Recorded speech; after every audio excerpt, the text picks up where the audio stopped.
Chapter 1. Welcome to Minecraft. Hiss.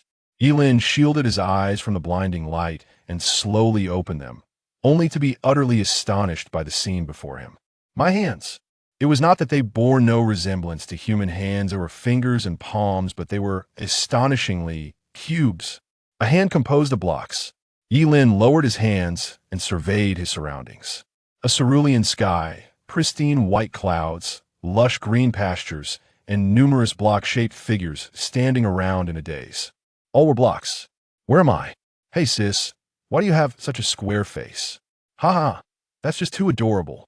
A nearby man remarked to a girl before him. Square face? I just spent a fortune to have mine sculpted into an oval. No way. It's you who looks like a dark blockhead fool. As the two squabbled, they realized something was amiss and instinctively began to touch their faces, with sharp angles just like blocks. My face! The girl's scream startled everyone present. At that moment, a message composed of blocks appeared before all their eyes.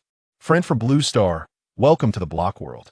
The entire world you inhabit has been transformed into blocks, including your very selves who have become block people. Here, there are no rules, no laws to bind you. You are free to do as you wish. The system has automatically generated within your minds. By silently invoking the system, it will appear before you. Do not entertain thoughts of suicide to escape if you die here. It means you truly perish. This world holds many secrets for you to uncover. We shall not elaborate further. We wish you a joyous experience. As everyone stood in confusion and shock, Elin remained frozen in place. The world he once lived in was called Blue Star, but he was not a native. He had traversed from Earth to this realm. On Earth, there existed a game with the exact same name, Minecraft. Once, Elin had been an avid player of this game, well-versed in various mods and adept at all manner of intricate techniques. However, upon arriving in Blue Star, this world did not advocate gaming. The only leisure activity available was a game akin to the Earth's doujou. Elin lowered his gaze, reaching down to the block at his feet. After a few moments, a square block of dirt appeared before him. Could it be? Elin suppressed the stirrings of excitement within him and decided to see what the system had to offer. After all, there was no system option in the game Minecraft. He silently invoked the system. A blue interface materialized before Elin. Looking down, he saw 4 buttons: backpack, mall, achievements, and chat channel. Elin opened the backpack, and a familiar interface greeted his eyes. A miniature version of his character model, with a crafting bar beside it, and below the model lay the storage space of the backpack, with a capacity identical to that of Minecraft, only 36 slots. Next, Elin opened the mall and achievements. Upon opening the mall, all items were obscured by a mosaic, rendering them unidentifiable, with a prompt indicating it was not yet accessible. As for achievements, the page was entirely blank, suggesting players must explore to discover them. Finally, Elin opened the chat channel. This chat interface was the one aspect that differed from Minecraft. The chat channel of this world was more exquisite, displaying each player's name and their appearance distinctly, even allowing the sharing of item names and descriptions held in hand. At that moment, the chat channel had already erupted into a lively discussion. What is this place? Am I dreaming? Don't scare me. I don't want to be a block person. Earlier, text appeared before me. Did it appear for you all too? I'm so frightened. Perhaps it's just a game. Isn't VR technology all the rage now? ITLL surely ends soon. Let's just sit down and await developments. The crowd chattered excitedly, while Elin had already approached a tree made of blocks. He needed to verify whether this world was indeed identical to Minecraft. Chop the tree. A man and woman nearby were drawn to Elin's actions and approached to observe him. Brother, is someone really hitting the tree with his hands? Can he break it? Won't his hands hurt? How could a person possibly break a tree with their hands? He must be delusional, unable to accept the current situation. The two took a few steps back, fearing that Elin's actions might somehow affect them.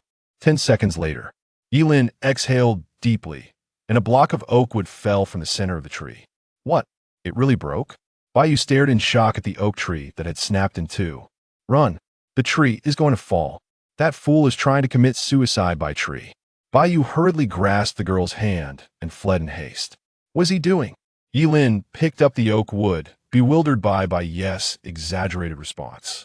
Little did this world completely defied Newton's laws. Not only would the tree not fall, but with sufficient materials, one could even construct a genuine flying fortress in midair. Yilin snapped back to reality, opened his backpack, and placed the oak wood into the crafting bar. As he had predicted, one block of oak would decompose into 4 wooden planks. Then, Yilin arranged 2 wooden planks vertically in the crafting bar, creating 4 sticks. By heavens, a real-life version of my world. Yilin felt a mix of joy and sorrow since arriving in Blue Star. He had not played Minecraft, and now, the feeling of reunion filled him with immense happiness. Yet the mode had been set to extreme, dying even once would result in permanent death. Games can restart, but can a life? This meant he had to tread carefully with every step. As Yilin pondered, his stomach let out a growl. He was hungry. Unlike Minecraft, thus far, Yilin had not discovered how to check his hunger level, experience points, or health. However, considering the characteristics of Minecraft, hunger depletion would lead to health loss. To be safe, he decided to search for food. Yilin paused his tree chopping and looked up at the leaves of the oak tree. Breaking leaves had a chance to yield apples. Yilin jumped and struck the leaves, and before long, the oak tree was reduced to mere air, save for a few remaining leaves. The oak tree generously dropped an apple and an acorn. Yilin picked up the rosy apple and took a bite, instantly filled with the sweet flavor that flooded his mouth. If I could sell this in reality, it would probably fetch a higher price than an iPhone. Juicy and plump. Chapter 2. Establishing a foot massage shop, earning the first kill reward. After finishing the apple, Yilin resumed his tree chopping. After countless repetitions of the single-handed motion, he finally stripped the oak tree bare, leaving not a single piece behind. Including the one from earlier, Yilin now possessed a total of 5 blocks of oak wood. Yilin then decomposed all the oak wood into 20 wooden planks. He arranged 4 oak wood planks into a square shape, crafting a workbench. Ding! Yilin crafted the workbench, becoming the first player to achieve the work time accomplishment, with rewards automatically deposited into his backpack. Goodness, Minecraft does not deceive me. In Minecraft, upon first entering the game and crafting a workbench, a prompt for the achievement appears. Yilin was overjoyed and hurriedly opened his backpack. Inside the backpack lay an enchanted paper labeled Land Deed. Low-level Land Deed. Place this on a vacant lot to automatically generate a 25 by 25 plot of land for your use. In this plot, no blocks can be destroyed by other players. Yilin had previously pondered the issue of building a home. When he first played Minecraft, he knew nothing he would tear down any building he encountered and scavenge through it. This childish approach had earned him the ire of many, eventually leading to his expulsion from the server by the host. With the subsequent introduction of land plugins, Minecraft established designated land worlds for players, where no one could destroy another's land without permission. Now, having obtained an item that allowed him to establish land, he would no longer need to worry about others stealing his home when he ventured out. Moreover, and more importantly, this land deed could be upgraded and expanded. Upgrading and expanding are separate. If I upgrade the land deed, it might bring me unexpected surprises. With this thought, Yilin felt invigorated. He temporarily stored the land deed away. Although this place was a prairie, it was not the ideal environment. Aside from the grassland, there were no other terrains. No ravines, no mountains, and no seas. Nothing of value. Would establishing a home here be akin to letting cattle graze? As Yilin was engrossed in studying land deeds, the entire chat channel erupted in fervent discussion.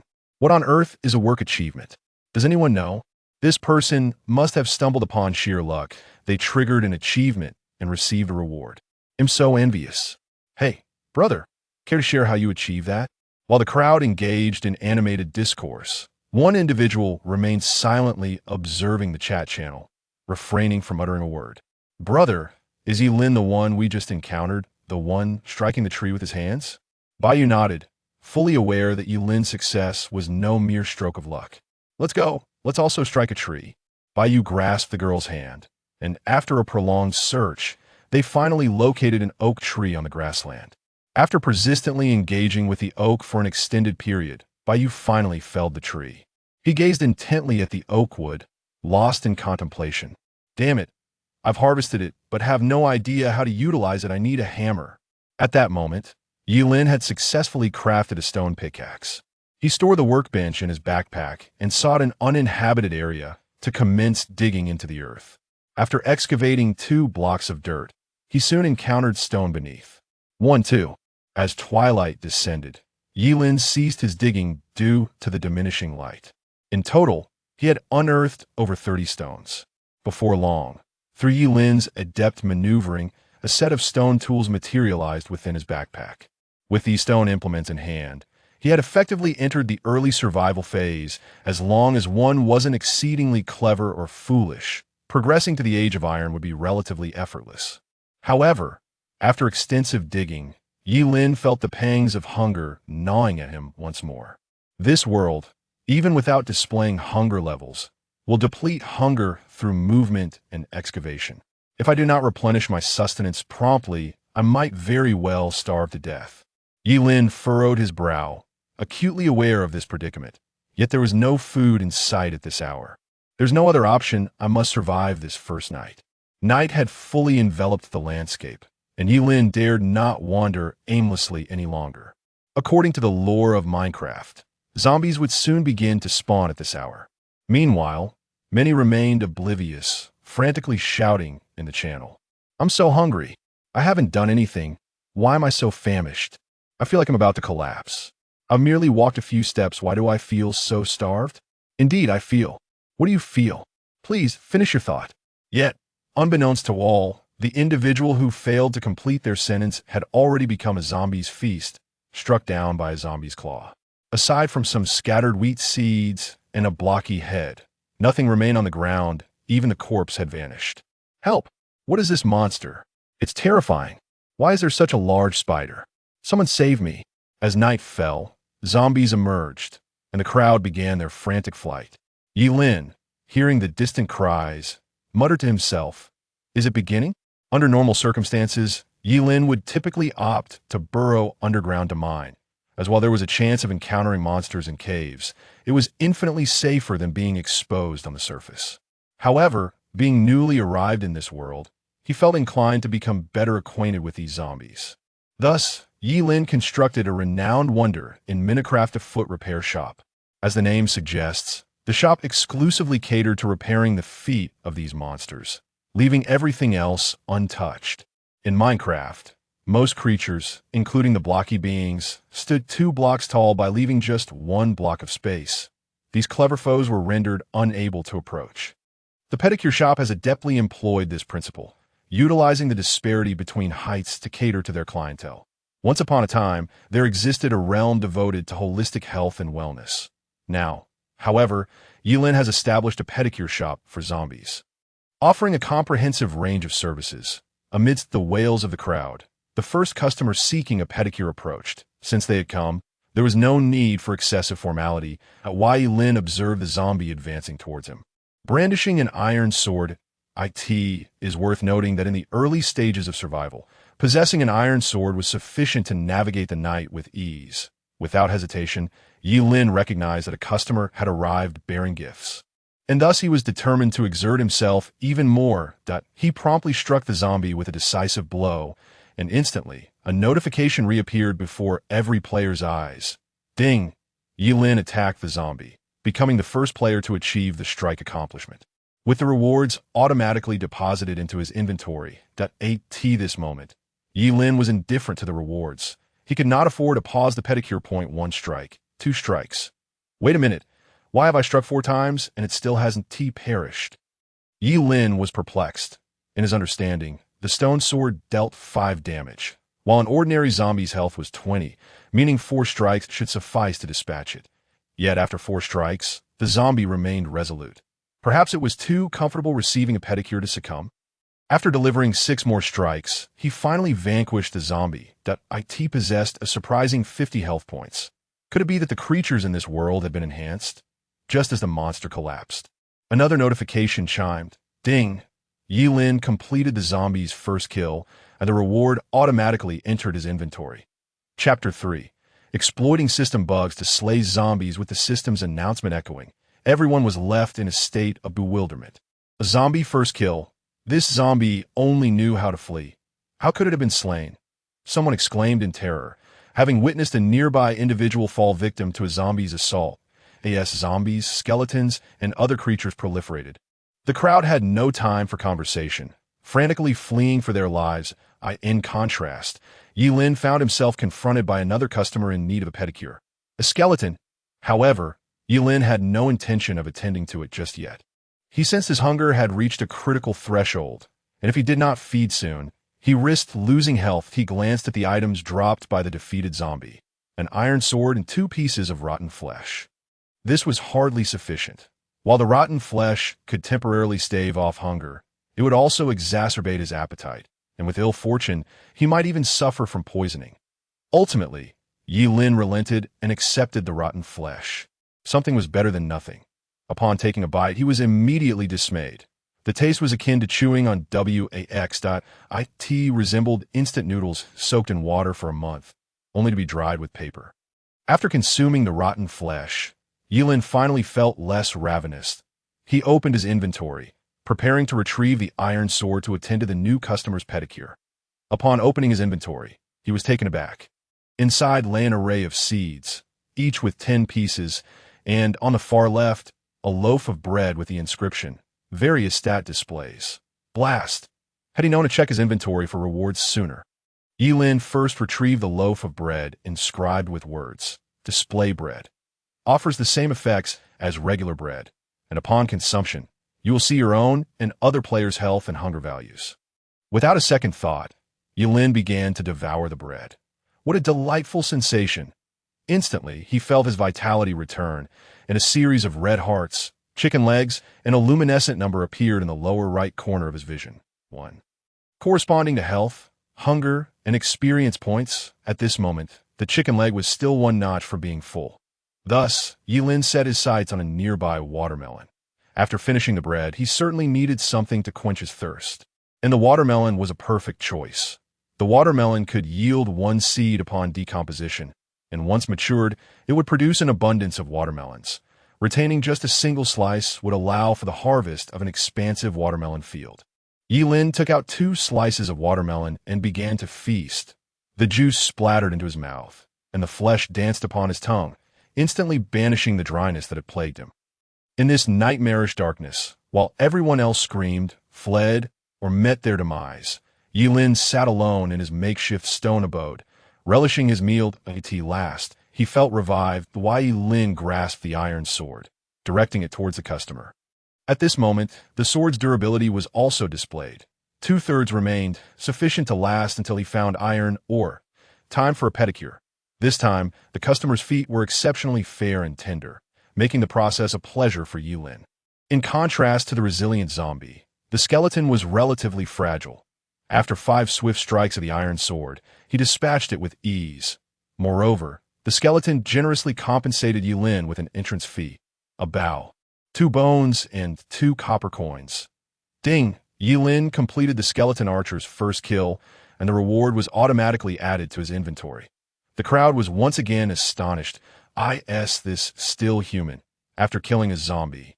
He now slays a skeleton. Some have been driven nearly to madness by these creatures, desperately trying to interact with Yilin in the chat channel. Why Yilin? Please save me. I'll give you 10 million as a reward once we escape. I am willing to offer half my company's shares. Just please save me. People began to sell their possessions in the real world, all in a desperate bid for survival. Those uttering such words had witnessed the gruesome fates of others at the hands of zombies. Yet Yilin was unfazed. Had it not been for his skill in dispatching zombies, he too would be in peril. First, he needed to see what rewards he had received, and a slight smile graced Yilin's lips as he opened his inventory, revealing an ender chest. This was a remarkable item, as other chests could only be placed in the inventory individually, while the ender chest could be filled to capacity before being placed in the inventory, effectively expanding his storage space. Just as Yilin pondered the ender chest, a troublesome customer arrived. Unlike other customers with 2 feet, this one had 8. The greatest issue was that zombies and skeletons were 2 blocks high, preventing them from entering the pedicure shop, but spiders could. The spider emitted a high-pitched squeal, half its body already intruding, preparing for a close encounter with Yilin. Fortunately, Yi Lin reacted swiftly, striking the spider back with his sword and, in that instant, using a wooden plank to seal off the entry point. Characteristic bug activated. The spider, repelled at that moment, became lodged against the plank and began to lose health continuously. Point 10, 9, 8, Undead. The spider was successfully trapped and killed within the plank.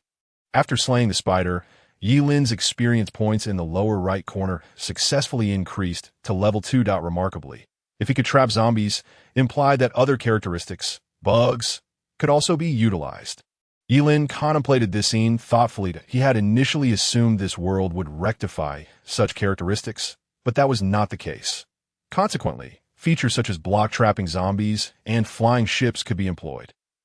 Yi Lin switched to a stone axe, swiftly chopping down the plank and collecting the spider eyes and string it had dropped. Subsequently, the system notification rang out. This time, the reward from the system was not particularly bountiful, offering only 5 gold coins. The coins seemed to be usable for expanding land deeds. Recalling the previous introduction to land deeds, Yi Lin was further resolved. After surviving this night, he would seek a place to settle.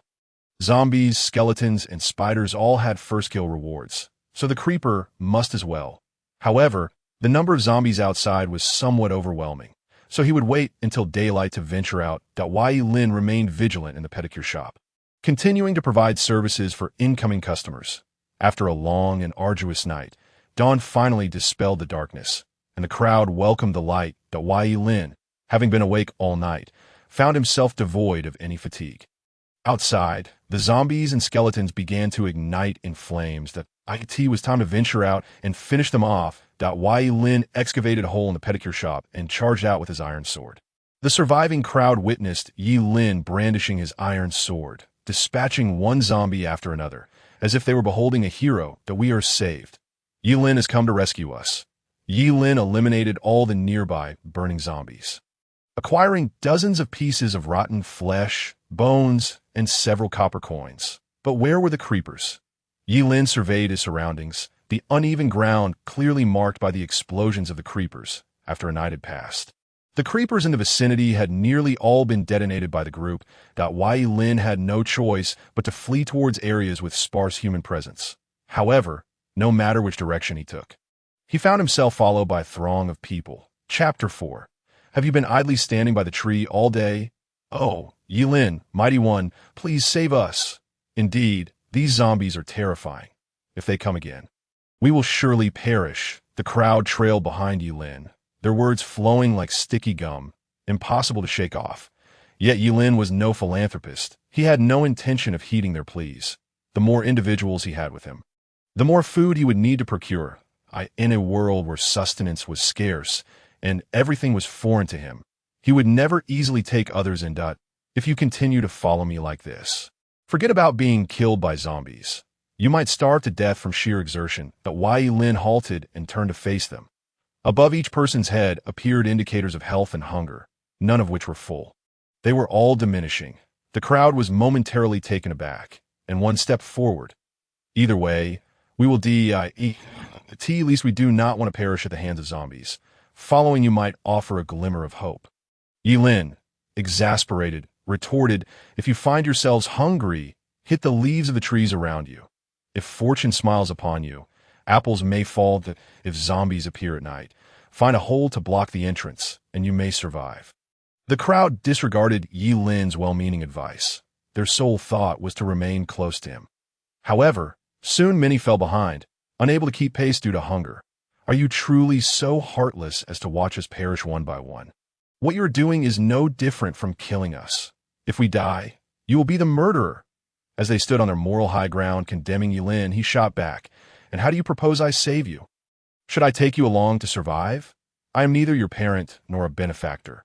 If you wish to die, then die. It is none of my concern. Yi Lin's anger flared as he spoke and resumed his forward march. Not long ahead, he finally spotted the creature he had been seeking. The creeper, a zombie that would self-destruct upon nearing a human, its explosive power capable of killing instantly.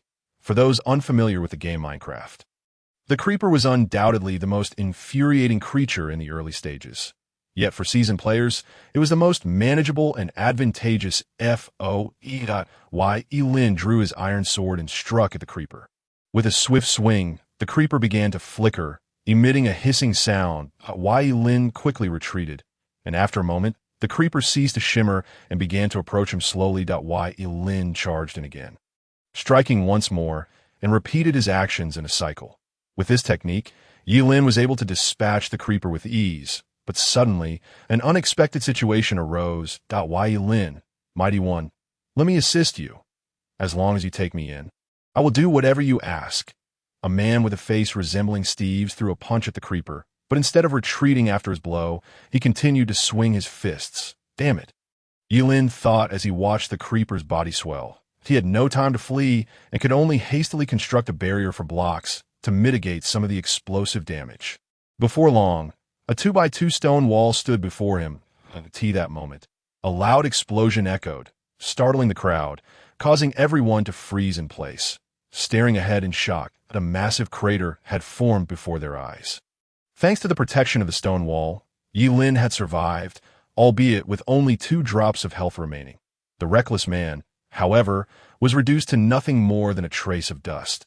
Fortunately, in this world, even when injured, one felt no pain or complications, allowing Yilin to move freely. Anger surged within him. Had he not reacted swiftly, he might have met the same fate. Wai Lin gathered the stones and dirt around him into his backpack, climbed up the interlocking blocks, and glared at the crowd that if anyone dares to follow me again, do not blame me for my ruthlessness. Yilin brandished his iron sword toward them, his voice low and commanding. The atmosphere thickened with murderous intent, startling the crowd, for they recognized the weapon in Yilin's hand, the sword that could slay zombies. They desired it, yet feared being killed by it. They shrank back. As Yilin observed the crowd retreating and understanding, he sheathed his sword and continued onward. He needed to seek out more creepers to end the mechanics of Minecraft. As long as 1's hunger was satisfied, health would gradually recover. After walking for several minutes, Yilin chopped down trees along the way, acquiring several apples from the leaves, thus alleviating his food shortage. At last, he encountered another creeper, following his previous strategy. He struck and ran, and soon, the creeper lay defeated at his feet. The system notification chimed again, this time twice in succession. Ding! Yilin has achieved the first kill of a creeper. Rewards have been automatically placed in the backpack. Ding! Yilin has successfully slain 4 basic monsters, earning the Monster Hunter achievement.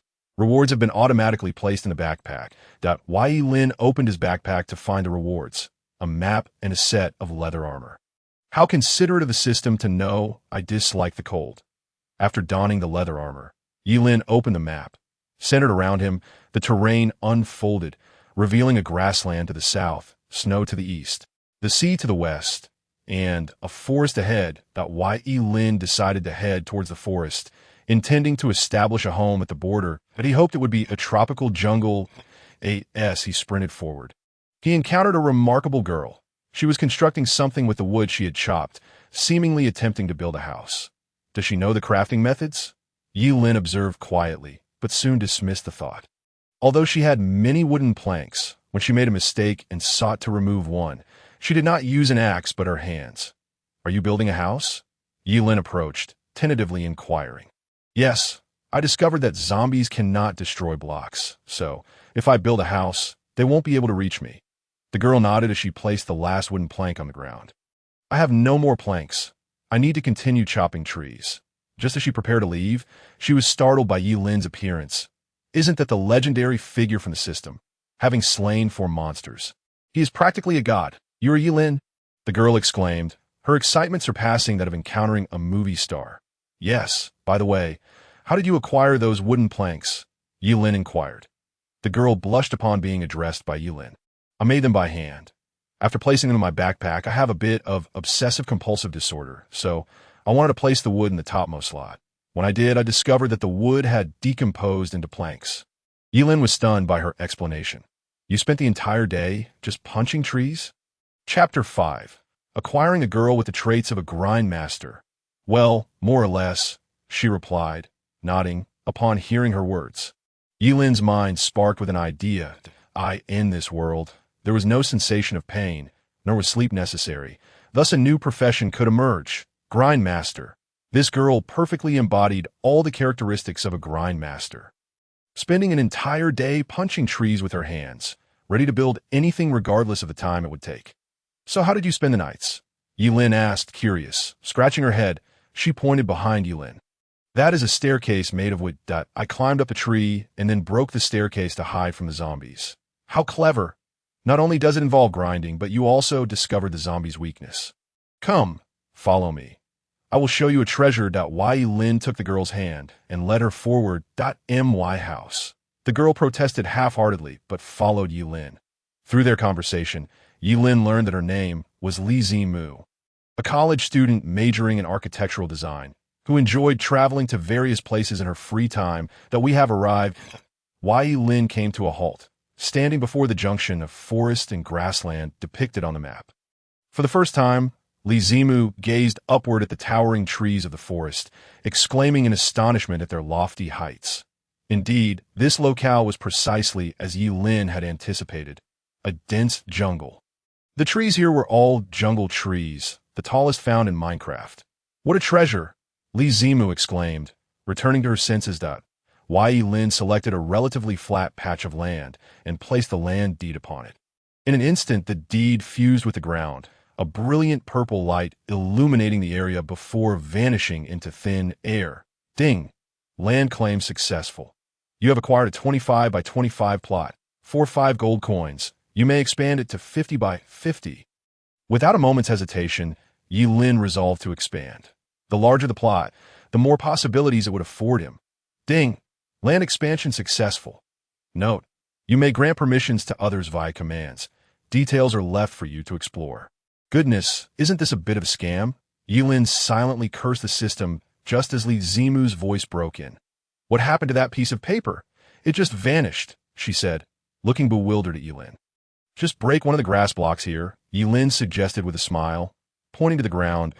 Li Zimu attempted to dig at the ground, but no matter how she tried, the block would revert to its original state after being disturbed. "How can this be?" She blinked her large blocky eyes in confusion.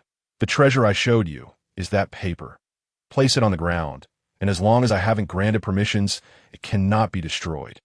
"How marvelous!" Li Zimu gasped in awe. "Would you like to join me in this survival endeavor?" Yilin extended an olive branch, not merely drawn to her because she was a girl, but rather due to her gamer prowess and building skills. "Absolutely," Li Zimu quickly agreed, excited by the proposal of the master. "Let me first see how to grant you permissions." Yilin recalled the commands he had used to grant permissions to others on the server. Could it be done by typing commands in the chat channel? He opened the chat interface and typed a long string of English code. "Plot me, add Li Zimu." Ding! Permissions granted to Li Zimu. It really works? Yilin was astonished, realizing that this would enable him to establish a shop and more in his home. Moreover, a bold idea began to form in his mind. Game mode 1 illegal command.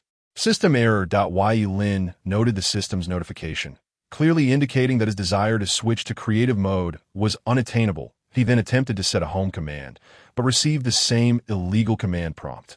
His hopes for a shortcut to swift transportation were dashed. "All right, give it a try and see if you can break anything." Yilin returned to the present and addressed Li Zimu. "I can do it."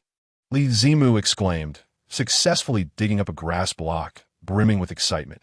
"What should we do next?" Just as Yilin pondered, a rumble emanated from Li Zimu's stomach. "I'm hungry. I've eaten all the apples that fell from the trees, and I seem to be a bit peckish." She admitted shyly. "Yes, food is currently our most pressing scarcity." Yilin observed the grass sprouting on the plains and noticed a pile of sand not far away. You stay at home and prepare a field. When I return, we shall plant some crops." With that, Yilin handed her a full set of stone equipment, carefully explaining the purpose of each item. "Rest assured, I've got your back." He also left her 2 slices of watermelon and an apple before embarking on his mining journey. To achieve wealth, one must first delve into the mines. If he wished to acquire a field, water was essential, and water could only be gathered with an iron bucket, which required 3 iron ingots. The most straightforward way to obtain iron ingots was through mining. As Yilin munched on rotten flesh, he consulted the map. Finally, guided by the map, he discovered a vast chasm that prevented an inability to return after descending. Yi Lin dug a stack, 64 blocks, of dirt as a makeshift stepping stone that he then identified a spot with water and leaped directly into IS that Yi Lin. My heavens, what is he up to? A man nearby watched in disbelief as Yi Lin approached the chasm. Had he jumped? Is he attempting suicide? The man was shocked as he witnessed Yi Lin leap into the abyss. Unbeknownst to him, Yi Lin had safely landed below in Minecraft. Regardless of the height from which one jumps, as long as there is a water block beneath, one incurs no fall damage. However, in the chat channel, rumors of Yi Lin's supposed suicide had already begun to circulate. Are you mistaken? Yi Lin is a renowned player who has consistently achieved first kill rewards. How could he possibly take his own life? Haha, I believe he is overwhelmed with guilt and has chosen to end it all. Good riddance. When we die, although our bodies vanish, all the items in our inventory drop. Why Yi Lin possesses a valuable sword. That is a prized item. Yes, indeed. Xiaobayan, quickly share your coordinates. With our combined efforts, we can gather his dropped resources. In an instant, the crowd rallied around the last speaker's words, eager to collect Yi Lin's belongings. Yet, Xiaobayan was no fool. He understood this principle and had no intention of sharing Yi Lin's spoils with the others. He headed toward the chasm alone. Chapter 6. A collective effort to dig a channel and descend the gorge. Xiaobayan approached the chasm, crouching carefully to observe. This is incredibly deep. Jumping down here would mean certain death. He repeatedly experimented with various methods, even tossing down the dirt he had painstakingly gathered to gauge the depth. However, after throwing it down, there was no response. Forget it. I should share this location. Strength lies in numbers. Ultimately, Xiaobayan decided to disclose his coordinates. Before long, all nearby players had gathered at the chasm, staring at the ground in bewilderment. How do we get down? We have no tools. Who will jump to test the waters? One blocky man glanced around, quietly asking. Water. Suddenly, a pale-faced man stepped forward. I had the fortune of being born atop a towering tree, and due to my disbelief in the game's realism, I decided to jump to test it out. To my surprise, I landed on the ground without dying. How did you survive? An intrigued older man inquired. Patience. Let me explain in detail, the pale-faced man teased. Next to me was a river, and I thought I shouldn't die too quickly. So I jumped toward the river's surface. Amazingly, I felt no harm at all. As the pale-faced man's words sank in, the crowd suddenly realized, could it be that if we place a water block below, we can land perfectly? The collective excitement was palpable. But where is the water? I tried to gather some earlier, but discovered that our blocks cannot hold water. Another burly man emerged about 1,000 meters ahead. There's a small river. We could dig a channel to it. Let us do it. The power of the crowd was immense, and they set about carving a path along the gorge with their bare hands. Meanwhile, Yi Lin had already ventured deep into the cave. The gorge was indeed a natural corridor, requiring no effort on his part to navigate. Why Yi Lin's lips curled into a slight smile as he surveyed his surroundings, where numerous iron and coal mines were readily visible. After his diligent extraction efforts, every mineral within sight of the canyon had been added to his backpack. He opened his backpack to tally his collected resources: 3 gold ores, 10 iron ores, and half a stack of coal. Subsequently, he refrained from further mining and instead paused to retrieve his portable workbench, commencing the creation of a furnace. It was undoubtedly correct that he had wood on hand. Yi Lin gazed at the iron pickaxe and a handful of matches he had crafted, feeling a sense of satisfaction. In the realm of Minecraft, there exist 3 distinct mining techniques. The most straightforward method for uncovering ores is known as the fishbone mining technique. This involves digging 3 blocks forward and then 2 blocks to the left and right. Although this method may be somewhat inefficient with resources, it maximizes the chances of discovering valuable ores. Iron, gold, and coal were plentiful, yet diamonds eluded him this moment. Yi Lin had already worn out 1 iron pickaxe, and his backpack was nearly filled with stone. He had also encountered lava, but still, no diamonds were in sight. Never mind, it was best to return. This abundance of stone would suffice for his needs. Contemplating his belongings, Yi Lin prepared to retrace his steps. As he journeyed back, he casually mined in the hopes of striking luck and unearthing something extraordinary.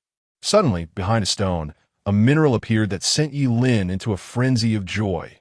Redstone. the unique and wondrous ore of Minecraft.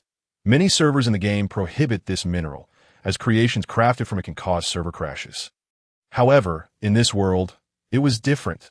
This was a tangible reality, free from the concerns of lag. If the real world forbade this mineral, that was another matter entirely. Taking a deep breath, Yi Lin gently mined toward the redstone. And in an instant, it illuminated. There was no indication of being unbreakable. Yi Lin felt as if he glimpsed a glimmer of hope. With a swift motion, the pickaxe struck, and the redstone were shattered, scattering 4 pieces on the ground. Yi Lin hurriedly collected them and placed them down, revealing a small red reminiscent of a bloodstain before his eyes. The redstone had not been banned. In that moment, Yi Lin's grand aspirations expanded infinitely in Minecraft. He had once been a player that sent countless servers administrators trembling in fear, ultimately leading him to the unfortunate fate of playing in single-player mode. After a fruitful round of collection, Yi Lin had amassed over 40 pieces of redstone. Homeward bound, with a heart full of satisfaction, he set out on the path back, beyond the canyon. A group of individuals worked together to successfully divert the distant river's water. Finally, it was complete. They wiped the sweat from their brows. However, a new dilemma arose. Who would descend first? The crowd exchanged glances, ultimately fixing their gaze on the pale-faced individual. You proposed this idea. You should go first. The pale-faced man, feeling the hungry stares of the others, dared not protest. Choking back his fear, he gazed at the flowing water, hesitating to make a move. Before he knew it, he felt a sudden push from behind, and in an instant he was swept away by the current. The others watched in alarm as the scar-faced man cast a cold glare at the pale-faced individual. You just committed murder, the scar-faced man retorted. Do you want to be the second to go? I wouldn't mind sending you along to in that moment. The group fell silent. The pale-faced man, about to scream, suddenly realized he wasn't plunging downwards, but was instead being carried gently along the water's surface. Having previously fallen into the river, he knew how to breathe underwater by thrashing wildly to break the surface for air. 1 leap, 2 leaps. Thanks to his familiar tactics, the pale-faced man safely reached the ground. I made it. Come down, it's fine, he shouted to the others above. Stay down there and don't move. If you dare to run, I'll be the first to finish you off, the scar-faced man yelled as he leaped into the water. He aimed to be the first to claim the treasures left behind by Yi Lin, thus positioning himself as the king of this world. In reality, he was a murderer on the brink of execution. And upon entering this realm, he realized that everyone started from scratch, returning to a primitive existence. In this primitive life, the only way to gain authority was through strength. The one with the strongest fists would reign supreme. As the scar-faced man plunged into the water, he initially felt everything was going smoothly. However, halfway down, he suddenly struggled to catch his breath, his body reacting with pain, but he realized he was losing health. If his health depleted, death would be his fate. How to breathe? He wanted to ask the pale-faced man, but found himself unable to speak. He had 2 options: swim upstream or downstream. Clearly, swimming upstream was a death sentence. I cannot die. I must become the king of this world. I cannot fall here. With all his might, the scar-faced man propelled himself downward, and finally, he landed on the canyon floor. Phew. The scar-faced man took a deep breath, relieved that he had not perished in the water. You stay here and await their arrival. I will search for Yi Lin's body. He strode forward. Soon, several others followed the current down. However, their health had not fully recovered after a night of fleeing, resulting in some suffocating and perishing in the water. The pale-faced man watched as numerous items and severed heads drifted down the stream, understanding that these were the belongings of the deceased. They are dead. Trembling, he realized he didn't know whether these individuals were truly dead or had returned to their previous world. All he knew was that he had caused their demise. Had he not proposed this plan, they would not have perished in the river. In reality, he was merely a promising young man who engaged with wealthy women under the cover of night, never having experienced such dire situations. Ultimately, from what should have been over 20 individuals reaching the canyon floor, only 8 had arrived. Who would have thought we would witness a canyon in this blocky world? Truly a once-in-a-lifetime experience. Their initial reaction upon reaching the canyon floor was one of it was their first encounter with a canyon, and while it was composed of blocks, It was enough to leave them in admiration. After a moment, the Scarface man approached with a dark expression, seizing Siabayan by the collar. "Are you deceiving us?" I searched everywhere and saw not a trace. Siabayan, flustered, stammered, "I truly saw Yi Lin jump down for the canyon." "Yi Lin? Seeking me for something?" The group turned at the sound of a voice emanating from afar. Emerging from below was a handsome, blocky figure, the very Yi Lin they had been searching for. "He's back from the dead!" Siabayan gasped in terror, breaking free from the Scarface man's grip and retreating. "I'm not dead. What nonsense is this? What are you all doing here, having a gathering?" Yi Lin inquired, gazing at the 8 individuals before him. "Why Yi Lin? If you're alive, then allow me to assist you." The Scarface man clenched his fists and lunged at Yi Lin, intent on striking him dead before their eyes. Unfortunately, the rules of Minecraft dictated that strength alone did not determine superiority.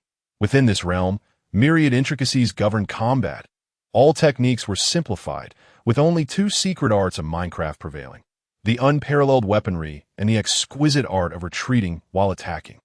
Clearly, Yi Lin was the master of both secret arts. As the Scarface man charged, Yi Lin leaped backward, transforming his pickaxe into a block of stone, building upward by 2 blocks. Then he leapt gracefully, landing with a stone block that had morphed into an iron sword. With a swift strike, he dealt a fatal blow. Yi Lin swiftly dispatched the scarred man, his lifeless body collapsing to the ground, scattering the supplies he bore across the earth, while the assailant himself vanished without a trace. Shock enveloped Yi Lin, as it did the onlookers. Among the contents of the Scar Man's backpack lay a disconcerting collection of various block-shaped skulls that I in this world, though the bodies of the slain would dissolve into nothingness. Their heads would remain, preserved in eerie perfection. How many had he killed? Had he truly seized Yi Lin's supplies, it would have been their demise that a wave of dread washed over the crowd at that moment. A voice resonated in Yi Lin's mind. "Ding! The good and evil system has been activated." Before him appeared 2 buttons, good and evil. Choose your path. Should you select good, you must save all inhabitants of Blue Star to unlock the angel system. Conversely, choosing evil requires the slaughter of 100 players to activate the Azura system. Kill 100, or to save all. Yi Lin stood in stunned silence. Once the system is activated, what difference would it make? Yi Lin asked gravely. "You shall receive ample rewards. Both systems offer such. The choice rests in your hands. Why is it only activating now?" Yi Lin pressed further. "The system will only activate after you have slain a player."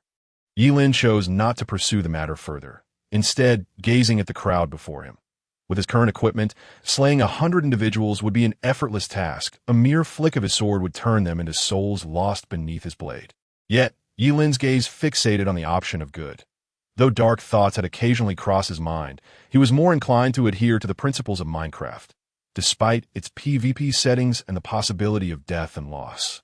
Minecraft is not merely a game of slaughter. It is one of collaboration, survival, and shared appreciation for the beauty of the blocky world. Despite the presence of unruly children and inconsiderate players, Yi Lin knew that true Minecraft enthusiasts would never raise their weapons against fellow block people. "But against zombies, I choose good," Yi Lin declared with solemnity. The distinction between virtue and vice lies in a fleeting thought, yet it was during his most desolate moments that Minecraft had accompanied him back to the path of righteousness. Ding! The angel system has been selected. Once you save all players in the world, the system will automatically activate. With that announcement, the system fell silent. Yi Lin surveyed the crowd and glanced at the water cascading from above. "You excavating stone to ascend. Constructing with it is hardly safe." Having said that, he tossed him a stone pickaxe with some durability left and proceeded to build with dirt blocks, departing from the area. Though Yi Lin had chosen the path of good, it did not imply he possessed the ability to save these players. The only course of action available to him was to strive for development, to endeavor to erect a stronghold upon his land. With a stronghold established, the crowd would have a guiding beacon. Even with the threat of zombies and other creatures, it would no longer pose an insurmountable challenge. The crowd exchanged glances, contemplating the stone pickaxe on the ground, none daring to act independently. Indeed, a true expert is a true expert.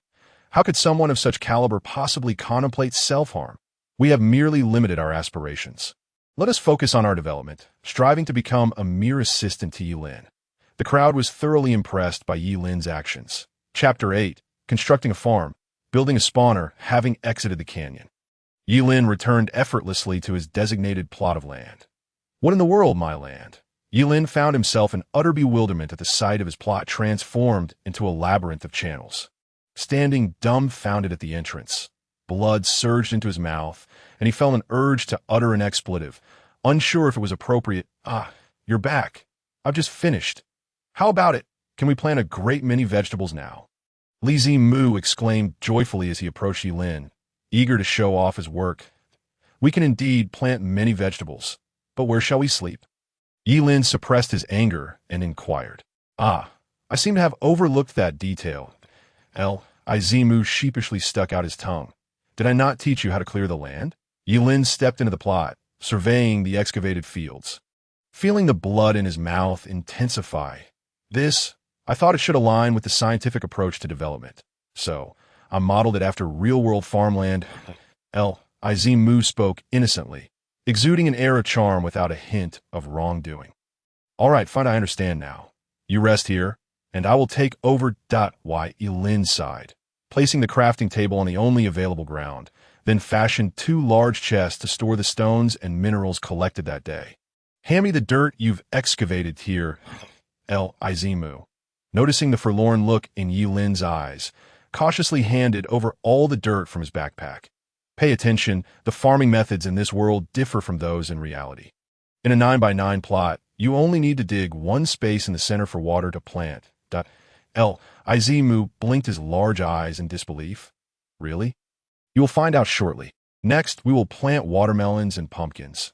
They require 2 spaces due to their vines. Yilin then dug out a section specifically for the watermelons and pumpkins. Why do these watermelons and pumpkins take up so much space? Why not plant other vegetables?" Li Zimu asked, puzzled. "Because food serves more purposes than mere sustenance."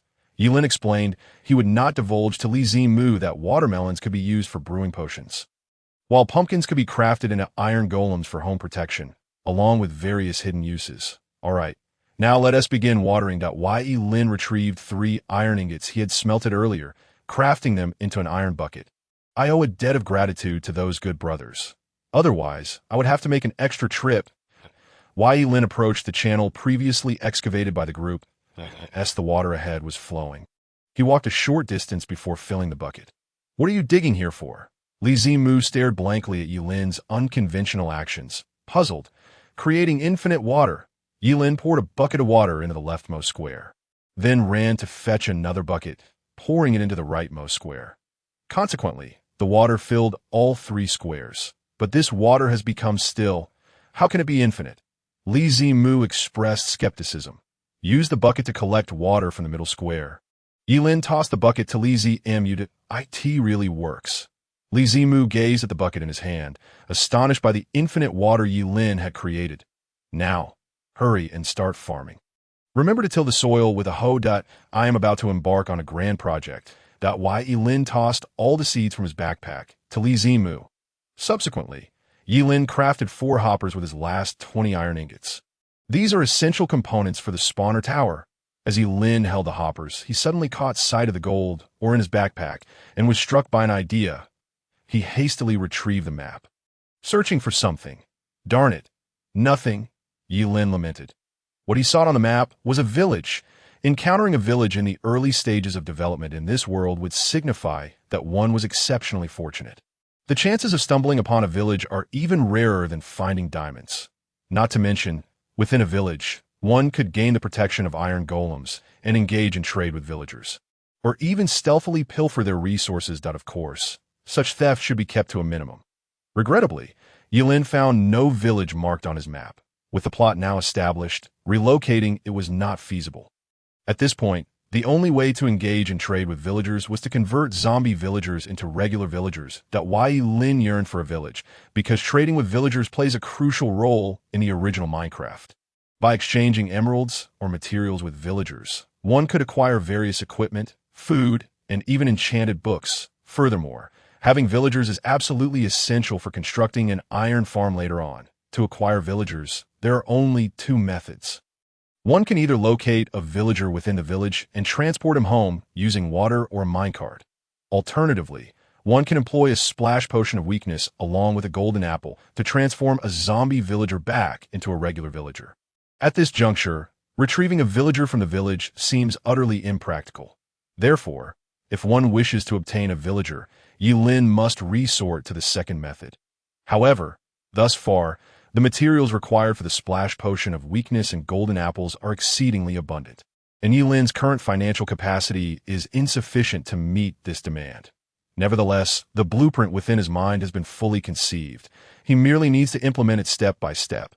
Next, Yilin commenced the construction of a mob spawning tower. The health of the monsters within is double that of those in the game, thus necessitating a slightly elevated height. The construction of the spawning tower is not particularly difficult, provided one understands two fundamental principles. Zombies spawn in darkness, and falling from a great height inflicts damage. Thus, by creating an exceedingly dark chamber for these zombies and pouring a few buckets of flowing water, they can be facilitated in their leap of faith. Meeting their creator, T.O. enhanced the efficiency of the spawning tower. Yilin diligently crafted 8 spawning bases. Furthermore, to prevent himself from accidentally falling from a height, he surrounded the spawning platform with the encircling body of water. After more than 2 hours of relentless construction, brand new spawning towers emerged upon his land. However, Yilin did not hasten to release the water. He utilized the remaining stones to erect a shorter spawning tower nearby. At this height, zombies would sustain considerable damage upon falling. Yilin's intention in this endeavor was to gather zombie villagers in order to revert them back to regular villagers after an additional hour. Yilin finally completed this spawning tower as well. He then began the finishing touches. Yilin laid a slab atop the spawning tower, quickly poured a bucket of water, and then leapt onto the elevated platform. With a leap of faith, he plunged directly into the previously prepared pool of water. As soon as he reached the ground, numerous zombies plummeted from the spawning tower, meeting their demise upon impact. Chapter 9. The artistic essence of a mere wall. Li Zimu gazed wide-eyed at the spawning tower behind Yilin. How could such an unsightly edifice still yield zombies? Curiosity compelled Li Zimu to approach for a closer inspection, only to be startled by another spawning tower created by Yilin nearby. The zombies falling from it did not perish and emitted peculiar sounds. Quick, flee! So many zombies! Li Zimu hastily constructed a makeshift shelter with the blocks in hand to evade the approaching zombies. However, upon erecting just a few blocks, she discovered that the zombies were trapped within the spawning tower and could not escape. What is going on? Did you raid the zombies' lair? So many of them. Li Zimu queried, looking at the composed Yilin with confusion. This is a spawning tower. One is for collecting zombie materials, while the other is for farming experience. Yilin explained, brandishing his iron sword and striking at the zombies within the tower. With just a single swing, the zombies fell one after another. Wow, that's incredible. I want to try, Li Zimu exclaimed, grabbing her stone sword and joining Yilin in the battle against the monsters. What is your head made of? How can you be so skilled? It's extraordinary. After a considerable time of fighting, Li Zimu gazed at Yilin with curiosity. This person appeared to be anything but a newcomer to this world, as if he were a native of this blocky realm, mastering everything. Li Zimu regarded Yilin with admiration. Boss, I have a question. Why can a single sword strike kill them? The title of boss indicated just how much Li Zimu admired Yilin. Do you think I have labored all this time merely to trap these zombies? Yilin chuckled, gesturing towards the towering structure. This world, much like the real one, inflicts damage from a great height. These zombies spawn from the uppermost rooms and fall down the water flow. You understand? Yilin lightly tapped Li Zimu on the head, reminiscent of an older brother teaching his younger sister arithmetic. Weren't you the one who said that as long as there is water on the ground, no matter how high, it won't inflict damage? Li Zimu rubbed her head in confusion. The flow of water also has its limits. It is impossible for a single block of water to fill the entire spawning tower. You clearly need to improve your math skills. Yilin clapped his hands and looked skyward. The sun was beginning to set. Heralding the approach of the second wave of zombies, he opened the chat channel and succinctly conveyed a message. Find a small cave to hide in and seal the entrance. That way, The zombies won't be able to reach you. Ye Lin's words ignited a flurry of responses in the chat channel. Ye Lin, could you teach us how to survive in this world? All my companions have perished, and I am terrified. I don't want to die. Night is coming, and I long to return home.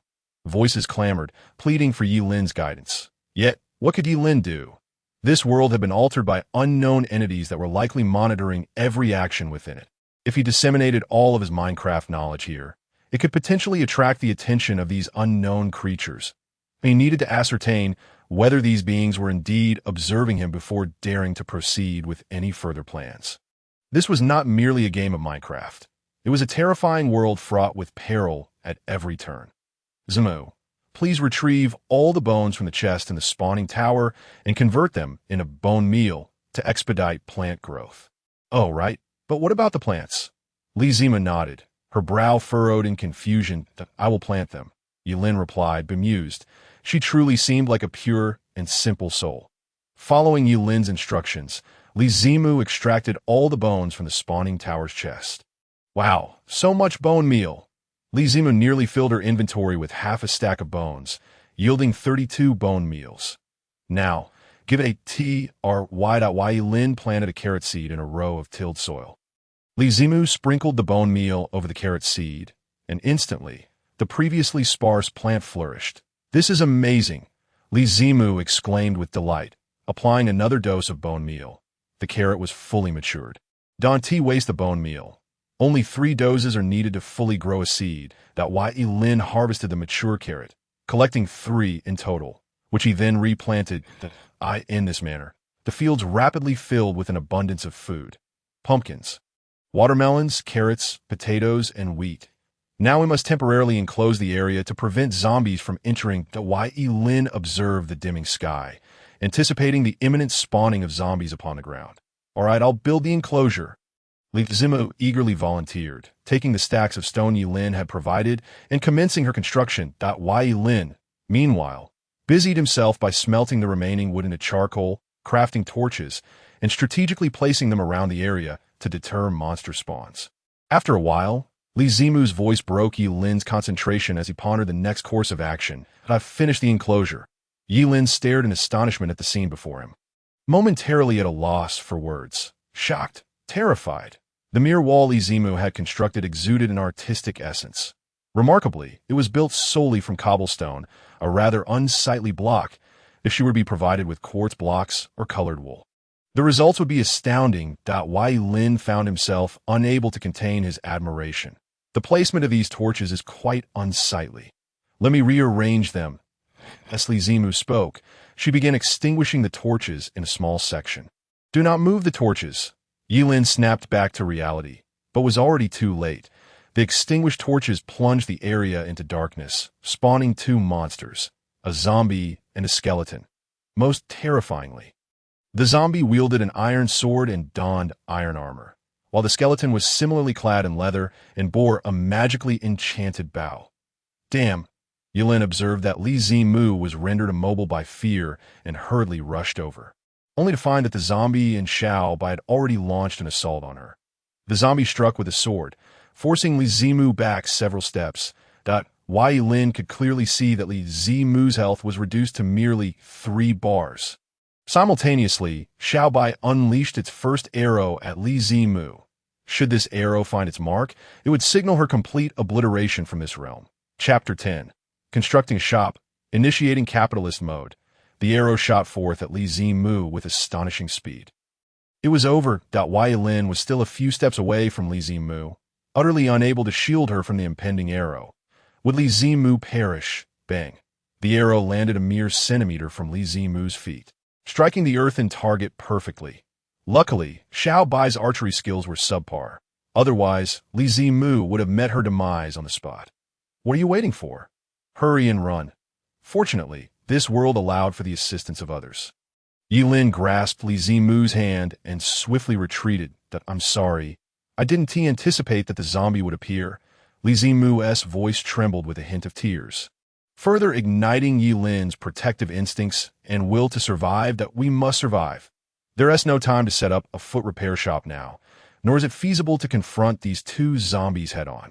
Aside from their weapons, The armor they wore was ample enough for Yi Lin to contend with. He would need to strike the zombies dozens of times to defeat them, while they could vanquish him with just 2 strikes. The margin for error was alarmingly slim. Yi Lin's mind raced as he contemplated how to eliminate these 2 zombies at that moment. He even felt a bizarre notion that some unknown entity seeking to alter this world had recognized his mastery over all items within it, and was now spawning formidable zombies to eradicate him. How about I distract them while you make your escape? Li Zimu mustered her courage and proposed. What nonsense are you spouting? Yi Lin halted, refusing to move further, and pulled Li Zimu behind him. He had devised a plan. Although both the zombie and Xiao Bai were capable of attacking humans, as soon as they inflicted harm upon one another, they would turn against each other, stay low, and move around. But do not get too close to the zombies, do you understand? Yi Lin instructed. Understood, Li Zimu exclaimed, and with that she took off, her fair legs propelling her swiftly in every direction. Meanwhile, Yi Lin brandished his iron sword and charged towards the zombie, employing the technique known as the reflex body method. What is the reflex body method? Step forward, dodge, jump, and finally retreat. This technique simultaneously closes the gap while instantaneously widening the distance for potential attacks. Yi Lin had previously employed this maneuver to win numerous PvP championships on the Minecraft server. He had once executed this technique using a keyboard and mouse, but now, physically embodying it proved somewhat challenging. After just a few steps, feeling slightly uncoordinated, he was struck by one of Xiao Bai's arrows. He lost a significant portion of his health, just a little more. Yi Lin glanced at his health bar. Whether struck by Xiao Bai or the zombie, a single hit would lead to his demise. Yet the arrow was already knocked, and there was no turning back. He pressed on point 1 arrow, 2 arrows. Xiao Bai released 4 consecutive arrows, all of which Yi Lin skillfully evaded. His proficiency in the reflex body method was improving. Another arrow came flying. However, by this time, Yi Lin had reached a dead end against the wall and could not evade. Was this the end? The answer was a resounding no. Yi Lin scoffed lightly, a smirk playing at the corners of his mouth. At the moment the arrow was loosed, a figure, its head glowing green, leapt in front of him. The zombie, having pursued Yi Lin, had unwittingly been led into a direct line with Xiao Bai. This arrow, seemingly aimed at Yi Lin, instead struck the zombie at the moment of impact. The zombie shifted its focus, its head slowly turning to confront Xiao Bai, initiating an assault against it. Meanwhile, Yi Lin dashed back to the area where Li Zimu had extinguished the torch and swiftly reinserted it. He then hastily munched on an apple. Ahead, a major confrontation was imminent. Who would prevail, the leather-enchanted bow of Xiao Bai or the iron-armored zombie? Presumably, the zombie would emerge victorious. Yi Lin finished the last of his apple. His hunger satiated, and his health began to gradually recover. During the skirmish, although Xiao Bai had managed to strike the zombie a few times, the damage inflicted was negligible. After a few strikes, Xiao Bai fell flat on the ground. At that moment, the zombie was left with just 5 drops of health. A perfect opportunity. It was time to seize the moment. No, it was time to strike. Yi Lin raised his sword, illuminated by the moonlight like a knight, and leapt into action. Point 1 strike. Thanks to the protection of the iron armor, the zombie did not collapse immediately, still retaining 2 bars of health. Another strike. Success. The zombie crumpled to the ground, dropping an iron armor piece and several pieces of rotten flesh. While Xiao Bai yielded a few bones and a leather P.I.S. it over, Li Zimu blinked, her eyes wide with curiosity. Yes, but next time, please consult me before taking action. We nearly lost our lives here. Yi Lin admonished. I'm sorry. Li Zimu's eyes glistened slightly, her heart laden with guilt. It's all right. Just remember to communicate your plans with me beforehand. This world is no longer what it used to be. Yi Lin regarded Li Zimu's expression and chose not to elaborate further. Facing 2 zombies was formidable enough. Development had become a pressing priority. Meanwhile, outside the confines of their territory, zombies began to invade the entire cubic world with reckless abandon. Their numbers surpassing those of the first day. It seemed as if there was a desire to eradicate all humanity from existence. Fortunately, Yi Lin had previously shared a method for evading zombies in the chat channel. The casualties during this night were significantly reduced compared to the first night. Moreover, After a day of exploration, everyone had learned the basics of gathering dirt and wood, blocks that did not require tools. And thanks to Yilin's guidance on foraging for food, the trees within a 100-mile radius had been entirely stripped of foliage. Throughout the long night, Yilin and Li Zimu did not rest. Instead, they began constructing a small shop-like structure. While Yilin aimed to build a store. With food production now occurring in abundance, he was no longer in want of sustenance. What to do with the excess food? Naturally, he would become a nefarious capitalist and sell it. Yilin discovered that aside from the inability to establish a home, he had the authority to set up a shop on this land. After a night's effort, Li Zimu had successfully fashioned a small shop of considerable scale. Yilin furrowed his brow, gazing at this so-called small shop with a twinge of guilt. He'll use it as a store felt somewhat disrespectful to Li Zimu's architectural prowess. Though small, it appeared quite opulent and grand, more akin to a palace. Truly impressive for someone studying architecture, Yilin marveled. While aesthetically pleasing, it was not particularly functional. In comparison, I would much prefer to learn about that ugly monster spawn tower instead. Li Zimu pointed towards the spawn tower, speaking to, I'll take that as a compliment. Wai Lin entered the small shop, placing a multitude of food items on display and establishing a system for exchanges. Once everything was set up, he shared his coordinates in the chat channel.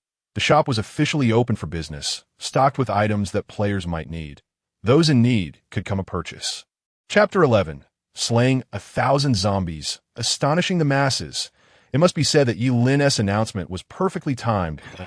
As dawn broke, everyone emerged from their state of flight and panic, having exhausted themselves and now feeling hunger pangs. Moreover, with all the leaves stripped from the trees, some fastidious players were reluctant to consume rotten flesh. Thus, Yilin's small shop became a beacon of hope for all. Soon, the first customer arrived. It was Xiaobayan, who had previously witnessed Yilin leap off a cliff. Following the canyon incident, he had come to a profound realization that Yilin was a formidable figure. As long as he stayed close to him, he would suffer no losses. That day, he planted himself near Yilin's territory, constantly observing his every move. Hey, Yilin, do you remember me? Xiaobayan stood at the entrance of the shop, wearing a fawning expression as he gazed at Yilin. I don't recognize you. Peering through the half-block of cobblestone, Xiaobayan's heart sank at Yilin's cold demeanor. Ahem, big guy. I'm here to buy food. May I ask what you have available? Yilin gestured towards a notice board affixed in front of the small shop. Each notice displayed the items for sale, indicating that one must procure the corresponding goods for purchase. Xiaobayan perused the notices. Noting that one potato required 20 units of wood, a carrot 30, and a watermelon 35. What is this? Xiaobayan exclaimed, his expression one of perplexity as he observed the bottommost notice that It detailed various techniques pertinent to the block world. With exorbitant costs attached, the most basic required 5 stacks of dirt or 3 stacks of wood, while the highest tier astonishingly demanded a stack of diamonds. Are there diamonds in this world? Xiaobayan pondered, bewildered. After all, were not diamonds typically reserved for proposals? Might there be alternative uses for diamonds in this realm? Once you make a purchase, you will understand.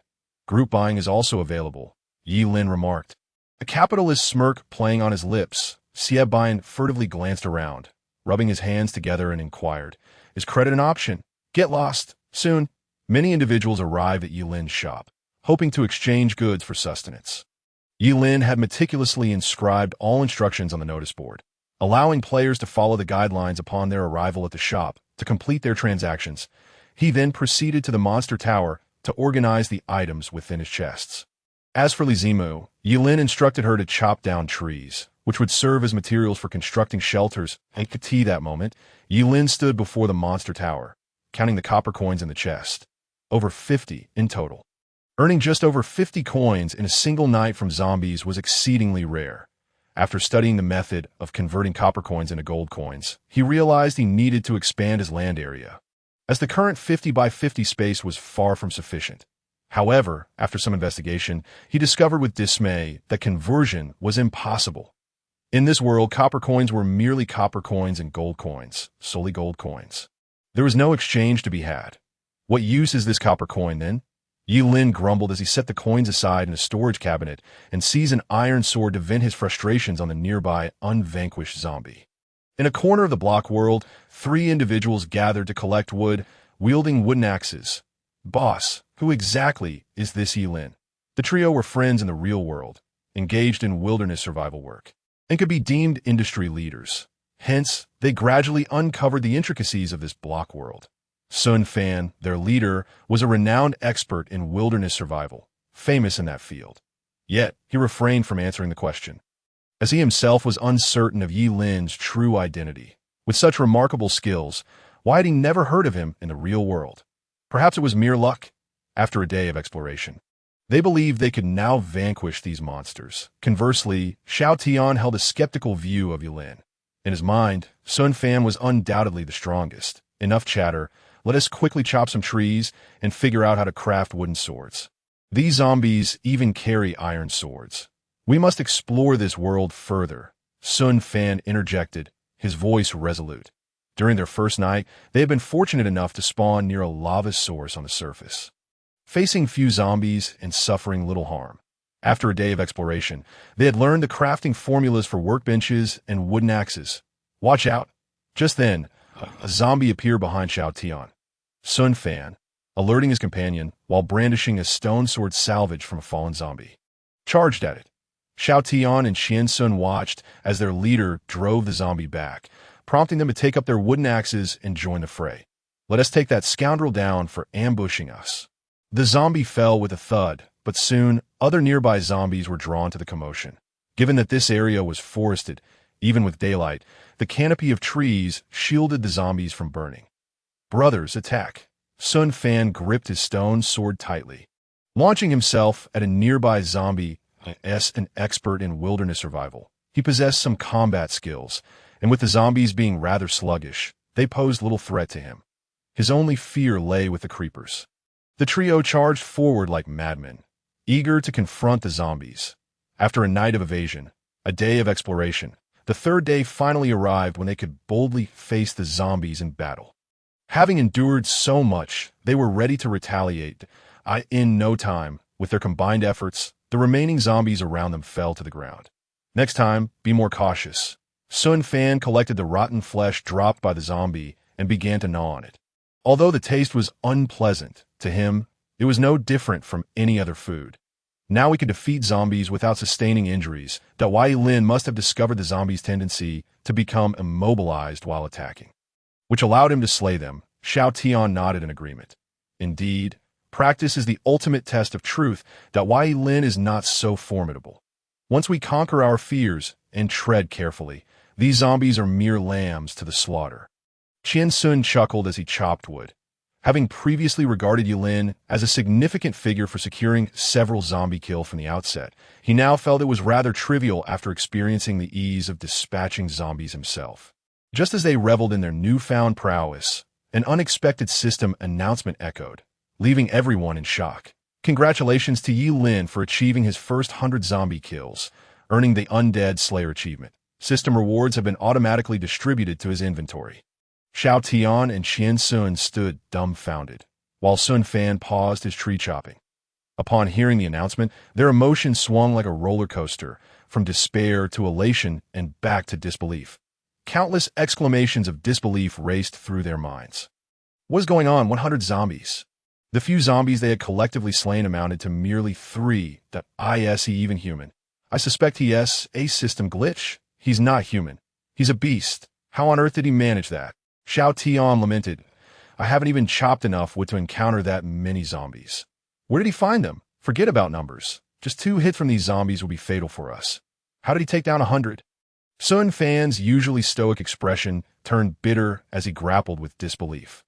Even with powerful tools for slaying zombies, it was implausible to have achieved such a feat in merely 2 nights. They, as a trio, required several strikes to down a single zombie, while Yi Lin had been reported to have done so with just 2 individuals, one of whom was a girl. Could it be that he obtained some sort of divine artifact upon slaying one of the zombies? Xiao Tian speculated. That makes sense. There are so many things in this world we haven't encountered. It's highly probable he acquired a relic capable of annihilating all zombies within a 10-mile radius. Qian Sun added eagerly.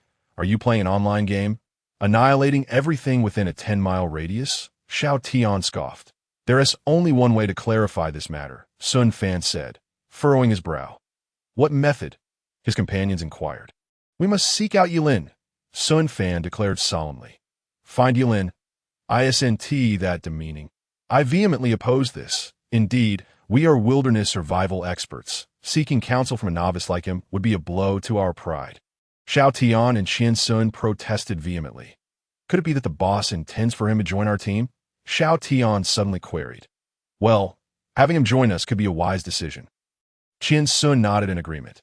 But why would he join our team? Just because we've mastered the crafting of workbenches and wooden axes. Have you already forgotten the system announcement? 100 zombies slain. And the rewards he received remain a mystery to us. He has already outpaced us by a significant margin. Sun Fan's words plunged Xiao Tian and Qian Sun into deep contemplation. Why should we approach him? Isn't that just a self-inflicted humiliation? Sun Fan shook his head, gripping the iron sword in his hand with all his might, and smiled bitterly to let's see if we can join his team.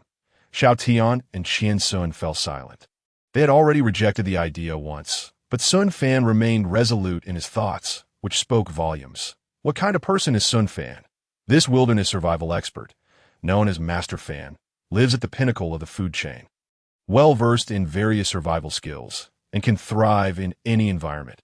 Even when trapped in a perilous swamp or pursued by a cheetah on the grasslands, he never chose to abandon his pride and call for rescue. The industry's top figures all yearn to join Sun Fan's team, hoping to forge connections with him. Yet in this moment, Sun Fan lowered his stance, seeking to join someone else's team. Xiao Tian and Qian Sun felt a deep unease. They understood that Sun Fan's primary motivation for doing this was to foster better development and survival for everyone as the one they called brother. He needed to consider the team's growth. Since the boss has spoken, I'll handle this. I usually manage these negotiations anyway. If not, I could become his subordinate, a laborer. He surely needs numerous resources right now, and then I can learn how he thrives and share that information with you. Both Qian Sun and Xiao Tian chimed in. They didn't merely refer to Sun Fan as brother out of formality.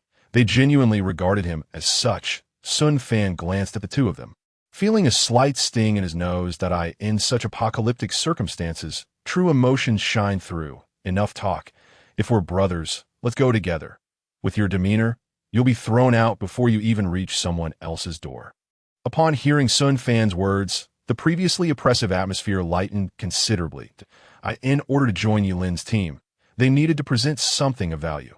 Sun Fan had already formulated a plan in his mind, his gaze directed toward the horizon. Follow me. Meanwhile, the chat channel buzzed with shock and confusion. What is the Happy Planet? What is the Happy Planet? It's Yilin's personal Happy Planet. Is this a transformation of a golden immortal? Killing 100 monsters? Pure bystanders. Is Yilin a zombie? Or is the zombie Yilin? Zombie. I have a bubbling thought that I don't know whether to voice or not. Regardless of whether Yilin accepts them, they still want to settle beside this great figure. At this moment, the chat channel was filled with expressions of shock and helplessness. It was as if they were living on entirely different planes. While they were still digging tunnels and dodging zombies, Yilin had already slain 100 of them.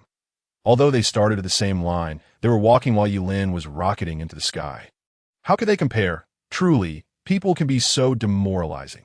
However, the last player's comment echoed the feelings in everyone's hearts.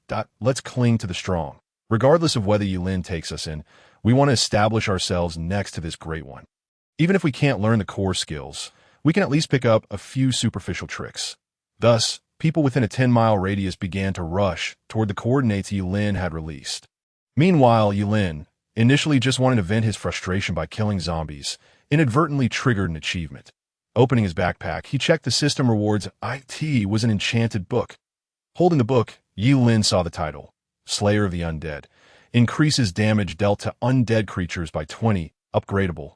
Next level, damage to undead creatures increases to 30. Requires slaying 1,000 undead creatures for upgrade. Yilin looked at the book in his hands, exclaiming internally, what a gem. This world had subtly modified the enchanted books.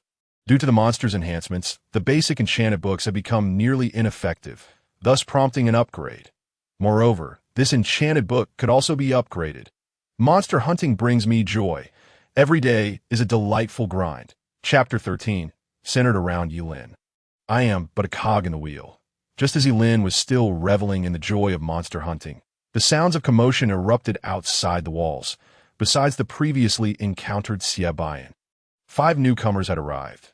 They had come from various directions, all to catch a glimpse of Yulin. Upon arriving, they were awestruck by the splendid little shop and the artistically crafted walls. My goodness.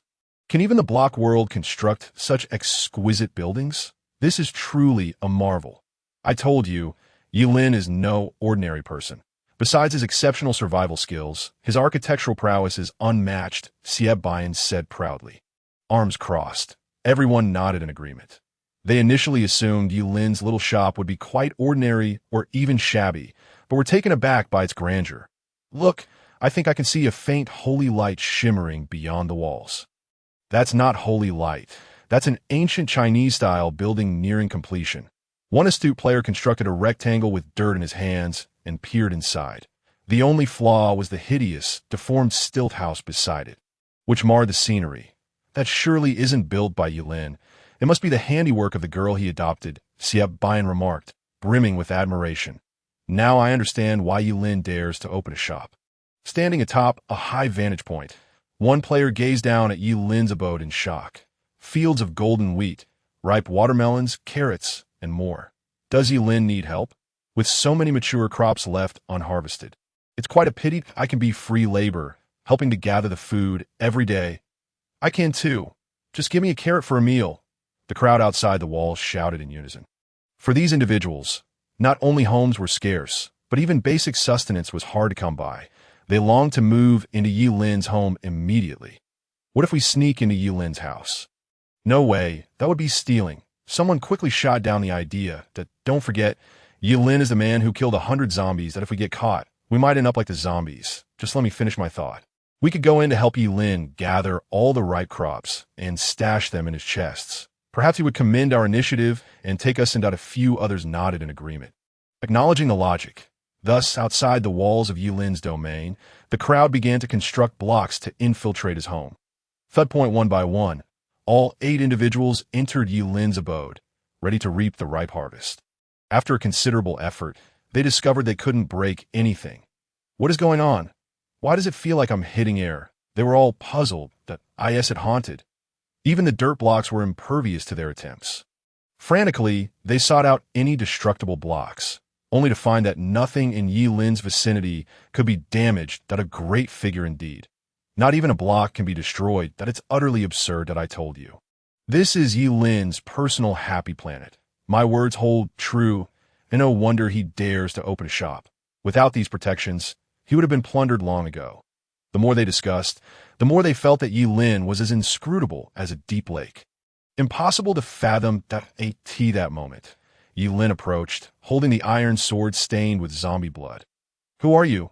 Just after finishing off the zombies, he noticed the clamor in his yard and discovered intruders had entered. The crowd was startled by the bloodied iron sword in Yulin's hand. Great one. Please allow us to explain. We intended to help you harvest the mature crops, but we found we couldn't destroy anything here. Yulin glanced at them, then looked up at the dirt blocks they had built against the wall. He felt a wave of helplessness. While constructing walls could keep zombies at bay, it wouldn't deter other players. It seemed he needed an extra layer of glass for protection. Understood. Follow me. Yulin, disinterested in their explanations, sheathed his sword and walked over to the little shop. Could it be that the Great One is moved by our honesty and is preparing to offer us some food or even take us in? As the crowd watched Yulin enter the small convenience store, their faces lit up with joy. After a brief moment, Yulin emerged, wielding a pickaxe in his hand. He paid them no mind and proceeded to excavate a 2x2 hole in the wall adjacent to the store. What could he possibly be up to? The onlookers exchanged puzzled glances, unable to decipher Yulin's intentions. Leave, he commanded, his voice steady and authoritative. The crowd was taken aback that I said, please exit. With that, Yulin issued his dismissal.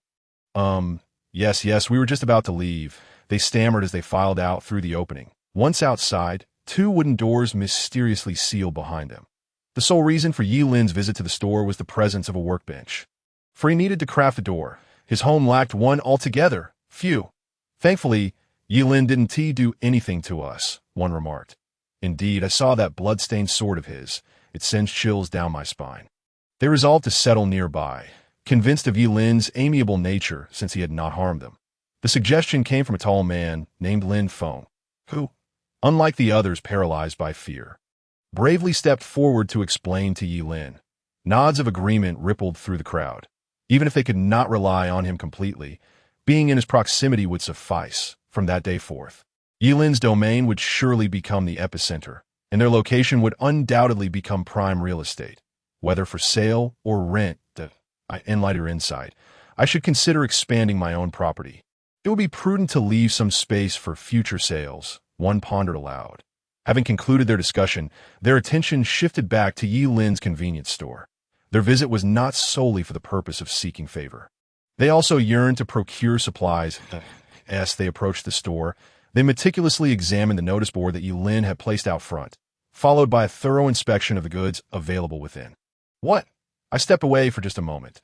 And now there are so many new items, exclaimed Xiaobayan, astonished that on his previous visit, the store had offered only a handful of food items and survival tips.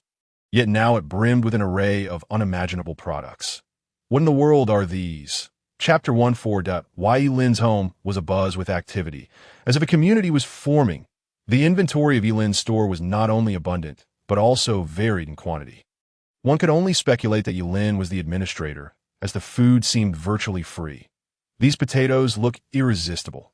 I must buy some to experiment with, potato stew or fried potatoes. I wonder what they taste like. Ah, this watermelon is seedless. It looks so juicy. I can't resist taking a bite.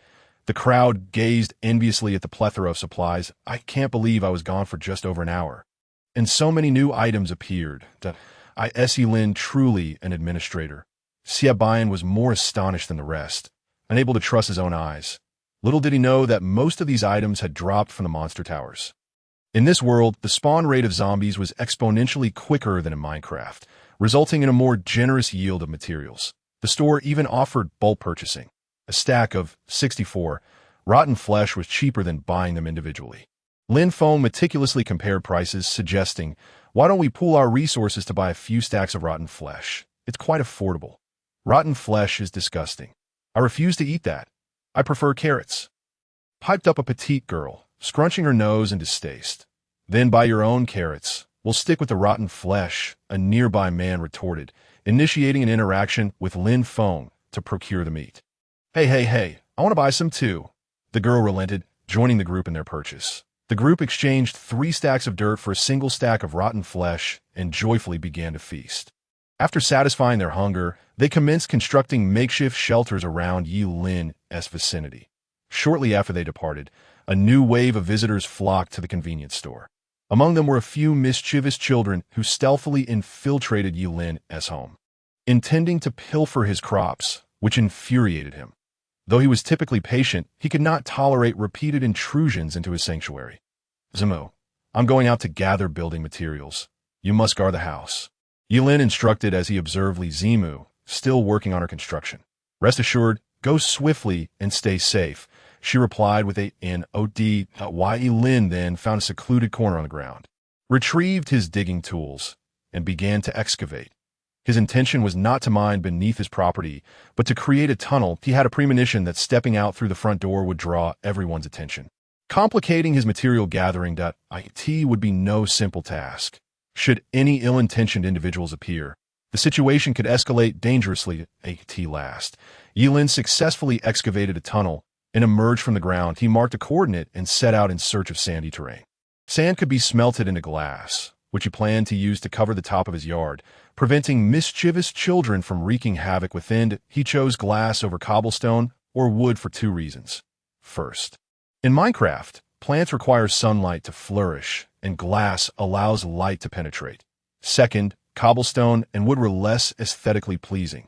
While torches could substitute for sunlight, the resultant structure would be far from appealing.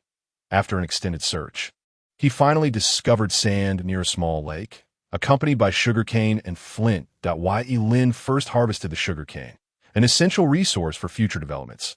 Even more critical than regular food, He then proceeded to dig up all the sand and flint from the area. Nearby, he spotted wild cows and pigs, which sparked a plan in his mind. He resolved to return another day, but for now he needed to seal up his home to thwart any further disruptions from the children. As he retraced his steps, several waves of players had already arrived at Yulin's store. Anyone who visited was met with astonishment at the diverse array of items. Subsequently, they began to establish their residences around Yulin's property. Lin Feng, recognizing an opportunity, understood that in a world where a prominent figure lacked nothing, the most undesirable occurrence would be chaos. If left unmanaged, Yulin's surroundings would inevitably devolve into disarray. Without hesitation, Lin Feng took it upon himself to maintain order in the vicinity of Yulin's domain. His primary goal was to forge a connection with Yulin as swiftly as possible. Listen up, everyone.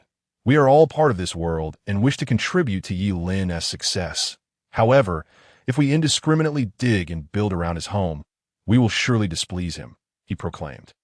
I have designated specific areas for each of us, including myself. Let us respect these boundaries and work together to preserve the environment surrounding Yulin's home. Hey brother, that is the entrance to Yulin's house. Could you shift a bit to the left? Don't block the way out for our esteemed leader. Thus, Yulin's vicinity began to resemble a burgeoning community, vibrant and bustling. Hope for the future filled the air. For strength lies in numbers. At that moment, Li Zimu successfully completed her construction. This was her design from her university days, the Jiuzhou Huaxia Palace. Due to space and material constraints, she had only managed to create a basic palace. Yet even so, amidst the surrounding makeshift shelters, it stood out like a radiant moon, dazzling and resplendent that it's so lively outside. There are so many people. As the palace was elevated, Li Zimu could easily observe all that transpired below. However, she noticed the encroaching darkness. Night was fast approaching. If only there were torches. She recalled the previous night's chilling events. Descending the spiral staircase she had reserved, she rummaged through the storage box and unearthed the remaining torches from Yulin. Everyone placed torches within their homes and nearby, ensuring that their surroundings would remain free of zombies. Li Zimu emerged, speaking in a voice that was exceedingly pleasant to hear. Torches? No wonder the residence of Master Yulin radiates with holy light. It turns out the existence of such items is the reason. The crowd hurried forward to collect their share. Each person was allowed 5 torches, no more, lest others be deprived. Li Zimu tirelessly began distributing the torches to everyone. In an instant, the surroundings of Yulin's home were illuminated, transforming it into the most resplendent star in the square world. Meanwhile, Yulin returned home, carrying sand. Why is it so bright outside? Where is Li Zimu? Yulin searched around but could not spot Li Zimu. Suddenly, his voice echoed from outside. Chapter 15. Astonishment. The wilderness survival expert seeks to negotiate with Yulin. Upon hearing Li Zimu's call, Yulin hastily grasped his iron sword and stepped outside. The crowd turned to gaze at Yulin, their faces reflecting surprise and admiration. Master Yulin, I finally see him in person. How exhilarating. Master Yulin, do you fear the cold?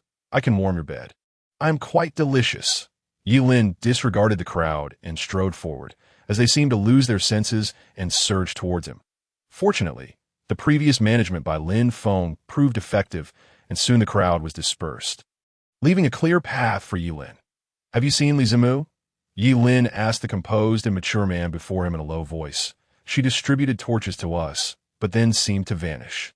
Lin Feng scratched his head and replied that he had indeed heard Li Zimu's cries, but was too intimidated by the surrounding eerie darkness filled with zombies to step outside. Just as Yulin furrowed his brow in concern, the system's announcement sounded before the crowd. Ding! Sun Fan has achieved the first kill of a slime. Rewards have been automatically added to the backpack. Yulin was not surprised. Rather, the people around him began discussing Sun Fan. Have you heard of Sun Fan? He's a prominent figure in the survival channel. Of course. He is incredibly handsome and muscular. Every time I see him hunting in the wild, I feel the urge to change my underwear. As the crowd chattered, Yulin heard footsteps approaching, gripping his iron sword tightly. Currently, his equipment could easily vanquish ordinary monsters, but if the system had installed certain monster mods, the situation could become precarious. The footsteps drew closer, and under the light of the torches, the ground ahead appeared increasingly gloomy that moment. It was dusk. Although the area was illuminated, it was not uncommon for a zombie to appear. The suffocating sounds heightening the oppressive atmosphere. One step, 2 steps that a silhouette gradually materialized before Yilin, slowly revealing its features. It was Li Zimu. "Where have you been, you troublesome girl?" Yilin scolded her like an elder brother reprimanding his younger sister. "I saw a green block ahead and thought to take it for building," Li Zimu replied, a hint of grievance in her tone. "Green block? In the absence of mods, the known green blocks, aside from leaves, are only 3 types: emeralds, green wool, and slime." The dynamic effects of this world were impressively realistic, and at that moment, a trace of slime residue clung to Li Zimu. Particularly, her chest was stained with an unknown green liquid. "Did you encounter a slime?" Yilin wondered aloud. Just as he pondered, 3 figures emerged from behind. It's Sun Fan, the expert of wilderness survival. A big shot. Could it be that he is another version of Yilin? No, he is someone who can stand on equal footing with Yilin. The crowd raised their heads, eagerly anticipating the unfolding drama. The nature of humanity is to spectate. The 2 formidable figures were about to engage in negotiation, and all eyes were on them. One side was the wilderness survival expert Sun Fan, while the other was the newly risen star Yilin. What sparks would fly between them? What would be the first words exchanged? Would it reflect the distortion of human nature or the degradation of morals? Stay tuned for the afternoon edition of Happy Planet. Yilin. I am Sun Fan, and these 2 are my teammates, Xiao Tian and Qian Sun. Sun Fan stepped forward and spoke first. The crowd sensed a brewing tension. "I still support Master Yilin. How about you? Look at me, I'm all wet. You know who I support." The girl who spoke kept her gaze fixed on Sun Fan, her decision made. Sun Fan, with such pride, must be seeking to have Yilin submit to him. Undoubtedly, would this magnificent establishment change ownership? I predict Sun Fan's next words will be, "Either become my teammate or perish here." Although Yilin had emerged as a dazzling star, his influence had only recently taken shape. In contrast, Sun Fan was a long-revered figure, especially in this survival world. In their minds, Sun Fan was an unchanging, brilliant galaxy, while Yilin was merely a fleeting meteor. "I have come here to discuss a collaboration with you." Sun Fan concluded his statement. The crowd was momentarily stunned, their faces lighting up with incredulity. What? The top-tier expert of wilderness survival has come to discuss cooperation. Is this really Sun Fan, the man of iron will and pride? What's going on? I'm ready to act on this. A girl blinked in confusion, her little eyes filled with question marks. Some even rubbed their eyes, trying to confirm if the man before them was indeed Sun Fan. "Collaboration? What can you offer me?" Yilin arched an eyebrow, clearly aware of Sun Fan's identity. If this were the real world, he would welcome him with open arms. However, in the world of Minecraft, it mattered not whether one was Sun Fan or Bear Daddy. He had no need for them. The crowd was equally astonished by Yilin's attitude. After all, this was Sun Fan, a man who could survive alone on a deserted island for 30 days. He was no ordinary person. Xiao Tian and Qian Sun, standing behind Sun Fan, were also filled with indignation. This man was far too ungrateful. Despite the situation, he still sought to reject their offer. "Do you know who you are speaking to?" Qian Sun said in a low voice. "Does it matter?" Yilin shot a cold glance at Qian Sun, ready to retort, but Sun Fan intervened on his behalf. Silence. Sun Fan spoke firmly, then turned to Yilin with courtesy. "We can provide you with materials daily, and the rewards from the first kill of slimes will be yours." Yilin was somewhat taken aback, and the crowd looked on in disbelief. Let us disperse. In this apocalyptic world, strength is paramount. Even Sun Fan must bow his head. What a waste of my efforts. Henceforth, my affections will remain solely for Master Yilin. The crowd watched as Sun Fan made such remarks. Their anticipation for gossip dashed. This was hardly collaboration. It was more akin to lowering oneself to seek refuge from another. Yilin contemplated for a moment, glancing at Li Zimu beside him. "Did they save you?" Li Zimu recalled being ensnared by slime. Shyly nodding, Yilin looked at the 3 individuals. "Given that they saved one of my team members." Come in. Chapter 16. Successfully acquiring 3 little subordinates. Sun Fan followed Yi Lin through the entrance of the earthen structure. How was this door crafted? And what are the various crops? How is it all accomplished? What intrigued Sun Fan even more was the unsightly yet towering stone house. Why does that tall building continually spawn zombies? Ah, that is a monster spawner, Yi Lin replied casually, which utterly astonished Sun Fan. He had initially believed the gap between himself and Yi Lin was negligible. His main purpose for this visit was to learn some techniques. However, witnessing all this made him realize the true extent of their differences. They were merely frogs at the bottom of a well, unaware of the vastness beyond. Let us head upstairs to talk.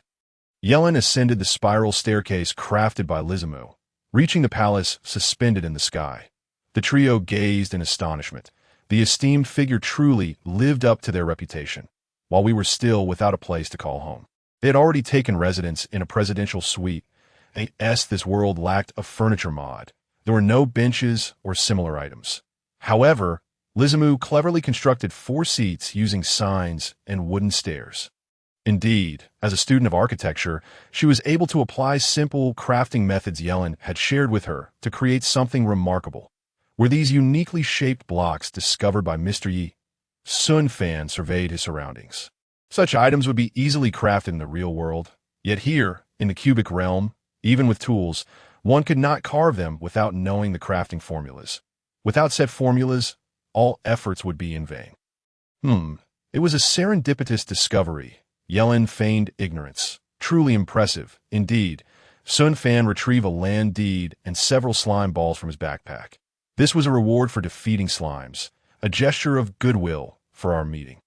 Yellen glanced at the land deed in Sun Fan's hand, but hesitated to accept it.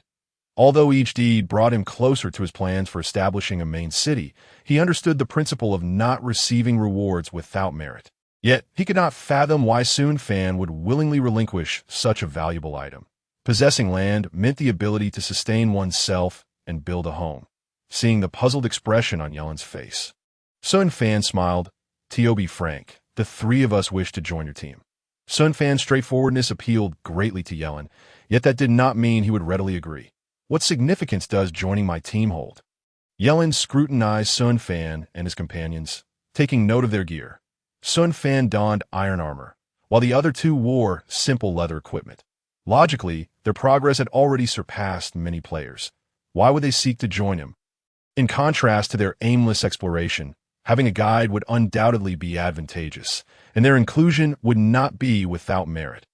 All we require is lodging and sustenance for the rest of the time.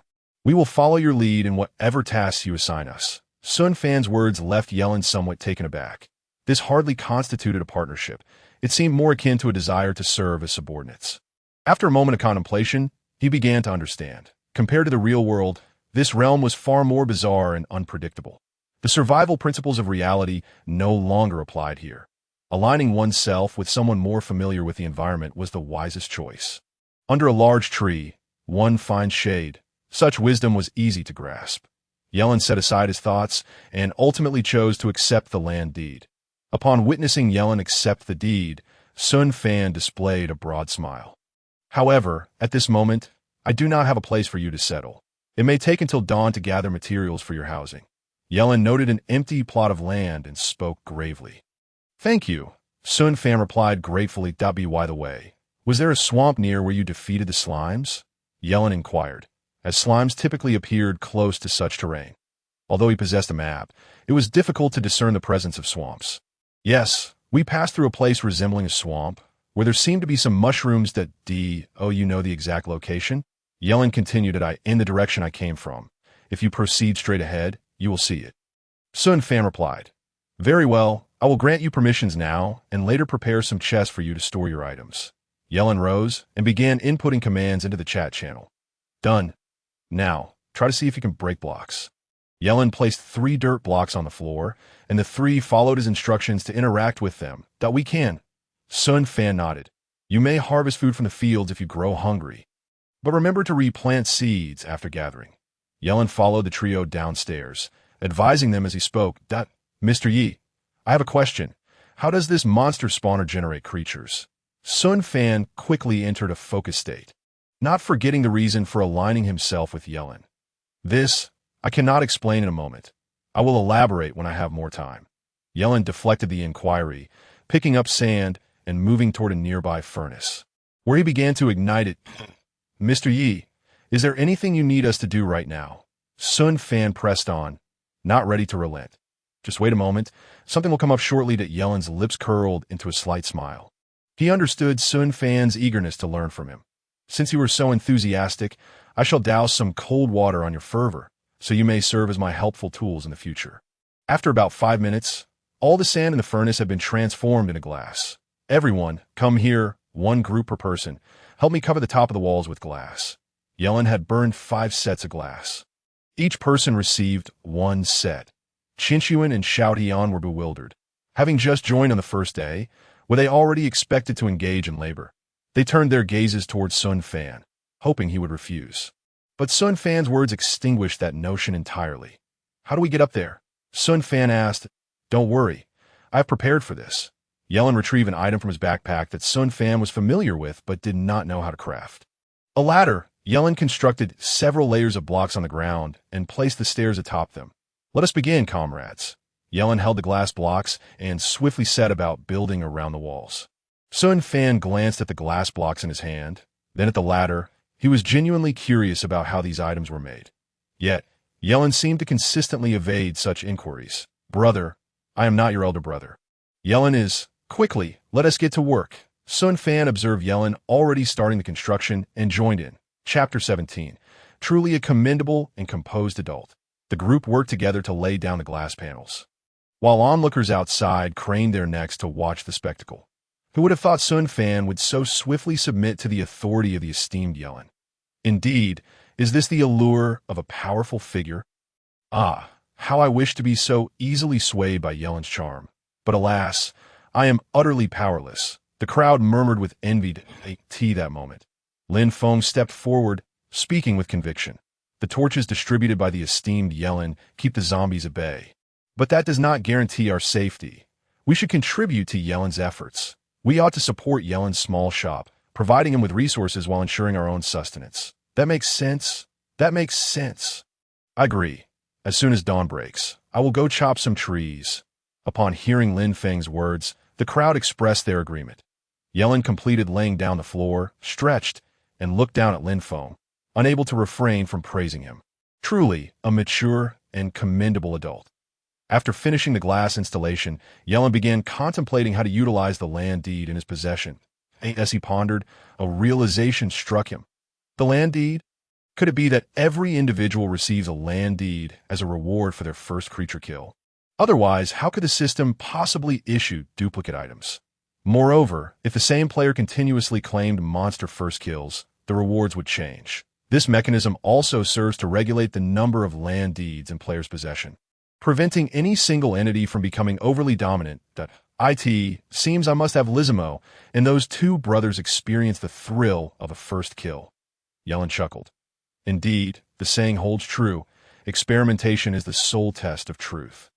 Observing the 3 sprawled on the glass, resting, a smile crept upon Yellen's face. It seemed he would soon find use for them. Lizimo, you will be responsible for constructing their accommodations at home tomorrow. Very well. Lizimo nodded, her interest in architecture evident. Sun Fan, you and your 2 brothers will assist Lizimo in building the house and gathering materials. Sun Fan pondered for a moment. He truly yearned to collaborate with Yi Lin on his pursuits. However, as he was currently relying on others, he naturally had to choose obedience. Very well. Yi Lin turned around, gazing down from a position of authority. As his vision traversed countless zombies, he vaguely discerned the location of the marshland that Sun Fan had mentioned. Within his mind, plans began to take shape. Mining, establishing a ranch, descending into the depths of hell, and constructing a dedicated slime farm. All of these tasks were essential, with mining being the most critical. Thus far, he had yet to unearth any diamonds and hoped to strike gold at dawn. Following that, he intended to venture to the opposite hillside to retrieve the cattle and sheep he had previously spotted. As Yi Lin contemplated these matters, he realized the multitude of tasks awaiting him, all of which he would have to undertake alone. Liz was only interested in construction and farming. It was impossible to involve her in mining, relegating her to logistics. Meanwhile, He could not yet fully trust Sun Fan and the others, making it unwise to delegate significant responsibilities. Everything relied solely on him. Gradually, he would make progress. "Are you all going down?"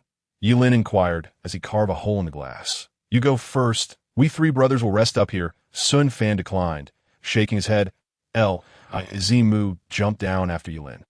She began constructing the framework for a house using the remaining materials, while Yilin returned to the monster tower to continue his endeavors. "Boss, do you know what those people outside say about us?" "You heard it yourself. Why must we be so subservient?" One of them exclaimed. "With the land deed, we could thrive on our own, so why must we rely on him? Indeed, just look at how he treats us. It's as if we are mere tools for his convenience." I can hardly swallow this indignation. Xiao Tian and Xian Sun were deeply dissatisfied with Yilin. After all their efforts to obtain the land deed, they were now expected to surrender it. Moreover, Sun Fan had uttered such words, commanding them to obey. Throughout their lives, when had they ever endured such humiliation? Sun Fan observed Xiao Tian and Xian Sun, choosing not to elaborate further. He was not living for himself alone. He had to consider the well-being of his two companions. The weight of responsibility felt increasingly burdensome, and he did not wish to lead his brothers down a perilous path. The uncertainties of this world were overwhelming, and living each day in fear was truly terrifying. What good was the land deed, anyway? He had studied it thoroughly.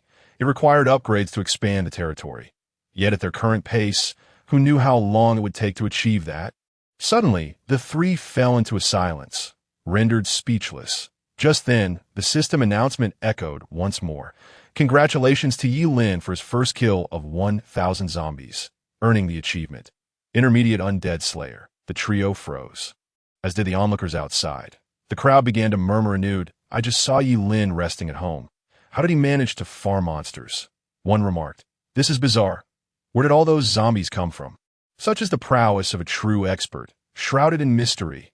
Meanwhile, Sun Fan and the others began to discuss the implications. Could it be that monster tower? It's truly uncanny that it could provide Yilin with 1,000 zombies. How on earth did he construct such a terrifying structure? Sun Fan shook his head, sighing. "This is precisely why I chose to align myself with him. When you entered, you failed to observe your surroundings. But I scrutinized everything. The gap between us and him is vast. The layout of the fields, the synthesis of equipment, and that enigmatic monster tower. We know nothing to develop more swiftly. We must associate ourselves with such a formidable figure and learn his techniques before eventually forging our own path." Sun Fan's foresight stemmed from his considerable achievements in the real world, rooted in his keen perspective. Those who only focused on their own development could never surpass those who were aware of everything around them. This monster tower would require a significant amount of time for them to master. Sun Fan's words astonished Xiao Tian and Qian Sun. "Boss, we misjudged you. Your choices have always been sound. We will certainly follow Yilin and strive to learn his monster tower techniques," they declared, having resolved to fully extract Yilin's knowledge. Sun Fan could not help but smile at the determination of his brothers. "Together, we three brothers will surely shine in this unknown apocalypse." Chapter 18. A bounty of food for a magical pickaxe. Yilin's iron sword had completely worn out. However, the rewards he received brought him immense joy. Not only had his experience points reached level 30, but he had also earned a system reward of 20 gold coins. With this newfound wealth, he could expand his territory, paving the way for a ranch. The intermediate Undead achievement made encountering ordinary zombies a trivial task. Yet, attaining the advanced Undead achievement would prove to be considerably more challenging. He needed to slay 10,000 zombies. If only he had the Blades of the Gods mod, he could slay as many as he desired without hesitation. Yilin chuckled. The next order of business was to expand the territory. Ding! Territory expansion successful. It has been increased to 75x75, due to the fact that the area near the front gate was occupied by players. The territory expanded in a user-friendly manner to the rear, giving the impression that it had doubled in size. "Wow, it's grown again. I'm one step closer to my dream of a majestic palace," Li Zimu exclaimed, marveling at the newfound space. Gradually, the night was pierced by the rising sun, illuminating the sky. Before Yilin could react, Li Zimu began commanding Sun Fan and the others. Sun Fan, hurry and chop some wood for me. I need trees with black and white bark. Don't chop the wrong ones. Xiao Tian, I still need some brown wood at S for Qian Sun. Gather as much stone as you can. What? You say you can't mine stone? How weak. Here, take my pickaxe and use this. Li Zimu tossed the stone pickaxe that Yilin had given her to Qian Sun. Xiao Tian and Sun Fan exchanged astonished glances at the pickaxe on the ground. So you need a pickaxe to mine stone? Hurry up. If you take too long, you'll be sleeping on the streets tonight. Li Zimu commanded with the fervor of a conductor orchestrating a symphony. Outside the gates, people began to mobilize, some digging for dirt, others chopping wood, all eager to trade for something at Yilin's shop. While you're chopping trees, remember to replant all the saplings. We must build a sustainable world, or else we'll run out of trees. Brothers over there, dig a little further for dirt. Otherwise, there won't be any left near Yilin's place, and that would be quite unsightly. Under Lin Feng's guidance, everyone worked in an orderly fashion. Brother, it seems this is the home of the person we saw earlier chopping trees, that a man and a woman approached, following the coordinates Yilin had provided. They were none other than the Baiyu siblings, who had once called Yilin foolish. Xiaoro, stay here and don't move. I'll check if there is any food for sale in the shop. Baiyu instructed as he ruffled the girl's hair, pulling out something from his backpack that piqued Yilin's interest. Iron ingots. Initially, the Baiyu siblings had no intention of approaching Yilin. During their exploration, they stumbled upon a naturally occurring village inhabited by numerous villagers who welcomed them with warmth and shared an abundance of food. As night fell, the area remained devoid of any zombies. Even when nearby zombies attempted to attack, a towering iron guardian within the village vanquished them all. Baiyu had hoped that he and his sister could lead a tranquil life in this village. However, it wasn't long before they encountered a group of players, armed with wooden swords, who, upon discovering the village's food supplies, began to plunder it. The formidable Iron Guardian was also slain by this band of marauders. Amidst the chaos, Baiyu spotted a chest in one of the villagers' homes containing an enchanted iron pickaxe. While fleeing with his sister, they were pursued by numerous zombies. Their energy depleted, they had consumed the last of their food. At that moment, their backpack held but a single item, an iron ingot. Baiyu scoured the nearby shop's offerings, only to find that all food required wood for exchange. Yet his inventory contained merely the enchanted iron pickaxe, the purpose of which remained a mystery to him. Ro, wait for me here, I will go gather some wood. Yet after searching the area, he found that all the trees had been felled by players residing near Yilin. Damn it, Baiyu exclaimed, slamming his fist into the ground in furious frustration. His sister, meanwhile, had reached the brink of hunger, on the verge of fainting. Suddenly, the door swung open, revealing a familiar face before Baiyu. Yilin, can you spare us some food?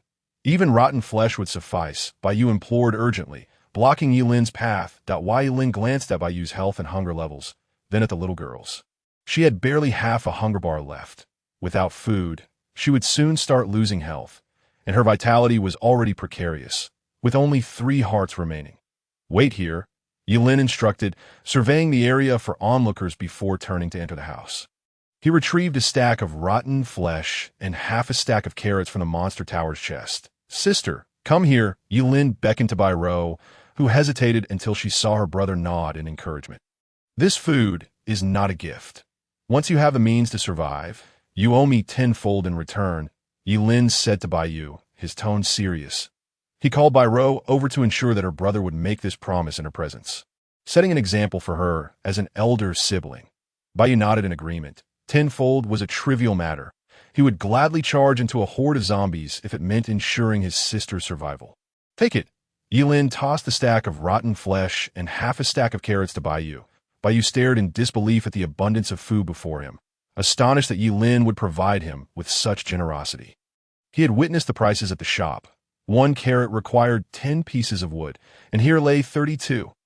Thank you, Baiyu exclaimed, hurriedly handing the carrots to Baiyu before retrieving an item from his backpack that left Yilin astonished.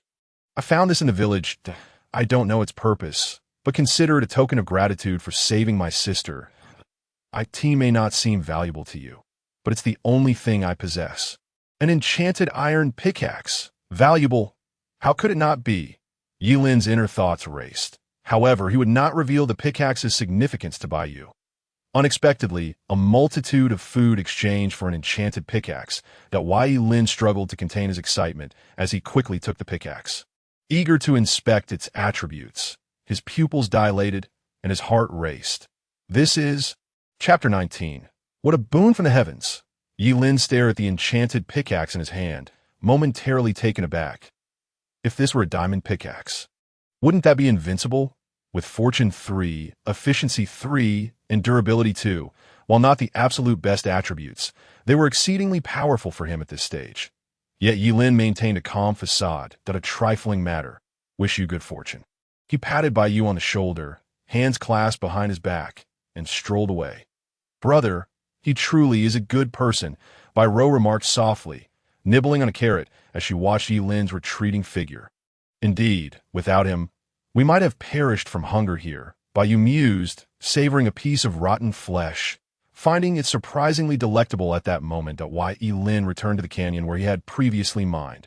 Retracing his steps to commence a second round of excavation, he used his ordinary pickaxe on iron ore, but when encountering coal or redstone, minerals that could be directly broken down, he switched to the enchanted pickaxe. Each swing yielded a bountiful harvest, an exhilarating experience. What is a happy planet? What is a happy planet? If you wish to know, allow me to enlighten you. Yi Lin hummed a tune while mining, reveling in the joys of life. After extracting another iron ore, something caught his eye, spider webs. Thankful for not having rushed ahead, he realized he would have been ensnared. The presence of spider webs indicated the nearby existence of a spider dungeon. Yi Lin promptly crafted a furnace on-site to smelt the iron ore. 2 would suffice. Scissors successfully crafted. Yi Lin used the scissors to gather a portion of the spider webs, then wielded his iron sword to slash at the remaining webs, acquiring nearly a full stack of string. Spider webs were a valuable resource. They could be broken down into string for crafting wool, fishing rods, and, most importantly, traps. However, while collecting, he inadvertently provoked the denizens of the dungeon. Cave spiders, smaller than ordinary spiders, but venomous. Yet, Yi Lin had no intention of slaying them. Not out of inability, but a desire to preserve this new species. Should he defeat them, it would count as a first kill. Yet he would lose the opportunity for biome rewards. He decided to mark the coordinates for future reference, intending to have Sun Fan's subordinates handle them later. With that, he used stones to block the little spider's escape route. Iron rails were also a valuable find, useful later as a collection mechanism for slime farms. Like a bandit, Yi Lin scavenged everything of worth from the dungeon. Following the iron tracks, he soon discovered the first chest within the dungeon. Let us see what treasures lie within. The chest opened 1 purple record, 9 gold nuggets, 3 loaves of bread, 5 iron ingots, and 1 saddle. Not too shabby. Adhering to his principle of waste not, want not, he also confiscated the chest itself. Continuing onward, he quickly stumbled upon a second chest. May I trade 20 years of my life for a book of precise gathering enchantment? Yi Lin prayed. Heavens, with such a long lifespan, surely you wouldn't mind lending me 20 years. As he spoke, he opened the chest. Indeed, a book of enchantment materialized before him. Thank you, heavens, for sacrificing 10 years of life for this enchantment book. Yi Lin gingerly picked up the book, which bore the 4 prominent characters. Precise gathering. He was astounded. The Heaven's lifespan is truly a wondrous currency. In addition to the precise gathering enchantment book, he also found 8 iron ingots and 2 gold blocks inside, with the book and enchanted pickaxe in hand. Yi Lin was grinning from ear to ear.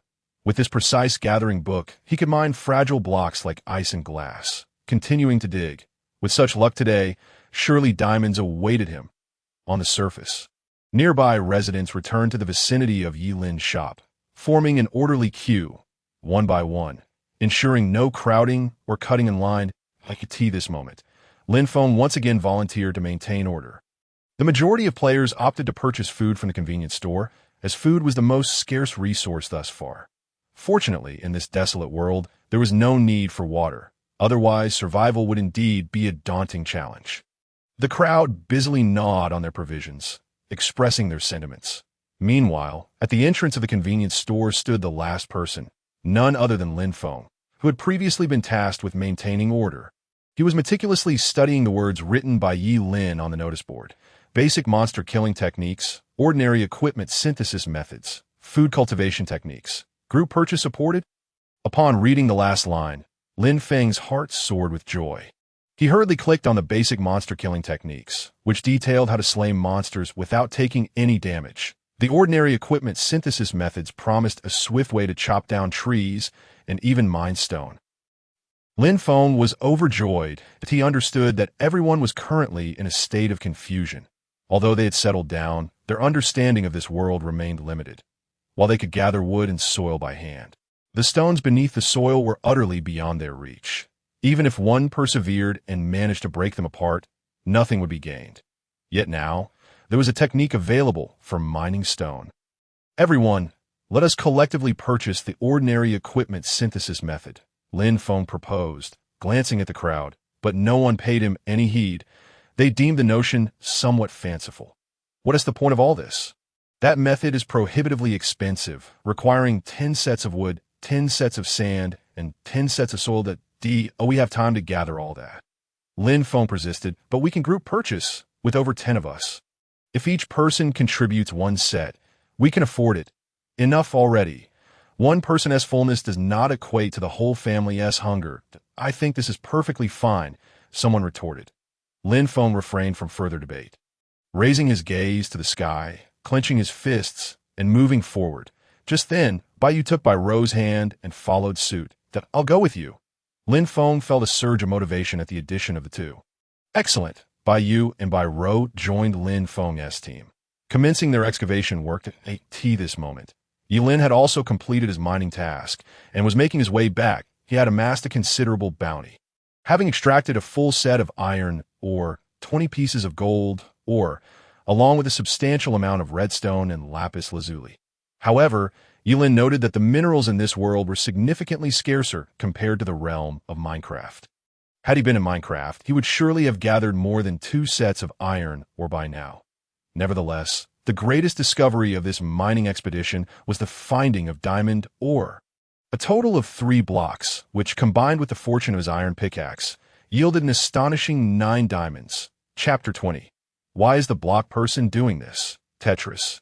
Yi Lin returned to the surface, now equipped with a diamond pickaxe and aware that lava was nearby. However, an awkward situation arose. He had no water. Water was essential for mixing with lava to form obsidian. Possessing only the pickaxe without water was utterly futile. It was reminiscent of the author of this book, who, despite wielding a long spear, had lived for over 20 years without finding a suitable opportunity to employ it. Forget it. I'll come back tomorrow and bring one of Sun Fan's lackeys along. Yi Lin resolved, glancing at the nearly 3 sets of redstone in his backpack, already formulating a plan. Instead of heading home, he chose the opposite direction, the swamp. Although Sun Fan had previously gifted him 5 slime balls, it was far from sufficient for constructing sticky pistons. Setting a modest goal, he aimed to establish a slime farm today. Following the map for half a day, Yi Lin finally located the area inhabited by slimes. Indeed, it was a vast swamp.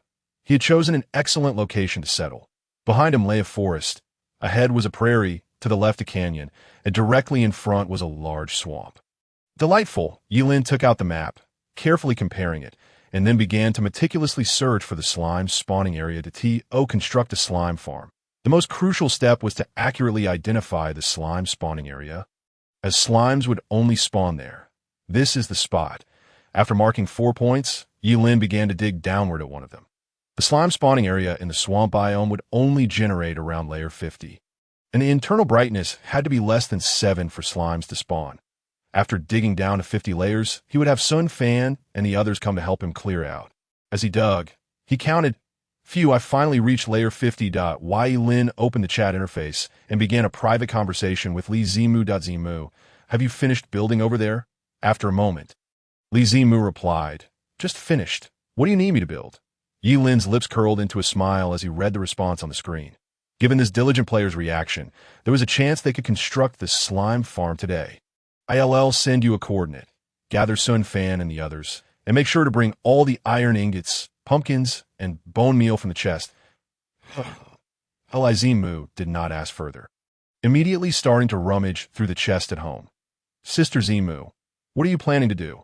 After a day of labor, Xiao Tian was thoroughly impressed with this girl's work ethic. She built without pause. The most astonishing part was that the structures she created were truly magnificent, leaving no room for dispute. Consequently, Xiao Tian began to address her with honorifics. The boss asked us to go to the swamp you discovered earlier. It seems there is something to do. Quick, follow me. After Li Zimu had gathered everything, she led Sun Fan and the others out the door. Where is Yilin? I don't see him anywhere. Qin Sun remarked, scanning the surroundings without spotting Yilin. There's a hole over there. Sun Fan, with keen perception, noticed a spot ahead where the ground had been excavated. Could it be that Yilin fell down there? Xiao Tian and Qian Sun exchanged glances and quickly ran toward the hole. This hole is quite deep. Did Yilin fall down? Look, there's a yellow rod next to the hole. What is that? Could it be the weapon of the one who harmed Yilin? Qian Sun and Xiao Tian speculated. Just then, a head emerged from the hole. Oh my, it's haunted. A head is popping out of the hole. Qian Sun and Xiao Tian were startled. Wow. How did you climb up? That's amazing. Upon recognizing that the person emerging was Yilin, Xiao Tian exclaimed in surprise, a ladder. Didn't you see the thing stuck to the dirt wall? Yilin replied, what did you call us here for? To kill slimes. Sun Fan brandished an iron sword, inquired, as members of nature, we must consider how to maintain the ecological balance. How can we harm slimes? Yilin gestured toward the nearby hole, indicating for everyone to follow him. We're here. Why Yilin led the four to layer 40 underground. Your task is to clear this area? What? Clear it? No way. Are you trying to exploit us? Even Sun Fan could hardly contain his disbelief. It took them ages just to gather a single stone. Don't worry. We won TB using our hands to gather. IVE prepared stone pickaxes for everyone. Why Yilin tossed out the stone pickaxes, urging everyone to begin digging. Meanwhile, he began assembling the tools necessary for constructing the slime farm. The tools required for building the slime farm were numerous. But fortunately, none of them were particularly rare, making them manageable for Yilin at present. First and foremost, iron golems were essential, as their presence significantly increased slime spawning efficiency. Additionally, torches were needed to expedite the slime's appearance. Most importantly, powered rails were necessary. Of course, for those who were diligent, powered rails were optional. However, Yilin preferred not to visit the slime farm every day to hunt slimes. Thus, he relied on powered rails for transportation. Fortunately, while mining, he had encountered a cave and obtained many rails along with a few powered rails, which alleviated some of his material costs. Once the basic equipment was prepared, Yilin prepared to leave and gather the remaining materials needed. Zimu, once this area is cleared out, build a semicircular little house in the center and enclose it with fences. Okay. Zimu nodded slightly. Xiao Tian, follow me. Why Yilin glanced at the nearby Xiao Tian and spoke in a deep voice. After receiving Su Fan's consent with a brief look, Xiao Tian agreed. Why Yilin observed all of this, which was why he remained skeptical about Su Fan and his companions. The group mentality was indeed too strong. Everything revolved around Su Fan. What significance was there in joining them? Yilin led Xiao Tian back to the previous canyon area. What are we doing here? Xiao Tian asked, puzzled. I'm taking you to see something interesting. Yilin looked toward the canyon and leaped down. What the heck, are you insane? You dare to jump from such a height? Xiao Tian was momentarily stunned as he watched Yilin descend. What are you dawdling for? Jump! Yilin shouted from below. Are you crazy? It's too high. Are you trying to get me killed? I'm not you, Xiao Tian stammered, picking up the stone pickaxe in his hand and began to dig through the dirt beneath his feet. Layer by layer. After about 10 minutes of digging, he finally reached the bottom of the canyon. During this time, Yilin crafted a workbench and combined materials to create an iron bucket, filling it with the water that had fallen. After waiting for a while, Yilin finally saw Xiao Tian emerge from the stone wall, his face contorted in a comical expression. That was so cowardly. You literally dug your way down from above. Yilin said, somewhat exasperated, you really have the guts to play wilderness survival. To hasten the process, Yilin quickly pulled Xiao Tian towards the underground cavern. Where are you taking me? Are you planning to do something to me like in Tetris? Xiao Tian exclaimed in shock. Chapter 21. Acquiring a new land contract. Xiao Tian's submission. Reluctantly, Xiao Tian followed Yi Lin down into the cellar. He noticed that the further they descended, the darker the surroundings became. And he could even hear the labored breathing of zombies nearby. This was his first time entering a mine, and the environment was unlike anything he had ever seen in the shadowy corners. He could sense Yi Lin's eerie, block-like eyes that he wouldn't really do something to me. Would he? Xiao Tian thought, feeling a tightness in his stomach from fear. We're here. Yi Lin turned to look at the trembling Xiao Tian. Tossing a stone sword to him. A stone sword? Xiao Tian stared blankly at the sword on the ground. Could it be that I wasn't mistaken? He wants a duel with me? Xiao Tian instinctively glanced at his lower half. Hurry up and pick it up. Kill the monsters here. Yi Lin frowned, surprised that a grown man could be so timid. Kill monsters? Oh, now I get it. I thought he wanted to duel me. Why didn't he say so? That scared me half to death. It must be said that Xiao Tian was indeed the favored one among the three brothers, and he was the first to obtain the stone pickaxe from Yi Lin. And now he had received a stone sword, both without any cost. Although these items were not considered valuable in Yi Lin's eyes, it was worth noting that before encountering Yi Lin, Xiao Tian and his companions were still in the wooden tool age and had never come into contact with stone-made items. Kill what? Xiao Tian snapped back to reality, suddenly feeling a surge of fear. What kind of monsters require someone kill them? Years of watching shows had taught him two things. Either the opponent was too weak for Yi Lin to bother with, or they were too strong, and he would be sent in as cannon fodder to test the waters. Clearly, this was entirely the latter possibility. Xiao Tian looked towards the stone ahead, where he could hear faint squeaking sounds. Then he glanced at Yi Lin. Who should I choose? Kill the monsters or Yi Lin? Damn it, I'm going for it. In the instant Xiao Tian lunged at Yi Lin with the sword, a single glance from Yi Lin caused his courage to evaporate, and he pivoted to charge at the stone ahead. Yi Lin also began to dig into a stone block. Inside, there were swarms of blue cave spiders.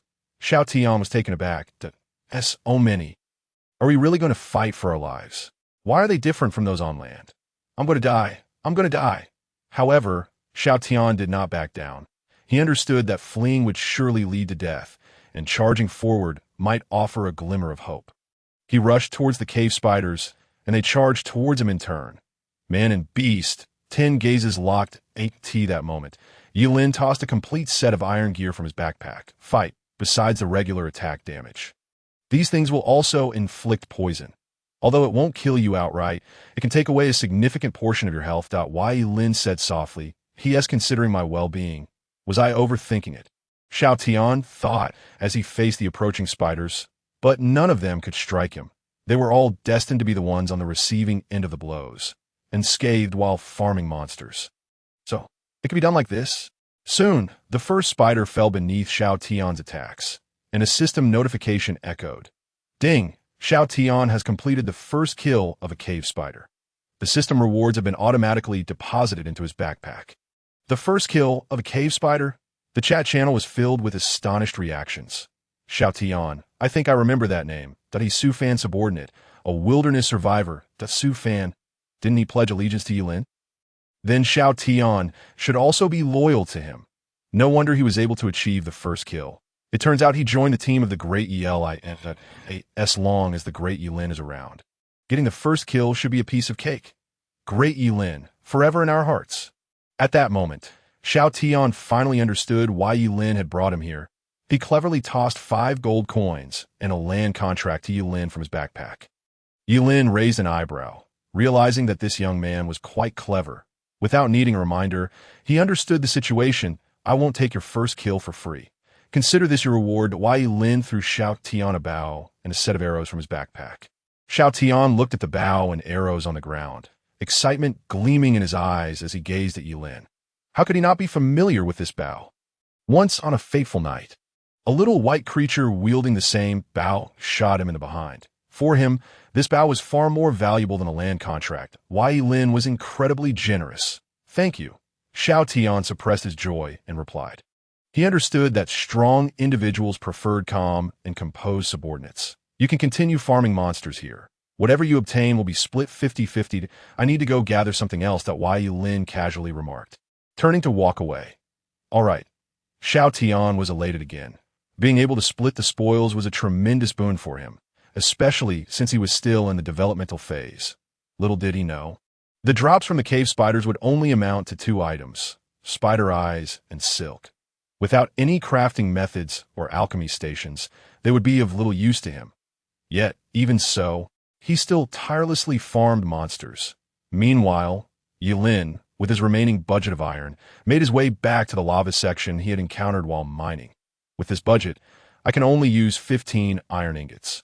The rest will be saved for crafting iron golems. Yilin assessed the vast pool of lava ahead. With an additional water bucket and 6 iron buckets in my backpack, that should be sufficient. After pondering briefly, he crafted 5 iron buckets and began to collect the lava. Then, adhering to his principle of not wasting resources, he retrieved the water bucket from his backpack and poured water onto the ground beside the lava. As the lava met the water, a sizzling sound erupted, and a large expanse of obsidian appeared before Yilin. Time to dig. Yilin took out the diamond pickaxe he had previously crafted and began mining the obsidian. To prevent any lava from lurking beneath, he cautiously stood aside while digging. Thank goodness I was careful. After breaking the first obsidian block, lava was revealed beneath. If he wasn't careful, falling into the lava would mean certain death. At that moment, Yilin was drenched in cold sweat. He used the iron bucket again to collect water and poured into the hole, rapidly converting the second layer of lava into obsidian. Yet he remained uneasy, maintaining a staggered stance as he cautiously mined the obsidian. 23 pieces of obsidian. Aside from the nether portal, I can also use the rest for beacons and enchanting tables. Yilin gazed into the contents of his backpack. Realizing that he had successfully gathered all the materials necessary to construct the preliminary blueprint he had envisioned. What remained was merely the expenditure of manpower to bring his creation to life. Setting course for home, Yilin sought out Xiao Tian, who was still engaged in battle against the cave spiders. At that moment, Xiao Tian had managed to collect 32 spider eyes and 48 strands of silk. Although these items were not particularly valuable, having them was certainly better than having none at all. Subsequently, Yilin led Xiao Tian back to the slime area. Upon descending to the underground level, Yilin was taken aback by the sight before him. Chapter 22. Crafting redstone torches and receiving the redstone treasure chest. Astonishing, magnificent, astounding. An array of words flooded Yilin's mind to describe the marvel that was this slime farm. Though the surrounding walls remained of stone, under the skilled hands of Lizimu, some stones had been chiseled away, revealing an exquisite pattern of undulating textures. This artistic approach made Yilin feel that slimes were unworthy of inhabiting such a splendid space. "Boss, it's finished," exclaimed Lizimu, hoisting her pickaxe and eagerly addressing Yilin upon his return. "Indeed, well done," Yilin responded, his heart swelling with joy at the sight of Lizimu's invigorated countenance. Truly, he had not chosen poorly. "Please hand over all the pumpkins and iron you brought." Accepting the iron and pumpkins, Yilin cast his gaze toward the 2 small houses, surrounded by fences, hovering in the distance. That was where the iron golems would be spawned. Never mind, let's first complete the slime farm, and then we can venture into the nether for quartz. Yilin mused aloud, leaving the 4 bystanders in a state of bewilderment. What on earth is this nether that the great Yilin speaks of? I have no idea. This is the first time I've encountered such a term. Could it be that this world contains a nether? The 4 engaged in a lively discussion, while Yilin had already commenced the creation of the iron golems. "My goodness, what is that white block? It looks remarkably like an iron block," Xiao Qian exclaimed, gazing in astonishment at the white cube Yilin had placed atop the floating house. "That should be an iron block." Crafted from iron ingots, Li Zimu conjectured, despite never having seen an iron block before, drawing from her knowledge of iron ingots. Can that iron block be used to forge numerous pieces of equipment? Sun Fan turned to Lizimu, his tone serious. "Indeed, the entire iron set that boss wears is crafted from iron ingots, including the iron sword and pickaxe," Lizimu replied. "With so much iron, wouldn't it be delightful for him to forge us a complete set of iron gear?" Xiao Qian exclaimed in wonder. "I believe that Yilin has his own intentions behind this. Our current understanding is too limited to fathom the depth of his actions. This place is destined to become a marvel of this world." Xiao Tian, arms crossed and brow furrowed, pondered deeply. After the incident in the canyon, he had been completely captivated by Yilin's regal aura. "Xiao Tian, You haven't been bewitched by Yilin, have you? You were opposed to joining his team before, and now you seem to Shao Qian's words were abruptly cut off by Sun Fan, who pointed at Yilin with a face filled with terror. What is that creature? It's even taller than Yilin. Is that a zombie? Shao Qian was stunned, having never encountered such a being that it shouldn't be. Perhaps it is some sort of automaton, Sun Fan mused, his mind racing in confusion. How could Yilin have known that this building method could produce such a creature? It was utterly bizarre. What on earth was he thinking? Meanwhile, Shao Tian had already grown accustomed to such spectacles. His resolve firm to follow Yilin diligently, both for himself and for his companions. At that moment, the system notification chimed. Ping. Yilin has created an iron golem and achieved the Home Guardian achievement. System rewards have been automatically granted to the backpack. Yilin opened his backpack to reveal a gleaming object before him, 20 gold coins. With these coins, I can expand the territory once more and construct the main city. It is merely a matter of time. Wow, how adorable. I want to touch it. Boss, how did you do that? Li Zimu gazed at the towering iron golem, her face filled with curiosity. I'll teach you again. Pay close attention. Yilin smirked at Li Zimu's starry-eyed expression. He constructed a bridge in mid-air and stepped into another house. The method of crafting an iron golem was not overly complicated, though the resources required could be a bit painful during the early survival phase. It necessitated 4 iron blocks, each block equaling 9 iron ingots, and 1 pumpkin. Ping. Another iron golem appeared before the group. This time, each of them silently committed the crafting method of the iron golem to memory. Finally, we have learned a new skill. But how do we mine for iron? As soon as the 3 relaxed, their brows furrowed once more. Damn it, we have the technique but no materials. We don't even have a hammer to use. While the 3 pondered, Yilin initiated his second project, constructing an automated transport system, utilizing redstone torches to activate the tracks and minecarts for transporting slime balls. Wow, that minecart moves on its own. Li Zimu rubbed her eyes in disbelief. What is happening? These minecarts are moving without anyone controlling them. What is the principle behind this? The trio followed the path of the minecart step by step to its end. Is that a torch? It doesn't quite look like one. Why is it just a shade of red? Peculiar. Very peculiar. They felt as if they had just entered a new city. Everything was a source of fascination. At that moment, the system once again announced Yilin's achievement. Ping. Yilin has crafted redstone torches and achieved the redstone technology achievement. System rewards have been automatically granted to the backpack. Chat channel. What on earth is redstone technology? I've never heard of it before. And that iron golem, could it be an ancient sorcery from the 9 provinces? How mysterious. How did the mighty Yilin come up with these ideas? He is simply incredible. I can't help but want to see what our offspring would be like. The crowd exclaimed in awe, but for Yilin, this was merely a drop in the bucket. He was eager to see what rewards awaited him this time. Please, not more gold. Opening his backpack, a treasure that sent him into a frenzy of joy appeared before him, a redstone treasure chest. Inside, there are 10 redstone blocks, a set of redstone lamps, a set of redstone torches, a set of redstone, a set of pistons, and a set of redstone repeaters. Additionally, there are 2 items that filled him with delight, a detector and soul sand. The crafting method for the detector was not particularly difficult, but it required mining quartz in the nether. This was precisely why he had been contemplating whether to venture into the nether for quartz. Encountering a frenzied zombie pigman or a ghast could lead to his demise in that infernal realm. The appearance of this item was fortuitous, as it solved his dilemma of creating an infinite rail machine. The role of the detector was crucial for such a task. As for the soul sand, aside from growing nether wart, it had little practical use in daily life. However, within the context of this slime farm, it served a remarkable purpose, enabling transport when paired with a certain underwater plant. Truly, the heavens had favored him. Everything he needed seemed to arrive just in time. Yilin set that thought aside for a moment.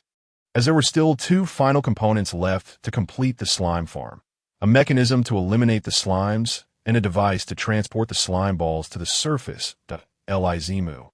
Prepare half a set of signs for me. With that, Yilin ascended to the surface. Chapter 23. Nearly drowned. Death in an instant. Yilin gazed ahead. Near the swamp, there was a substantial likelihood of encountering the ocean. Within that ocean lay a plant that could assist him in solving the transportation of items. Kelp. With kelp, the collected slime balls will be transported to the surface. Setting off, Yi Lin chopped down a tree nearby, crafting it into a boat, and began his journey toward the sea. Naturally, he dared not venture too deep into the waters. He valued his life greatly and was truly afraid of drowning. Upon reaching the edge of the ocean, Yi Lin disembarked and meticulously searched for aquatic plants beneath the surface. There it is. This depth should be safe enough, I hope. Upon finishing his words, Yi Lin swiftly swam downstream. Beside him, the bubbles indicated his oxygen levels. The disappearance of these bubbles would signal his imminent demise. Point 1 bubble.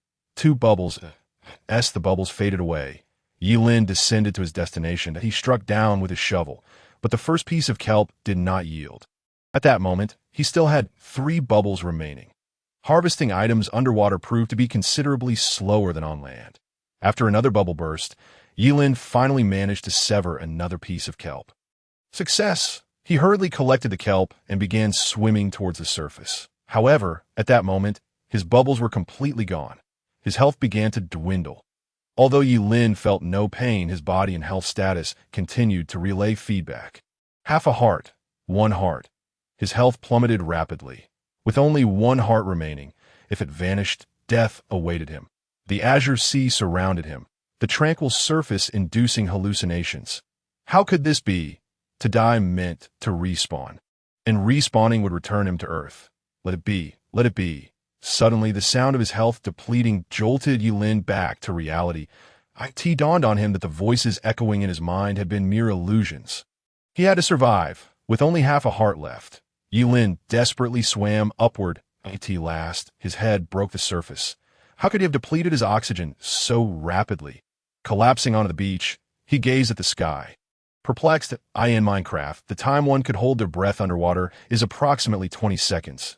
Yet Yi Lin felt he had only been submerged for around 10 seconds before running out of oxygen. Had the oxygen depletion rate accelerated in this world? Above him, the sun hung high, radiating light, heralding the arrival of spring. Yet in Yi Lin's eyes, that sun resembled a watchful eye that emanated brilliance, its reddest part resembling a pupil, observing everything in this world. Regaining his composure, Yi Lin shook his head and glanced at the ocean once more, and he suddenly felt an overwhelming fear of the sea. Had he delayed even a moment longer, or if a zombie or player had appeared on the shore to strike him down, he would have met his end. Death could come in an instant. Noticing that his health had nearly replenished, Yi Lin hurried back with the kelp. Upon returning, he was taken aback by the scene before him. So many slimes. The 4, led by Li Zimu, were covered in a mysterious slime substance. Don't be afraid, Zimu. Let's take one down together. It won't harm you. Qian Sun and Xiao Tian stood protectively in front of Li Zimu, one wielding a wooden axe, the other a stone sword. Resembling knights defending a princess, as for Sun Fan, he fearlessly charged into the swarm of slimes, engaging them in fierce combat.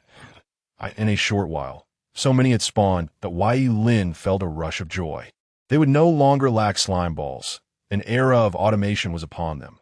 Let me handle this. Seeing Yi Lin's return, Sun Fan instinctively sheathed his axe and stepped aside. Point 1 must admit, the slime's attack power was exceedingly low. Aside from their ability to split, they were essentially living experience orbs. Thus, Yi Lin paid no heed to the slimes, directly picking up the signboard crafted by Li Zimu and affixing it to the previously excavated underground tunnel. What is this for? I don't understand. Qian Sun and Sun Fan expressed confusion. Even Li Zimu failed to comprehend Yi Lin's actions. Yi Lin, as a master, had his own intentions, which were beyond the grasp of mere mortals. All they needed to do was to marvel at his brilliance. Xiao Tian stood aside, arms crossed, feigning profundity. Upon hearing this, Qian Sun felt an urge to strike him. When did you become Yi Lin's sycophant? Before Qian Sun could finish, Sun Fan pulled her away, pointing to the location of the signboard. Wow, no way. The signboard has lava on it, and the lava isn't flowing. It's perfectly stable. What principle is this? This is unscientific. Qian Sun was stunned. The signboard could function in such a manner, and she had learned another building technique. How impressive! Indeed, Yilin's plans were entirely beyond the comprehension of ordinary people. Having acquired yet another skill was truly delightful. The four expressed their thoughts, each one deeply impressed by Yilin's ingenuity. It's finally done that Yilin stretched, gazing at the lava before him, filled with a sense of accomplishment. You all wait here. I'll be up shortly. He glanced at the four idling nearby. All right. Though they were curious about the purpose of the setup, since Yilin had issued a dismissal, they had no choice but to leave. The four ascended the ladder to the surface. What do you suppose that hole we dug is for? Indeed, the eerie iron golem, the inexplicably generated slime monsters, and the autonomous minecart. It all seems like a scene from a ghost story. Is Yilin planning to create an escape room in this world? Qian Sun and Sun Fan speculated. What our boss builds is always astonishing. It must be something extraordinary, like that monster spawning tower. Li Zimu added his opinion. That's reasonable. Yilin is truly impressive.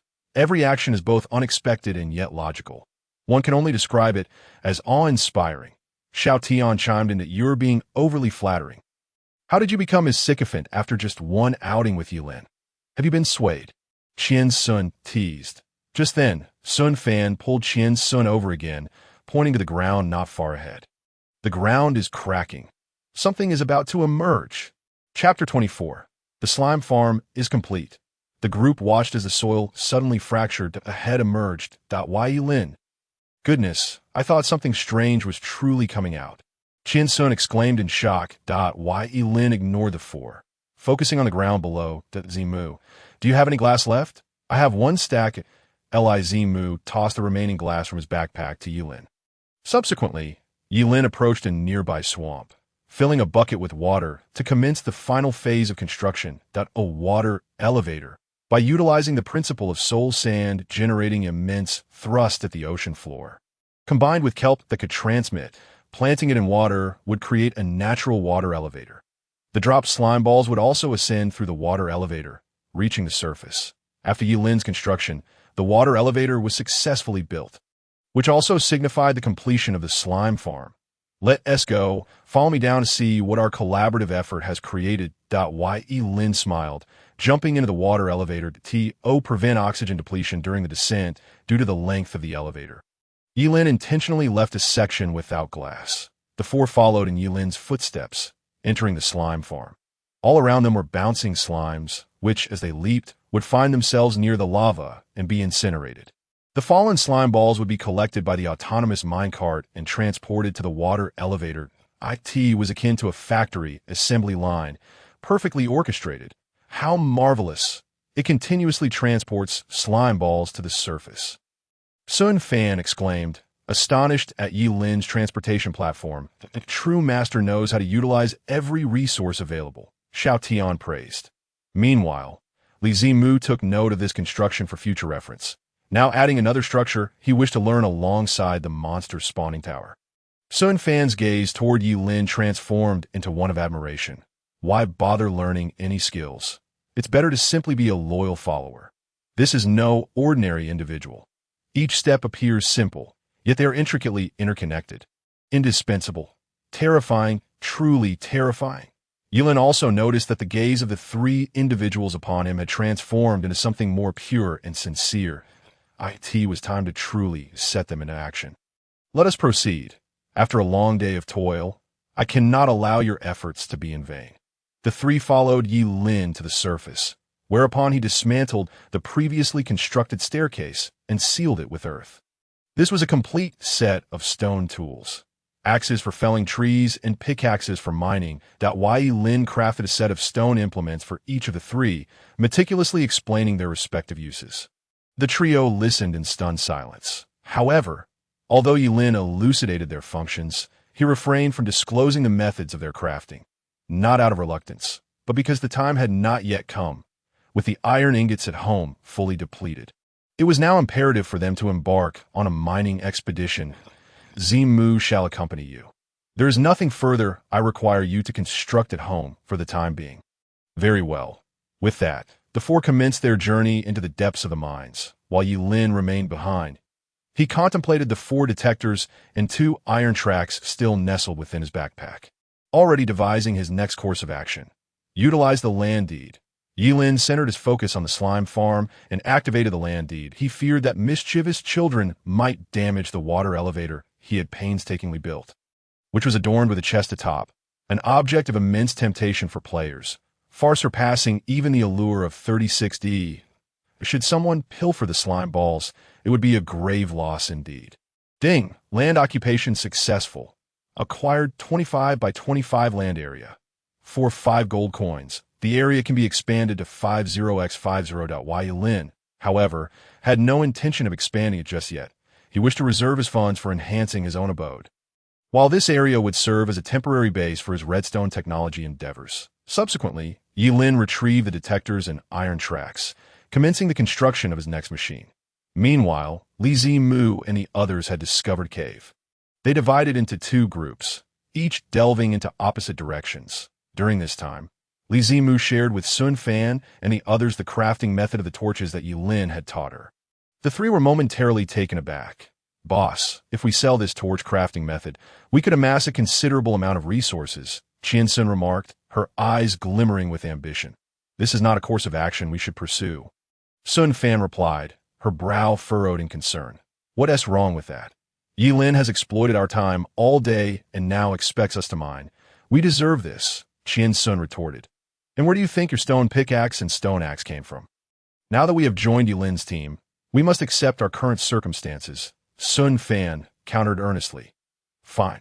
Qian Sun fell silent, resolutely swinging her pickaxe as she pressed on it. I say, Zimu, why is your pickaxe wider than mine? And why do you seem to be mining faster? Xiao Tian gazed in disbelief as Li Zimu surpassed him by a considerable margin. Yours is crafted from stone, while mine is made from iron ingots. Naturally, they differ, Li Zimu explained.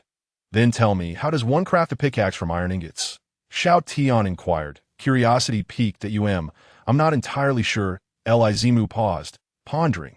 Didn't Yilin tell you how to craft a pickaxe? Xiao Tian asked, bemused. The boss mentioned it, but at the time I thought a pickaxe was unnecessary, so I declined, Li Zimu stated innocently. What on earth? Xiao Tian was taken aback. After a thorough comparison of the stone tool set, he reached a conclusion. The stone pickaxe was the most valuable of the 4, followed closely by the stone hoe. The other 2, while capable of accelerating the harvesting of dirt and wood, were merely blocks that could be easily collected by hand.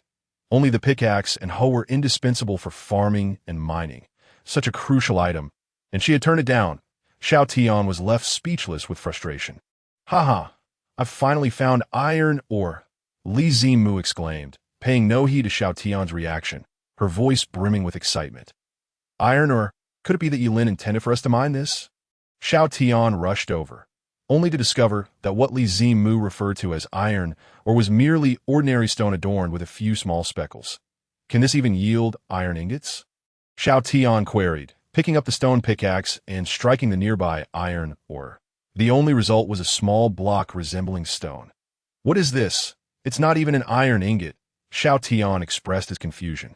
Regardless of what it is, we'll hand it over to the boss once we're done. Li Zimu cheerfully resumed her mining. Thus, she discovered yet another source of joy. Mining, just as Sun Fan and her companions were immersed in their task. A system notification echoed before them. Chapter 25. Killing pigs can also yield first kill rewards. Ding! Xiao Feng has completed the first kill of a pig. The system rewards have been automatically deposited into the backpack. Sun Fan and Qian Sun were taken aback. There are pigs in this world?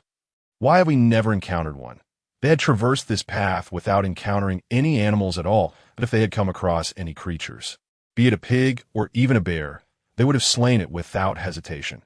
Yet, aside from zombies, they had seen nothing. This was the stark contrast between the fortunate and the unfortunate. Meanwhile, the chat channel erupted with fervent discussions. You can actually kill pigs?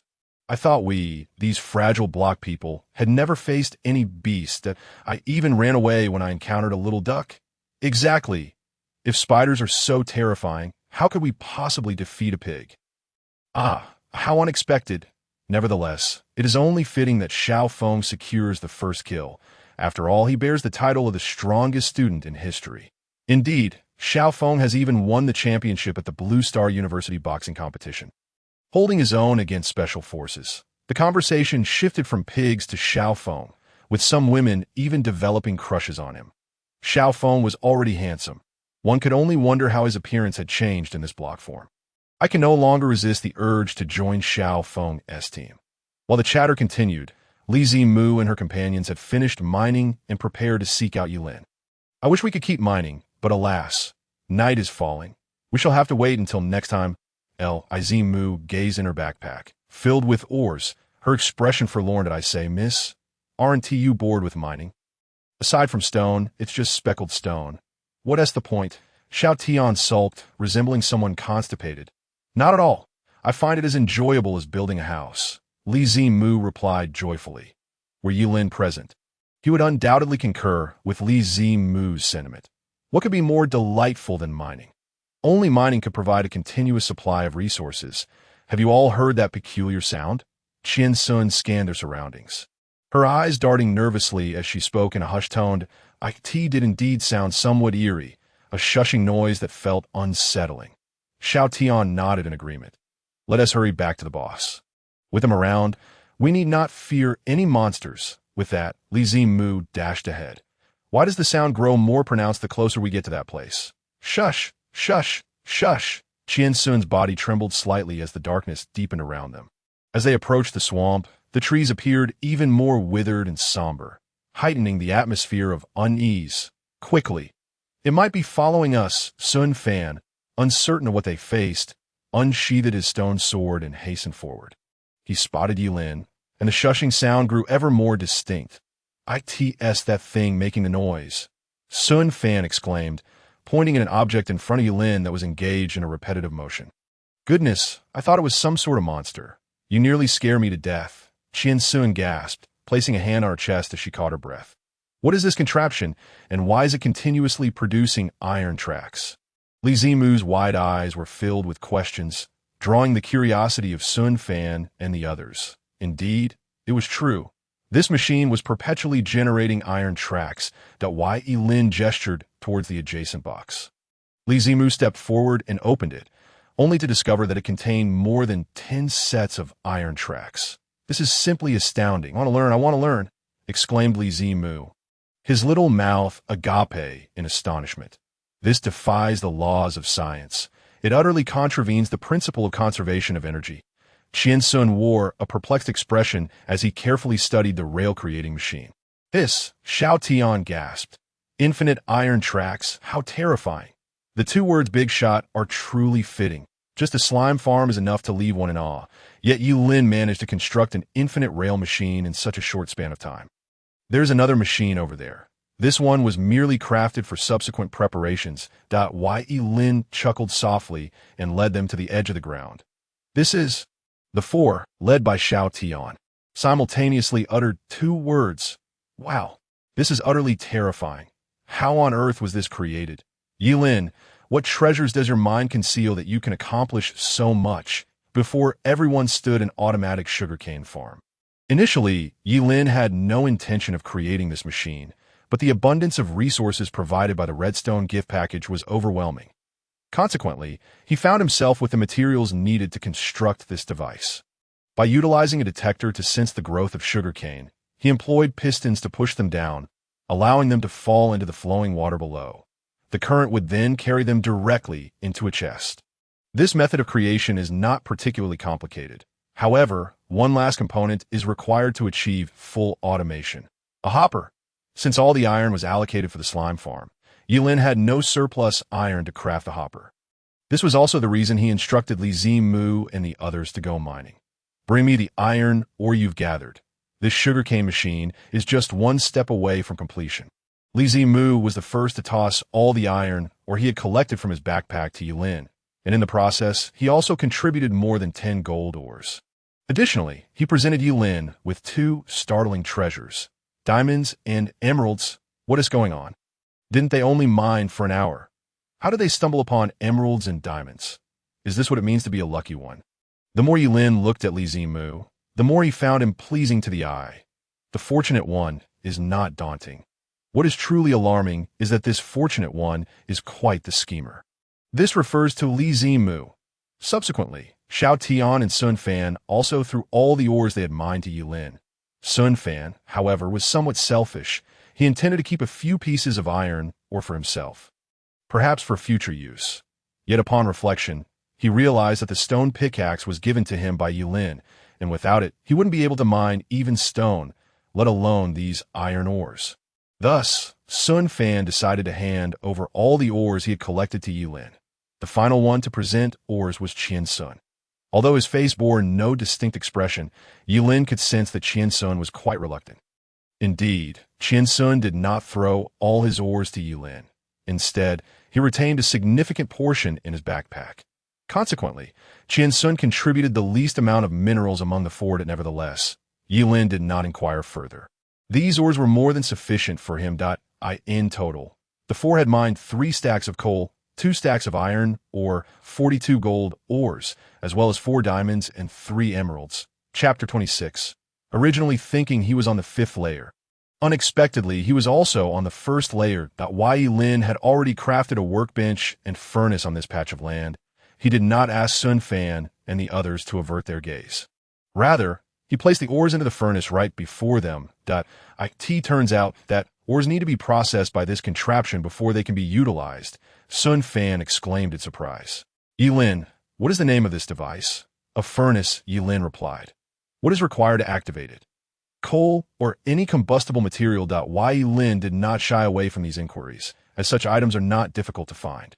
Presumably, as long as these individuals survive in this world for a month, they will uncover various crafting methods, such as those for the workbench, furnace, stone sword, and so forth. Sun Fan contemplated asking about the crafting method for pickaxes, but ultimately decided against it. He was someone who understood the importance of moderation, that if he continued to ask questions, he might not only fail to obtain the answers he sought, but could also end up worse off. Just as Yilin awaited the ores to smelt, the system notification suddenly chimed again. Ding! Xiao Feng has achieved his first kill of a cow. The system reward has been automatically deposited into his backpack. Yilin furrowed his brow. Just yesterday, he had discovered the habitat of cows and pigs, but he had chosen not to hunt them, preferring instead to lead them for captive rearing. Moreover, he had anticipated that slaying these ordinary creatures would also yield rewards. Fortunately, it was only cows and pigs that were killed. Many ordinary creatures remained unharmed. Yilin did not dwell on it, focusing intently on the furnace when the system notification sounded again. Ding! Xiao Feng has completed his first kill of a sheep. The system reward has been automatically deposited into his backpack. Damn! Yilin could no longer contain himself. Cows, sheep, and pigs may be the most common in Minecraft, but that does not mean others should reap the benefits for free. Xiao Feng is too bold, venturing out in the dead of night to hunt animals without fearing for his life against zombies. A remark from Xiao Tian snapped Yilin back to reality. Indeed, it is nighttime, and this individual dares to hunt animals. Could it be that he has also mastered some crafting methods? Or perhaps he, like Yilin, has traversed from Earth? Yilin pondered but did not dwell on it. Regardless, he absolutely could not allow others to benefit from the rewards gained through animal kills that on our way back. Let's keep an eye out for other animals nearby. If there are any, we should take them down immediately to avoid having our kills snatched away, Yilin proposed. All right. The four nodded in agreement. I could see that moment. All the ores have been smelted. The hopper was successfully crafted. Yilin installed the hopper at the base of the sugarcane machine. The automatic sugarcane farm is complete. Yilin exhaled, noticing that he still had a stack and a half of iron ore in his backpack. He did not remain idle, but walked over to the workbench to begin crafting equipment. Qian Sun grew anxious. He knew well the purpose of the workbench. With it, items could be synthesized. Yilin intended to use the iron they had mined to craft items. Sun Fan also felt restless, wanting to suggest that Yilin create 3 sets of iron armor for the 3 brothers. However, uncertain of how much iron ingot was required for armor, he opted to remain silent. In contrast, Xiao Tian appeared more composed. He was certain that whatever Yilin crafted would play a crucial role in their development. This entire day, building the slime farm, mining, and crafting the sugarcane machine. Every aspect was interlinked, leaving no time wasted. Thus, Yilin was undoubtedly creating something extraordinary.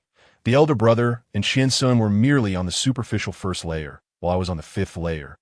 already beginning to glean Yi Lin's intentions. Their perspectives were too limited. The three of them simultaneously focused on Yi Lin, eagerly awaiting his next move. He turned around. In Yi Lin's hand appeared an iron chestplate. Did he not already possess an iron chestplate? Why was he crafting another? The three were puzzled.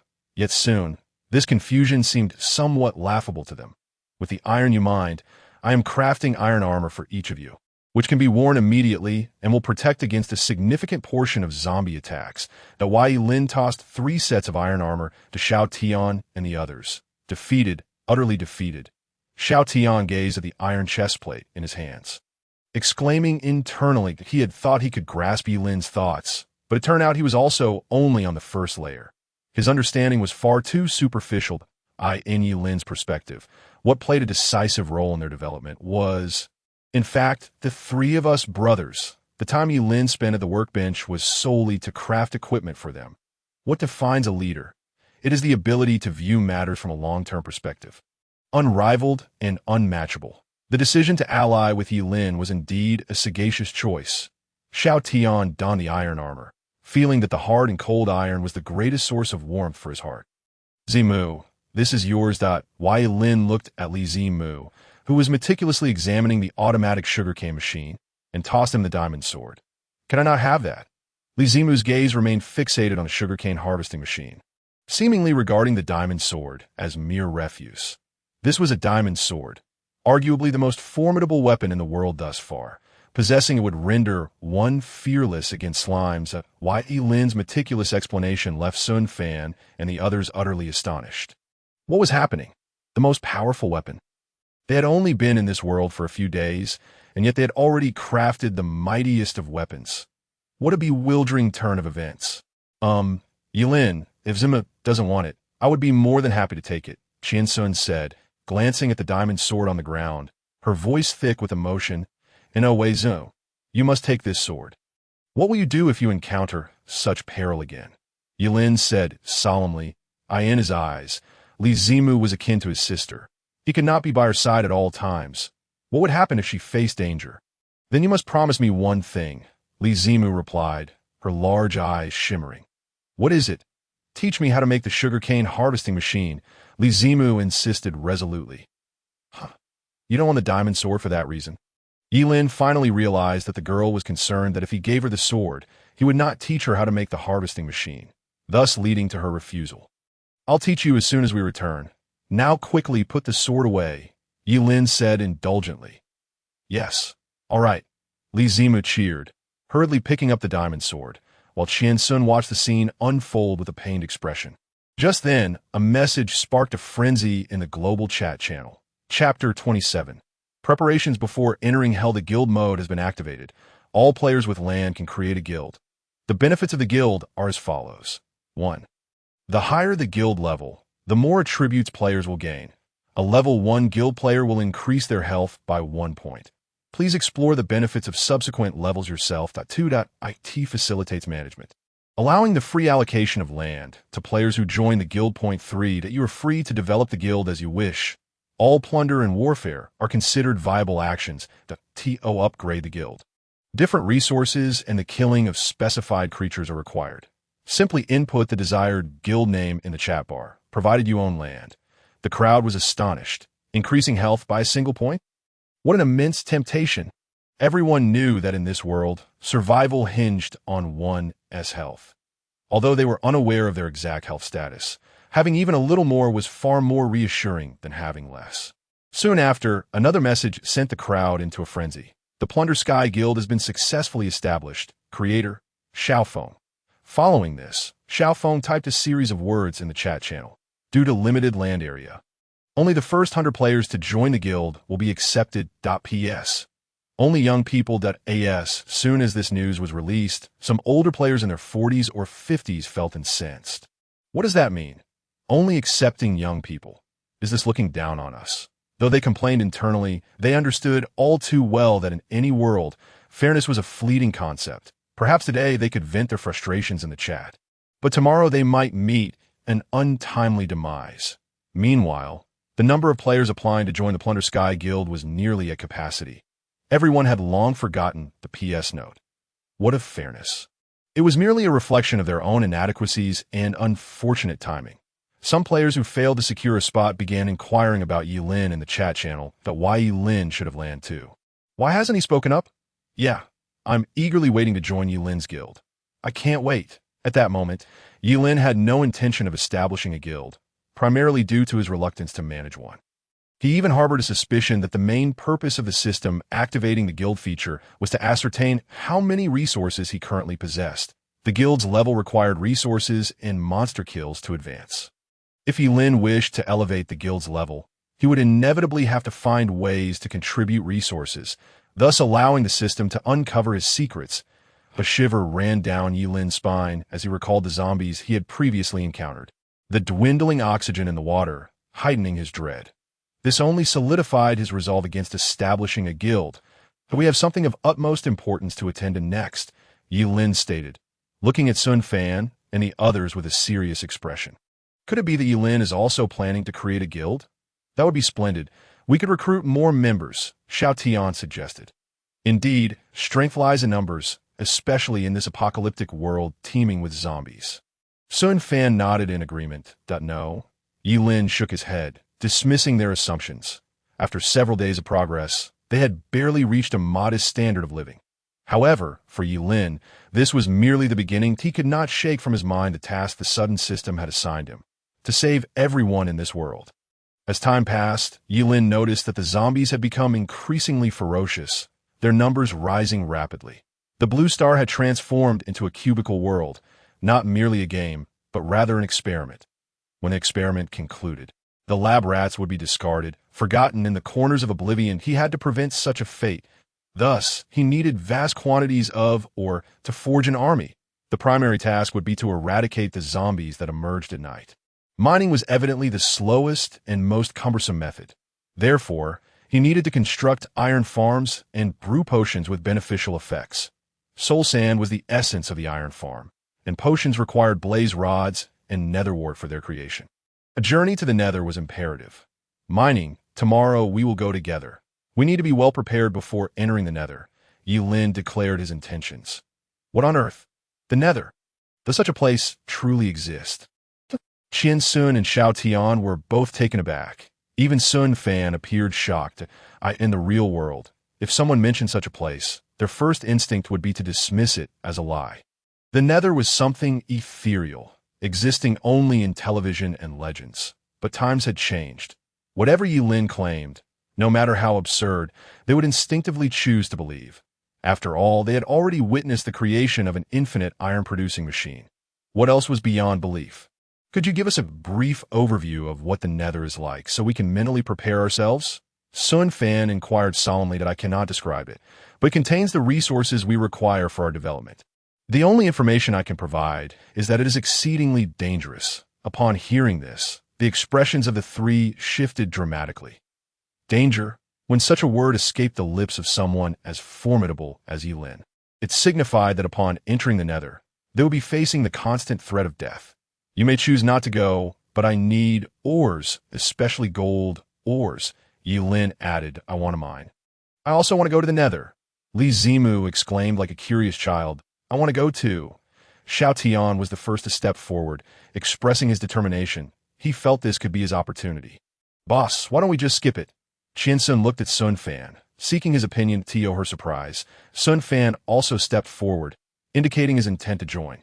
Seeing this, Qian Sun felt she had no choice but to grit her teeth and follow along.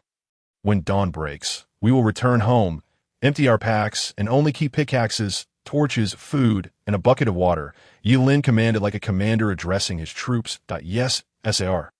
Li Zimu responded enthusiastically. Meanwhile, at Xiao Feng's location, he was meticulously selecting 100 players to join the guild. Next to these players' chat windows appeared a guild chat channel. The first message displayed therein was the coordinates of the guild created by Xiao Feng. Located not far from Yilin's land. I thought we would have to transport everything over a long distance. I didn't expect it to be so close. Dozens of players situated near the leaf forest plots eagerly began to gather their belongings, preparing for a move. However, upon arriving at the Lu Tian Guild, the thoughts in their minds clashed dramatically with the reality they encountered. Chapter 28. A mature, and composed adult after many players joined the Luteon Guild. They transported all their resources to its plots, only to be informed upon arrival that each player was granted access to only one plot, and this privilege was not permanent. To retain it, they were required to submit a fixed amount of resources to Xiaofeng Daily Point. One hot-headed player immediately protested, resulting in Xiaofeng confiscating his chest on the plot. This action startled everyone. Despite their numerous complaints, they were reluctantly compelled to work for Xiaofeng. Yet, Xiaofeng was no fool. He meticulously selected a few relatively powerful players to serve as his subordinates. These subordinates were afforded greater plot permissions and larger areas. Those with only a single plot could advance to become Xiaofeng subordinates by contributing additional resources daily, which became the sole motivation for these players. As the day gradually brightened, the surrounding zombie creatures began to ignite. Seizing the opportunity, Leaf Forest launched an attack on these zombies. Every kill counted, for only by personally slaying these zombies could one gain experience. And no wonder it was rumored that the Great Leaf Forest could slay a zombie with a single sword strike. Now, it was clear how it was done, Xiao Tian mused. Even such a method required mastery of the zombie's health limits. It appeared simple, yet executing it was quite challenging. Sun Fan also observed Leaf Forest's every move. Although he saw each of Leaf Forest's sword strikes sending zombies crashing to the ground, the underlying difficulty was immense. Unknown to Sun Fan, Leaf Forest possessed the ability to see the health of all creatures. Otherwise, he wouldn't know how much health the zombies had. After a flurry of slashing, a creature that posed a considerable headache for Sun Fan suddenly appeared before Leaf Forest. A creeper, colloquially known as a killer creeper. Leaf, be careful. This monster will explode. Sun Fan instinctively warned, but then he snapped back to reality. After all, the person before him was Leaf Forest. How could he possibly fear such a creature? With this thought, he began to closely study how Leaf Forest dealt with this monster, that a guerrilla warfare tactic. So that's how it is. Sun Fan watched as Leaf Forest fought while retreating, gradually grasping the technique. Before meeting Leaf Forest, the most troublesome creature he had encountered was indeed the creeper. Boss? Chin Sun looked at Sun Fan as he charged forward with his sword, bewildered. Sun Fan, too, wanted to test whether he had mastered the skills to conquer the creeper. One sword strike, retreat, 0.2 sword strikes, further retreat. Success! Sun Fan took a deep breath, glancing at Leaf Forest beside him, his eyes filled with gratitude that on this day, Leaf Forest truly taught him a great deal. What is this? Sun Fan watched as the items dropped by the creeper entered his backpack. Gunpowder. Could it be that this world can produce guns? Leaf Forest shook his head. Not at the moment, but we can craft TNT. To make guns, we would need to incorporate a gun mod. He was uncertain whether this world would support mods, or in what form they might be implemented. Let us head back. Leaf Forest observed that the surrounding zombies had mostly been dealt with, and spoke solemnly. The four followed Leaf Forest's lead as they made their way home. Yet before they could reach their destination, they were taken aback by the sight before them. Rows of neatly aligned houses, though they resembled matchboxes. It was evident that they were constructed with great care. All the credit for this achievement went to that man. Lin Feng, mature and composed, he had organized everything around them in an orderly fashion. Moreover, he and Baiyu, the brother and sister duo, had worked together to exchange for a standard crafting method. This included detailed instructions for creating wooden swords, wooden shovels, wooden pickaxes, and more. Leaf Forest understood that if he did not share the mining techniques with these individuals, his shop's exchanges would yield little beyond wood and dirt. For him, these items had become somewhat redundant and served little purpose. Furthermore, in Leaf Forest's view, the mining techniques were inconsequential. What truly mattered were the piles of redstone technology in his mind. Leaf Forest. Lin Feng spotted Leaf Forest's figure and hurried over. Leaf Forest regarded the man before him. In this world, all people and objects have been rendered into block forms, yet their appearances remained unchanged. In other words, a beautiful person transformed into a block would still be perceived as an attractive block person, and vice versa. Lin Feng, both in appearance and demeanor, exuded the aura of a mature and composed adult. "What is the matter?" Leaf Forest inquired. Due to the establishment of the Luteon Guild, many of the prominent figures residing downstairs have departed over the past few days. However, I've been doing my utmost to retain them. Yet, Lin Feng's expression was resolute as he looked at Leaf Forest. "That I wish to ask, as do the others around us, If Leaf Forest could establish a guild, let us discuss it once I'm done with my current tasks in a few days.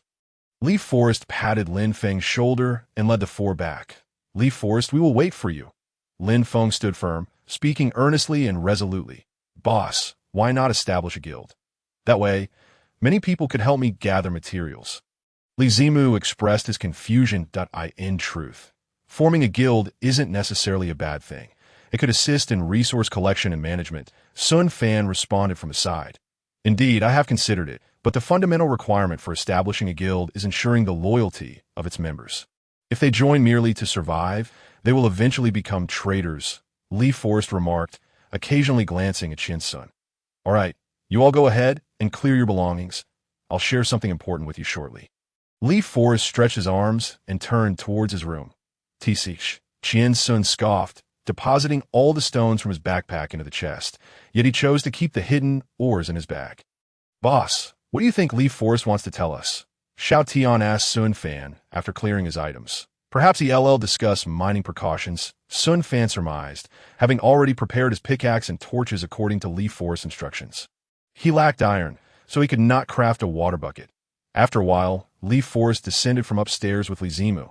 Here are the water buckets, one for each of you. Keep them safe. If you lose them, I'll 1T be responsible for replacements. Sun Fan was taken aback by the sight of the water buckets.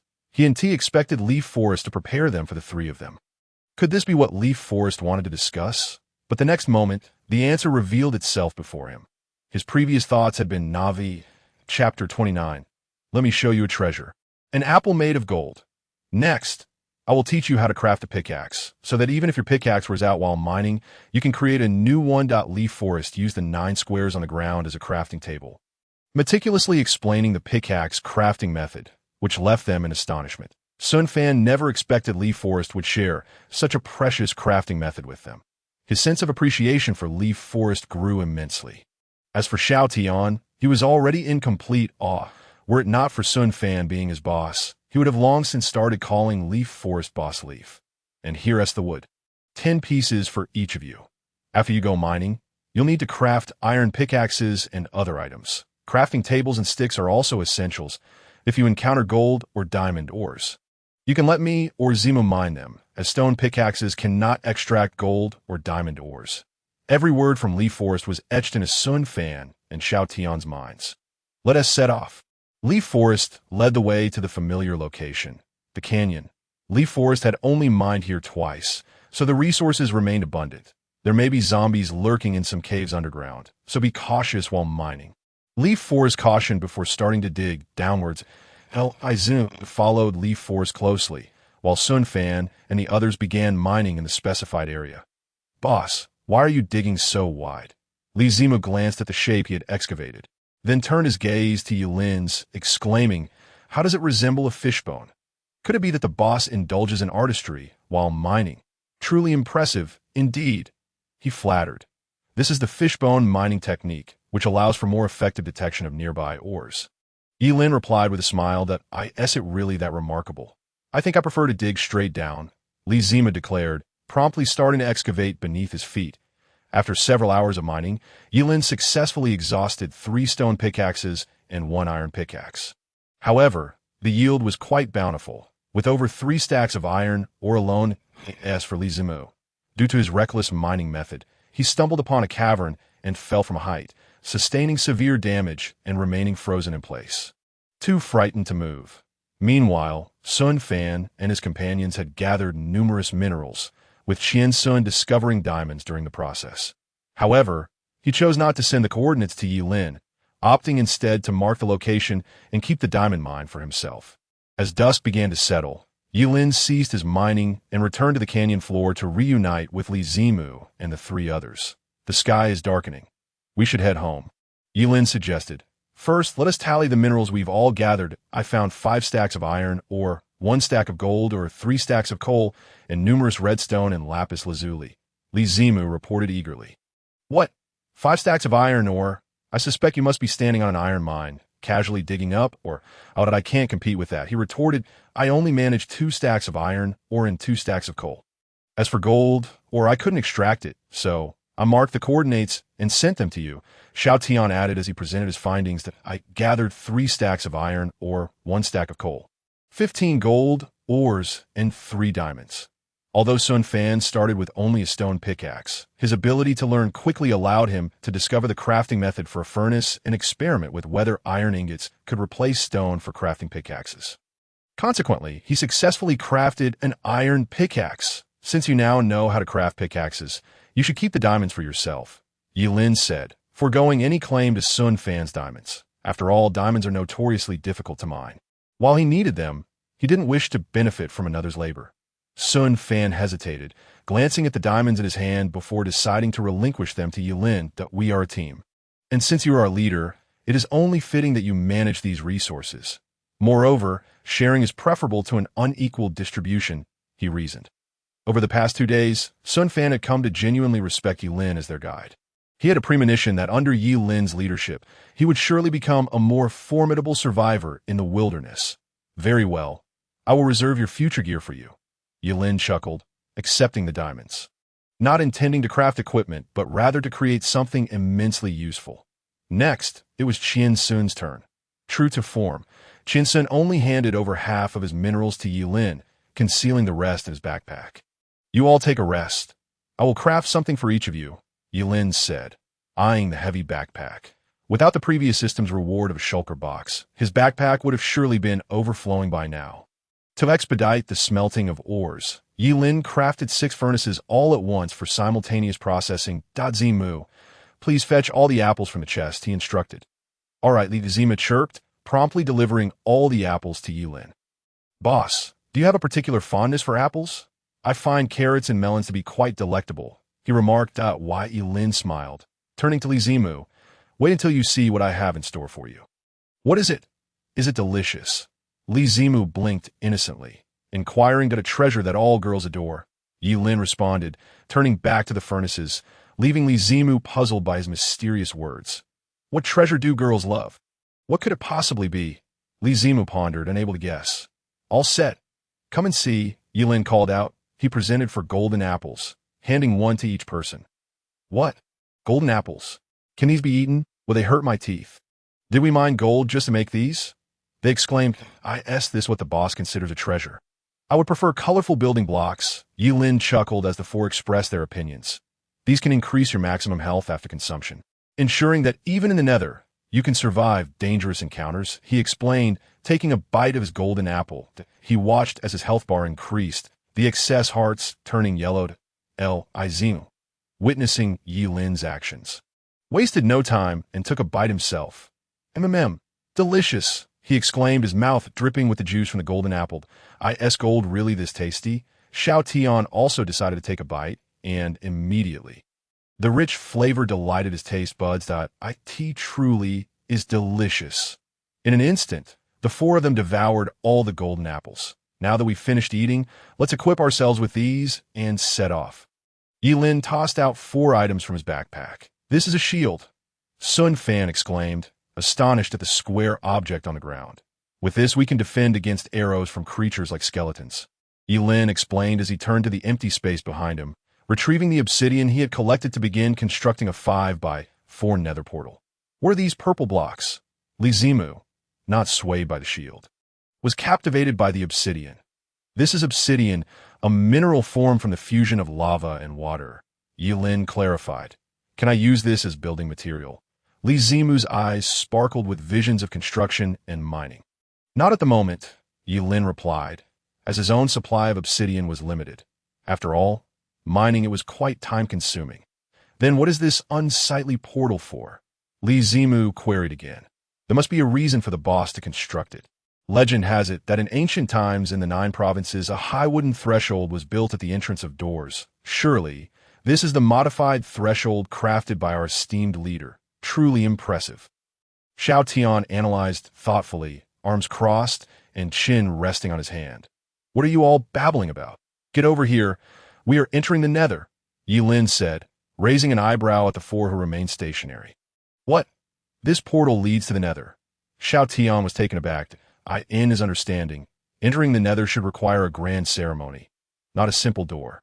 This feels far too haphazard to why Lin paid no mind to their concerns. Directly crafting flint and steel from flint and iron ingots, then igniting the obsidian. With a loud boom, a swirling violet portal materialized before them. Wow, how incredible, Li Zimu thought to himself, plotting to use this nether portal as decoration. He also noted the utility of the flint and steel and resolved to ask Yulin for a few in the future. Sun Fan and the others were equally astonished, having never witnessed such a magical sight before. If the previous contraptions like the sugarcane machine and the railmaker defied physics, then this nether portal was a violation of nature, bordering on the fantastical. Boss, are we really going in? I can't shake this eerie feeling. Qian Sun said, trembling slightly. His backpack was filled with minerals, and there was still a diamond mine in the canyon left to excavate. He wasn't keen on accompanying Yulin in a danger to go. Sun Fan did not hesitate and directly followed behind Yulin. Existence is indeed justified, in a world where the gates of hell have emerged. It stands to reason that within hell there must exist elements beneficial to development. Observing Sun Fan as the first to keep pace. Yilin's lips curled into a smile. He knew that his gentle guidance had begun to bear fruit. Stand still at the purple light. After a brief distortion, we shall be transported to hell. Yilin declared, stepping first into the hellish portal. The transport commenced. 1, 2, 3 to here. Xiao Tian's eyes widened, his pupils constricting sharply. Above loomed a red cube, while below lay an endless sea of magma. How terrifying. How oppressive. It's over. There are zombies. Everyone run. Xiao Tian gasped, startled by the dense throng of zombie pigmen ahead. But just as he prepared to flee, Yilin intercepted him. These zombies are neutral beings, as long as you do not strike them. They will not harm you, that's a relief, Xiao Tian replied, already involuntarily beginning to perform the dance of Nicola Zhao Si, his legs bouncing like springs in a frenzied sway. Ding! Yilin became the first player to enter hell, achieving the first steps in a hell accolade, with system rewards automatically deposited into his inventory. Xiao Tian instinctively glanced at Yilin, only to find his expression unchanged and remarkably calm. Truly, a master among masters, even upon receiving system rewards. He remained unfazed and composed, a paragon for us all. In truth, Yilin had long anticipated this moment, for access to the realm of hell was not granted to ordinary players without prerequisite development to a certain level. Otherwise, even if one were given the chance to enter, it would merely be a path to demise in the chat channel. Others were also taken aback by the system announcement. There is a hell in this world? That's terrifying. How can we dare to think of going to hell when we struggle to survive in this world? Yilin is truly formidable. Even without forming a guild, he remains our unrivaled champion. Oh, my future husband, I am overwhelmed with admiration for you. At this moment, apart from Yilin, the others were entering hell for the first time and felt a slight discomfort in their bodies. Qian Sun complained, this place is utterly bizarre. It feels quite unsettling. In contrast, Li Zimu was like a curious child, exploring the various block structures around him. Can this be mined? Li Zimu blinked, pointing at the hellstone beneath his feet. Yes, Yilin nodded. And this soil is so slow to walk on. Yes, and what about this? Why are there white patterns on it? How fascinating. Before Li Zimu could finish, he accidentally bumped into a zombie with a pig's nose. Startled, he instinctively swung at the zombie pigman. What the? Yilin gasped at Li Zimu's reckless action.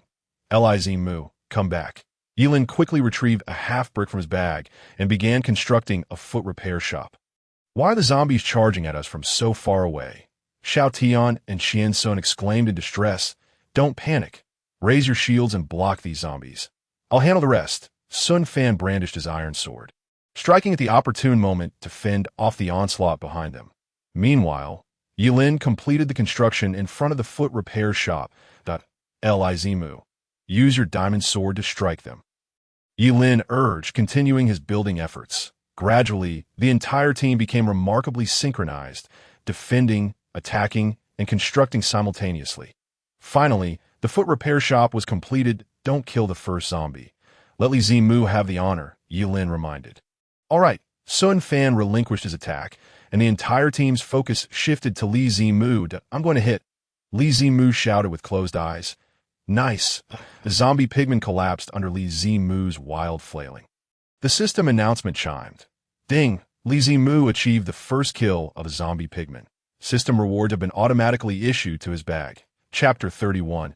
Hell Fortress Compass, capable of swiftly locating the Hell Fortress. At this moment, Xiao Feng lay in bed, observing his subordinates transporting supplies for him. Suddenly, a report about Li Zimu slaying a zombie pigman appeared before him. Tisich, Xiao Feng's expression darkened as he rose to bark at the workers. Haven't you eaten? Hurry up with your work, or I'll confiscate your land. There are plenty of people eager to join the guild. Move faster. What Xiao Feng referred to as work was actually the construction of the two characters Lu Tian using blocks above his land. Unable to surpass Yilin in reputation, he aimed to engrave Lu Tian into the hearts of all. Once completed, he instructed everyone to come to him to receive a stone pickaxe and begin mining underground. 10 iron ores could be exchanged for 1 iron ingot. Anyone who discovers gold or diamond ores, send me the coordinates. The reward is 10 iron ingots. After posting this lengthy message in the guild's chat channel, Xiao Feng resumed lounging in bed, indulging in leisurely rest. On his first day in this world, like other players, Xiao Feng was bewildered, suspecting some trickery.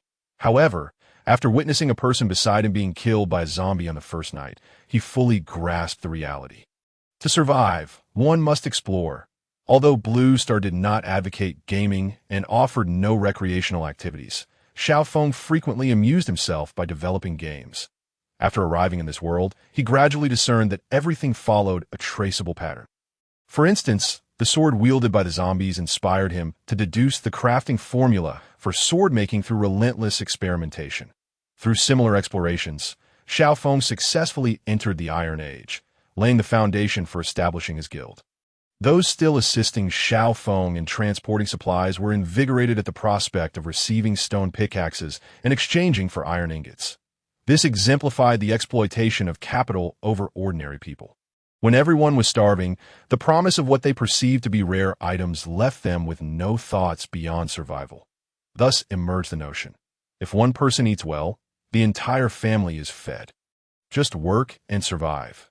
Meanwhile, Xiao Feng had prepared 100 pickaxes beside his chest. With Yilin and his group having descended into hell, he intended to seize this opportunity to surpass them in the main world and become the master of this realm. In hell, Yilin and his companions successfully vanquished all nearby zombie pigmen, and Li Zimu handed over his rewards to Yilin: 1 land deed and 5 gold coins, coupled with the gold coins Yilin had not yet used. He now possessed 50 gold coins, sufficient to upgrade the land deed twice. This foot repair shop that Yilin constructed is truly impressive. We can strike the zombies, but they cannot hit us. Xiao Tian praised, while Sun Fan meticulously examined the structural design of the shop. After several days of exploration, he realized that not only were crafting formulas crucial in this world, but building techniques were equally significant. These zombie pigmen even drop golden swords and nuggets. This is going to be lucrative. Qin Sun exclaimed, delighted as she beheld over 20 gold nuggets in her inventory. It seems we won't need to mine for gold anymore. We could just come down and slay these zombie pigmen instead. Xiao Tian was equally astonished by the gold nuggets dropped by the zombie pigmen. Who knew killing zombies could yield gold nuggets? Yilin remained silent, having already envisioned his future plans, farming zombie pigmen in hell. Such a narrow perspective that I shall create a gold farm. ISNT that far more enticing. However, constructing a gold farm requires a substantial amount of obsidian, which at present is only achievable through relentless effort. Thus, Yilin temporarily buried this idea within his heart that why Yilin, how come you can kill a pigman in just 2 strikes? Is the diamond sword that powerful? Sun Fan gazed at the diamond sword in Yilin's hand, feeling a twinge of regret for having handed over the diamond. Although this weapon was indeed the most potent thus far, it merely surpassed theirs by 2 points of damage. The primary reason lies in the rewards acquired from the system, which granted an enchanted book that bestows additional damage against these zombie creatures. Yilin elucidated. Additional damage? How much? Qian Sun inquired with curiosity. Not too much. Currently, it's a moderate-level undead slayer, adding merely 30 points of damage. Only 30? Just an increase of 30. How extravagant. The power of an iron sword is only 6 points, which is sufficient to match the strength of 5 individuals attacking a single zombie simultaneously. The transformation of energy into a steed is indeed terrifying. Yilin, you have yet to see what rewards the system has granted you. Qian Sun, who was keenly interested in Yilin's rewards, reminded him that, I almost forgot about the reward I received. Yilin had been preoccupied with rescuing Li Zimu, completely overlooking this matter. Opening his inventory, a compass materialized before Yilin. Surely, it cannot be just a simple compass?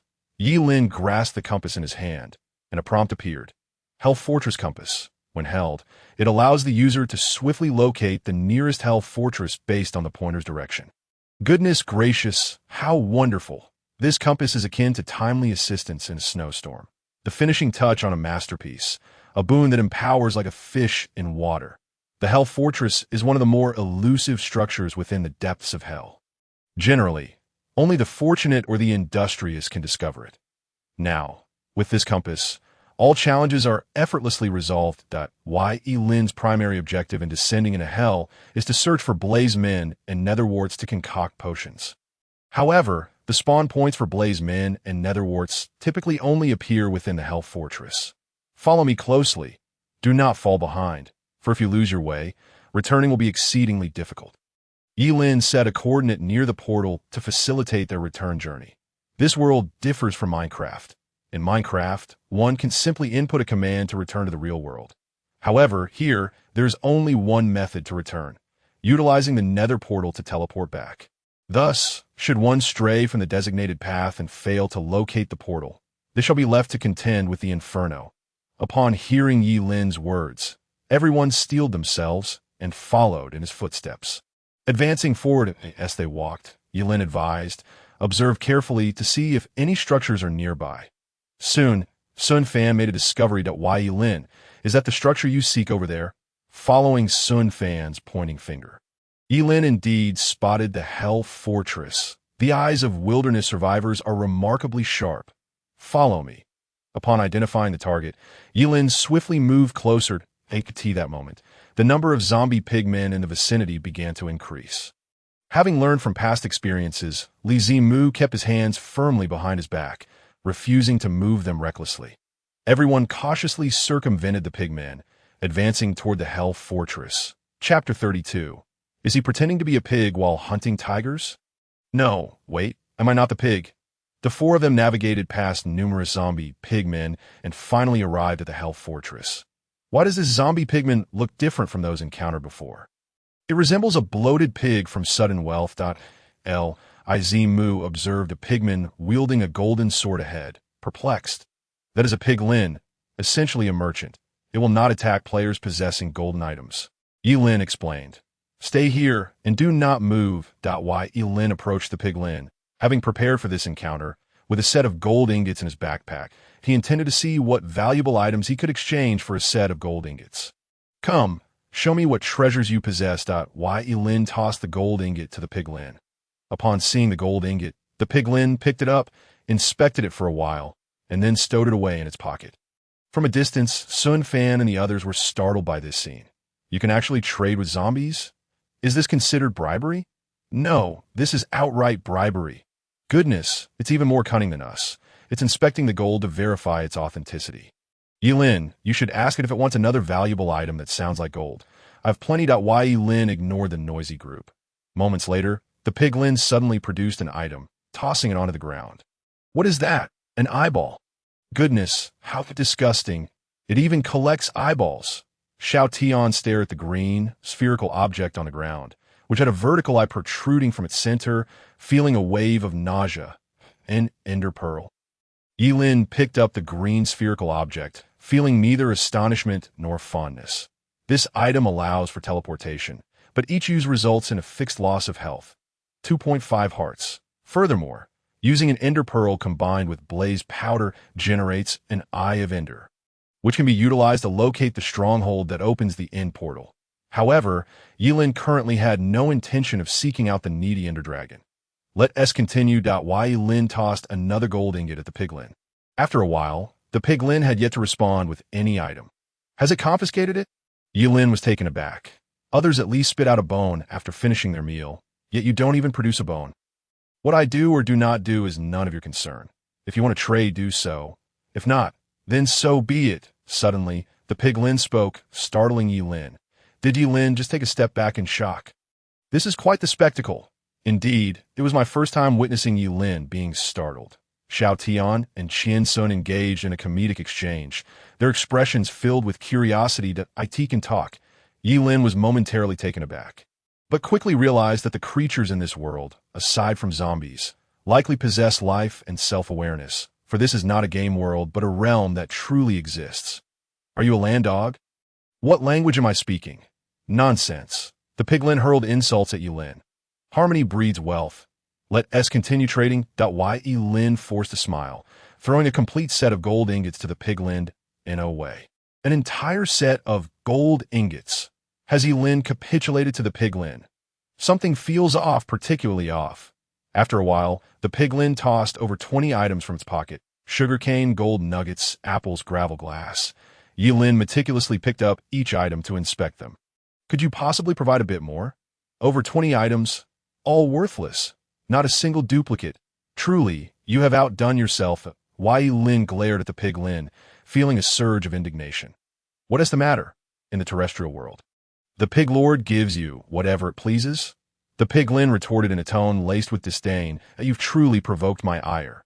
Instantly, the sugarcane in Yilin's hand transformed into a diamond sword, leaving the piglin utterly astonished. With one strike, the piglin was left severely weakened.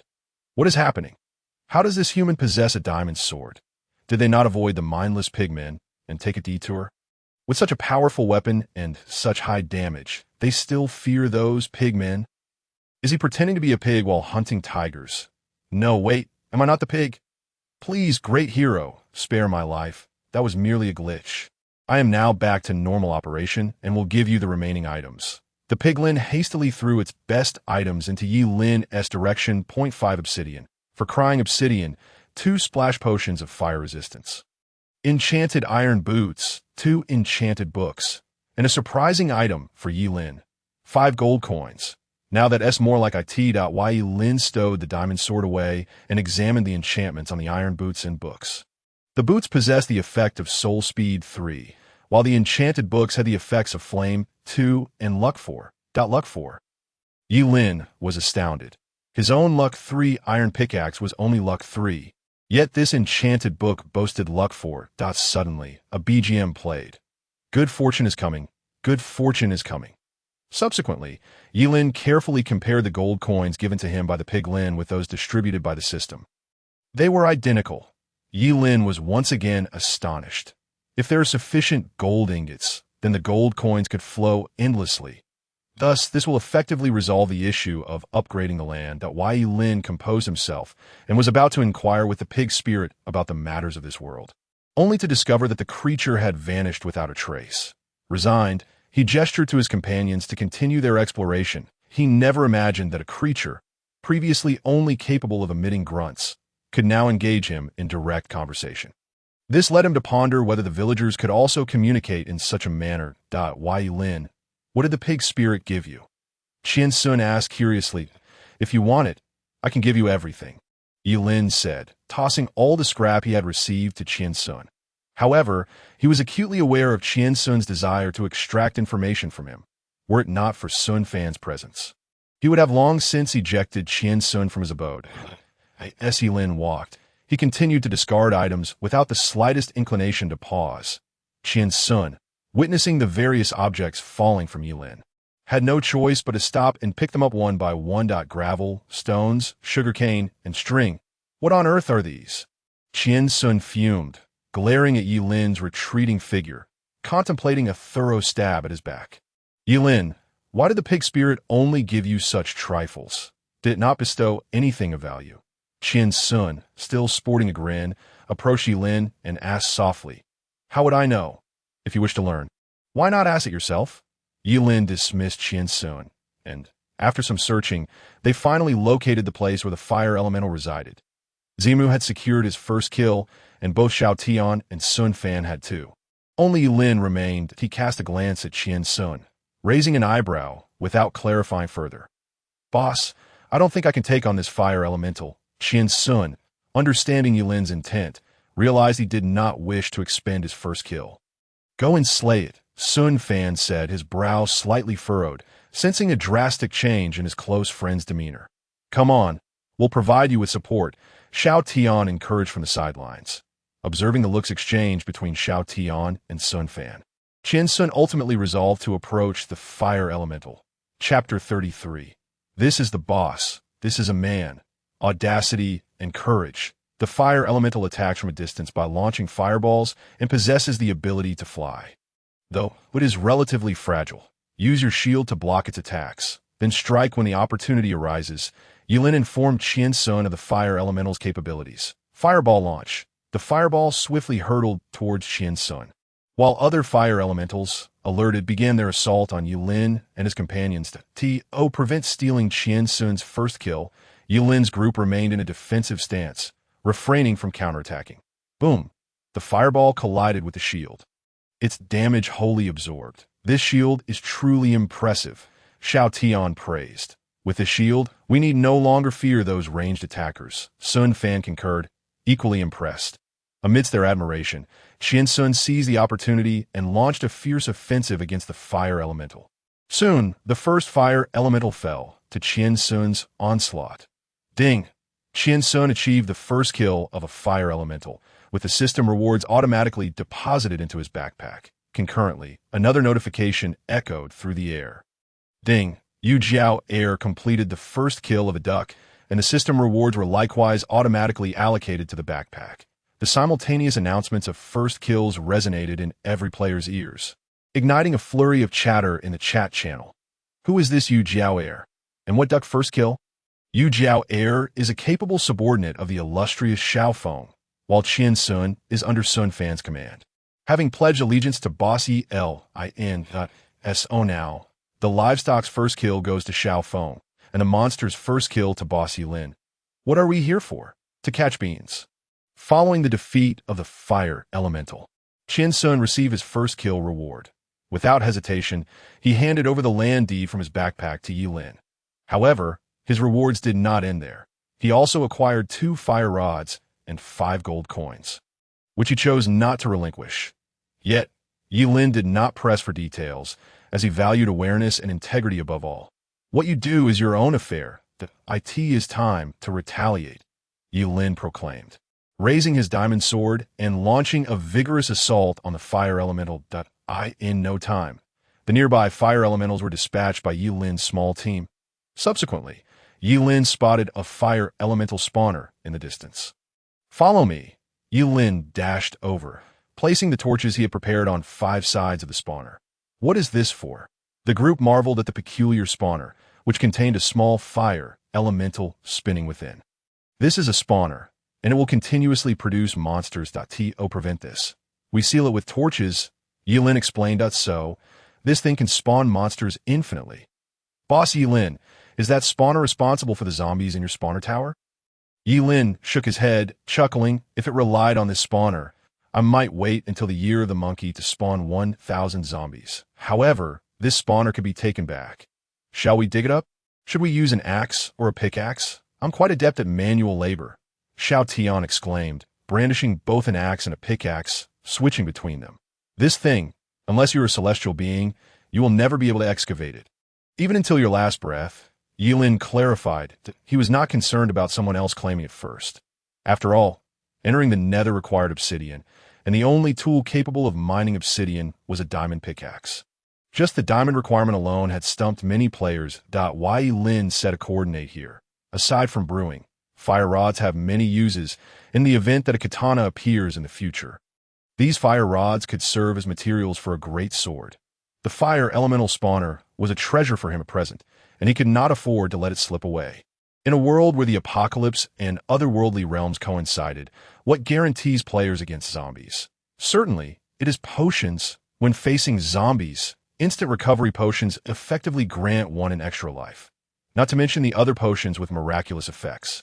Yet in this world, not only was potion making unknown, even the most basic synthesis methods eluded players, making the creation of potions a distant fantasy.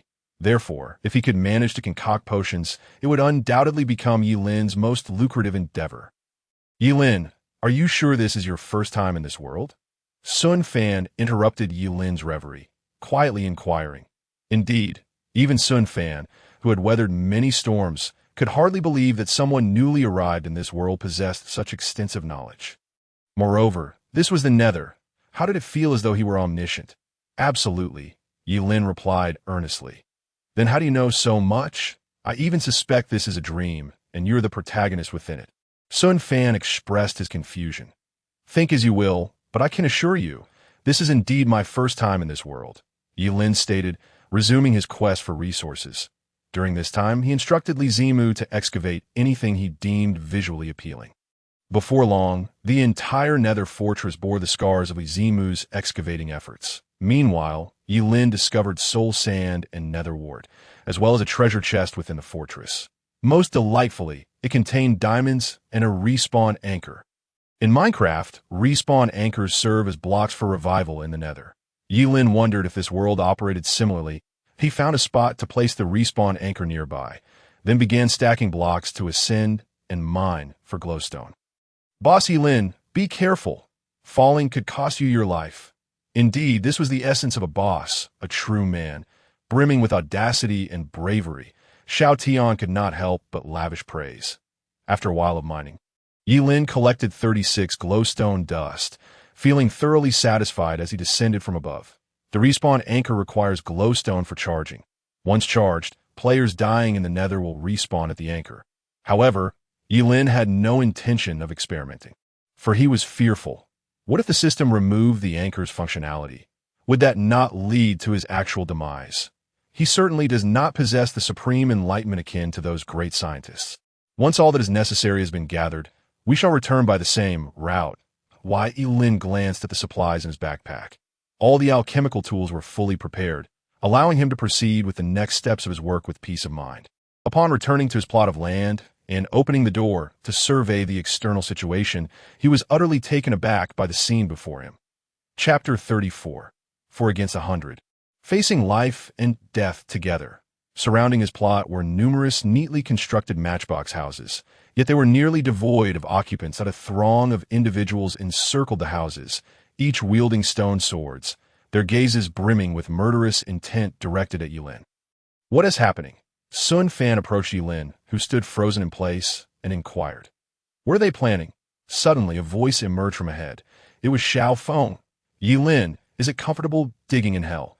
Xiao Feng brandished an iron sword. Flanked by two followers who stood beside him like protectors, boldly proclaiming, Oh, I know you. Yi Lin, well aware of the other's intentions, was nonetheless surprised by the speed at which they had developed the method to forge iron swords. However, with Xiao Feng's next utterance, he realized he had overestimated him, that I must thank you for the techniques you posted in the shop. Otherwise, I might still be using my hands to dig wood. How should I express my gratitude? Yi Lin couldn't help but chuckle. Initially, he had shared those crafting techniques with the intention of enabling everyone to protect themselves while gathering resources to continue purchasing items. Little did he expect it would turn into a self-destructive endeavor. I bear no enmity towards you. What is the purpose of this grand display? Yi Lin's mind raced that it's quite simple. I offer you two choices. Either join my guild, where I shall make you my vice president, or... Xiao Feng revealed the iron sword in his hand, a glint of coldness flashing in his eyes, the second option being self-evident and just to inform you, your loyal subordinates are desperately defending the structures nearby. But unfortunately, the tools they are using are of such poor quality that I have apprehended them all, with a wave of his hand. Those surrounding them stepped aside, revealing 7 small houses, only partially visible before Yi Lin. Inside were several individuals led by Lin Feng, in fact, there are still 20 or 30 players around you. However, upon seeing me bring such a large group, they surrendered instantly. What do we call this? A wise man knows when to retreat. Yi Lin, you should also be a wise man, should you not? Xiao Feng approached one of the imprisoned players, aiming his sword at him. You have 10 seconds to consider. Yi Lin glanced at Xiao Feng, then lowered his head to speak softly to Li Zimu before opening the chat panel and inputting a series of commands. Finally, he slowly made his way towards Xiao Feng. each step exuding calm and composure, as if everything was under his control. The players from the Luteon Guild watched as Yilin approached, gripping their weapons tightly, their focus unwavering. "Stay where you are. Do not advance any further. If you do, we shall take coercive measures." The players flanking him shouted angrily as the first player to kill a zombie and venture into hell. Even surrounded by allies, they still felt a twinge of fear. Why Yilin time? Before Xiao Feng could finish a sentence, he was startled by Yilin's actions.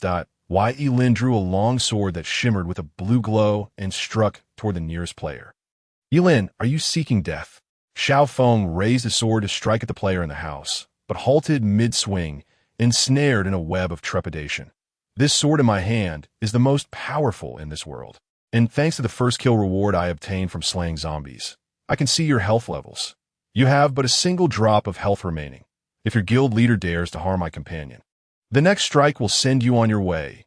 The murderous aura in Yilin's eyes intensified, resembling a man-eating demon, instilling fear in all who dared to question him.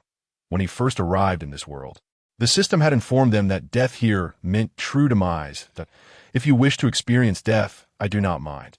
You joined Xiao Feng's guild merely to secure a livelihood and a place to reside. Yet now you are willing to die for him? Yilin's lips curled into a slight smirk, a hint of mockery flashing in his gaze. His words struck deep within the hearts of the crowd. Do not heed Yilin's ramblings. No matter how strong he is but one person. I refuse to believe he can defeat us all.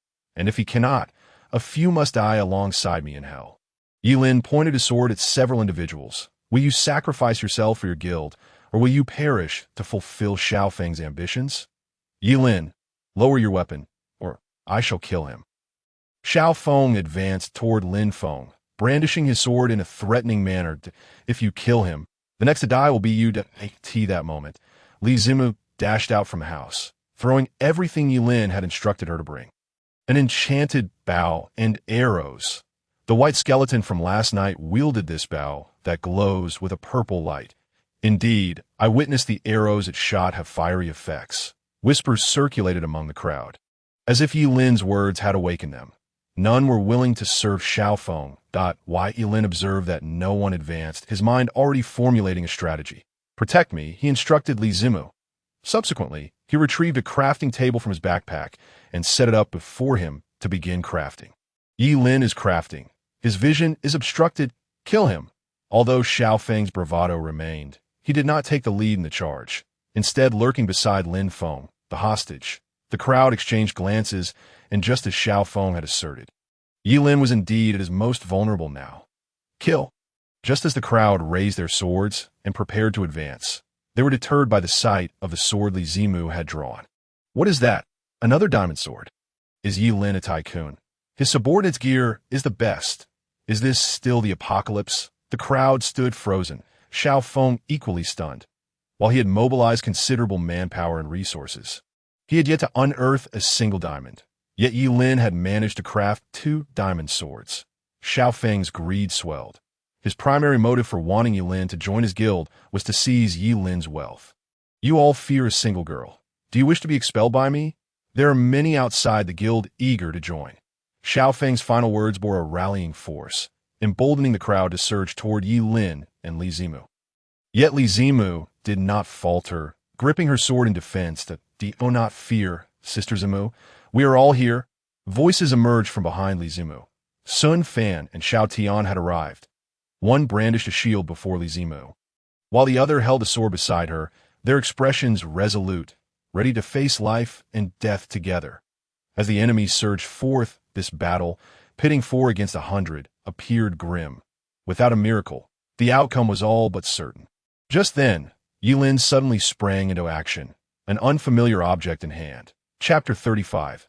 Crafting TNT, an unexpected turn of events. Yilin completed his task and began to move.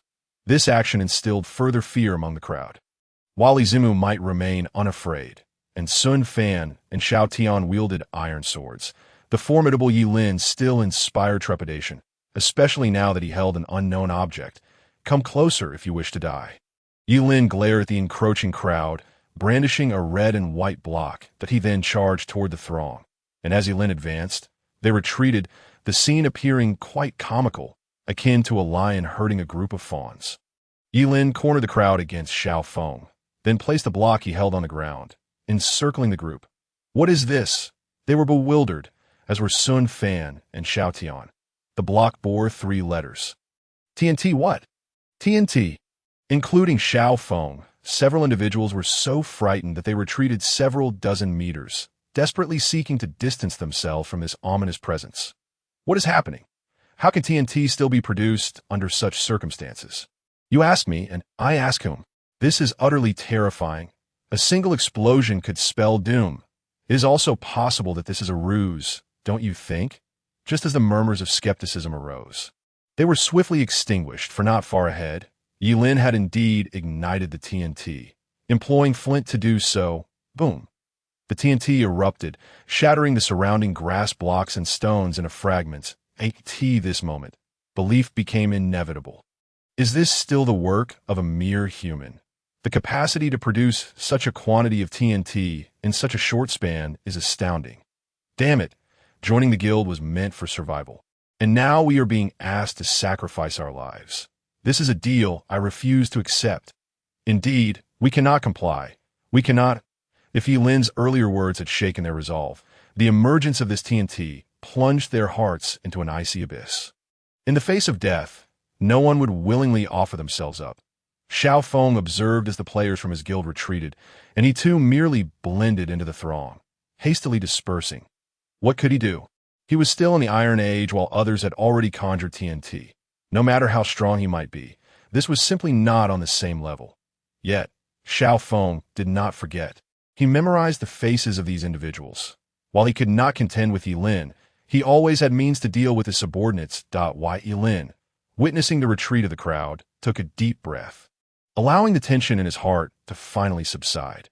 Even as a seasoned player of MC, he had never encountered such a grand spectacle. Over 100 individuals had surrounded a mere handful. If resurrection were possible, he would undoubtedly be reduced to mere fragments. Boss, let me help you disarm these. Li Zimu exclaimed as he observed Yilin beginning to dismantle the surrounding TNT, eager to assist. No, no, no. If this isn't properly disarmed, it could lead to fatalities. Yilin hastily declined, having previously endured a similar ordeal that left him with a lingering shadow of dread. Go release Lin Feng and the others. All right. After a while, Yilin had collected all the TNT into his backpack, and Li Zimu had freed Lin Feng and his companions. However, Yilin's gaze did not settle on Lin Feng. Instead, it drifted toward the ground. What is Yilin up to? Xiao Tian inquired, puzzled. Sun Fan scanned the surroundings, his pupils narrowing slightly. Where is Qian Sun? Xiao Tian was also struck with shock and hurriedly followed Yilin toward the ground. What are you searching for?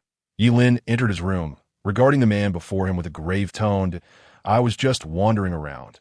The speaker was none other than the elusive Qian Sun. Just wandering around. And you ended up in my room? Yilin retorted, My home is too large. It's easy to lose one's way. Qian Sun replied, attempting to slip past Yilin and dart outside. Yet, Yilin promptly shut the door.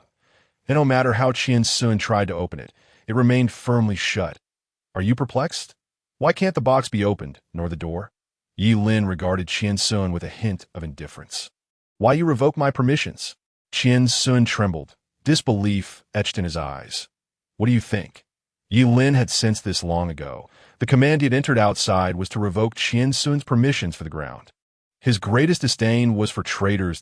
If you dislike me and do not wish to join my team, you could have simply stated so. However, if you wish to play the double agent, you have truly crossed the line. You knew all along. Qian Sun chose not to resist, understanding that the disparity in strength between himself and Yilin was insurmountable. Initially, he had harbored little doubt, but upon returning from hell, his suspicions began to mount. What a coincidence indeed, Qian Sun. Did you send a private message to Xiao Feng? Yilin felt a twinge of discomfort. After all, Qian Sun was a subordinate of Sun Fan, and if he resolved this matter now, it would likely create a rift with Sun Fan and Xiao Tian, whom he had just begun to ally with. Yes, Qian Sun did not deny it. He held a disdain for Xiao Feng. But he held an even greater disdain for Yilin. He envisioned a scenario where Xiao Feng and Yilin would clash, allowing him to emerge as the opportunistic fisherman. However, he never anticipated that Xiao Feng would have so many allies yet fail to eliminate even a single Yilin. With that, there was little left to discuss. Having committed this act, one must take responsibility for their actions. Qian Sun shut his eyes, ready to embrace death. In his heart, he even harbored a glimmer of hope that perhaps all of this was illusory. If he died, might he return to the real world? He belonged in that world. After all, Qian Sun felt as though he had been struck by some object, retreating against the wall. Bring everything out. Yilin's voice resonated in his ears once more. That if I'm dead, won't you simply pick it all up? Qian Sun mused, yet complied nonetheless. This time, he concealed nothing but a nearly complete set of iron ore and various odds and ends, most of which had been taken from Yilin's abode. Why Yilin surveyed the items that had fallen to the ground, unable to stifle a chuckle. Are they valuable? Just a set of iron ore? What could possibly be the reason for such actions? Was he being overly stringent? Yet, each time a task was completed, he had provided them with appropriate rewards. Wai Lin found himself perplexed, his emotions tangled. You may leave. Wai Lin approached the door, swinging it open and addressing Qian Sun. Qian Sun was momentarily taken aback by Yilin's words. Subsequently, he said nothing further, casting a glance at Yilin before hastily fleeing outside. Upon exiting the ground, he encountered Sun Fan and Xiao Tian. Yet Qian Sun uttered not a word, bolting past them. I apologize, boss, for bringing you shame. Chapter 36. Establishing a Guild. Naming it the Blockhead Guild. Xiao Tian observed as Qian Sun rushed out without looking back, his expression one of bewilderment. Boss, what is happening? What is wrong with Qian Sun? I have no idea. You pursue Qian Sun. I'll seek out Yilin. Sun Fan replied, his brow furrowed, seemingly anticipating some developments. Xiao Tian nodded and followed the direction Qian Sun had taken. Meanwhile, Yilin descended from the upper floor. What happened to Qian Sun? Sun Fan inquired. Noticing a troubled expression on Yilin's face, Wai Yilin glanced at Sun Fan and recounted the entire sequence of events. After listening, Sun Fan said nothing further, simply expressing his gratitude before retreating to his own room. Yilin chose not to dwell on the matter concerning Qian Sun, stepping back outside to regard Lin Feng and the others. Among them were several familiar faces. Aside from Lin Feng, there were the Baiyu siblings and the ever-persistent Xiebayan. Lin Feng's intentions were straightforward. He perceived Yilin as a worthy leader and thus chose to remain. The Baiyu siblings sought merely to repay a debt of gratitude, as for Xiebayan. His motives were even simpler. Yilin was impressive, and associating with him would surely yield benefits. The other three were individuals who had previously scaled the wall alongside Lin Feng, all of whom firmly believed that Yilin would resolve this crisis, thus resolutely joining Lin Feng in opposing the Lu Tian Guild. Could you recount the events that transpired? Yilin directed his gaze at the composed and mature man, speaking in a serious tone. Certainly, Lin Feng nodded. Through Lin Feng's narration, Yilin learned two crucial points. Point 1, as he had surmised, was that Qian Sun's betrayal had led Xiao Feng to learn of their return time, resulting in an ambush near their territory. The second point revealed that Xiao Feng was not far from their ground. Merely crossing a mountain would bring him within reach. Let us establish a guild. Our greatest hope for remaining here is to join yours. Lin Feng expressed earnestly, looking at Yilin. Yes, Yilin, let us start a guild. I am willing to handle even the most menial tasks. The others chimed in enthusiastically. Wai Yilin gazed skyward, inhaling deeply. Let us proceed.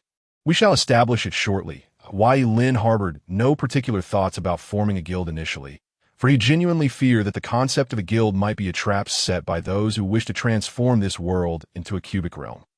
Yet, when faced with the grim reality of life and death, these individuals chose to join his ranks. Continuing down this path would be rather selfish of him. After all, his primary mission was to rescue all those within this world. Yilin, what shall we name our guild? Indeed, what name shall our guild bear?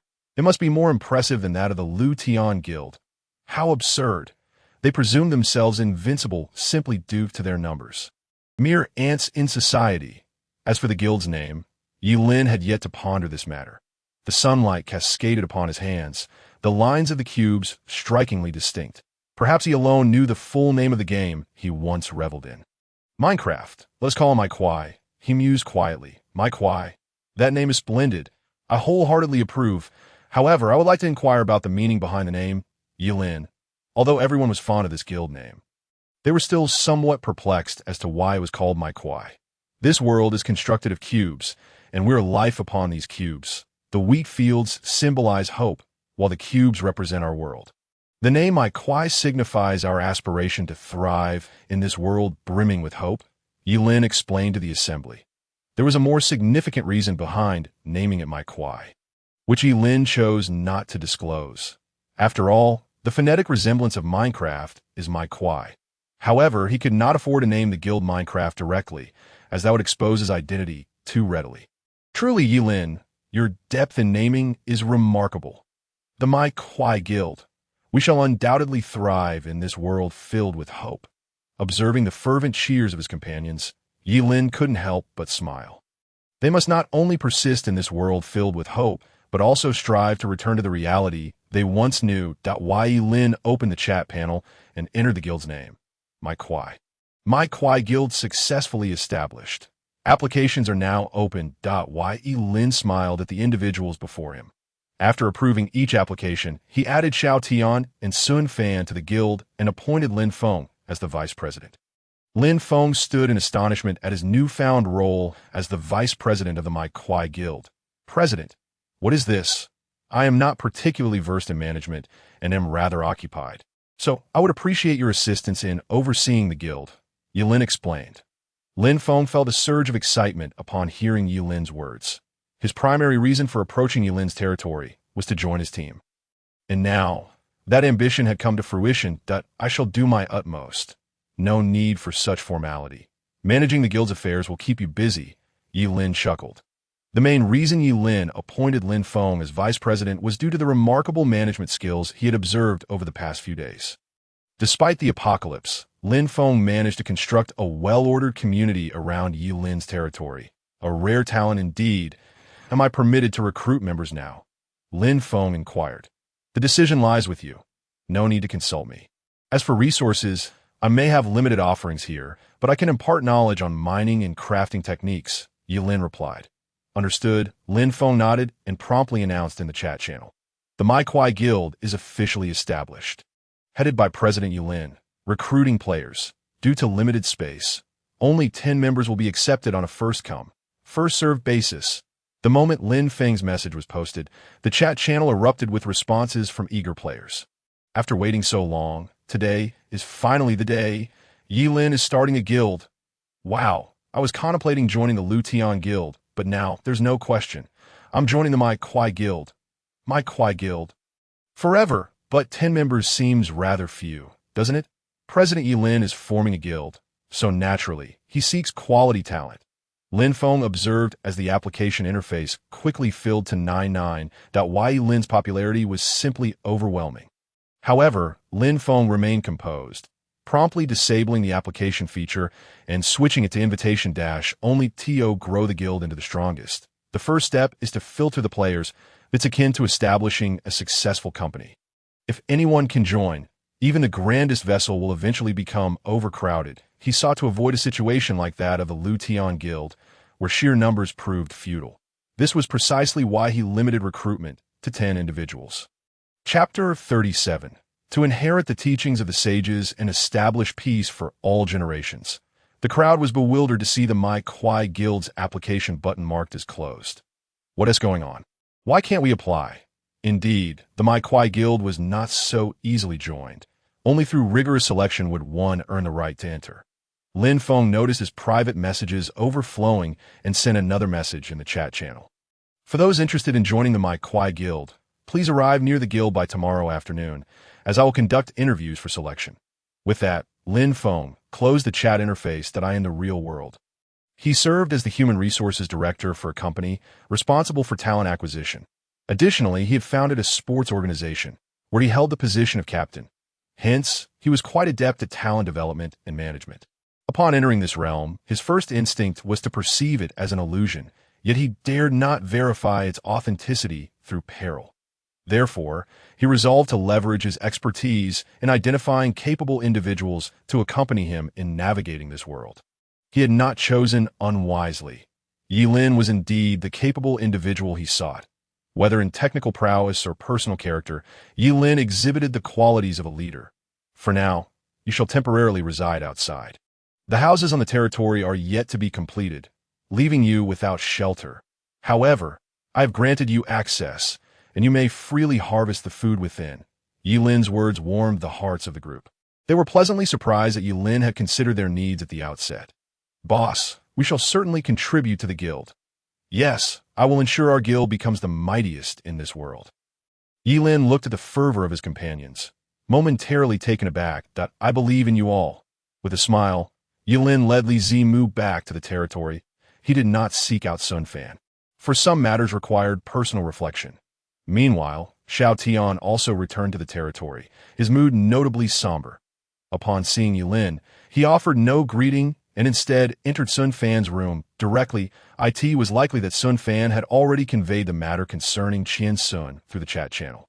Zimu, see if there is potential for further modification in this vicinity, Yilin suggested. Following 2 expansions, the territory had grown to 75x75, a considerable area indeed. Yet this space housed not only buildings but also monster towers and farms, as well as the ranch Yilin envisioned for the future. Thus it felt somewhat cramped. If we expand further, we may only be able to construct a matchbox-sized space. Boss, don't you still have some gold and land deeds? We could expand. If necessary, we could set aside 1 land deed for a residential area. Li Zimu's words illuminated Yilin's thoughts. Indeed, he had forgotten about the gold and excess land deeds in his inventory. Aside from using 1 land deed for the slime farm, he still possessed 3 usable land deeds and 40 gold coins. I have made a decision. Yilin contemplated for a moment before addressing Li Zimu. But it may require your effort. Effort? As long as it pertains to construction and mining, it is not laborious, Li Zimu exclaimed, ready to roll up his sleeves and get to work. That I will first expand this territory. Then seek a flat area nearby to designate as a residential zone. The members residing in the residential area will be ordinary guild members, while those dwelling on my territory will be the founding elders and managerial staff of the guild. Yilin articulated, Excellent. This aligns perfectly with my vision for the Huaxia Palace design, Li Zimu exclaimed with great enthusiasm. The opportunity to realize the grand Huaxia Palace she once designed at university was increasingly within reach. If you need materials, just inform Lin Feng. No problem at this moment. Li Zimu had already begun working on the construction at home, while Yilin had arrived at the monster spawning tower. His purpose for venturing into the underworld was to concoct potions that would transform the spawned zombie villagers back into ordinary villagers. As Yilin observed the zombies on the ground, barely clinging to a sliver of health, he could vaguely make out 3 or 4 zombie villagers among the horde, though their numbers were not substantial. It was sufficient. Next, he set about crafting a brewing station. At that moment, Sun Fan and Xiao Tian emerged from their room. Why, Yilin? What is the matter? Yilin inquired softly, glancing at the two. Are you leaving? It was not difficult to deduce that since the 3 had come together and one was now departing, they would certainly seek to reunite with their companions. However, Sun Fan's subsequent words took Yilin by surprise. Qian Sun might be facing this issue because of me, and I apologize on his behalf. Sun Fan bowed deeply to Yilin. Xiao Tian and I have chosen to stay and develop alongside you. But during this time, we will also search for Qian Sun, as he is indeed our companion, that if we receive any news and the timing is right, we may choose to leave. That is fine. Yilin nodded, not refusing. What he valued most about Sun Fan was his candor. He spoke openly without pretense. Yet he found it hard to fathom why such a forthright leader had a subordinate who had become a traitor. Thank you. Sun Fan bowed once more to Yell. I end that moment. Yilin felt that some individuals succeed for a reason. Their every gesture, every word, and every action reflected their integrity. And Sun Fan was precisely such a person of principle. I see you've brought Xiao Tian and me into the guild. Are you preparing to expand its influence? Sun Fan quickly fell into the rhythm of the conversation, asking in a sense, yes, more accurately. I aspire for everyone to live in this world filled with hope. Sun Fan was momentarily taken aback by Yi Lin's declaration of his aspirations to live in a world brimming with hope. Showdown, standing nearby, was equally astonished. This phrase, if expressed in classical literature, would be akin to establish a heart for heaven and earth, to set a destiny for the living, to carry on the teachings of the sages, and to pave the way for peace for all generations. Such grand ambition, such noble aspirations. In due course, I will teach both of you the survival skills and crafting methods of this world. During this period, I hope you can help me build a formidable survival army. Yi Lin's next statement left them momentarily speechless. A survival army. What purpose does this army serve? Sun Fan inquired again. To seek out those lost in this world, to redeem them from suffering, and to live atop the hopeful fields of wheat. This is the foundation for establishing this army. Yi Lin candidly shared his thoughts with Sun Fan and Showdown. To live atop the hopeful fields of wheat, the Wheat Block Guild. Sun Fan's pupils dilated in shock, rendering him temporarily speechless. After a moment, the tumult within him settled, and he slowly uttered 4 words, "To the best of my ability." Chapter 38. Digging Soil, Constructing a Basement. Yi Lin patted Sun Fan on the shoulder. If successful, this will be the first step toward altering the world's landscape. Once the guild's numbers increase, you can select suitable individuals from within the guild for training. No problem. Sun Fan nodded. When I find the time, I will share all the survival skills and crafting methods I know with you. For now, you two should assist Zimu in gathering construction materials. Yi Lin gestured toward the distant and industriously Zimu. All right, we'll ensure the task is completed. Showdown and Sun Fan felt their previous worries dissipate and began to wholeheartedly immerse themselves in the work. Meanwhile, Yi Lin commenced brewing potions. After a lengthy process, he finally concocted a splash potion of weakness. Subsequently, he used a minecart to lure the zombie villagers out. Where should I place them? Yi Lin surveyed the area. Realizing there was no suitable spot to accommodate these zombie villagers, suddenly he noticed beneath his feet. Underground, the boundaries of this land encompassed all areas above and below. Everything within this expanse belonged to Yi Lin. He constructed a small room for the 3 zombie villagers and then called over Lin Feng and the others, instructing them to dig. President, there is so much open space above. Why dig underground? Bai queried, puzzled as he dug. You wouldn't understand. The older generation prefers to hide their valuables underground to avoid detection. That I suspect our leader is planning something similar. Xiaobin boasted from the side. That makes sense. Our leader wields a diamond sword. There must be treasures hidden in his chest. Ahem. The conversation was becoming increasingly inappropriate, and Lin Feng coughed to remind them to be mindful of their words. What am I even saying? Puffed, how could I have such impure thoughts? I should just follow our leader Yi Lin earnestly. Previously, I had a friend who joined the Lutian Guild and was expelled due to overcapacity. With all his belongings confiscated, that's so. In comparison, our leader is truly exceptional. Following Brother Lin has always been the right choice. But do you think this hole will serve as our home? That's a valid point. However, the underground isn't a bad option.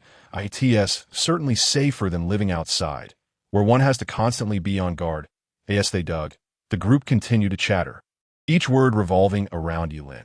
After a while, a pit that was 20 blocks deep appeared before Yi Lin. Indeed, many hands make light work. Yi Lin praised repeatedly, and a new idea began to form in his mind. Thank you all for your hard work. Not at all. We're all part of the guild, contributing our strength. Exactly. Moreover, we're digging for ourselves, so we ought to give it our all. Boss, may I ask if this place is reserved for us to live in? Xiaobin scratched his head and asked quietly. Live here? The others looked at Yi Lin, puzzled. How could I let you live underground? This place has a different purpose that I've already asked Li Zimu to start constructing your homes. Even if they aren't luxurious villas, at the very least, each of you will have your own small, independent house. If there is an opportunity to expand the land, I'll arrange for further construction. Upon hearing Yi Lin's words, the group was taken aback.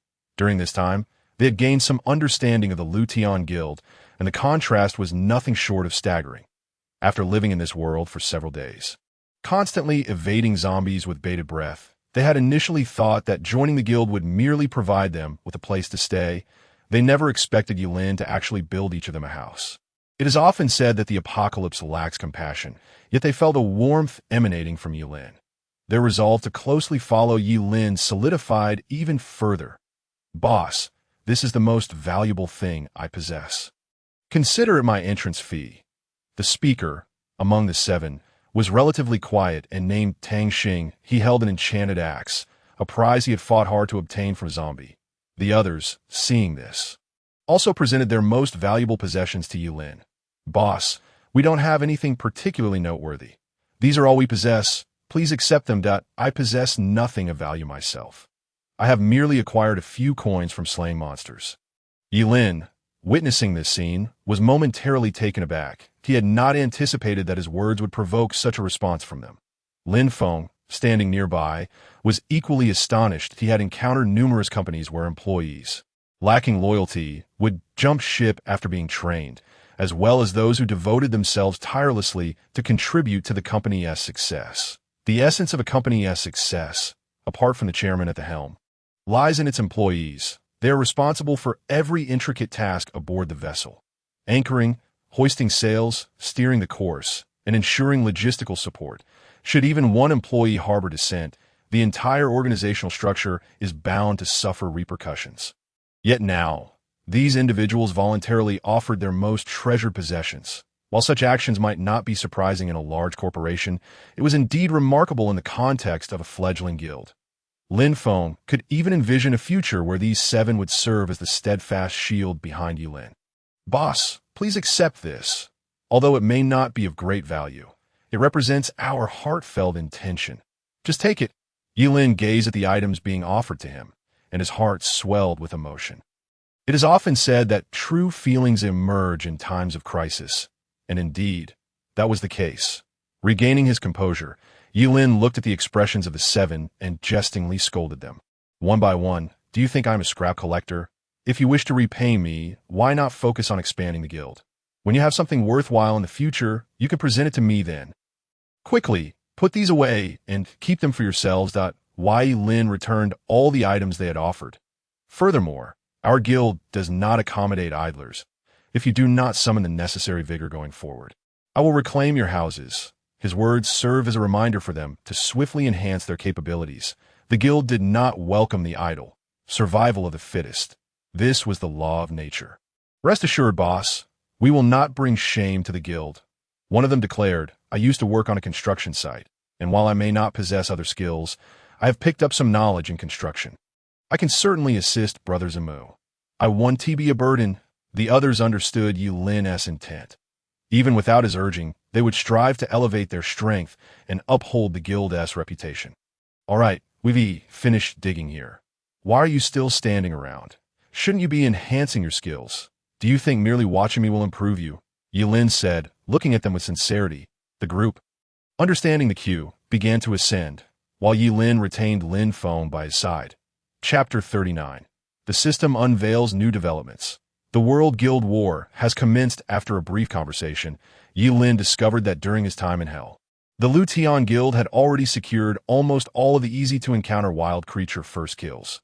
Sheep, dogs, and horses. Yilin also realized that upon entering Hell, he was unable to glean any information about the main world. Yet players in the main world could receive updates from Hell. Nevertheless, Yilin had no intention of conceding, for this world harbored more than just the common creatures that to date. No one had claimed the first kills of more repulsive creatures like witches and endermen, nor of rarer beings, such as leopard cats and certain dogs. That I've sent you the synthesis method for the shield in your private messages. After speaking, Yilin retrieved an item from his backpack. This is a map. I have marked the locations where these creatures appear. You should take them to these sites to search. Understood? Lin Feng nodded. As for the iron ingots and other materials, consult Li Zimu. She knows where the iron ingots are stored. After giving Lin Feng a few more instructions, Yilin urged him to lead the others in their search. Meanwhile, Yilin began constructing a railway. He intended to build an iron farm within it. With the existence of a guild, conflict was inevitable. It seemed that after completing this iron farm, he would need to find an outpost to establish a raider farm. Yilin contemplated, for the raider farm would provide him with a steady supply of emeralds and totems of undying. The emeralds could be traded with villagers, while the totems would prevent fatal injuries. offering some assistance against future inevitable events. Once Yilin clarified his thoughts, he commenced transporting zombie villagers using the railway. During this relatively peaceful period, he intended to expedite the construction of all possible machines. No one knew what new tricks the Luteon Guild or this system might introduce. Ultimately, only formidable strength could prepare him for unforeseen changes. After a day of diligent work, Yilin successfully converted the zombie villagers into ordinary villagers. As soon as the ordinary villagers emerged, one exclaimed, "Are we here to engage in some antics?" nearly causing Yilin to lose his composure. What nonsense! Villagers can speak in this world. Yilin stared at the villager, who bore an uncanny resemblance to Squidward, blinking in disbelief. "Oh, brother, you don't mean to tell me you're not into it, right? In this day and age, 9012, how can there still be someone who isn't?" Yilin, unable to endure any longer, switched to his iron axe, exuding an aura of menace as he said, "Stand still. If you keep babbling, I'll kill you and drink to your demise."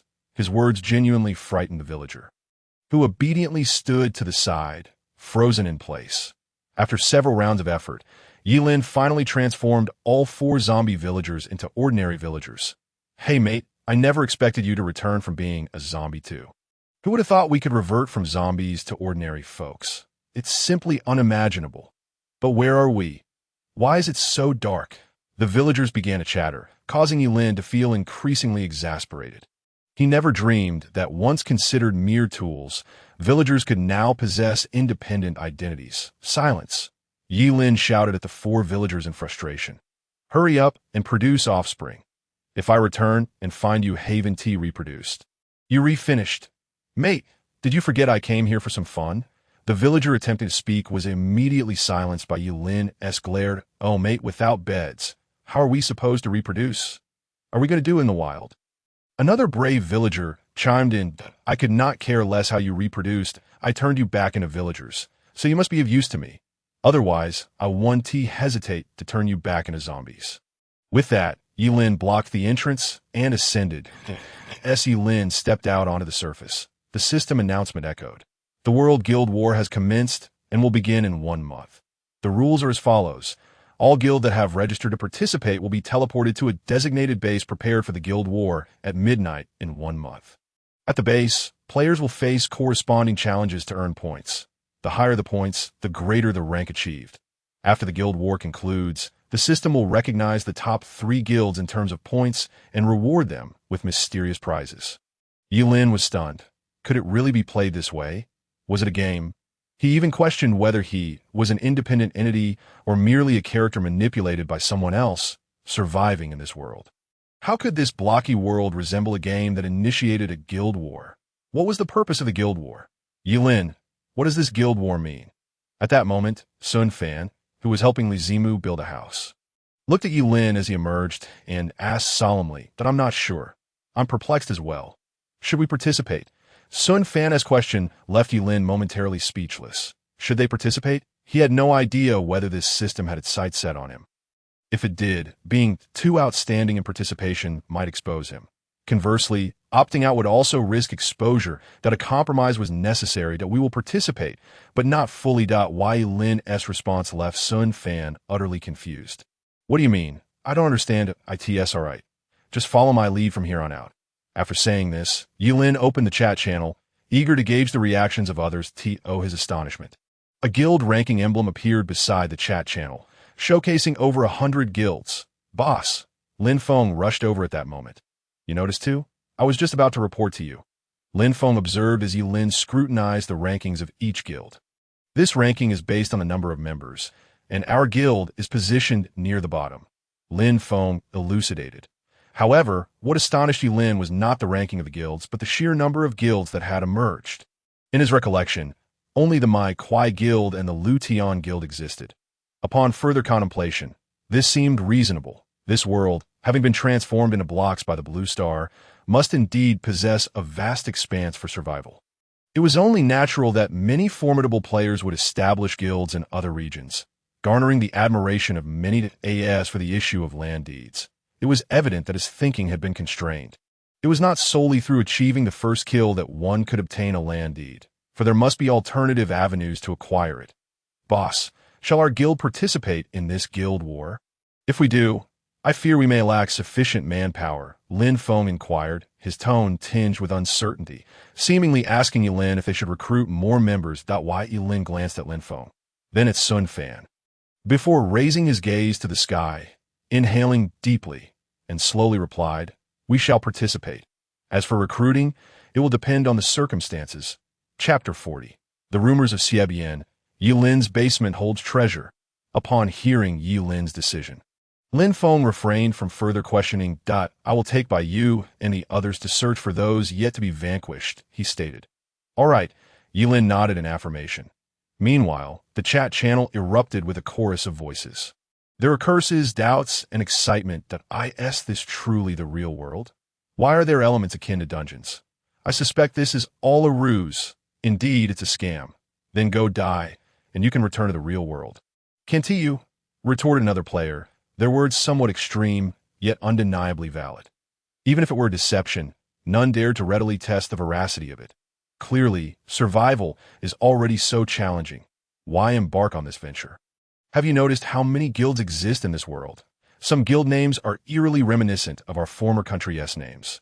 Indeed, the Jojo Guild and the Xiong Guild bear striking similarities to our previous country's names.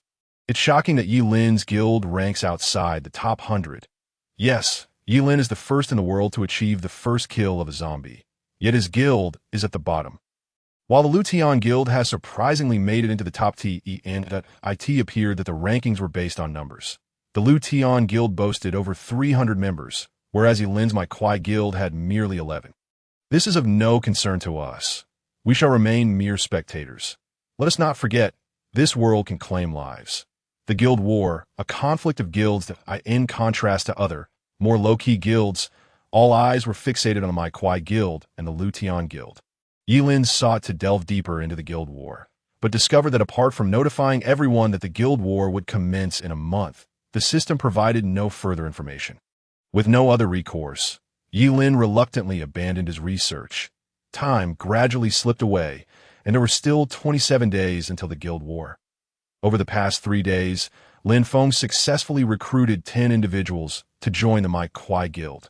According to Lin Feng, among these 10 were athletes, police officers, and others, all distinguished figures in their respective fields. Meanwhile, Yilin remained in the basement, observing diligently. On the first day, the villagers wandered aimlessly, showing no inclination to breed. On the second day, after Yilin brought food, they managed to produce a single child villager. Subsequently, the previously troublesome villager demanded a duel. If he did not engage in combat, he would refuse to breed. In a fit of anger, Yilin brandished a diamond sword, causing the villager to promptly breed in fear. By the third day, Yilin had finally amassed the requisite number of villagers for constructing an iron farm. He began the construction of the iron farm in the basement. During these 3 days, Li Zimu worked tirelessly, dedicating 24 hours a day to labor, taking no breaks except for meals. After a grueling 72 hours, he had not only renovated all the buildings in Yilin's vicinity, but also laid the foundation for a residential area nearby. Upon witnessing this, everyone praised the grandeur of the structures, which rivaled the magnificent ancient architectures depicted in textbooks. Lin Feng and the others subsequently moved in. Upon entering, they found their rooms surprisingly spacious, each equipped with ample storage space, private bedrooms, chests, furnaces, and workbenches. Once again, the group lauded Yilin. Furthermore, every player who resided in the guild began to boast in the chat channel, starkly contrasting with the Lutian Guild. Moreover, during these days, a rumor spread from Xiebian's mouth. Boss Yilin instructed us to dig a deep basement. He mentioned it's not for players to inhabit. I speculate it must be his treasure hoard. As this news circulated, it grew from 1 to 10. And then to 100. Have you heard? Yilin has a hidden vault. I've heard that Yilin possesses a treasury that controls the entire world's economic lifeblood, located right beneath him. You likely don't know the full extent. Rumor has it that this treasury not only holds wealth, but also the key to unlocking the gates of the third world. The tale of Yilin's underground treasury grew more fantastical with each retelling. And even some skeptics were persuaded as they observed Yilin's constant presence in the basement. While the discussions about Yilin's hidden vault continued, Yilin finally completed the construction of the iron farm. Henceforth, he would no longer need to descend into mines to extract iron. Yilin gazed at the iron farm before him, now operating efficiently, and felt a surge of elation. This meant he could equip every player who joined the guild with a full set of iron gear. Stretching his shoulders, he smiled. Throughout his time in the guild, Yilin had yet to disclose the benefits of membership. He had intended to wait until the iron farm was completed to present iron gear as a reward for joining the guild. As for diamonds, Yilin was determined not to distribute them readily. Unlike iron ingots or gold ingots, diamonds could not be farmed. They could only be obtained through trading with villagers. Yilin was resolute in ensuring that diamond gear would not become commonplace. Otherwise, its value would diminish, undermining his identity as a capitalist. Just as Yilin pondered this, the iron farm had already produced nearly half a stack of iron ingots, demonstrating commendable efficiency. Subsequently, Yilin exited the basement, and upon stepping outside, he was met with the eager gazes of Xiao Tian and Li Zimu. "What are you two doing? Not focusing on your work?" Yilin inquired, puzzled by their unusual demeanor. "Boss, I heard that the basement behind you is your hidden vault. Is there any truth to this?" Li Zimu leaned closer, whispering, "A hidden vault? I wish I had one. Can you give me one?" Yilin playfully tapped Li Zimu on the head, chuckling.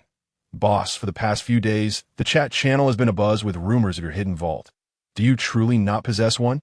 Li Zimu pressed on, unwilling to let the matter rest that I don't. "However, I do have a hidden slime ball repository. Would you care for that?" Yilin replied, both amused and exasperated, genuinely curious about who had spread this rumor. "Since you don't have one, may I enter?" Li Zimu asked, his eyes sparkling with mischief. "No."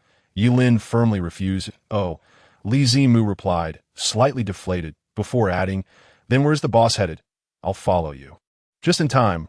I need someone to help me herd cattle, and you'll do nicely." Yilin suddenly recalled his earlier intentions to establish a ranch, which had yet to materialize.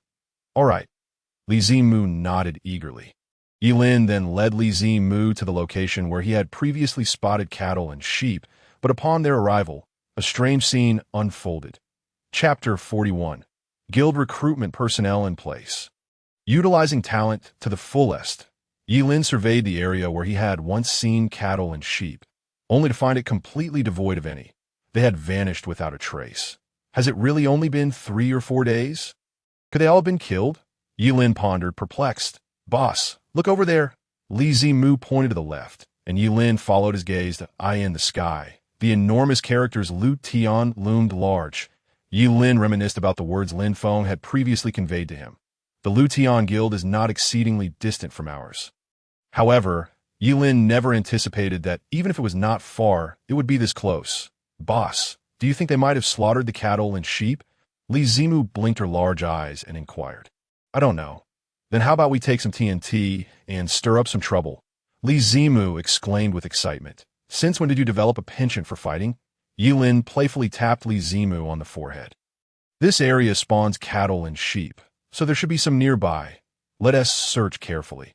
After half a day's exploration, Yilin finally discovered 2 cows. "How are we going to transport these cows back?" Li Zimu asked, tapping one of the cows, which ignored her and continued grazing. "If we give him this, he will follow us along the way." Yilin tossed some prepared wheat to Li Zimu, and the two each took hold of a cow, making their way home. A significant discovery.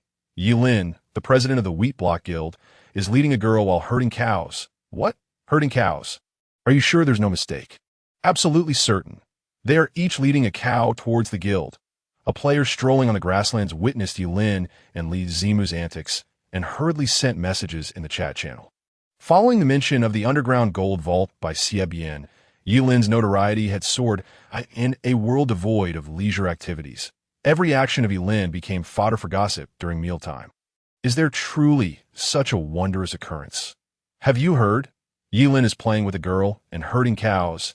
It had only been half a month since arriving in this world, and the progress was astonishing.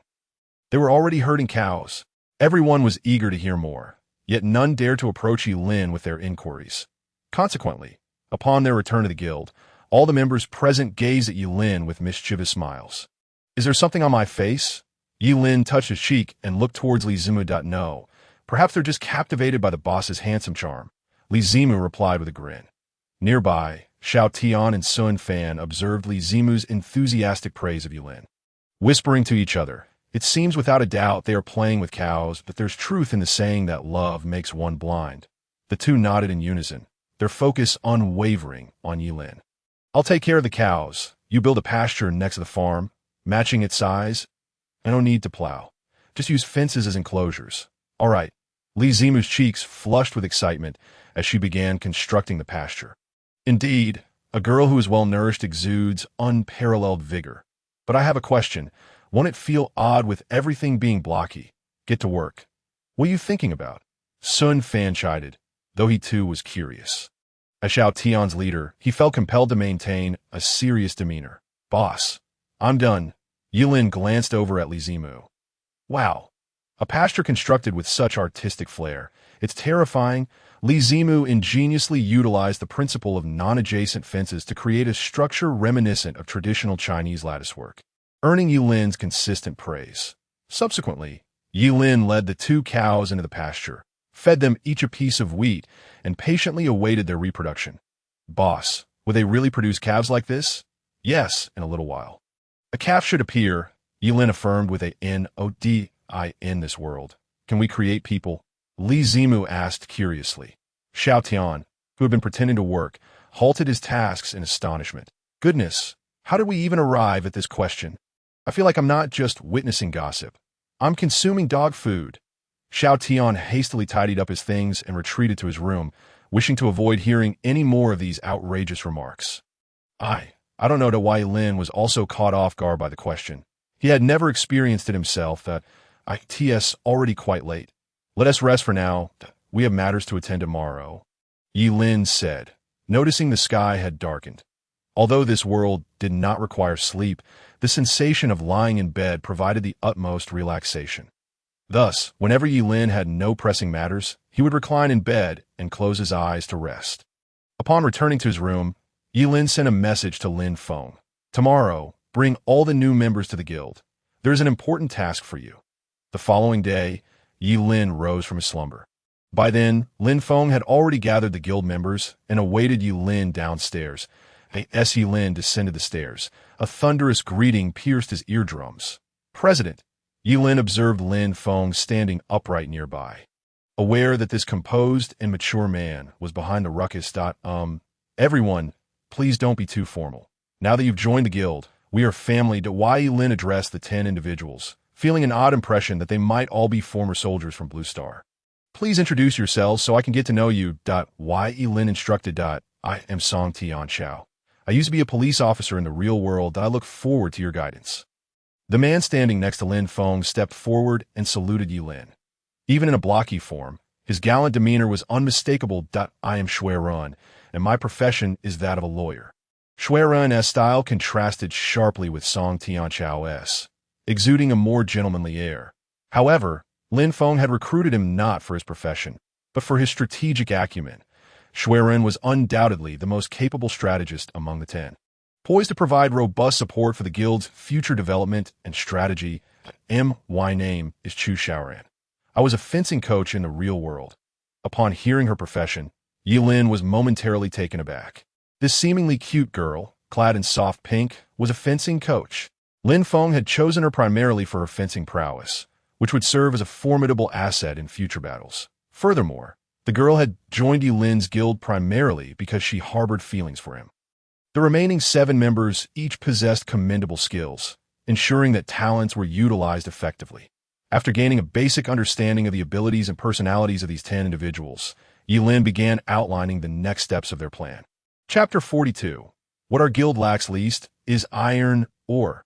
After gaining insight into their capabilities, Yi Lin slowly articulated a strategy that I need you to assist me in locating villager villages and raider outposts.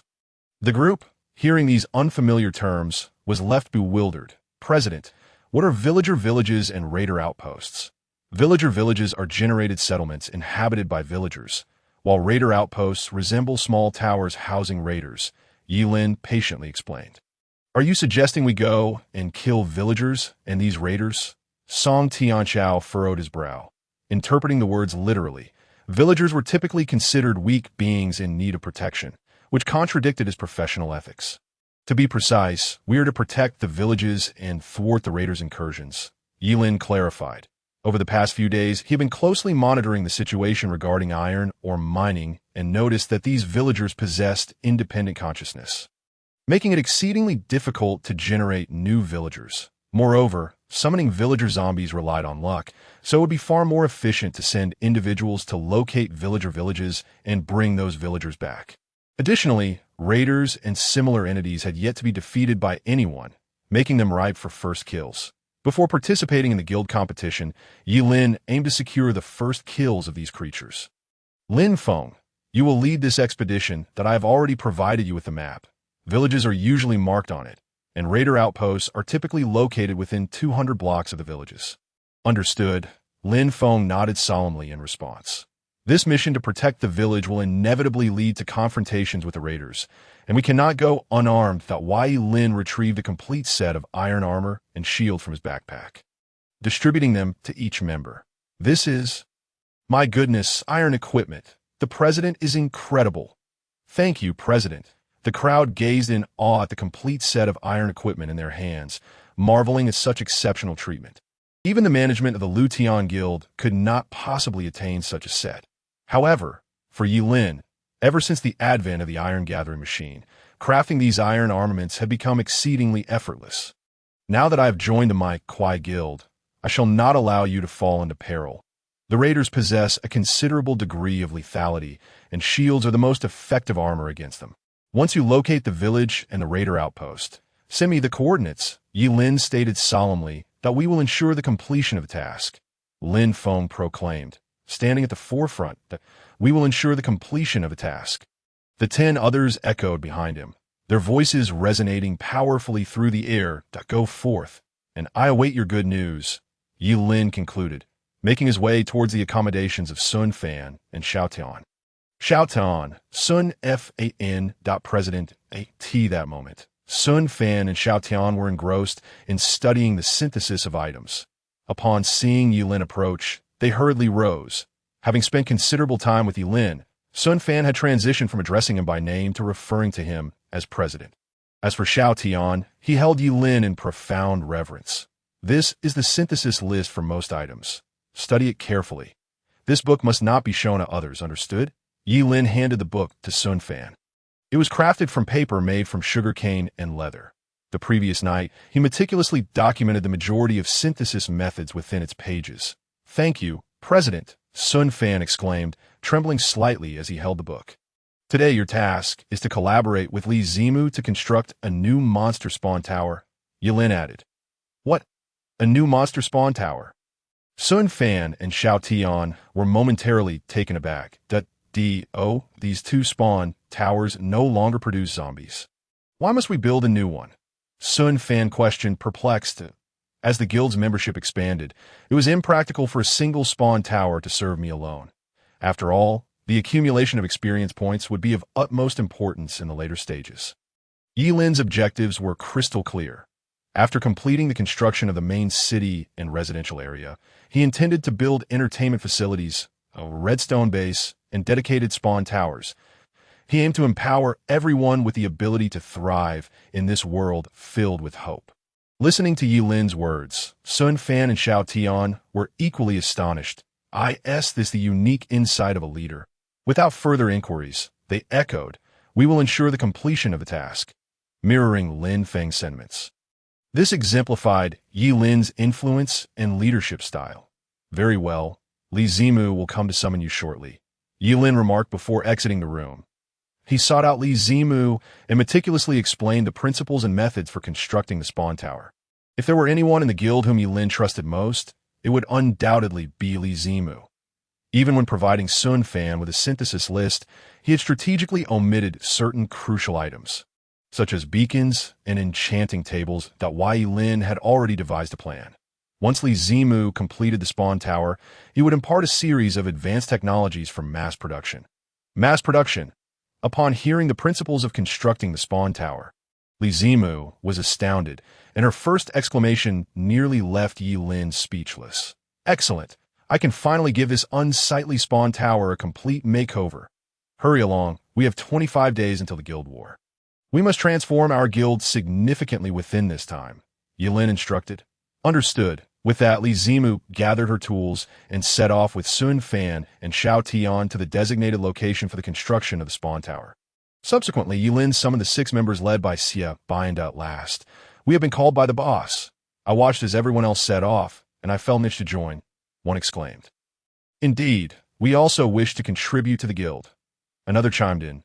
Boss, what orders do you have for us? We shall work diligently. Yilin smiled at the enthusiastic crowd. He relished the presence of such spirited individuals. Your task is quite simple. Mining. Extract as much as you can, but the primary objective is to mine for gold, redstone, lapis lazuli, emeralds, and diamonds, Yilin declared. These are the 5 types of ores he currently lacked the most. He intended to use gold as a medium for trading with piglins, while redstone was required to craft a protective mechanism for the guild, a redstone cannon. As for lapis lazuli, it was to be utilized for enchanting. The uses of emeralds and diamonds were self-evident. Boss, aren't we mining iron? I feel that iron ore is quite useful, one queried. Yes, why not iron? The others echoed, puzzled as iron ore was notably absent from Yilin's list. Iron ore is unnecessary. Mining it is too time-consuming. Focus on targeting the most valuable ores. Upon hearing Yilin's rationale, the group was taken aback. What? Mining iron is too wasteful of time. Rest assured, our guild is most bountiful in iron ore. Go and mine. Yilin observed their lingering confusion and promptly produced dozens of iron pickaxes from his backpack, tossing them to the group. The boss is formidable. The boss is amazing. The doubts that lingered in their hearts were dispelled by the sight of the numerous iron pickaxes. And they eagerly seized them, rushing outwards. Chapter 43. The independent minds of the vigilantes and raiders at this juncture. Lin Feng and his companions had journeyed for over an hour. Yet thus far, they had encountered nothing. Vice President, are there really villages and raider outposts? We've been walking for over an hour with no results. One member inquired, and I believe that since the president has mentioned it. There must be some. Chu Shaoran interjected on Yilin's behalf. The president is also visiting this world for the first time. How could he be so certain these things exist?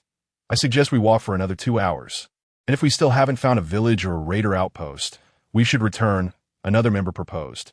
Agreed, and Wen Wu's suggestion is sound. The food we brought will only sustain us for another 5 hours at most. In accounting for the return journey, we may not have enough. Furthermore, the daylight is gradually fading. Nighttime would be highly disadvantageous for us, Song Tianxiao concurred. Lin Feng observed the group as they expressed their inclination to turn back. He turned to Xuerun, who stood nearby. What are your thoughts? Xuerun adjusted his square glasses. Show me the map. Upon receiving the map, he examined it closely. Previously, the president mentioned that villages typically appear on the map. And this map changes according to our movement. If you were villagers, where would you likely build a village? I believe villages are usually established in flat areas, as that is more conducive for construction. Chu Shaoran replied. Correct that we find ourselves near a mountainous and wooded region, so I think we should head in this direction. Xuerun pointed to the right side of the map, speaking in a low tone. What if we head that way and still don't find a village? Song Tianxiao questioned. Then we shall follow your lead, that if we do not find anything in 2 hours, we will return, Xuerun replied lightly. Smiling, very well, we will proceed as you suggest. Lin Feng nodded in agreement. The group altered their course, heading towards a grassland area. 2 hours later, the group had nearly consumed all the food in their backpacks. The daylight had transitioned to dusk. The passage of time in this world is even swifter than I anticipated.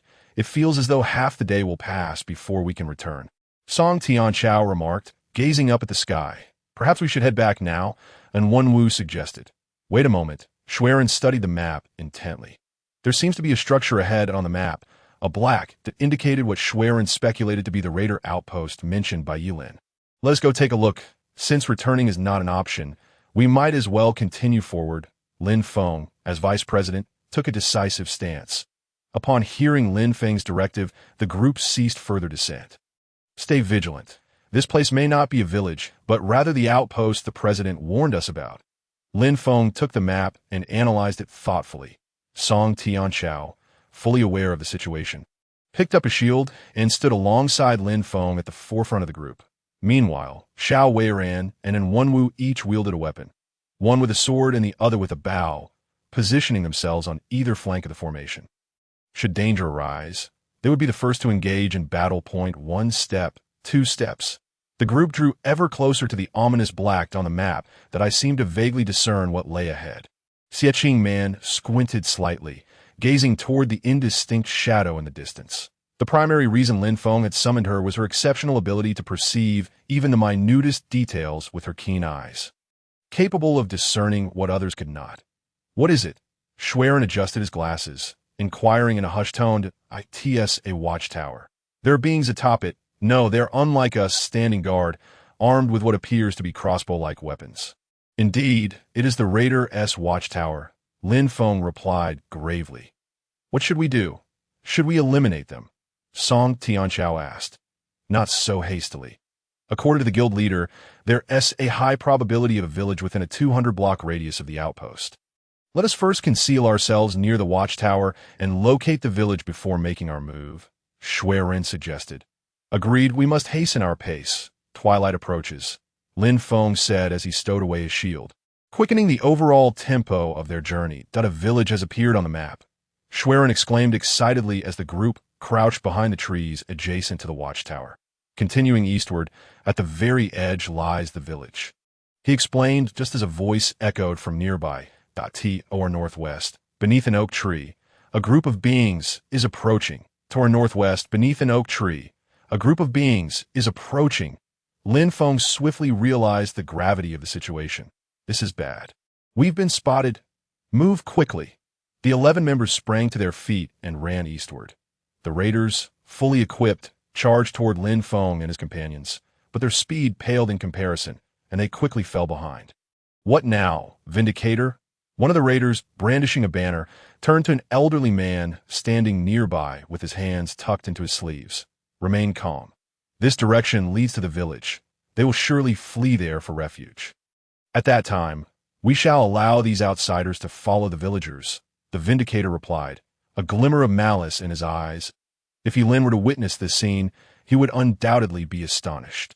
Once mere minions, these creatures now possessed autonomous consciousness and the ability to devise strategies. It is not the strength of the enemy that is to be feared, but rather their capacity for thought. The raiders ceased their pursuit of Lin Feng's group and retreated back to the vicinity of the watchtower, taking up a defensive stance. "What kind of monsters are these? Their perception is astonishing." And Wenwu remarked, astonished that, as an archer himself, he understood the necessity of keen perception and insight, and these raiders exuded an uncanny awareness, able to detect movement from great distances. Terrifying is truly too terrifying. "Regardless, we must reach the village first. Xiao AI, have you marked the coordinates?" Lin Feng called out to a quiet girl in the group. "That I have marked them and sent the information to the guild leader." Xiao AI replied, nodding. She was a meticulous recorder in the real world, ensuring that every task was executed with precision. If Lin Feng epitomized a composed and steadfast man, then Xiao AI represented a reliable and mature woman. Chapter 44. Proving Oneself, Proving the Blocky Guild. After approximately 4 to 5 minutes of walking, the village finally came into view. This the village the guild leader spoke of, and Wenwu observed the villagers tending their fields and wandering about. Perplexed, stay vigilant. We are not familiar with these beings. Be prepared for battle should any situation arise, Lin Feng warned, gripping his shield tightly, his gaze fixed ahead with acute vigilance. The 11-member team arrived at the village. Observing the bustling villagers and reminiscing about their own past lives in the real world. Having long since abandoned the agrarian lifestyle, their days now consisted of a quick bread purchase in the morning, takeout for lunch, and whatever was convenient for dinner. Yet, these villagers thrive in a remote area, self-sufficient, a picturesque scene in its own right. "Village chief, we have visitors," a villager called out to a nearby house as they spotted Lin Feng and his companions approaching. "Welcome, travelers from afar." An elderly villager clad in a white robe emerged. He was the village chief. "Greetings." Lin Feng extended his hand to shake the chief's. "We hail from the Blocky Guild." Lin Feng introduced himself, deliberately withholding his true intentions. for Yulin had merely instructed him to mark the village's coordinates without further directives. He could see that moment. Shao AI swiftly sent the village's coordinates directly to Yulin. You found it in just a day. That surpasses my expectations, Yulin remarked, busy at his workbench crafting materials for future endeavors. The raiders can speak. Yulin expressed surprise upon reading Shao AI's latest message. He had previously believed that only villagers and neutral or friendly entities, like the piglins, possessed the ability to communicate. To discover that even among hostile forces, there were beings capable of speech was unexpected. If these creatures possessed intelligence, it could pose significant challenges. Why Yulin furrowed his brow slightly. Though the raiders inflicted considerable damage, their lack of intelligence rendered them predictable and easily dispatched. However, if these creatures gained the ability to assess situations, they could present a formidable threat to Lin Feng and his companions that we must expedite our progress. The raiders could launch an attack on the village at any moment. An ominous premonition settled in Yulin's mind. Meanwhile, not far from the village, the raiders were poised for action, ready to gather their forces for a raid on the nearby village. Yet, the villagers remained blissfully unaware, busily preparing bread, pumpkin pies, and other dishes to welcome Lin Feng and his companions. Is everything truly fine out here at such a late hour? Lin Feng surveyed his surroundings. Although the village was illuminated by torches, the light was dim, and the threat of zombies lingered. Rest assured, our village is protected. The chief pointed to a distant figure, a zombie, approaching. Just as it neared the village, it was swiftly dispatched by a nearby iron golem. Remarkable! Lin Feng exclaimed, astonished that the golem had defeated the zombie with just 2 strikes. He vividly remembered that even Yulin, despite his strength, required 2 blows to vanquish a zombie. This golem's power was on par with Yulin's. This golem is our village's guardian. You and your companions may rest here without worry. The chief reassured them with a smile. Lin Feng nodded, withholding further comments as he carefully observed the village's structural features, recalling Yulin's earlier warning. The raiders frequently attacked villages, employing fierce tactics that most settlements could not withstand. How much building material did everyone bring? Lin Feng inquired as he entered the room prepared by the chief for their rest. We each brought a set of cobblestones, Song Tianchao replied. Earlier, we encountered raiders whose numbers were nearly double that of the villagers. If they attack, victory may be elusive, and Wenwu added. Vice President, are you suggesting we use the cobblestones to reinforce the village's defenses? And Wenwu queried. Indeed, since the raiders wield long-range weapons, if we can neutralize their range capabilities, we stand a fighting chance. Lin Feng asserted he refused to engage in reckless actions, although the group consisted of elites. Aside from Song Tianchao and Chu Xiaoran, most were novices in combat. This plan is feasible. Additionally, I've noted that while the zombies possess formidable attack power, they tend to charge recklessly that we can set traps to ensure they meet their demise within them. Beside him, Song Tianchao interjected, I'm afraid that won't suffice. Those zombies lack independent consciousness, but the raiders we have observed possess the capacity for thought. If we were to set ordinary traps, most of our efforts would likely be in vain. Schwerin shook his head, dismissing this notion. Moreover, we have no knowledge of when the enemy might strike the village, that if we set traps and they choose that moment to attack, we could face unforeseen complications. He proposed, I suggest we construct a wall and create positions for archers to shoot from, allowing us to engage them from a limited area while they remain unable to retaliate against us. I concur with Schwerin's perspective, and Wenwu nodded. As an archer, he understood better than anyone the optimal positions for shooting. Elevated and shrouded in shadow, the raiders would charge from the open ground, while they would remain concealed behind the wall, capable of launching attacks without incurring unnecessary casualties. I am in agreement. Both Chu Xiaoran and Shao AI chimed in. Very well. We shall proceed as per Schwerin's suggestion. I will communicate with the village chief, and we will commence construction. Lin Feng stated, but we must also ensure an escape route for ourselves. If the enemy proves too formidable, we need a means to flee from behind the walls. Schwerin added, adjusting his glasses. Indeed, Lin Feng nodded, stepping out of the room. Upon hearing Lin Feng's plan, the village chief appeared somewhat taken aback, but after careful consideration, concluded that this course of action would not adversely impact the village. Thus granting his approval, Lin Feng returned to the room, observing each person poised and resolute. Brothers, this is our first mission since joining the Minecraft Guild. We must execute it splendidly, not only to prove ourselves, but also to demonstrate our worth to the guild. We humans are superior beings. These raiders stand no chance against us. Let us act decisively. The morale among the group surged as they shouted in unison. Chapter 45. Just as one wave recedes, another rises. Raiders assault the city. Under Lin Feng's leadership, the group began erecting the walls. After a day's labor, the village was fully encircled with walls, featuring 4 openings designed for archers to shoot through. Finally completed, I never expected such a modest endeavor would consume an entire day, Song Tianchao remarked, gazing at the newly constructed walls, which stood approximately 4 stories high.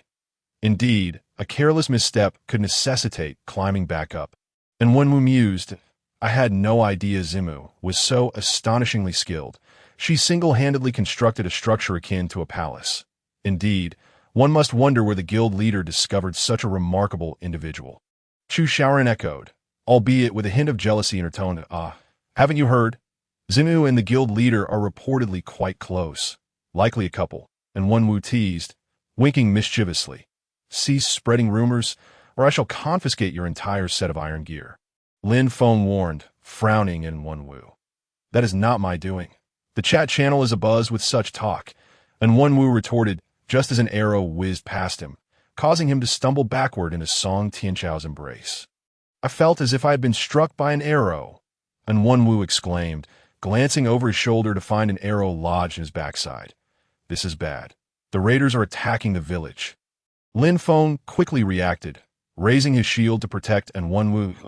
An arrow had pierced the air, but it was fortunately deflected by Lin Feng's shield. Otherwise, and Wenwu would have been in grave peril. Outside, nearly 20 raiders advanced upon the village, each wielding crossbows. What on earth is that? Lin Feng's pupils dilated. Even he, ever composed, did not anticipate encountering such bizarre creatures. The raiding beasts. They are the mounts of the raiders, possessing formidable destructive power and proving to be quite a challenge. Shao AI, alert the villagers to be on guard, and the rest of you, prepare for battle.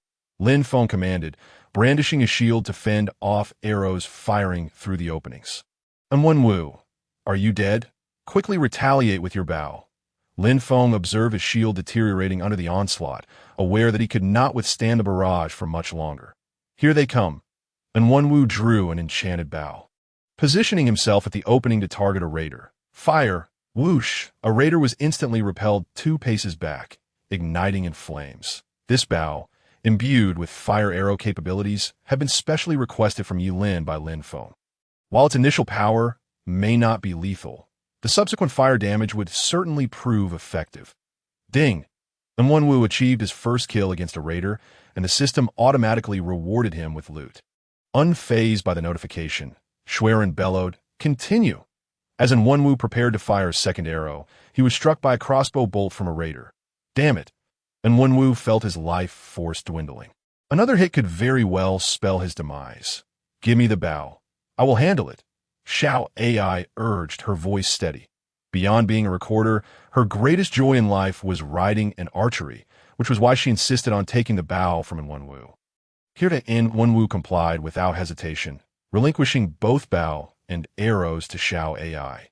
With one arrow, then another, she fired simultaneously, dispatching 2 raiders but sustaining 2 hits herself. The precision of these raiders rivaled that of world-class archers. To defeat them would mean inflicting significant self-harm in the process. Shao AI sensed her vitality dwindling and abandoned her archery. What do we do now? The group found themselves engulfed in confusion, trapped within a veritable dead end. They were vulnerable to an imminent breach at any moment. We must enlarge the openings, Schwerin suggested. Enlarge it further, and they will infiltrate. A hesitant voice piped up from the group. Trust me. Schwerin adjusted his glasses, a glimmer of determination in his eyes.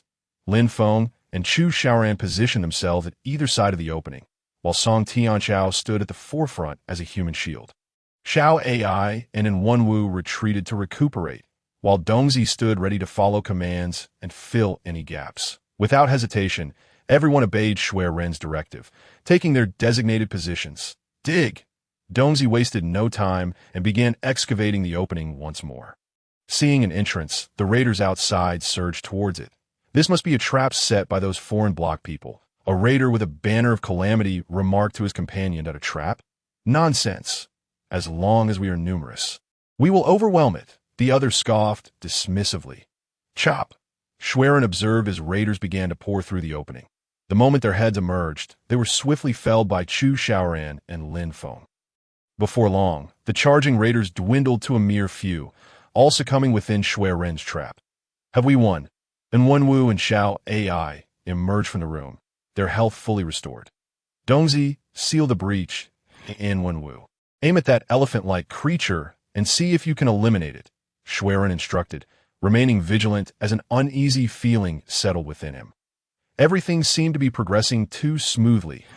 Enwonwu nodded, frustration bubbling within him as he realized his capabilities as an archer had yet to be fully utilized in this battle. Take aim, fire. Whoosh, the arrow flew, but it missed the creature entirely. What? Enwonwu gasped in disbelief. What is happening? Shui Ren furrowed his brow, as if piecing together the puzzle. The arrow's range is insufficient. It was just a notch away. Enwonwu lamented. It seems the enemy anticipated we would use arrows as weapons. Shui Ren remarked. Why are they not retreating? There are only 3 of them left. Dongzi pondered aloud. They are likely waiting for reinforcements. Shui Ren peered through the opening, confirming his suspicions. Behind the creature loomed another group of raiders. This is endless. It feels as though they are infinitely spawning. It is of no concern. Simply follow Shui Ren's method and strike once more, is it not? With the elation of their first victory. The group did not regard these marauders with any seriousness. No, this time it may not be so effortless. Lin Feng furrowed his brow, gazing ahead. Among them, several marauders mounted their loathsome beasts. Shui Ren counted 3 of the marauding beasts. Enwonwu Xiao AI, you 2 shall alternate in your archery. Ensure that at least one is slain. Understood. After Xiao AI and Enwonwu had taken their shots, Dongzi immediately break open the entrance. Lin Feng and Chu Xiaoran will dispatch one. Understood. The last one Shui Ren's gaze fell upon the distant giant. Chapter 46. To protect one's comrades. This shall be my path of the sword. Shui Ren successfully persuaded the village chief to bring the iron puppet to the forefront of the battlefield. If we can eliminate these 3 most troublesome monsters, we should be able to turn the tide of this battle. Shui Ren spoke with a grave tone. Everyone gripped their weapons tightly, their eyes fixed on the front. Xiao AI drew her bowstring taut, pressing against the wall.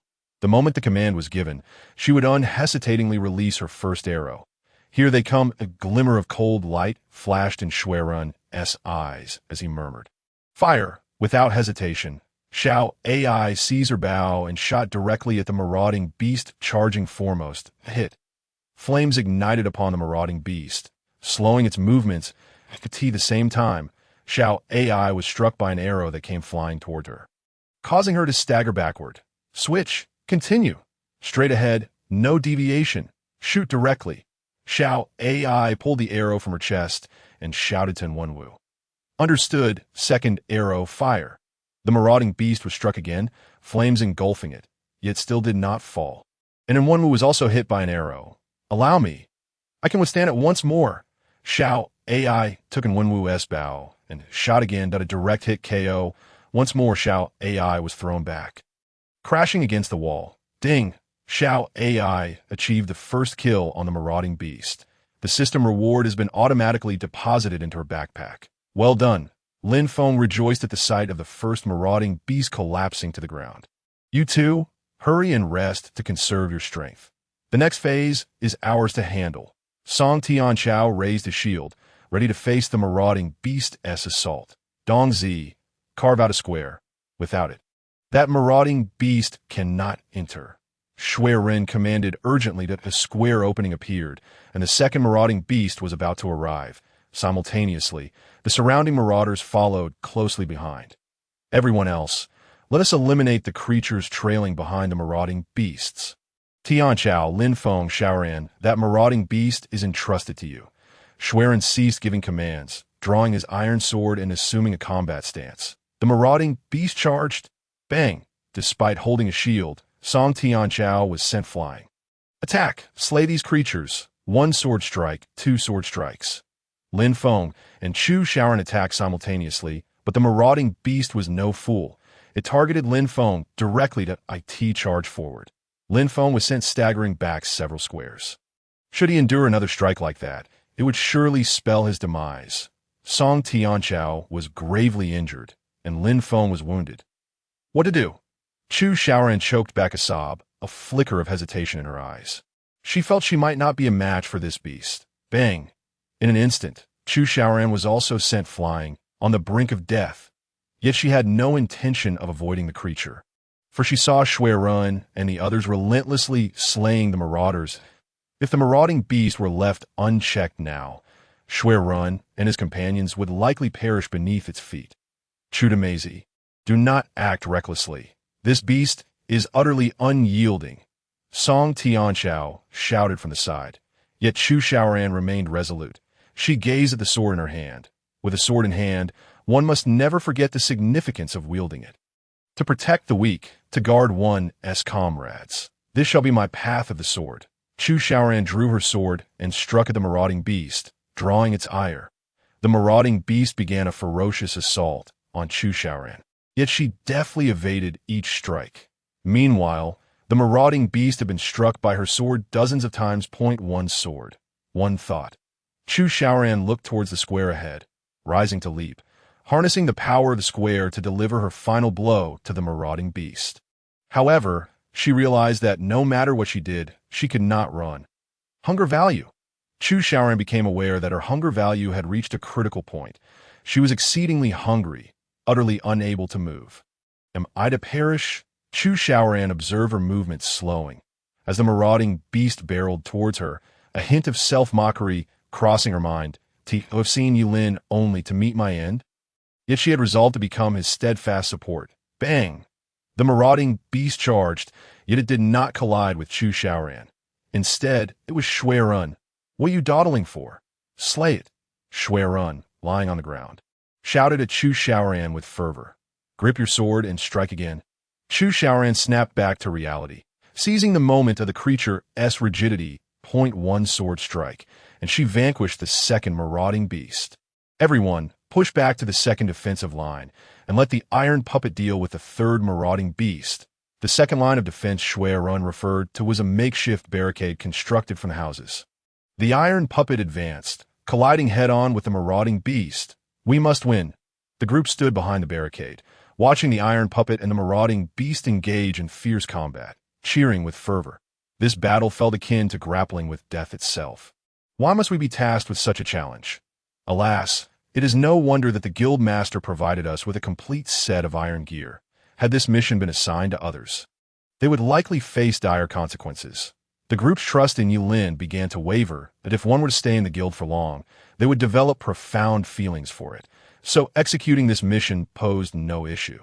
Yet now, this was their first mission, and it was exceedingly arduous that in the future, I shall seek clarification from the guild master. At a flicker of doubt crossed Lin Feng's eyes. In his recollection, Yilin was not that type of person. In any case, let us first secure victory in this battle. Only by surviving can we have the privilege to question. Dongzi interjected.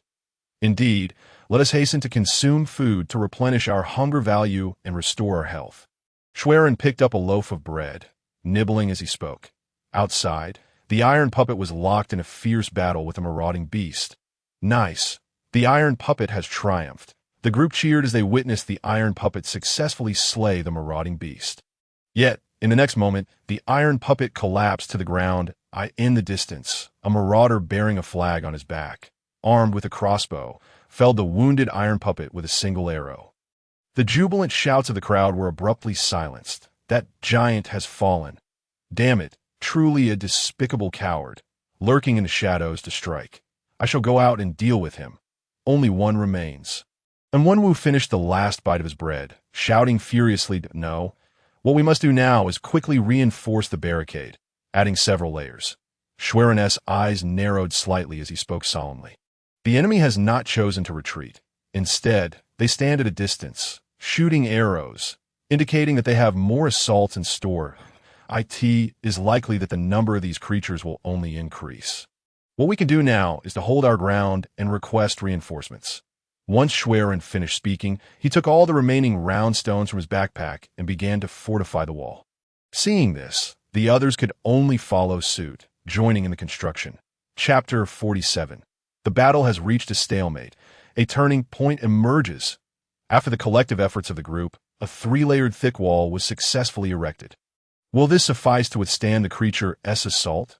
Dong Zi gazed at the wall, pieced together from various building blocks, and inquired. Unlikely. We must remain prepared to flee at any moment. Schwerin shook his head. He had personally felt the impact of that creature's charge. Such a formidable force, and nothing could likely withstand it. Shao AI, have you sent the distress signal to the guild members? Shao AI nodded.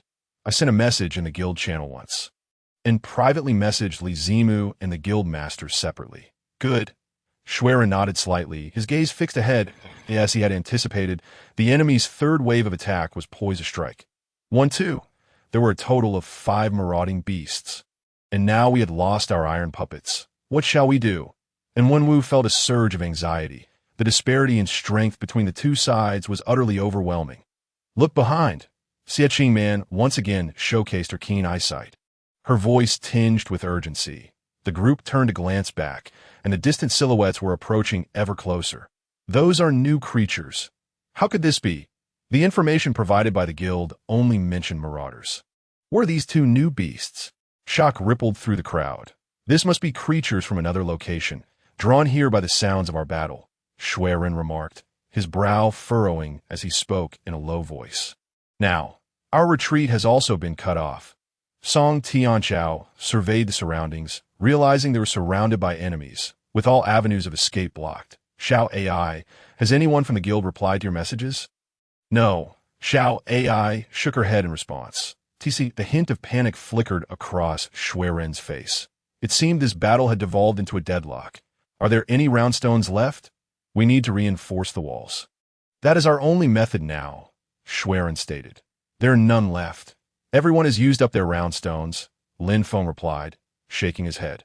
Before their departure, in order to prevent overloading their packs, he had only allowed each person to bring a single set of round stones. He had never anticipated that the situation would escalate to this extent. If only we had pickaxes, we could dig our way to safety, and Wenwu sighed. During this expedition, aside from iron swords and food, they had only brought along a single set of round stones. Neither pickaxes nor shovels had been included. Dig! Schwerin looked down at the ground and then at the house. Let us excavate all destructible blocks to use as walls. The group listened to Schwerin's command, some taken aback. Dig! Without hesitation, Lin Feng began to excavate the ground beneath him. Villagers rushed out from all directions, looking bewildered at their actions. What are you doing? The village chief questioned, observing half of the house they had been assigned to being dismantled. You should check the situation outside, and you'll understand, Schwerin replied, continuing his excavation. Meanwhile, the enemy began a full-scale assault on the entire village. Leading the charge were the marauding beasts, which gave everyone the most headaches. Bang! A collision shook everyone. 1 block of the first layer was destroyed. A second impact. The first layer of the wall was already in tatters. And Wenwu, go up and use your bow to harass them. Shout AI, you too. These are the crossbow bolts dropped by the marauders. They will delay their advance, Schwerin commanded in a grave tone. Simultaneously, attacks began to unfold at several other locations as the enemy launched a large-scale offensive, intent on overtaking the village. The first layer of the wall was utterly compromised. This will not do. Our construction speed is far too slow compared to the rate at which those monsters can tear down walls.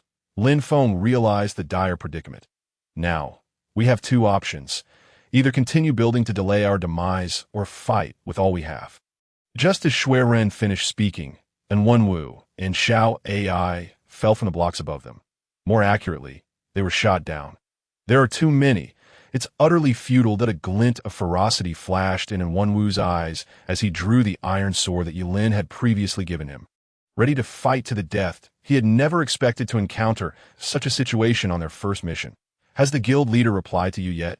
Xuerun, unwilling to accept their fate, turned to Xiao AI and asked again. No, not a single person from the guild has responded, Xiao AI replied, shaking her head. Could it be that the guild has abandoned us? That makes no sense. We have only just joined. They intend for us to be a suicide squad. Confusion spread among the group. Even Lin Feng couldn't help but harbor doubts about why they had been assigned such a difficult task. Brothers, let us fight. If we continue to build, we will only restrict our movements. We must break through, Lin Feng shouted as he observed their activity area shrinking. The group halted their actions, drawing their iron swords and gazing ahead. The sounds of violent collisions echoed. The second layer of the wall crumbled. The third layer of the wall fell to ruin. The enemy's presence grew ever nearer, and the villagers began to panic. What shall we do? We must fight to the death. With swords in hand, we can only strive to survive. Everyone, take up your shields. We have 11 of us. Let's form an armored team. 5 in the front. 3 in the back, 1 on each side. This gives us a chance to break through. Though Xuerun's profession was a lawyer, he had harbored a keen interest in Sun Tzu's art of war and various battle formations since childhood.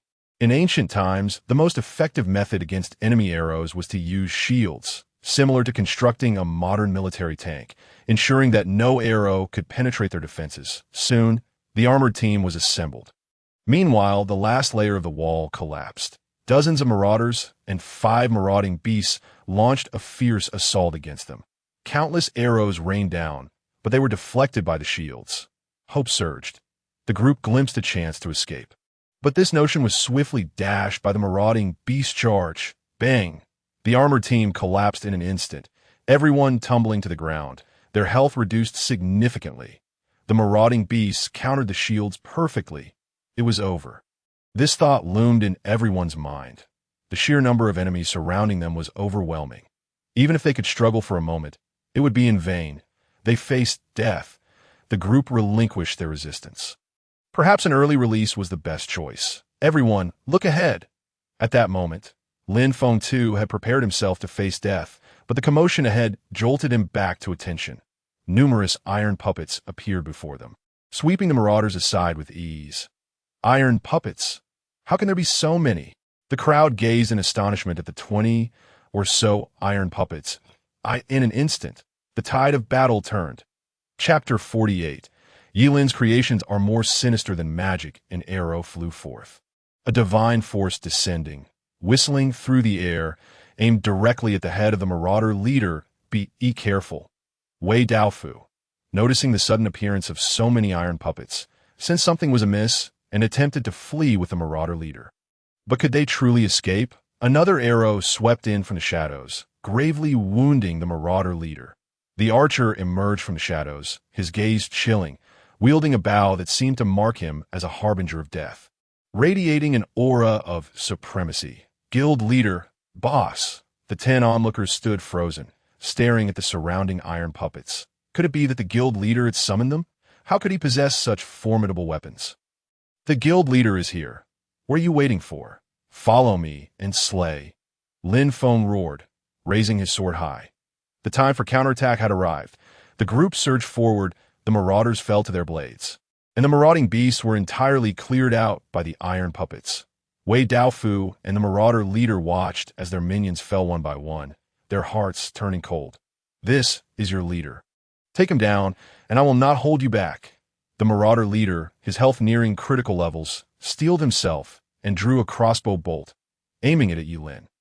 Whoosh! Before the arrow could be released, he collapsed into a pool of blood. The marauder leader was slain. A flag fell from his body. Yet Yilin remained undistracted by the flag, for another enemy stood before him. Wei Daofu, wielding dual axes. Yilin reacted swiftly, transforming his bow into a diamond sword in an instant. The gleam of the diamond startled Wei Daofu. What is this? A diamond sword. This young man lacks martial ethics. Unfortunately, the arrow was already loosed, and there was no turning back. Wei Daofu could only brace himself. knowing that while Yi Lin lacked the undead killer buff against these disaster villagers, he was still a PvP expert. His mastery of distance, perfect guerrilla tactics, and descending slashes were akin to a textbook demonstration. Someone, come and take down this Wei Daofu. In Yi Lin's hand, a shield materialized once more, and he ceased his assault on the Wayfarer, shifting instead into a defensive stance that he had observed that the Wayfarer's health had dwindled to but a single drop. Even a mere hand strike would be sufficient to bring about its demise. In pursuit of acquiring additional land deeds, Yi Lin resolved to cede this initial kill to another. Allow me. Lin Feng took the initiative, brandishing his sword as he charged forward. With a single stroke, clang, Lin Feng achieved the first kill of the Wayfarer, and the system rewards were automatically deposited into his inventory. Lin Feng, with a sense of propriety, tossed the land deeds and gold coins to Yi Lin. Subsequently, the earlier recipients of the first kill, Xiao Ai and Wenwu, also relinquished their land deeds and coins, 0.3 land deeds and 45 gold coins. Yi Lin had not yet fully relished his good fortune when Lin Feng's words startled him. Boss, there are enemies in all 4 directions of the village, and those foes appear capable of casting magic. Magic? Enemies in all 4 directions. Logically, the raiders' assault should originate from a singular direction. Even if these raiders possess their own consciousness, they would still adhere to the established protocols. Could it be that there are other enemy structures nearby? Enter the village and repair the damaged walls. 10 individuals followed in Yi Lin's footsteps as they ventured into the village. They quickly mended the surrounding walls, and Yi Lin ascended the village watchtower, meticulously surveying his surroundings. Indeed, not far behind the village lay a forest, within which there was a probability of generating a grove mansion. Wayfarers, summoners, and illusionists, creatures not yet cataloged in Minecraft, had evidently manifested in this world. Fortunately, during his time on Earth, Yi Lin had often indulged in researching Minecraft entries. The illusionist possessed 3 distinct abilities, aside from invisibility. It could induce blindness and summon a false body. But this is simply overwhelming. Yi Lin surveyed the densely packed plague villagers around him, feeling somewhat bewildered. Could it be that the system has targeted him once more? Logically, the number of plague villagers should increase gradually with each attack. Yet now, there must be at least 100 of them. Everyone, into the houses. Yi Lin observed the summoner beginning to cast spells and commanded with a stern voice.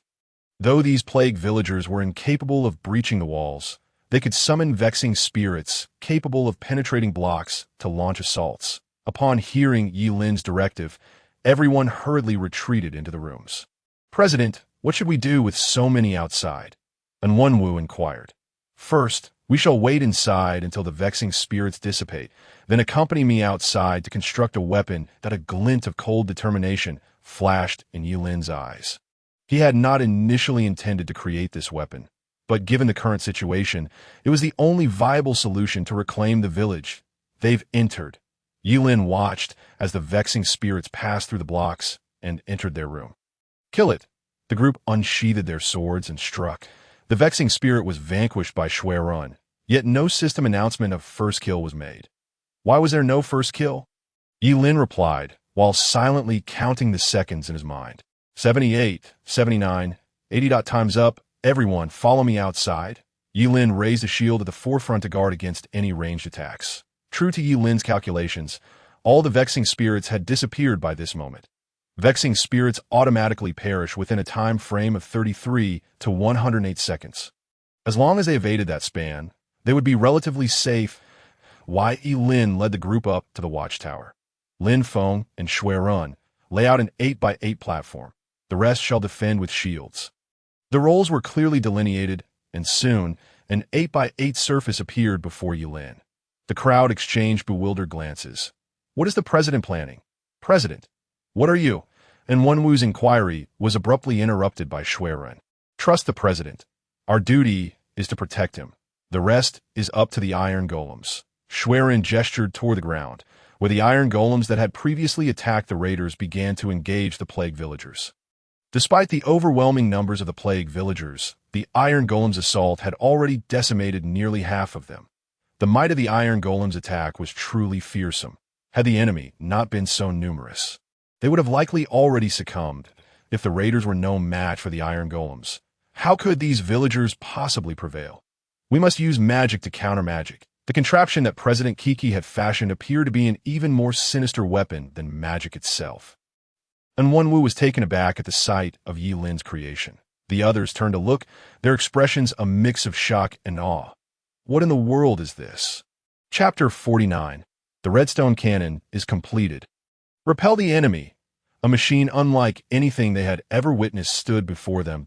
Is this a mechanism? Dongzi inquired, gazing curiously at the circuit-like structure. Perhaps. Did you not see the red lines? And Wenwu speculated. Somewhat confused. This must be a lethal weapon capable of eliminating these foes. Schwerin adjusted his gold-rimmed glasses and spoke gravely. The president has spent so much time on this. He must have devised a means to eradicate these enemies, and thus ascended to the watchtower. For my analysis, the president's intent is threefold. Firstly, to gain a vantage point to showcase the might and prestige of our guild. Secondly, to ascertain the location of the enemy. And thirdly, to construct this machine to consign these enemies to oblivion. After Shui Ren's analysis, he gazed resolutely at Yi Lin noticed Shui Ren's unwavering gaze upon him and instinctively nodded. Indeed, damn, I hadn't considered all that. I merely thought it was a better vantage point for launching.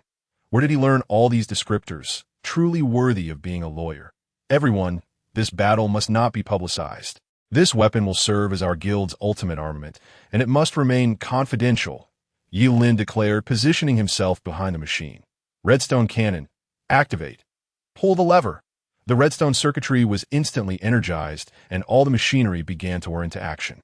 Schwerin stood in a row, one hand behind his back and the other adjusting his glasses. This is indeed a killing machine.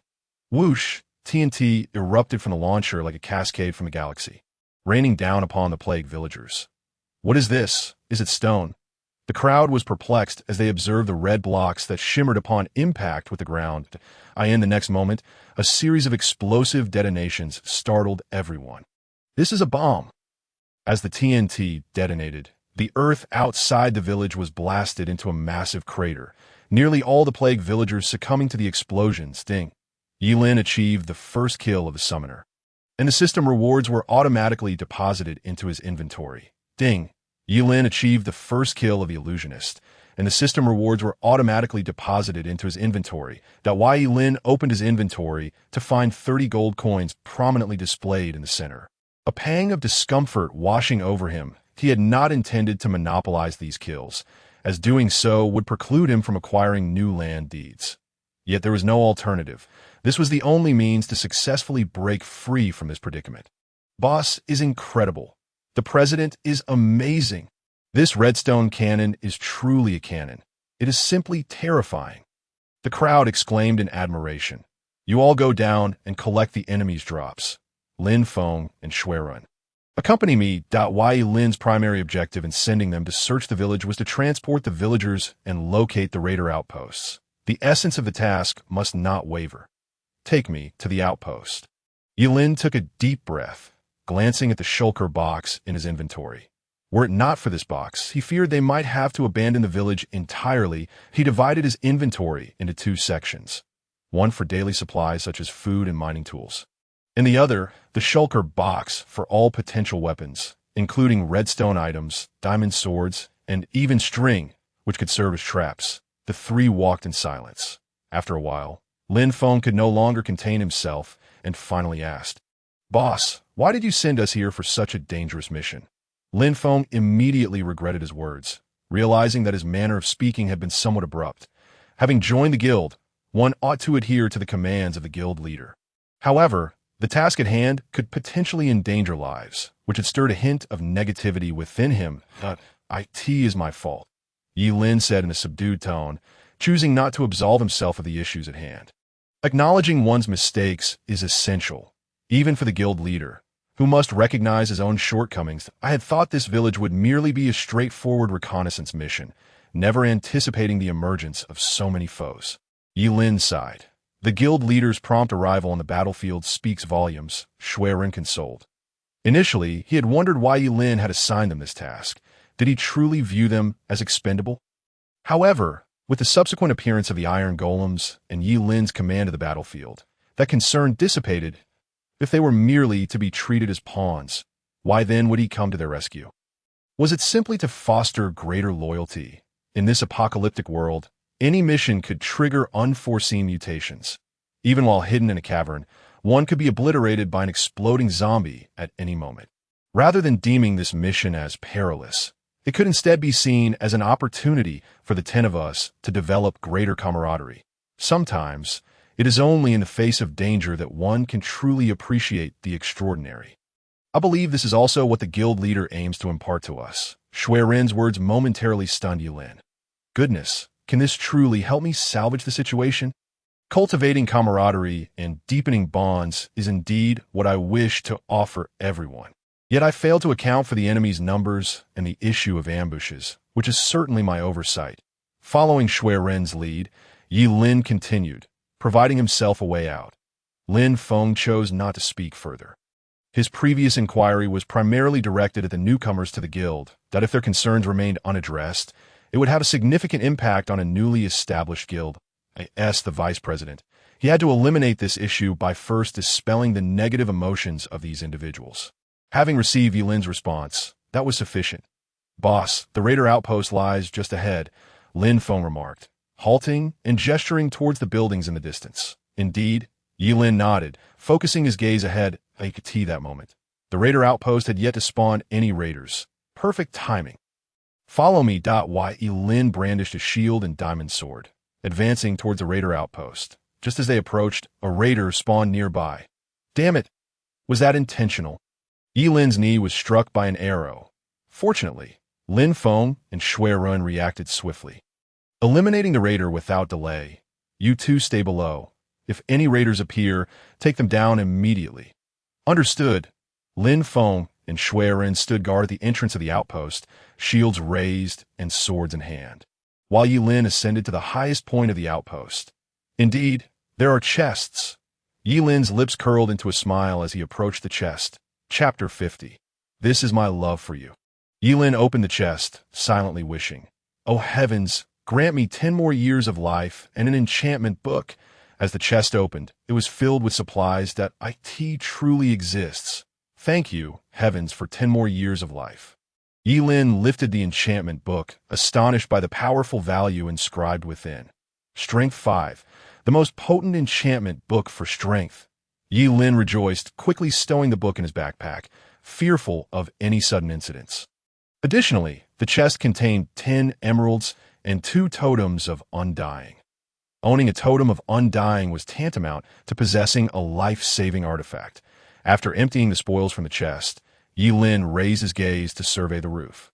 Beginning his search for the raider spawn locations, soon after, he would embark on a monumental endeavor, the raider farm. The reason Yilin had directed them to locate the raider outpost was to establish a raider farm before the guild war commenced. Only by having a raider farm could they amass a substantial number of emeralds and totems of undying. And one knew what form the guild war would take. Should casualties arise, the totems of undying would serve as the best equipment for survival.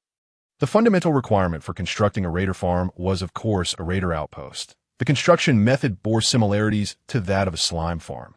Although Yilin had arrived at the village just in time to rescue Lin Feng and the others, he could have reached it even earlier. However, during his journey, he had detoured to the slime farm, taking away a significant amount of tracks. This was because the primary component of the raider farm was villagers. Only with the presence of villagers would the farm continuously spawn raiders. After 2 hours of construction, a fledgling raider farm emerged before Yilin. Only one final step remained, transporting the villagers. Yilin descended from the raider outpost, gazing up at the house above. Could this be a place to infinitely slay raiders? Shui Ren exclaimed in astonishment. He had heard whispers that Yilin possessed a farm capable of infinitely spawning slimes. Now, seeing Yilin expend such effort, it was evident he was also constructing a mob farm. Yes, but it is not yet complete. The next phase is a major undertaking. Yilin stretched his limbs and called out to Lin Feng. Message in Wenwu and the others, instructing them to come over. After a while, everyone, summoned by Lin Feng, arrived at the raider outpost. What happened to this outpost? What's that large building above? Indeed, how did a large house appear out of nowhere? The group looked up in surprise. This is where we will farm emeralds and totems of undying, but it's not yet finished. I need your help. Wai Lin nearly stamped the words tool on their foreheads. Could it be that the legend of the infinite slime farm is true? It really can spawn mobs infinitely, exclaimed Dong Zi, astonished. Beside him, Chu Xiaoran looked at Yi Lin with newfound fervor. Get to work. Night is approaching. Yi Lin chided with a smile. He pointed to the ground prepared for the villagers above. Start laying from there, like constructing stairs. Understand? Don't worry, guild leader. You can count on me. And Wenwu replied enthusiastically. I'll leave this to you. Shuiren, you stay here. And Lin Feng, come with me back to the village.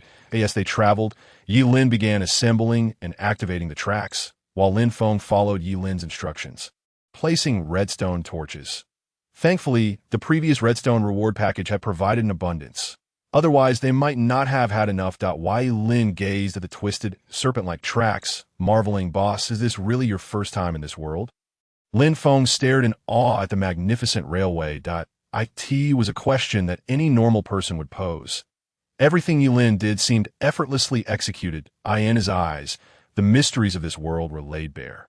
Akin to a naked maiden, easily comprehensible at a glance. I wish it weren't my first time in this world. Yi Lin chuckled. If I had been here before, why would I need to struggle so hard to survive? Lin Feng nodded in understanding. He was a wise man. Some questions, when asked too often, could provoke a line that should not be crossed, especially considering the man before him possessed the power to alter this world. As long as he could survive alongside him, it mattered not what kind of person he was. Ask Shuiren if they are ready for the construction. I left him there to prevent those geniuses from creating something bizarre.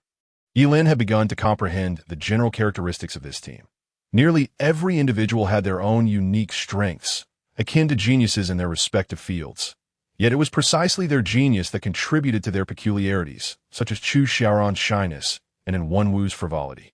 In summary, none of them were easy to handle. Shuiren has replied. They are finished and ready for transport, Lin Feng informed.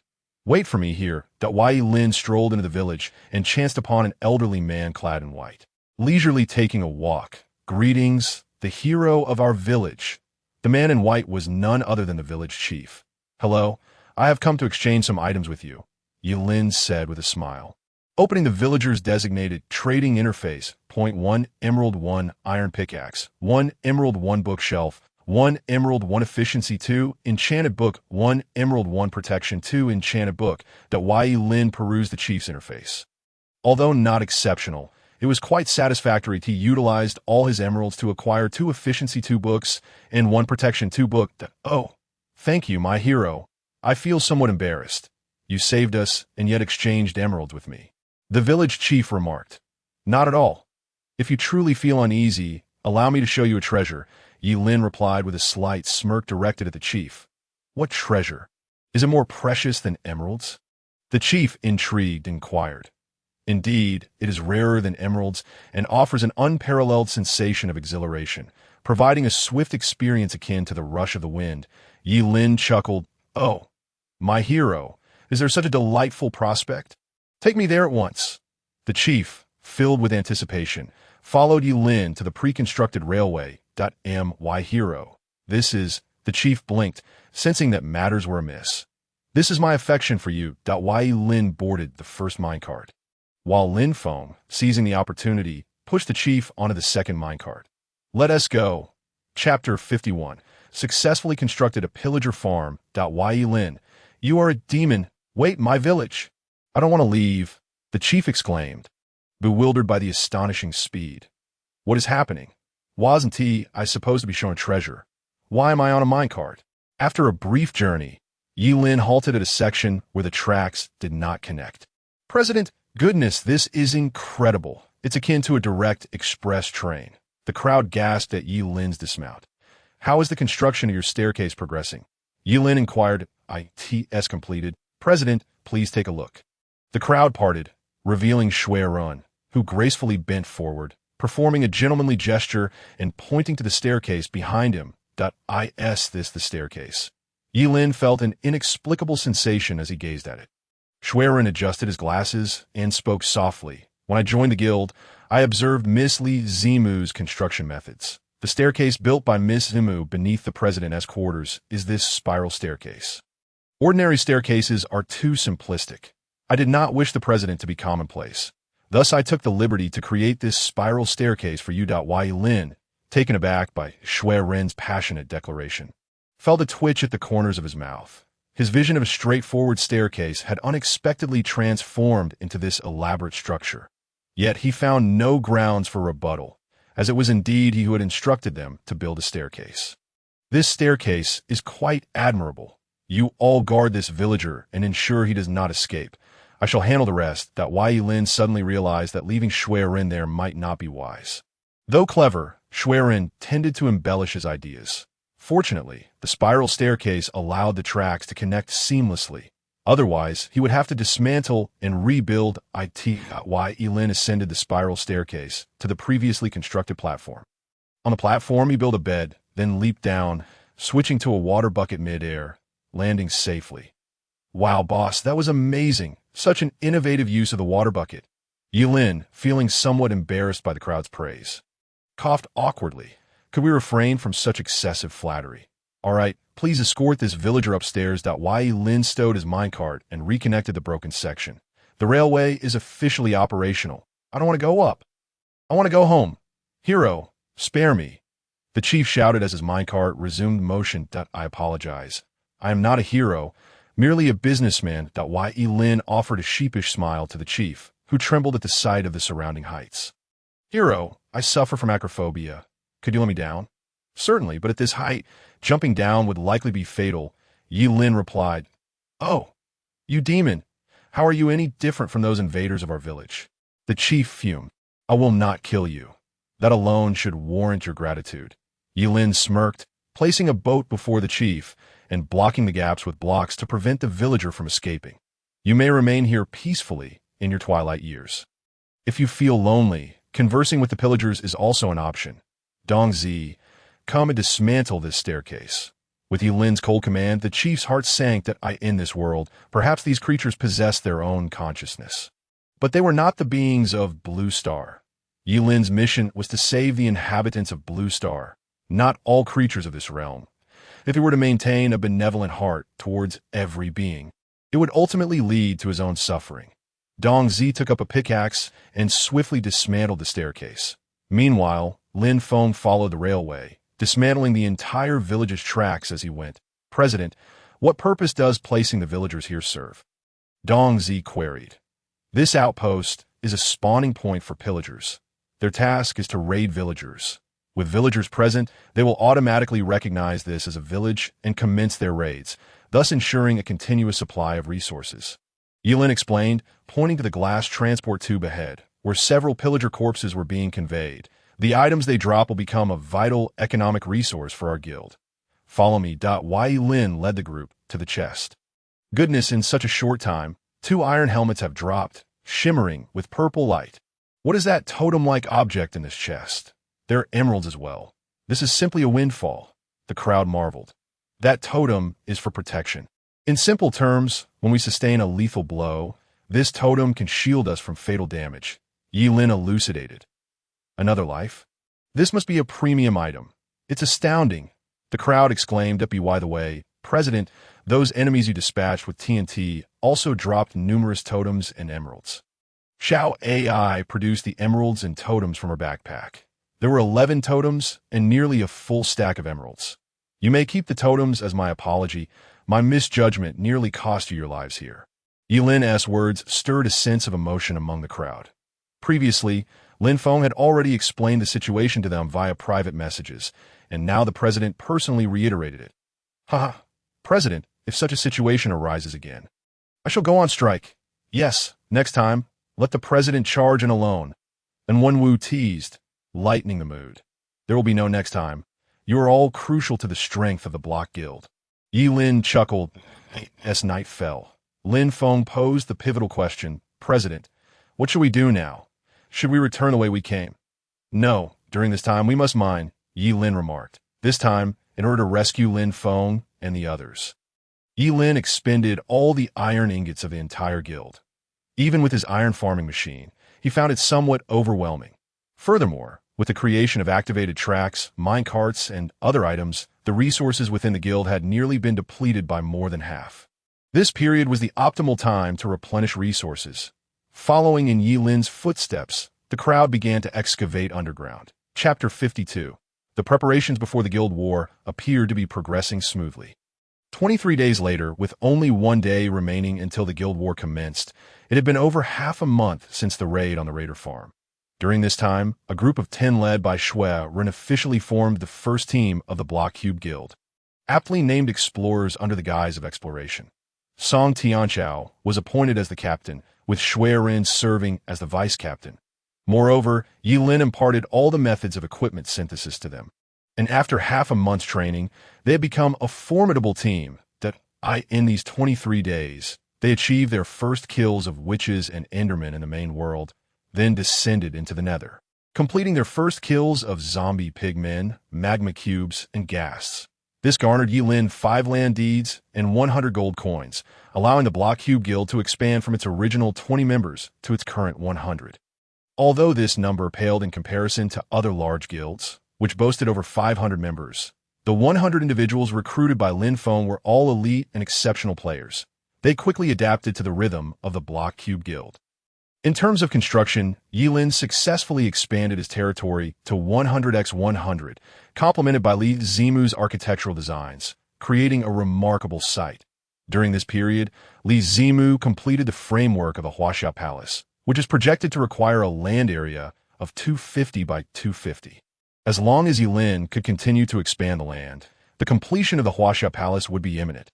Additionally, due to the increase in guild members, Yi Lin expanded the residential area once more and designated a piece of land adjacent to it for a training ground. Among the most grandiose constructions were 10 monster spawning towers. In terms of machinery, aside from the slime farm, infinite sugarcane machine, iron farming machine, monster towers, iron track machine, and raider farm that had been constructed, Yi Lin further improved the farm by utilizing villagers as tools to create an automated farm. He then employed water transportation capabilities, along with cow breeding, to construct an infinite leather spawning machine. Although the Block Cube Guild's ranking had been steadily declining, none of the members questioned Yi Lin's decisions. The benefits and policies alone garnered widespread acclaim. Are you all ready? Yi Lin stood atop a tall tower, gazing at the crowd, and spoke in a deep voice. Ready. The ground was filled with densely packed block people. All members of the Block Cube Guild. Pride radiated from their faces as they looked at Yi Lin, their excitement palpable. The Block Cube Guild was about to level up from a level 1 guild to a level 2 guild. Yi Lin snapped his fingers, and the guild panel appeared before him. At the center lay an upgrade button, by submitting the required materials. The guild could be upgraded. Guild upgrade materials. 10 iron ingots. 20 coal.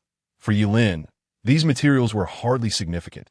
He could easily elevate the guild from level 1 to level 5 in one go if he desired, but it was unnecessary. Cautious development was the wisest choice. Upgrade, upgrade. Without hesitation, Yi Lin pressed the upgrade button. Subsequently, the system announcement echoed in everyone's ears. Ding! The Block Cube Guild has successfully upgraded to a level 2 guild. The crowd erupted in cheers, the sound deafening. In the chat channel, members began commenting. How is it that Yi Lin, the man who achieved the first kill, is only now upgrading his guild to level 2? Yeah, the guild mode has been out for a month. And it's just now reaching level 2. The top 3 guilds have all reached level 3. It seems the Block Cube Guild will eventually be eliminated. However, within the Block Cube Guild, no one regarded it as inferior. Even as the ranking continued to drop, everyone could tangibly feel the warmth of the guild, akin to that of a family, something no other guild could rival. The members lifted Yi Lin, tossing him into the air. Yi Lin, Yi Lin, they chanted in unison. Thanks to Yi Lin, they had completely escaped their life of fleeing, and the Block Cube Guild offered them generous benefits that were unattainable elsewhere. Amidst the crowd's adulation, Yi Lin chose to temporarily withdraw with Lin Feng from the celebratory feast for the guild's upgrade. The upgrade was secondary. What truly mattered was the guild war scheduled for tomorrow. Have the personnel been selected? Yi Lin asked Lin Feng solemnly. Tomorrow is the guild war. Although the system has yet to explain the rules for tomorrow, I decided who would participate in the guild war beforehand. How about sending the explorers team to participate in the guild war? Lin Feng suggested. No, the top 50 guilds currently boast over 500 members. If we send too few participants, we may encounter numerous uncontrollable variables. All hands on deck? Lin Feng pondered for a moment, then spoke seriously. You should remain in the main world and select a few people, as I need assistance with the task during the guild war. Y Lin stated. The task he referred to involved mining obsidian and constructing gold towers and piglin farms. After learning that piglins could trade for gold coins in the nether, he conceived this idea. The primary prerequisite for expanding the guild was gold coins. I have a better understanding of the capabilities of the guild members. How about you stay in the main world, and I'll go? Lin Feng proposed that no, I also need to participate in the competition. Yi Lin's words left Lin Feng momentarily stunned. How could a guild leader participate in the guild war? Lin Feng hesitated. This is an order. Yi Lin did not elaborate further. All right, I'll make the arrangements. Seeing Yi Lin's determination, Lin Feng could only nod in agreement. During the silence that followed, the system's voice resonated in everyone's minds. Tomorrow at 8:00, the 3-day guild war will commence. All participants will be teleported to the designated guild world at 7:55. In this world, there are no laws. You may do as you wish. The guild war consists of 12 matches, beginning at 8:00. Every 2 hours. The match rules will be announced by the system. Note: every guild must participate, and the number of participants must be greater than or equal to 3. Failure to participate or meet the requirement will result in immediate eradication of the guild. During the guild war, there may be fatalities. Do not feel burdened. Killing in this world is not a crime. Yi Lin was taken aback. He finally understood why the system had initiated the guild war. The conflict among kin mirrored the human pastime of cricket fighting, which was quite amusing to these creators. Fortunately, he had prepared in advance that Yi Lin anticipated the system's move, hence he constructed the raider farm beforehand. Everyone quiet down. I have something to distribute. Chapter 53. In times of chaos, the only way to deal with scum is with violence. What Yi Lin referred to was the undying totem. He distributed 2 totems to each guild member and carefully explained their usage. The only command he issued was a simple one: return alive. The system had issued a warning concerning the guild war. If one did not participate, they would be directly eliminated, which would likely lead many guilds to forfeit. The system had clearly stated in the rules that no order existed. It was as if they had boldly proclaimed that one could kill at will. For those weaker guilds still developing and seeking peace, who would want to wade into this murky water, this is nothing short of coercive force, an unavoidable imposition. That night, Lin Feng's resource team worked tirelessly to forge a complete set of iron armor. This was a command issued by Yi Lin, mandating that every member of the guild don this iron ensemble. Dawn broke the following day. A pale light emerged from the darkness, heralding the awakening of all things from their slumber. A new day had arrived. Players from every region gazed upward at the sun as it slowly ascended. Apart from a few fervent warmongers, their hearts were filled with mixed emotions. Everyone understood that it was highly likely that, following the guild war, the sun before them would vanish completely. With just 1 minute remaining until the guild war commenced, the players began to teleport. In an instant, they felt as though they were being drawn into a wormhole. Where are we? Some players who had fallen from the wormhole looked around, only to find a landscape constructed entirely of white blocks. There was not a hint of life, aside from the white. There was nothing else. What the heck? There is nothing here but white. What is the purpose of this? Are they planning to wipe us all out? Panic ensued among the crowd. President, look ahead. Sun Fan pointed toward the massive screen made of quartz. Welcome to the Guild War world. This is a realm specially constructed for you by the system. In this world, apart from adhering to the game rules, there are no other regulations. What does it mean to follow the game rules? And there are no other rules? One person muttered in confusion that IT means you could do whatever you wish outside of the game rules. A burly figure wielding an iron sword swung it towards the person who had expressed doubt. What are you doing? What am I doing? I'm going to kill you, of course. The giant was the first to shatter the order of this world, and all those with malicious intent began to reveal their fangs. Some guilds even banded together to commit robbery, while weaker guild groups that hadn't yet entered the game were swiftly annihilated. President, Song Tianchao observed the chaos of slaughter surrounding him. As a police officer, how could he turn a blind eye? Yilin fixed his gaze on the man before him, ready to unleash violence, and nodded in agreement. Without hesitation, Song Tianchao drew his iron axe and charged at the man ahead. As a police officer, he was unaccustomed to using a sword, so he had specially requested Yilin to forge him an iron axe in Minecraft. The power of an iron axe is actually slightly greater than that of an iron sword. But due to its primary function being tree cutting, many overlooked its might. Within moments, the assailant was reduced to a sliver of health by Song Tianchao's blows. Leave this place that he refrained from delivering a fatal strike. Adhering to the laws of the real world that a killer must be judged by the people, not by himself, the assailant ignored Song Tianchao's words, steeling himself as he charged at him. Ugh, a sword pierced the heart of the assailant. The one who dealt the fatal blow was Chu Xiaoran. Song Tianchao's expression flickered as he looked at the bashful young girl. Perplexed, I was sent by President Yilin to eliminate him. Chu Xiaoran replied, her head bowed like a child caught misbehaving. In this world, there are no longer laws or order. If you let him go, he will turn and harm others. In this chaotic era, the only way to deal with such individuals is through violence.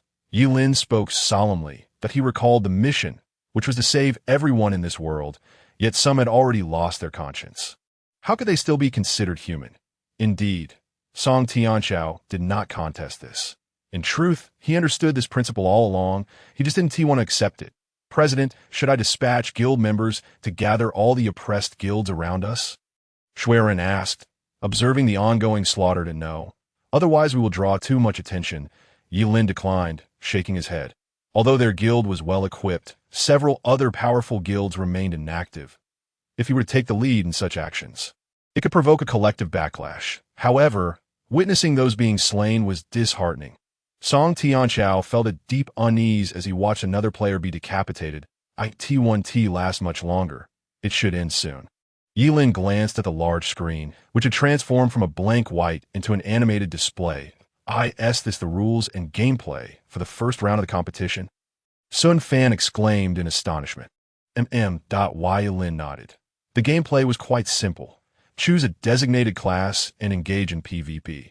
There were architects capable of breaking blocks, archers for ranged attacks, demolitions experts wielding TNT, alchemists with potions, and knights who excelled in both offense and defense. The winning condition was to eliminate the opponent. Everyone was taken aback. The first match involves killing.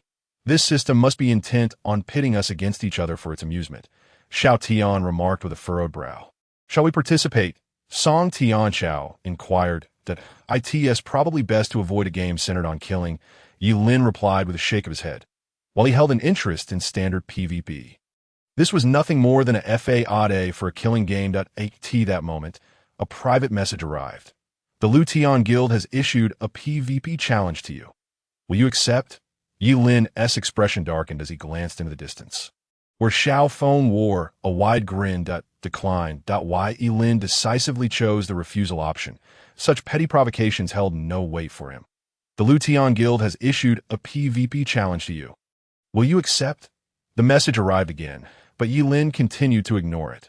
The Lutian Guild has issued a PvP challenge to you. Will you accept? The notifications bombarded Yilin incessantly. President, the Lutian Guild is approaching us.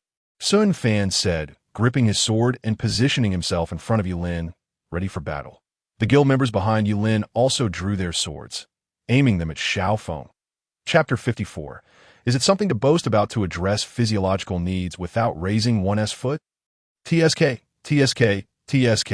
After days of absence, I didn't expect the Block Guild to have grown to a scale of 100 members, just enough to match a fraction of the Lutian Guild's numbers. Quite impressive. Xiao Feng's lips curled into a smirk, his expression exuding smugness that was utterly repugnant. Oh, I can even spot a few traitors among your guild members who defected from mine. President Yi, you truly accept anyone. The crowd tightened their grips on their swords at Xiao Feng's taunts. Yet they did not choose to engage in battle due to his mockery. They adhered to the Block Guild's regulations, where all decisions rested in the hands of the president. If the president called for action, they would fight Xiao Feng without hesitation. If the president remained silent, they would continue to simmer in their rage. Xiao Feng, taken aback by the lack of aggression, expected at least one person to strike out. If someone dared to attack him, he would not hesitate to ignite a true guild war right there. Let us fight. Over the course of a month, Xiao Feng successfully expanded the Lu Tian Guild to over 1,000 members. Although they were mixed bag, sheer numbers mattered, as the saying goes. Two fists cannot compete with four hands. He did not believe that Yilin could once again scare them away with his previous tactics. Anything else to say?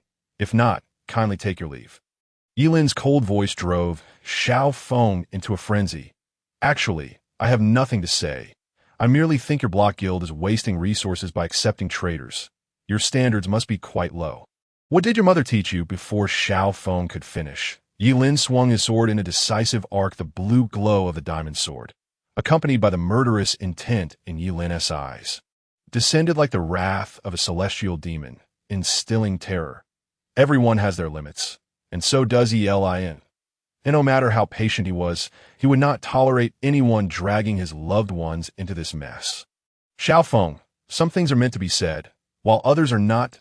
If you continue, I assure you, no matter how many members your guild has, you will be the first to perish upon hearing these words.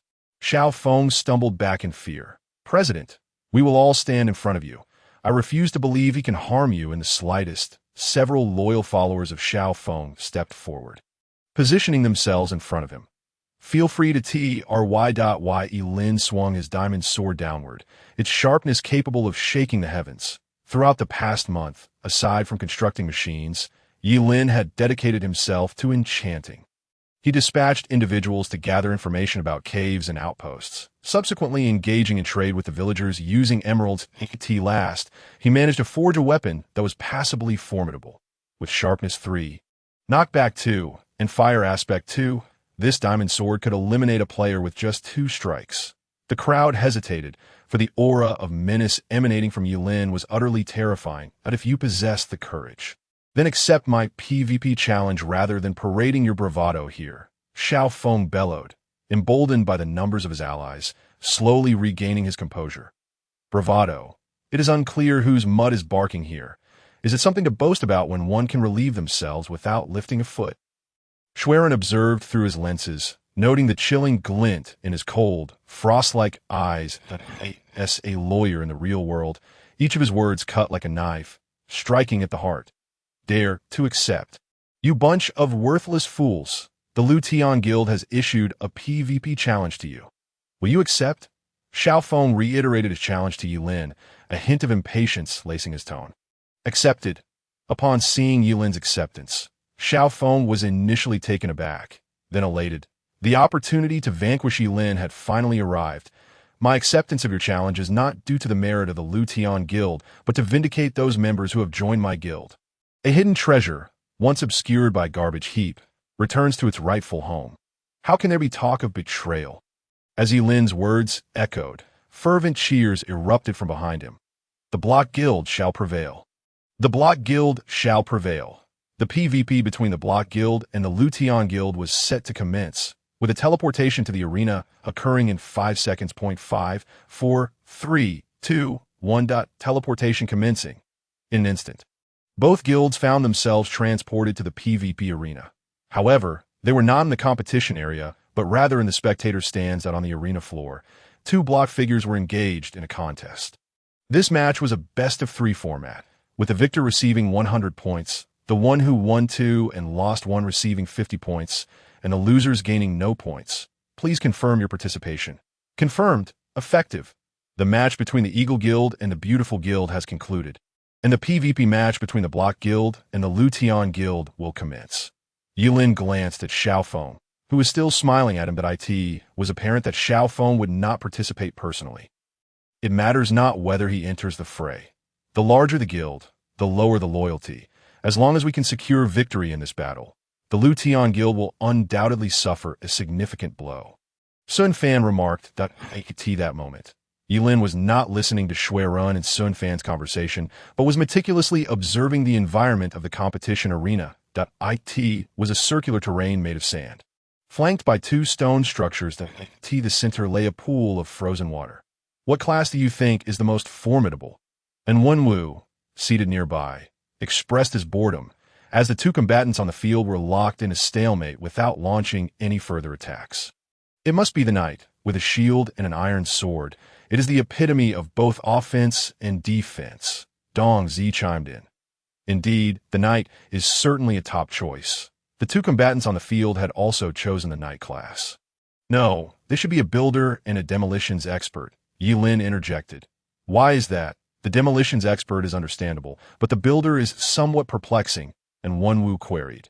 The builder possesses tools such as shovels and pickaxes, allowing for rapid terrain alteration. Though lacking a knight's shield, their attacking weapon is akin to that of a knight. By leveraging the terrain's advantages, the knight's strength diminishes, Shui Ren elucidated. Indeed, as Shui Ren stated. Within this context, the knight is arguably the weakest class. However, the prevailing mindset perceives knights as powerful due to their apparent balance of offense and defense. Just as Yi Lin finished speaking, an announcement from the system abruptly interrupted. If no attack intention is declared within 5 seconds, mandatory measures will be enacted. What is going on? Are they really enforcing this? The crowd stared at the system notification, utterly bewildered. The countdown commenced. 5, 4, 3, 2, 1. Time's up. Commencing elimination. As the countdown concluded, a horrifying scene unfolded before them. Chapter 55. The first PvP match. Chu Xiaoran takes the stage. Is she a girl? On the field, while the two remained locked in a standoff. Suddenly, 2 bolts of lightning descended from the sky, striking both combatants simultaneously. They perished in an instant. Divine retribution. Yi Lin was taken aback. This method of punishment was all too familiar. Once in the server, the administrators delighted in issuing commands for divine retribution to torment players. Could it be that those who altered this world were the true arbiters of power? Was this a guild battle, or merely a spectacle akin to caged animals, designed solely to bring about death? Indeed, this is no match. It is a deliberate attempt to cause demise. I do not wish to participate any longer. I want to leave the guild. I want to leave the guild. The crowd erupted in fury, the specter of death looming before them. And this intangible fear was the most terrifying of all. When faced with despair, people often resorted to roaring in an attempt to mask their terror. But what use was it? Before the system could impose any punishment, the guild leaders intervened. The reason was simple. Without sufficient numbers, they could not partake in the competition, and the alternative was death. Winning the battle or sacrificing a few inconsequential members for a chance at survival was the prevailing mindset of most guild leaders at that moment. Next match, Lu Tian Guild versus Block Guild. The two teams drew lots, with the larger number determining who would designate their participants first. As the system's announcement concluded, 2 lottery barrels appeared before Yi Lin and Xiaofeng. Xiaofeng reached in, retrieving a slip of paper that read, 9.Y. Yi Lin also extracted his paper. 8. Cheers erupted from the Lu Tian Guild. It was as if they had already achieved victory. Come now, old friend. You may choose first. A slight smile graced Xiaofeng's lips, for as soon as Yi Lin's side announced their competitors, he could designate his own accordingly. Guild leader, let me go. Song Tianchao's eyes gleamed with determination. As a police officer, he despised those who wielded power to bully others. If the world were truly governed by such individuals, humanity would surely descend into hell. You are saved for the final round. I do not wish for you to enter. I have already decided who shall take the stage first. Yi Lin's implication was unmistakable. If Song Tianchao was to enter last, it would mean that the Block Guild had lost a match prior, resulting in a casualty. He was determined to prevent such an occurrence. After speaking, Yi Lin turned to the girl beside him, who sat silently with her head bowed. The first competitor, Chu Xiaoran, surprised by her sudden nomination. Chu Xiaoran responded with a soft guild leader. Sending a girl in a battle may not be wise. Brothers, sit tight and watch as we claim our first victory for the Block Guild. Yi Lin clapped Chu Xiaoran on the shoulder. And in that instant, a surge of love filled her heart. This battle was hers to win. Stay safe.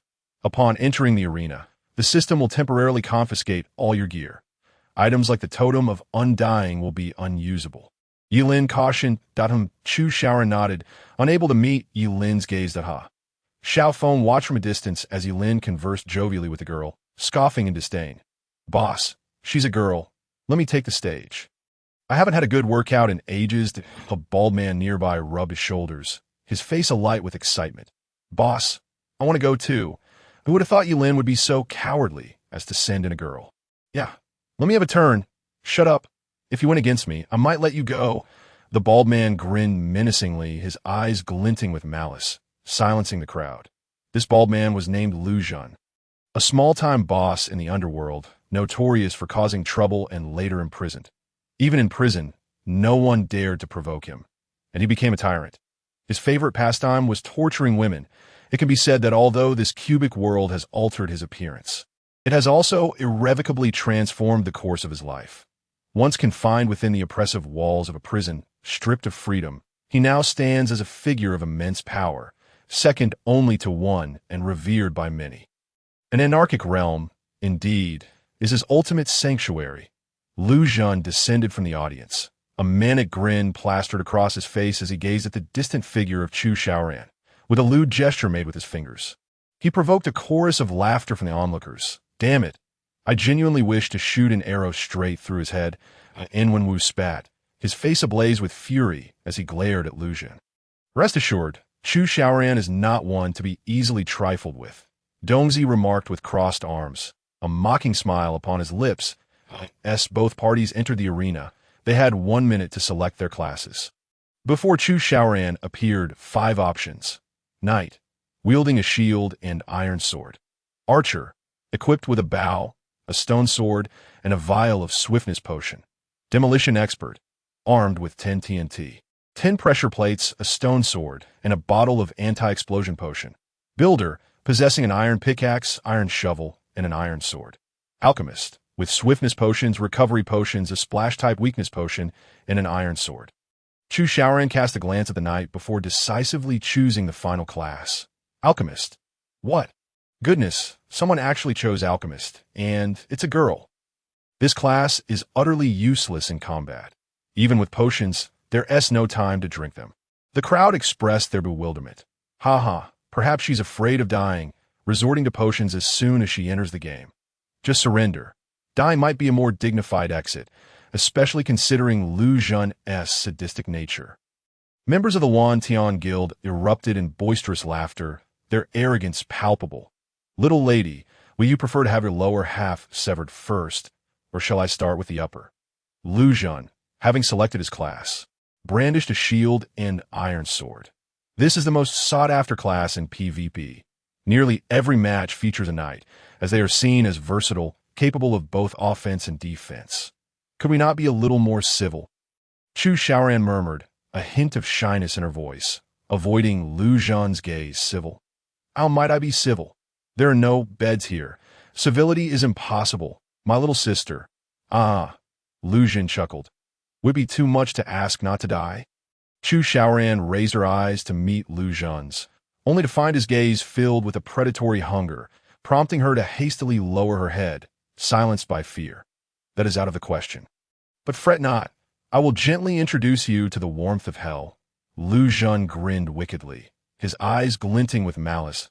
If this were a private room, he would undoubtedly have his way with her before resorting to torture. Alas, surrounded by spectators, he could only proceed to the final act. The match commenced. The brutality began. Chapter 56. Will you help me die? The interface for class selection dissipated, and Lu Xun and Chu Xiaoran stood opposed to one another, an icy river of frost separating them. The ground was sandy, flanked by stone pillars on either side. Little sister, if you call me hubby, perhaps I might grant you a less painful demise. Lu Xun approached Chu Xiaoran, his sword held casually in one hand, shield lowered. Although he was no master swordsman, his proficiency in hand-to-hand combat compensated for this shortcoming. From the audience, Xiao Feng narrated the match with a nonchalant air. Previously, Lu Xun, alongside another henchman, had single-handedly swept away 11 opponents. His punches were not something the ordinary man could withstand. Even in this world, his speed and strength with a sword surpassed that of most. President, where does Lu Xun rank within our guild? A curious subordinate inquired. Not just within our guild. He would likely place among the top 100 in this world, Xiao Feng replied, his tone grave. Having witnessed Lu Xun's formidable prowess, he spoke with conviction. Then this girl is surely doomed. She seems rather attractive. Definitely a beauty in the real world, the subordinate lamented. Indeed, Lu Xun relishes cruelty. Many have been grievously injured or left permanently disabled at his hands. Xiao Feng nodded. Were it not for Chu Xiaoran's affiliation with Yilin's side, he might have considered recruiting her for his own harem. Regrettably, as an adversary, she must be eliminated at that moment. Lu Xun stood before Chu Xiaoran, his intent not to strike. He noted her trembling form, her head bowed, entirely avoiding his gaze. Good girl, this will all be over soon, though perhaps you shall never wish to return to this world in your next life. Ah! Liu Xun reached out, intending to pull Chu Xiaoran closer to enact his cruel designs, but as his hand hovered in the air, he froze. What he beheld was astonishing, that a single eye, glowing red like that of a demon. Who is Lu Xun? A tyrant over men and women alike, a murderer of countless souls. Even within the most notorious prison, he had become a ruler. What manner of being had he not encountered? Yet, why did this one instill fear in him? Lu Xun recoiled instinctively, stepping back. Her trembling was not from fear, but rather from exhilaration, an excitement that coursed through her. Lu Xun stumbled onto the icy surface, losing control as he slipped. Meanwhile, Chu Xiaoran began to advance toward him. What is Lu Xun doing? Why is he afraid of a girl? Isn't this something that could be resolved with a single strike? The audience remained oblivious to the chilling aura emanating from Chu Xiaoran, perceiving her as harmless. Only Lu Xun understood the terror he had just faced, the gaze of impending death. Could we not be a little more peaceful? Peace, peace. Lu Xun hastily nodded in agreement that he had lost the desire to fight, unable to lift his sword any longer. Must someone die? Not necessarily, not necessarily. Lu Xun shook his head, retreating until he found himself cornered, with no further ground to yield. But if no one dies, I cannot return. I do not wish to be separated from the president, Chu Xiaoran implored, her eyes wide with innocence. That I surrender. Is surrender acceptable? Lu Xun's strength waned as he felt the cold enveloping him. Will you help me die, please? The moment her words fell, her iron sword struck swiftly towards Lu Xun's head, as quick as lightning. Devoid of hesitation, the first strike landed. Lu Xun's health plummeted to half. What in the world is Lu Xun doing? She's merely a girl, Xiao Feng exclaimed, his face contorted with rage as he glared at Yilin across from him. We've been deceived. This girl must possess some unique ability, or she would never have been allowed to compete. Xiao Feng scolded, his eyes narrowing at Yilin's calm demeanor. Boss, what do we do? Another subordinate fretted. Fear not. We still have our trump card. Xiao Feng's gaze shifted back to the arena, where Lu Xun now knelt before Chu Xiaoran, begging for mercy, utterly stripped of his fighting spirit. What is happening? Is he not going to fight? A grown man, bowing before a woman. How utterly disgraceful. Just die already. Do not turn this into a farce. The audience erupted in derision, in their eyes. Chu Xiaoran was but a weak girl, devoid of lethal capability. They found it absurd that Lu Xun was now begging for her mercy to in the real world. Chu Xiaoran was a fencing coach, albeit not well known due to her reserved nature.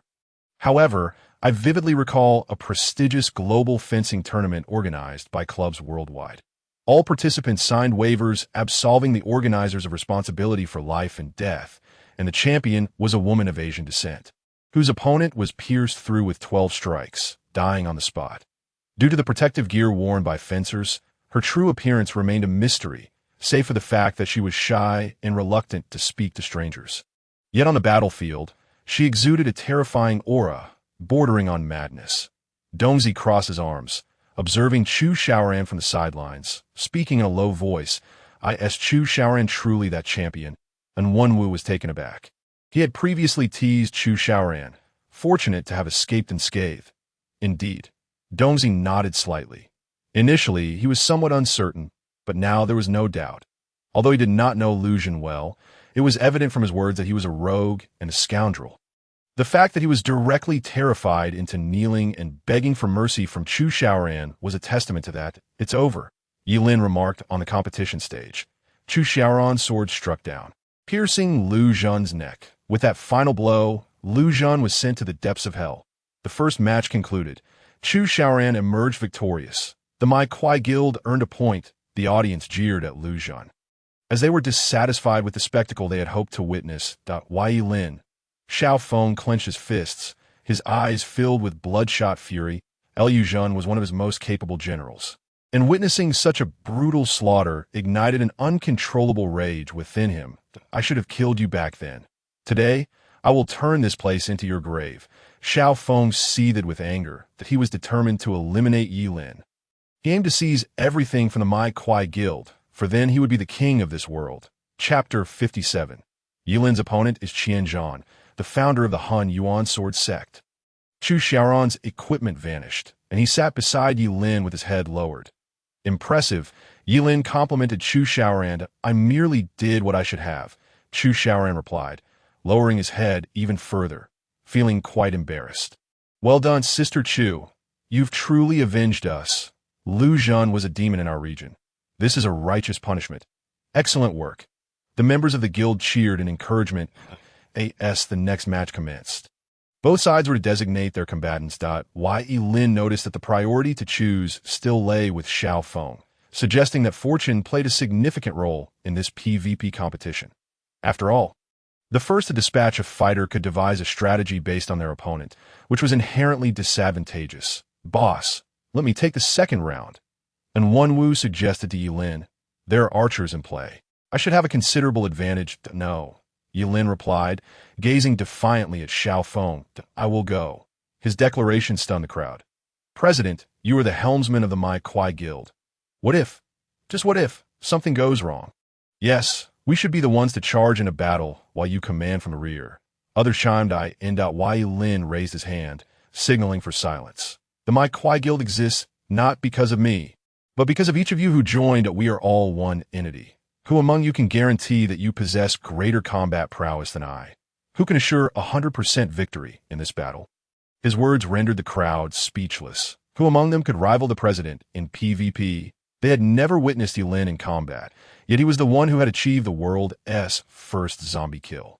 When faced with the encirclement of the Lu Tian Guild, it was Yi Lin who had resolved the crisis. He was the one who had vanquished the tide of marauders.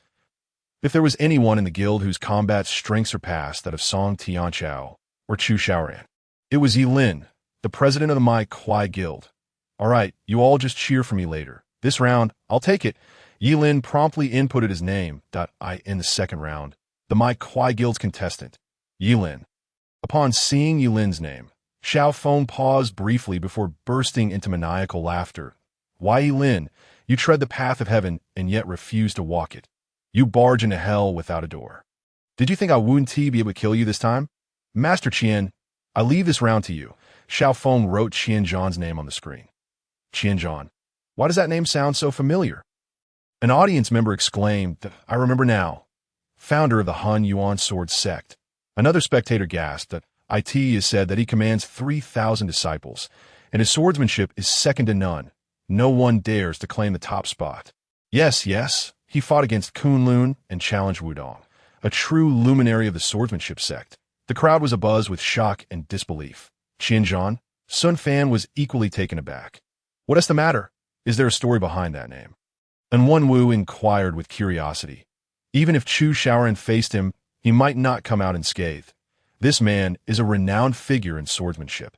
Even the heavenly sovereign has encountered him, Sun Fan explained.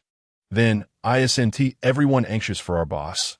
The crowd turned their eyes to Yi Lin's silhouette. For now, all we can do is trust our boss.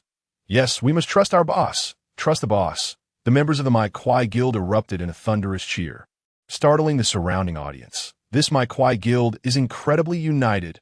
Of course, with benefits like this, I'd be united too, a spectator joked as Yi Lin and Qian Zhan stepped onto the competition stage.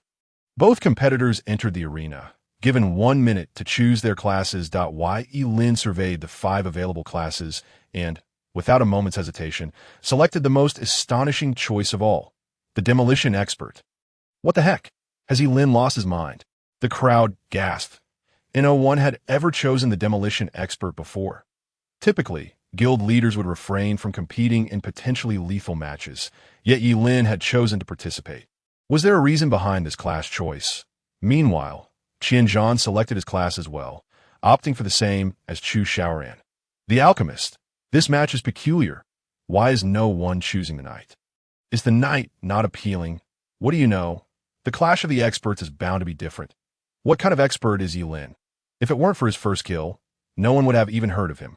Indeed, the scales of victory seemed to tilt in favor of Master Qian. The crowd's comments revealed their stance. They did not believe Yilin could triumph over Qianzhan. The match commenced. 1 minute elapsed. And both Yilin and Qianzhan appeared on the battlefield. In the very first second, Qianzhan charged at Yilin. He ran while consuming a speed potion. Generally, players of the Demolition Expert class would consume an explosive potion and place TNT nearby, deterring their opponent from approaching.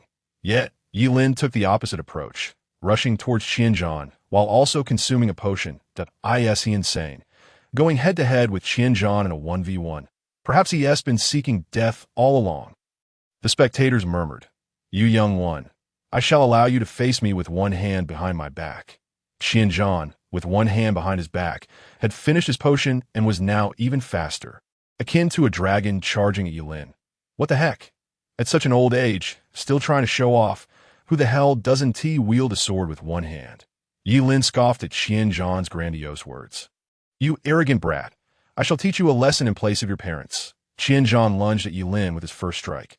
However, Yilin raised his TNT to block the attack. What is this? Using TNT as a shield. Is that even allowed? The audience gaped at the sight of Yilin's TNT.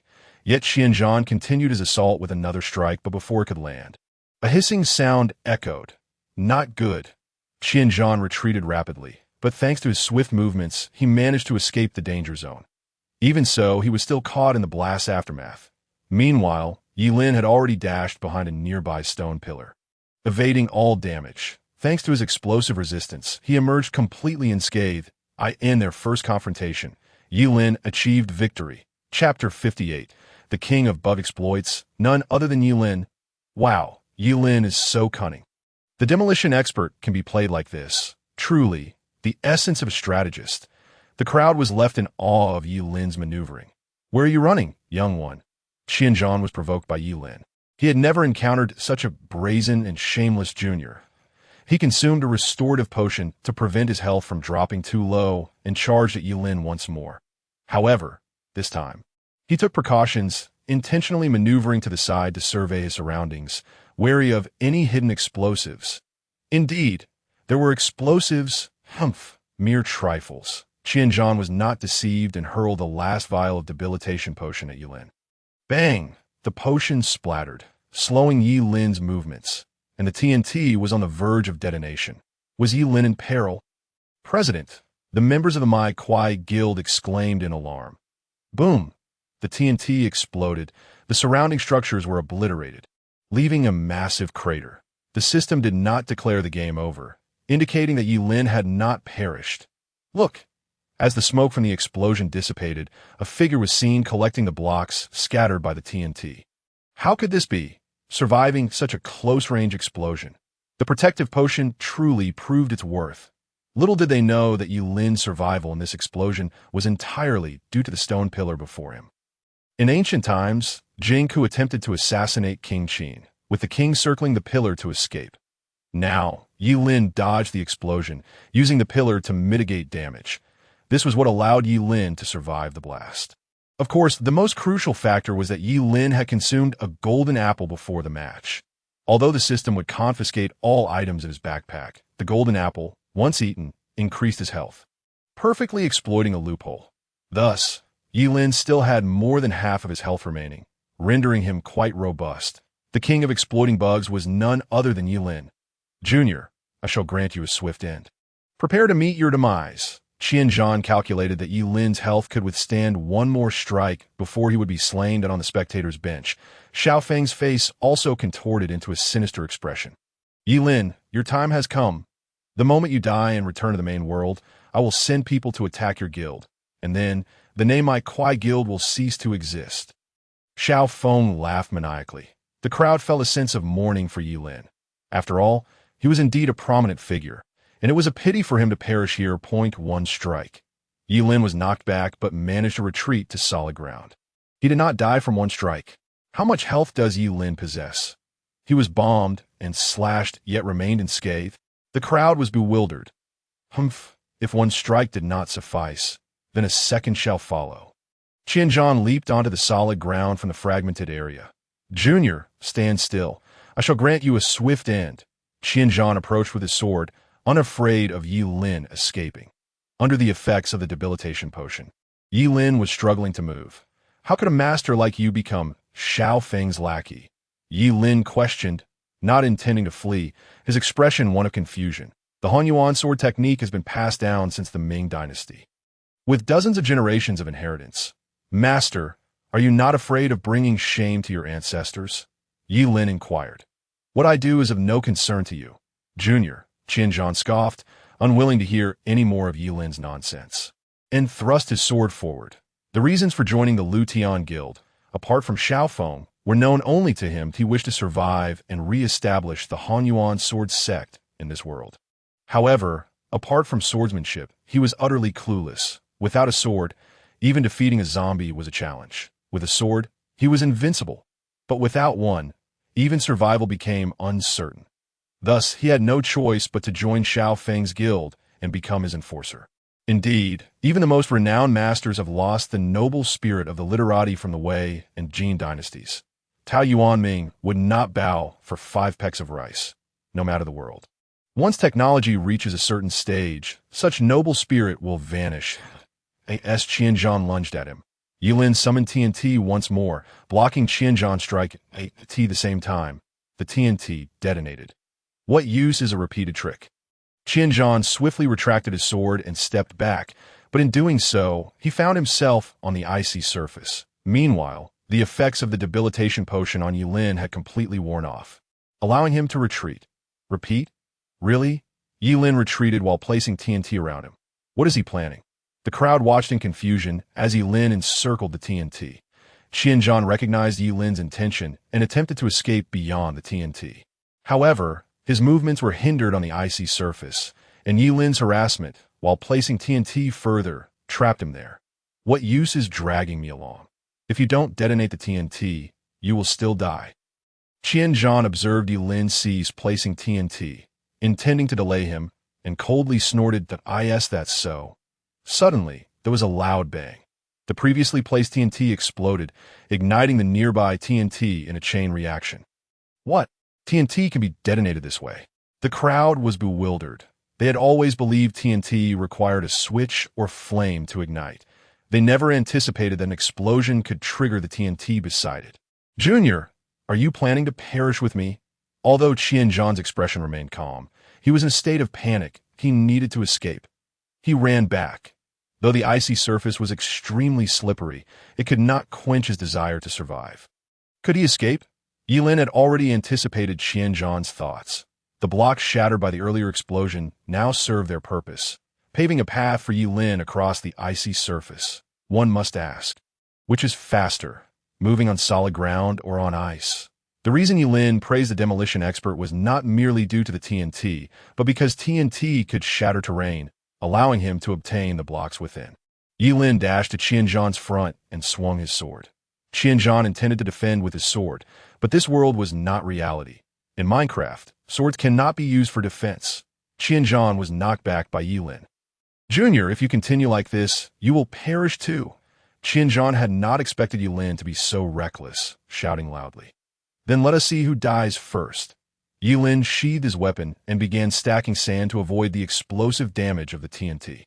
Qianzhan was taken aback. He had not anticipated that Yi Lin would collect the blocks dropped by the TNT explosion. However, this was the perfect opportunity to escape. Yi Lin above could no longer hinder his flight. Yet it was too late. The TNT ahead of him began to flicker ominously. It was about to explode. In the real world, I certainly would not be your match, but alas, this is my world. Bang! Chapter 59. The Final Showdown. TNT explodes in rapid succession.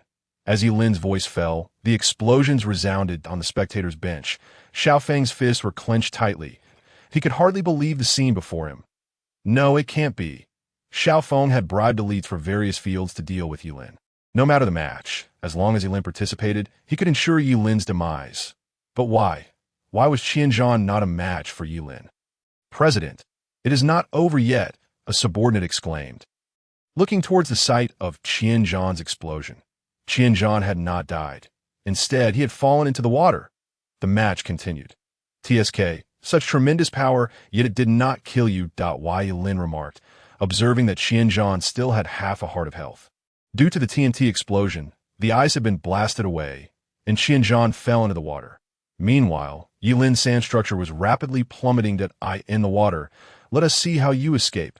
Qianzhan watched as Yilin descended from the sky, his sword poised to strike. Once he entered the water, he would be a lamb awaiting slaughter. Who says I am escaping? Yilin leaped, instantly switching the TNT in his hand to an iron sword. Diving towards the top of Qianzhan's head, from a high vantage point, he aimed a downward strike. Yilin was preparing to engage Qianzhan in a water battle. One must concede that Yilin's ability to leverage the terrain against Qianzhan was indeed impressive. Unfortunately, this match should still favor Qianzhan. His healing effect had not yet expired, while Yilin's TNT was exhausted. How could Yilin win with just a sword? The audience speculated. Yilin struck down. Qianzhan realized that there was no evading the blow, whether left or right. The only way to block the strike was to dive underwater. His health is gradually recovering, and to be prudent, a direct confrontation must be avoided. Ultimately, Qianzhan bent down and swam downstream, evading Yilin's strike. That a smirk graced Yilin's lips. He had anticipated Qianzhan's retreat downstream. What was he planning? The crowd gasped as they witnessed Yilin's sword transform into stone. Was he attempting to seal the ice? At this moment, Yilin picked up the stones that had been shattered by TNT, initiating a road construction project. In an instant, the water surface morphed into a small square due to Yilin's astonishing handiwork. This is bad. Qianzhan, now submerged, noticed Yilin's maneuver and hastily swam upstream, aiming to engage Yilin on solid ground for a final showdown. However, how could Yilin allow him such an opportunity? Yilin swiftly rose, positioning himself atop the stone, and once again showcased his remarkable road-laying skills. My goodness, this is astonishingly rapid. 1 stone per second, and Master Qian might not make it in time. Just as someone remarked, Yilin had completely filled the surrounding water with cobblestones. There was still 1 hole left. Yilin seemed to be running out of time to fill it. An audience member pointed at the empty space behind Yilin, exclaiming he hasn't noticed that hole. It's Master Qian's chance to counterattack. No, that hole was deliberately left open for Qianzhan. It was his desolate ground. A middle-aged man in a suit, seated in the audience, crossed his arms and spoke in a deep voice. How could this be? Before the crowd could react, Yilin revealed the answer in the arena. Qianzhan's head broke the water surface, gasping for fresh air. His tense body relaxing. Yilin, you. Before Qianzhan could finish, a steel sword sliced toward him, but a single strike took half his health. Qianzhan was momentarily stunned. He sought refuge on shore, but Yilin relentlessly attacked him, causing him to lose control of his body. With no recourse, Qianzhan realized that if this continued, he would be mercilessly slain by Yilin in this icy prison. Retreating downwards, Qianzhan submerged once more. At that moment, Yilin's iron sword transformed back into a cobblestone. The final hole was completely sealed by Yilin. He intended to make Master Qian experience despair. Terrifying. This was no ordinary battle. Was he a demon? If Yilin did not treat Qianzhan this way, Qianzhan would do the same to him. This was the only path for Yilin to eliminate Qianzhan. A golden-haired woman, clad in revealing attire, murmured, "Indeed, in this battle, any display of kindness towards the opponent is met not with goodwill, but with compounded cruelty." Seeing his soul escape route completely blocked, Qianzhan panicked. He swam to the surface, striking the stone with his sword, only to find it utterly ineffective. Finally, he resolved to dig with his bare hands. 1 strike, 2 strikes. The audience watched as cracks appeared in the stone beneath Yilin's feet. Master Qian had not yet conceded. He was mining the stone. Futile. He would still be slain by Yilin's sword, especially since his oxygen supply was insufficient to remove the block. The man in the suit shook his head. The current situation unequivocally heralded Qianzhan's demise. The cracks in the stone widened, and just as the crowd believed the stone would soon be excavated, it miraculously reverted to its original form. In the second round of PvP, Yilin emerged victorious, securing a point for the Mai Kwa Guild. In their battle against the Lutian Guild, the Mai Kwa Guild achieved a consecutive victory. Winning the match and earning 100 points, the system announcement confirmed Qian Zhan's death. The master of the Hunyuan sword sect had been defeated by a young man. This exemplifies how each generation surpasses the last. Some audience members instinctively rose to their feet, applauding Yilin in this battle. They not only witnessed an exhilarating contest, but also learned much about this world. The boss is incredible. The Mai Kwa Guild is outstanding. Our leader is amazing. So cool. The members of the Mai Kwa Guild surged toward Yilin, a wave of cheers engulfing the entire PvP arena. In the distance, Xiao Feng wore a grim expression. His eyes bloodshot. Boss, one of his subordinates whispered nervously, observing Xiao Feng's demeanor. Why Yilin? Xiao Feng never imagined that the sword master he had painstakingly sought would be defeated by Yilin. Boss, your TNT explosion was truly spectacular. Anwen Wu exclaimed, gazing at Yilin like a starry-eyed fan. Indeed, and that final scene of sealing the hole was simply exhilarating. The crowd effused praises. Let's leave this place, Yilin said, his mood less than cheerful. Although this battle resulted in minimal casualties for his guild, he remained somewhat conflicted about taking a life. If his opponent were a vicious villain, it would be different, but the one he had slain was a respected elder among swordsmen. As Yilin departed with his companions, a few individuals in the audience regarded him with profound expressions. Chapter 60. The distinction between tenderness and righteousness. The crowd exited the PvP arena. Returning to the stark, white preparation area, IT remained just as filthy and chaotic, littered with scattered blocks, and even the heads of slain players. The boss seems to be in a bad mood. Li Zimu remarked to Sun Fan. Yes, I can tell, Sun Fan replied. Throughout their journey, Yilin had remained silent, with only the members of the guild cheering for him. Didn't we just win the match? Why isn't he happy? Li Zimu shook his head in confusion. IT must be the compassion of the leader that has affected him. Xuerin joined the small group, analyzing the situation. What does compassion mean? Li Zimu blinked his large eyes. Puzzled, we are strangers. For our own survival, we must ensure the other's demise. What would you choose to do? Xuerin asked Li Zimu, providing an example. Can we escape? Li Zimu inquired. No, then we let the other die. I'm not that foolish, Li Zimu stated. After you kill the other, will you feel guilty? Perhaps I might. Li Zimu pondered before responding. That is what we call compassion.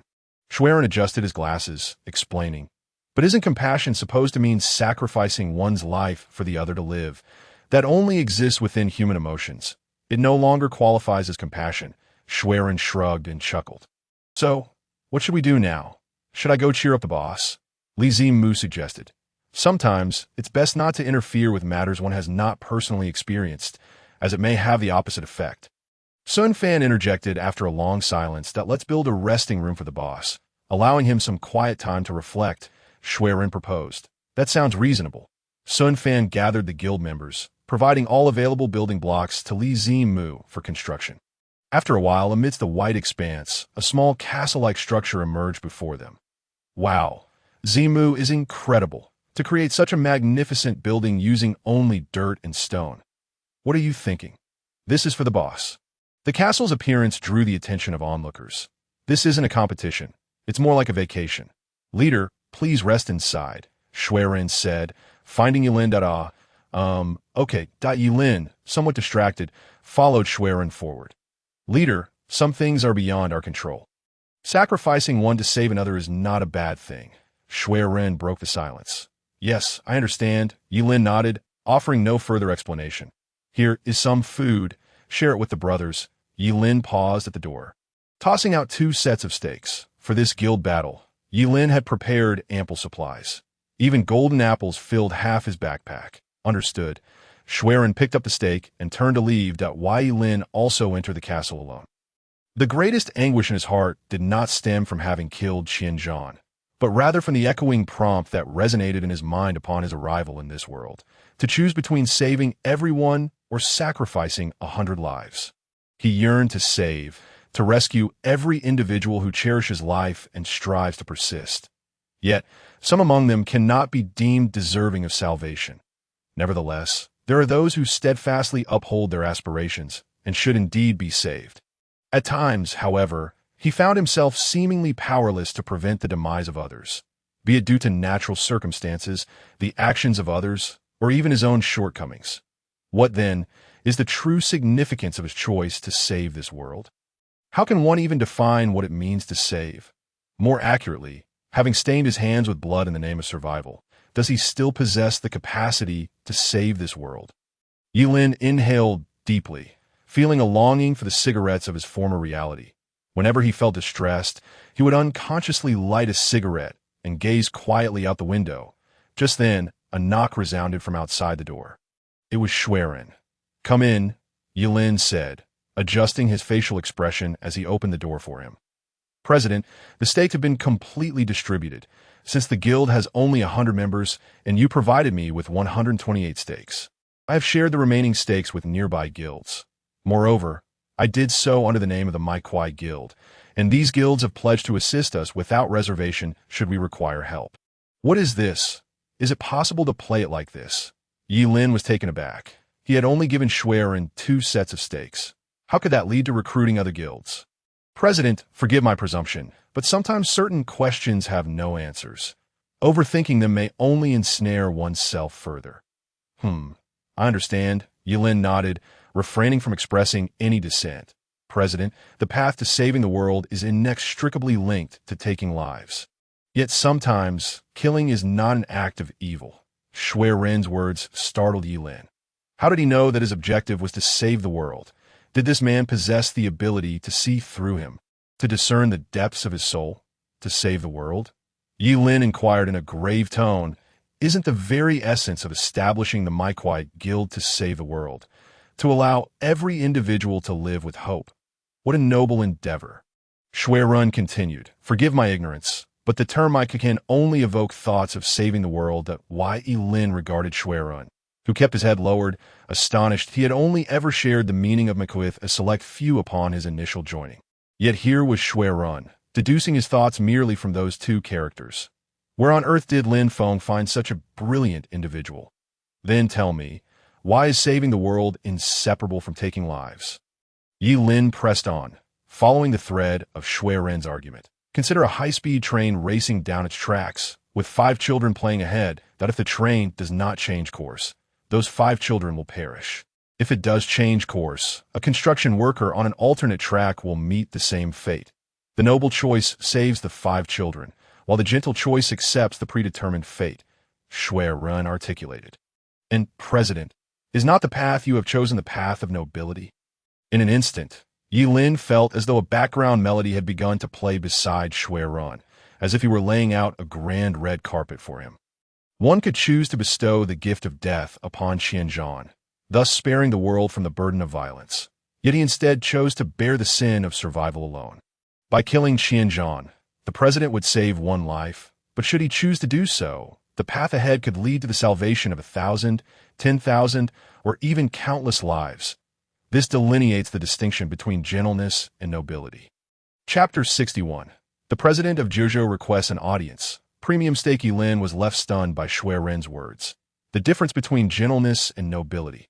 Schwerin added, "If the president were to be defeated, it would not merely be your life at stake, but the lives of 100 members of the Mai Kwai Guild, and indeed, the entire guild itself. Such a burden is beyond the capacity of a single individual." Yet the president chose otherwise, opting to slay Qianzhan and shoulder alone the agony of taking a life, a feat that we could never hope to achieve in our lifetimes. Yilin found himself completely captivated by Schwerin's discourse. Truly, he was a sage, having discerned the very thoughts that lingered in Yilin's heart. The shadows within Yilin began to dissipate as he followed Schwerin's logic, and indeed, it made sense. Seeing that the pain in the president's heart has lifted fills us with great joy. However, there is another matter I must report, Schwerin continued. What is it? Yilin inquired. The presidents of Zhuzhou and Xiongning both wish to meet with you and are currently waiting outside. Zhuzhou and Xiongning. These guild names echoed the names of nations from the former Blue Star. Yilin looked at Schwerin, who still kept his head bowed. The primary reason Schwerin shared this information was likely to alleviate Yilin's turmoil. Allowing him to gather his thoughts more clearly, he found himself increasingly fond of this lawyer, clad in a suit and tie. Jiuzhou Guild and Xiaoming Guild, I seem to... Yi Lin began, preparing to open the chat interface to check the rankings of these two guilds. I have conducted a thorough investigation for you, President. The Jiuzhou Guild ranks 4th among all guilds, with 2,345 members, classified as a secondary guild, reportedly on the verge of advancing to a tertiary guild. The Xiaoming Guild ranks 2nd, with 3,456 members, classified as a tertiary guild, making it one of the strongest guilds to date. Wei Lin nodded. Were the leaders of these two guilds prominent figures in the former world? He harbored suspicions that these two guilds were established by the former heads of state. After all, the individuals of the Blue Star had all been transformed into block-like entities, implying that the heads of state had also entered this block world. The first step to restoring order to the Blue Star would be to locate the heads of state and re-establish a capital. I harbor some doubts as well, but neither of these leaders are well-known figures and are quite young. However, Schwerin adjusted his golden-rimmed glasses. If I'm not mistaken, they are likely puppets of the former heads of state, secretly manipulating them. Just as I suspected, Yi Lin nodded, feigning profundity.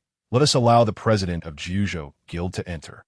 However, the president of Xiaoming Guild needs to be properly accommodated. Rest assured, I have arranged for the president of Xiaoming Guild to rest nearby and have prepared premium steaks roasted in a high-grade furnace for him. Premium steaks roasted in a high-grade furnace? Yi Lin raised an eyebrow, having never heard of such a thing. The process involves placing raw beef into the furnace for roasting, initially heating it with coal, then switching to birch wood to infuse the aroma of the wood into the meat, and finally, just before the steak is fully cooked, adding coal once more to lock in the wood's fragrance. Good heavens, Yi Lin exclaimed. How fascinating. It seems people always find ways to busy themselves. Bring him in. Schwerin ushered the president of Jiuzhou Guild into the room. He was a young man dressed in a suit. And even in this block-like transformation, one could discern a military demeanor from his features. Jiuzhou military man? Greetings, I am the president of the Maikwai Guild. Yi Lin extended his hand. Hello, I am Su Jiangwo, president of the Jiuzhou Guild. His voice was deep and resonant. Previously, in the PvP arena, our Jiuzhou Guild was situated right next to your Maikwai Guild. President Ye's skills have provided us with significant learning opportunities. Not at all. Merely showing off in front of the experts, Yi Lin replied with a smile. President Yi, upon entering this world, which may or may not be reality, have you contemplated uniting all the individuals from your nation? Su Jiangwo inquired. Please enlighten me. President Yi Lin perceived that Su Jiangwo was testing him, so he refrained from following Su Jiangwo's lead, seeking to discern the other man's true intentions. President Yi is quite astute. I shall be direct, then. Su Jiangwo smiled. The Jiuzhou Guild, named after the Jiuzhou nation, was established with the intent of re-establishing the Jiuzhou nation in this world. If Y were to lead the Maikwai Guild in joining the Jiuzhou Guild, I would be willing to offer you the position of vice president of the Jiuzhou Guild. Upon hearing Su Jiangwo's words, Yi Lin felt little reaction within. Firstly, he was unfamiliar with a man's true circumstances. Had the person before him been the renowned Tian Shou of Jiuzhou, perhaps he would have felt a twinge of intrigue. However, this man was a stranger to him, and he saw no reason to place his trust in him. Was it to be based on love? Since President Su was preparing to re-establish the Jiuzhou kingdom, may I inquire if he has found the Tian Shou? If the Tian Shou were to take command of the Jiuzhou Guild, I would be quite willing to pledge my allegiance. Yi Lin spoke. He fixed his gaze upon Su Jiangwo's facial expressions. Yet, when he uttered the name Tian Shou, Su Jiangwo's amiable demeanor abruptly stiffened, though he quickly masked it. Nevertheless, Yi Lin observed everything keenly. We are currently making every effort to locate the Tian Shou, and should we find him, I shall certainly resign from the presidency and hand over the position to him. Then I must kindly ask President Su to find the Tian Shou, so we may discuss this matter further, as our guild consists of merely 100 members, which may not suffice for joining the Jiuzhou Guild at this time. Yi Lin perceived Su Jiangwo's sudden shift in demeanor and did not wish to waste any more time on him, subtly issuing a dismissal that I apologize for disturbing your rest, President Yi. I look forward to our next meeting. Su Jiangwo said little more, bowed, and departed. How could Yulin not grasp the man's intentions? Under the guise of patriotism and from a moral high ground, he sought to dominate the entire continent, which might indeed be tempting for smaller guilds. However, I regret to inform you that the Mai Qua Guild does not require such overtures. Shuirun, what is your perspective? Yilin turned to the side, addressing Shuirun with a solemn inquiry. President, I sense an inexplicable aura of danger surrounding Su Jiangwo. In your dialogue, I detected two discrepancies. Why did I not notice any? Yilin looked at Shuirun, clearing his throat to alleviate the awkwardness, and asked in a low voice. I too have only identified one anomaly. Please share what you discerned. Shuirun adjusted his glasses. I dare to speculate that this individual may be an Asian mercenary in the real world. Although we have all been transformed into blocks, our distinctive features remain unchanged. The calluses on his hands were evidently the result of long-term gun handling when he shook hands with you. That is the first point. The second point is that the Jojo Guild aims to absorb other smaller guilds to augment its own strength. Knowing the capabilities of our guild, his choice to visit us likely indicates he wishes to ascertain your stance on establishing the Jojo Kingdom in this block world. A flicker of sharp intuition flashed in Shuirun's eyes. If he could acquire us, that would be ideal, but his demeanor during the conversation suggests he is already prepared for rejection. Moreover, prior to visiting us, the Jojo Guild first sought out the Lutian Guild. His paramount objective for this visit may very well be reconnaissance. Yilin and Shuirun spoke in unison. Under the pretense of a visit, he seeks to gauge the strength of the Mai Qua Guild. Whether we yield or not is merely a formality in the eyes of this Jojo president. Assimilation, to investigate our strength, mark our guild, and ultimately instigate a war for annexation. This ambition, even in a post-apocalyptic world, remains an indelible facet of human nature. Let us allow the president of the Xiong Guild to enter. We can discuss these matters afterward. Yilin's brow furrowed slightly. When he established the guild, he had never contemplated such complexities. His singular desire was for everyone to live relatively stable lives in this world. Yet he had not anticipated that human ambition could expand infinitely with power and desire. Today, a guild ranked in the top 10, and tomorrow, they aspire to be first, eventually seeking to dominate the world. The door swung open once more, revealing a man with curly hair and a mustache shaped like a character. It is an honor to meet you. President Mai Qua. May I inquire how to address you? Yilin replied, I am called Yilin. I am Smith. According to your Jojo customs, you may call me Old Sure. The president of the Xionging Guild was exceedingly courteous, his tone far more polite compared to Su Jiangwo.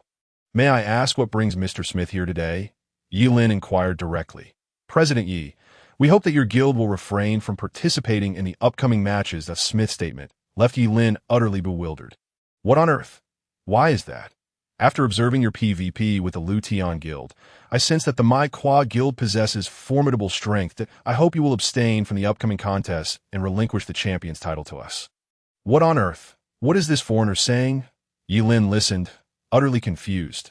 Abstain? Relinquish the champion's title to them. Since when did the champion's title become ours to give away? Surely Mr. Smith has heard the system's rules. Abstaining is permissible, but we must at least allow our guild to compete in 2 more rounds. Yilin had initially intended to participate in only 3 matches, and seeing the foreigner speak thus, he naturally wished to accommodate him. Thank you for your generosity, President Yi. As a token of gratitude, our Xionging Guild will choose to refrain from invading the Mai Qua Guild for the time being. Yilin's head was filled with question marks. What kind of reward is this? Choosing not to invade us for a time. This foreigner's logic is so erratic. Should I just kill him here and now? He glanced at Shuirun beside him, who shook his head in disapproval.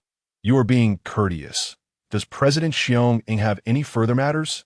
If not, I must ask you to take your leave. No need for you to see me off, President Yi. May we meet again by fate, my friend.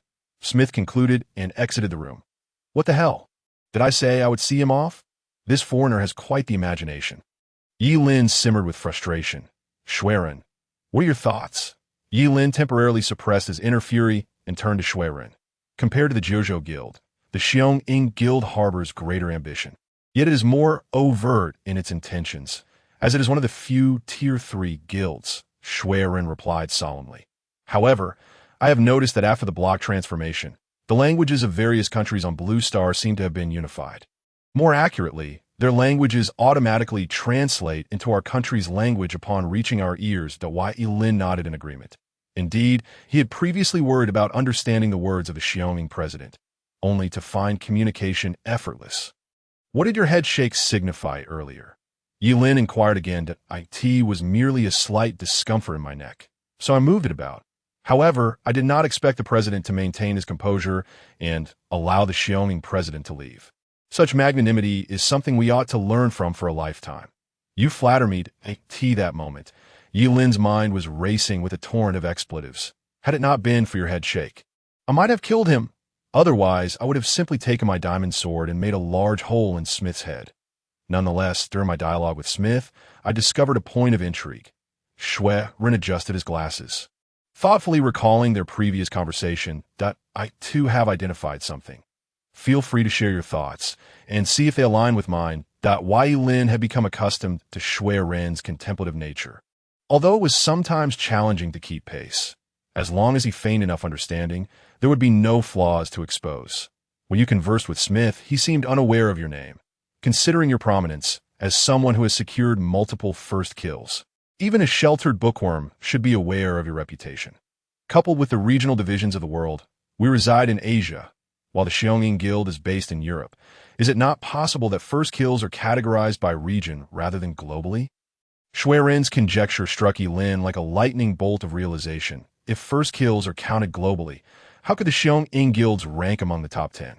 Clearly, it is because they have been divided by region. First kills in Asia, or even within their own country, are reported solely to their compatriots.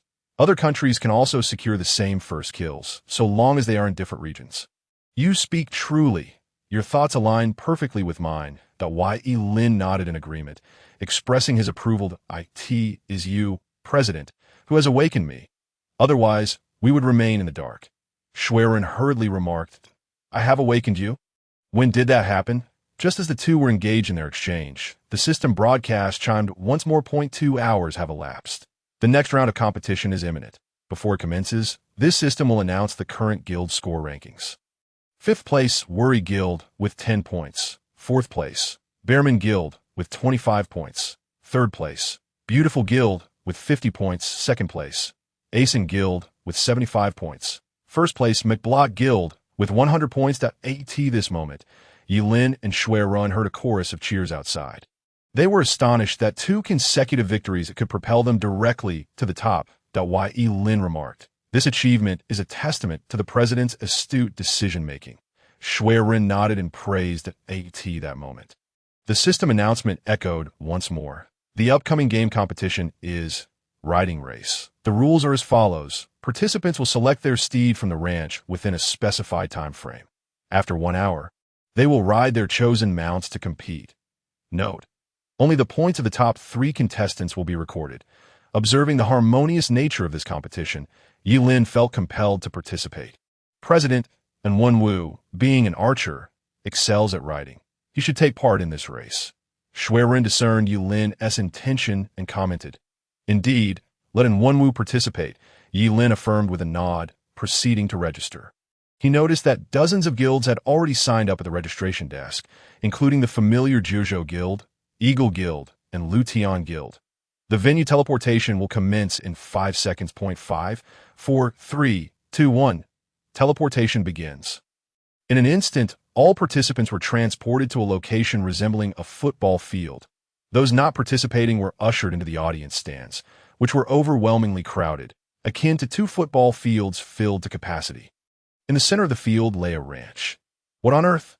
Are there pigs too? And Wenwu, standing at the edge of the football field, was taken aback. Within the ranch, alongside the horses, there were indeed bleeding pigs. With so many participants, he wondered if they might resort to violence. If he were to be attacked while vying for a mount, it could cost him his life, and Wenwu swallowed hard, surveying the ranch filled with pigs and horses.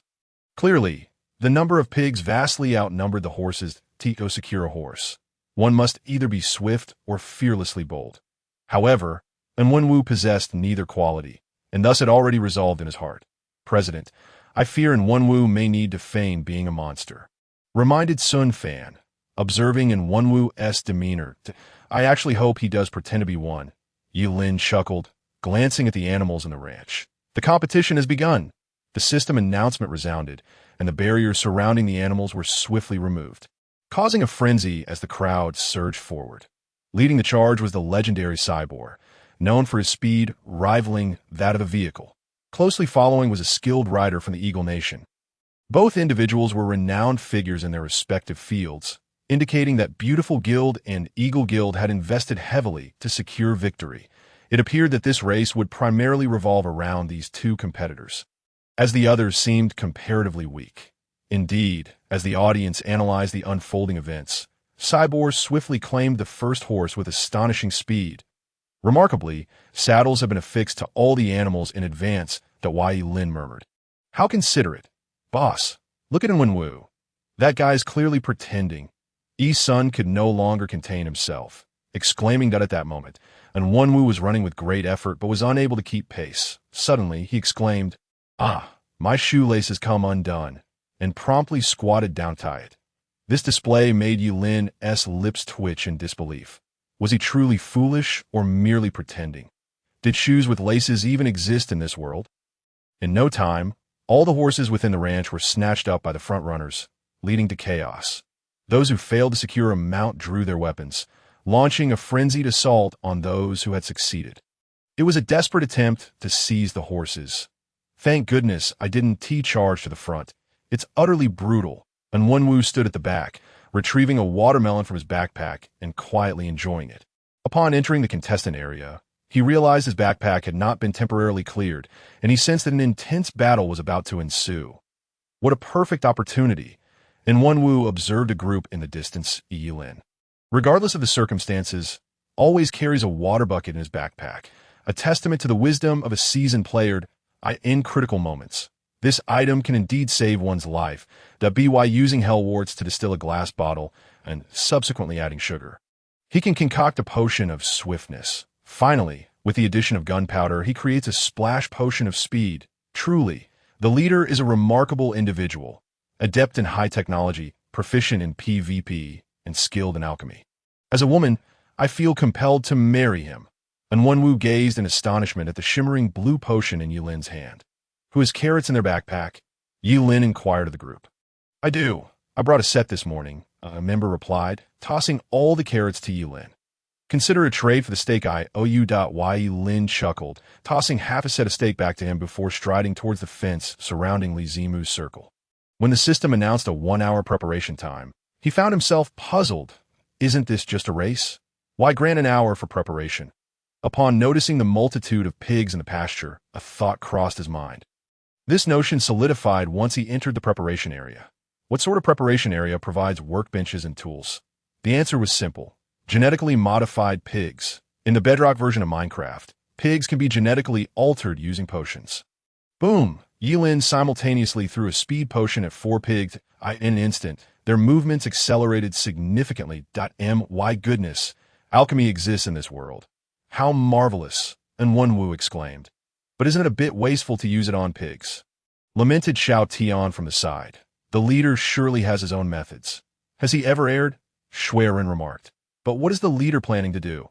And Wenwu questioned, perplexed. Shuiren feigned profundity, arms crossed and glasses adjusted, stating gravely, if we knew what the leader intended, we might as well be him. That's true. We should simply observe, Xiao AI agreed, nodding as Yi Lin sprayed the splash potion. A carrot appeared in his hand. Is the leader planning to feed the pigs? Surely, this pig will fetch a high price in the guild, given that it was fed by the leader himself. And Wenwu chuckled. Look, the 2 pigs have heart shapes on their heads. Wait, is it just my imagination, or has another pig appeared? The crowd gasped. Originally, only 4 pigs were in the pen, yet now a piglet had joined them. Feeding carrots makes pigs give birth. Dongzi was astonished. That piglet is simply adorable. I wonder if its pork chops taste different from those of an adult pig. Li Zimu pondered innocently, licking his lips. This pig is worth more than you now. You mustn't harm it, Yi Lin cautioned, observing Li Zimu's naive expression. I know. I was just joking, Li Zimu replied, sticking out his tongue. Yi Lin repeated the process, successfully hatching piglets from the other two pigs. The breeding of animals is far simpler than that of villagers that he recalled the previous villager who questioned his orientation, still harboring a flicker of irritation. A tool. One must embrace the mindset of a tool. The awakening of these villagers had, in fact, rendered certain aspects of this world slightly more challenging. Leader, those two piglets run incredibly fast, and One Wu exclaimed, "We're not finished yet." "Patience," Yi Lin replied with a smile. Tossing a splash potion of speed at the two piglets, their speed increased further, akin to rockets. They began to grow rapidly. Yi Lin feverishly fed the piglets carrots, and soon they matured into adult pigs. The leader won't make them breed, will he? Is this some sort of pig experimentation? The onlookers gasped, witnessing Yi Lin's series of actions in astonishment. All right, resources are limited. We shall make do for now. Yi Lin successfully raised the genetically modified piglets to adulthood. Their speed could only be described with one word: astonishingly fast. Leader, you can't expect me to ride that pig into the race, can you? And One Wu stammered, watching the pig's erratic movements. Why not? Is there a problem? No. And One Wu attempted to refuse, only to discover 100 pairs of eyes glaring at him, ultimately succumbing to the pressure. Wait, I need to make something for you. Yi Lin approached the workbench, and shortly thereafter, a fishing rod with a dangling carrot appeared in his hand. This is a carrot fishing rod to guide the pig. Without it, you can't control its direction. Remember, only use it once the race begins, or the pig will run straight ahead. Yi Lin tossed the carrot fishing rod to One Wu, advising, "This thing is rather undignified. Taking it out will surely invite ridicule." And One Wu hesitated, eyeing the carrot fishing rod. However, feeling the weight of 100 gazes upon him, he quickly changed his tune. But Lu Sun once said, "Walk your own path. Let others talk. For the guild, for the leader, what does it matter?" And One Wu proclaimed passionately, "In that case, I look forward to your performance. That I don't require you to secure first place. Just avoid being the last," Yi Lin remarked, stretching his body with a smile. Hearing the leader's words, and One Wu felt a surge of determination. "But even if the leader says so, I shall strive for first place to bring glory to our Blockcraft Guild." And One Wu declared with righteous indignation, just as the system announcement echoed once more. The race is about to commence. Chapter 65. The race begins, and One Wu faces mockery. The system announced, "The race will begin in 1 minute. All participants, please equip your gear and await teleportation." What is going on? What gear? And One Wu was bewildered. This implies there may be combat during the race, Schwerin interpreted. Isn't it just a race? Dong Zi furrowed his brow. Every human possesses a competitive spirit.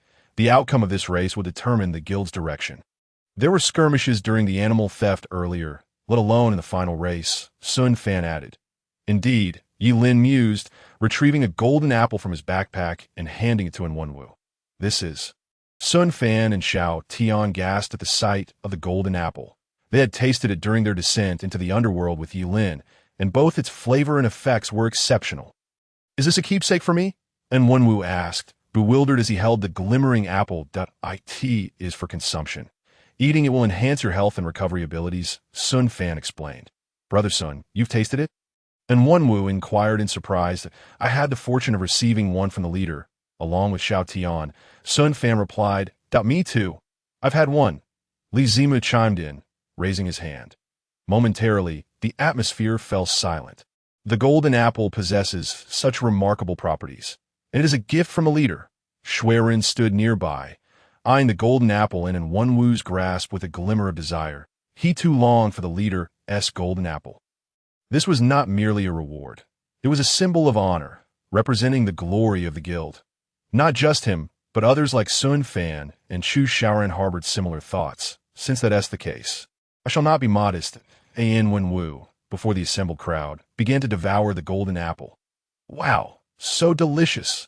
I thought apples in this world were already delectable, but this golden apple is 10 times better than an ordinary apple. The others listened to One Wu's enthusiastic description, swallowing hard. "Come on, Olden, just eat it quietly. There's no need to describe it, as if everyone has never tasted one before." Beside him, Xiaodian could no longer contain himself and mockingly remarked. The moment those words were uttered, they detonated the powder keg of tension among the crowd. Indeed, none had ever tasted such delicacies. Dongzi, standing nearby, even contemplated asking Wenwu to share a morsel, if everyone diligently contributed to the guild. Surely each member would have their share of the golden apple. Observing the expressions of those around him, Yellen hastily interjected he regretted presenting Wenwu with the golden apple in front of everyone. Upon hearing Yellen's words, the enthusiasm within the crowd surged dramatically. Striving for the golden apple was genuinely enticing. It must be delicious, if only he could have another. After finishing, Wenwu licked his fingers, exclaiming in admiration, "Having consumed such a precious item and not securing first place, do you not fear your friends will give you a thrashing?" Dongzi said through gritted teeth. "Indeed, even I, as a police officer, cannot overlook this," chimed in Song Tiancha, and Wenwu was petrified by the intimidating aura emanating from the crowd, rendered speechless. Fortunately, the system's announcement intervened, allowing him to evade this awkward and terrifying predicament. The transmission commenced.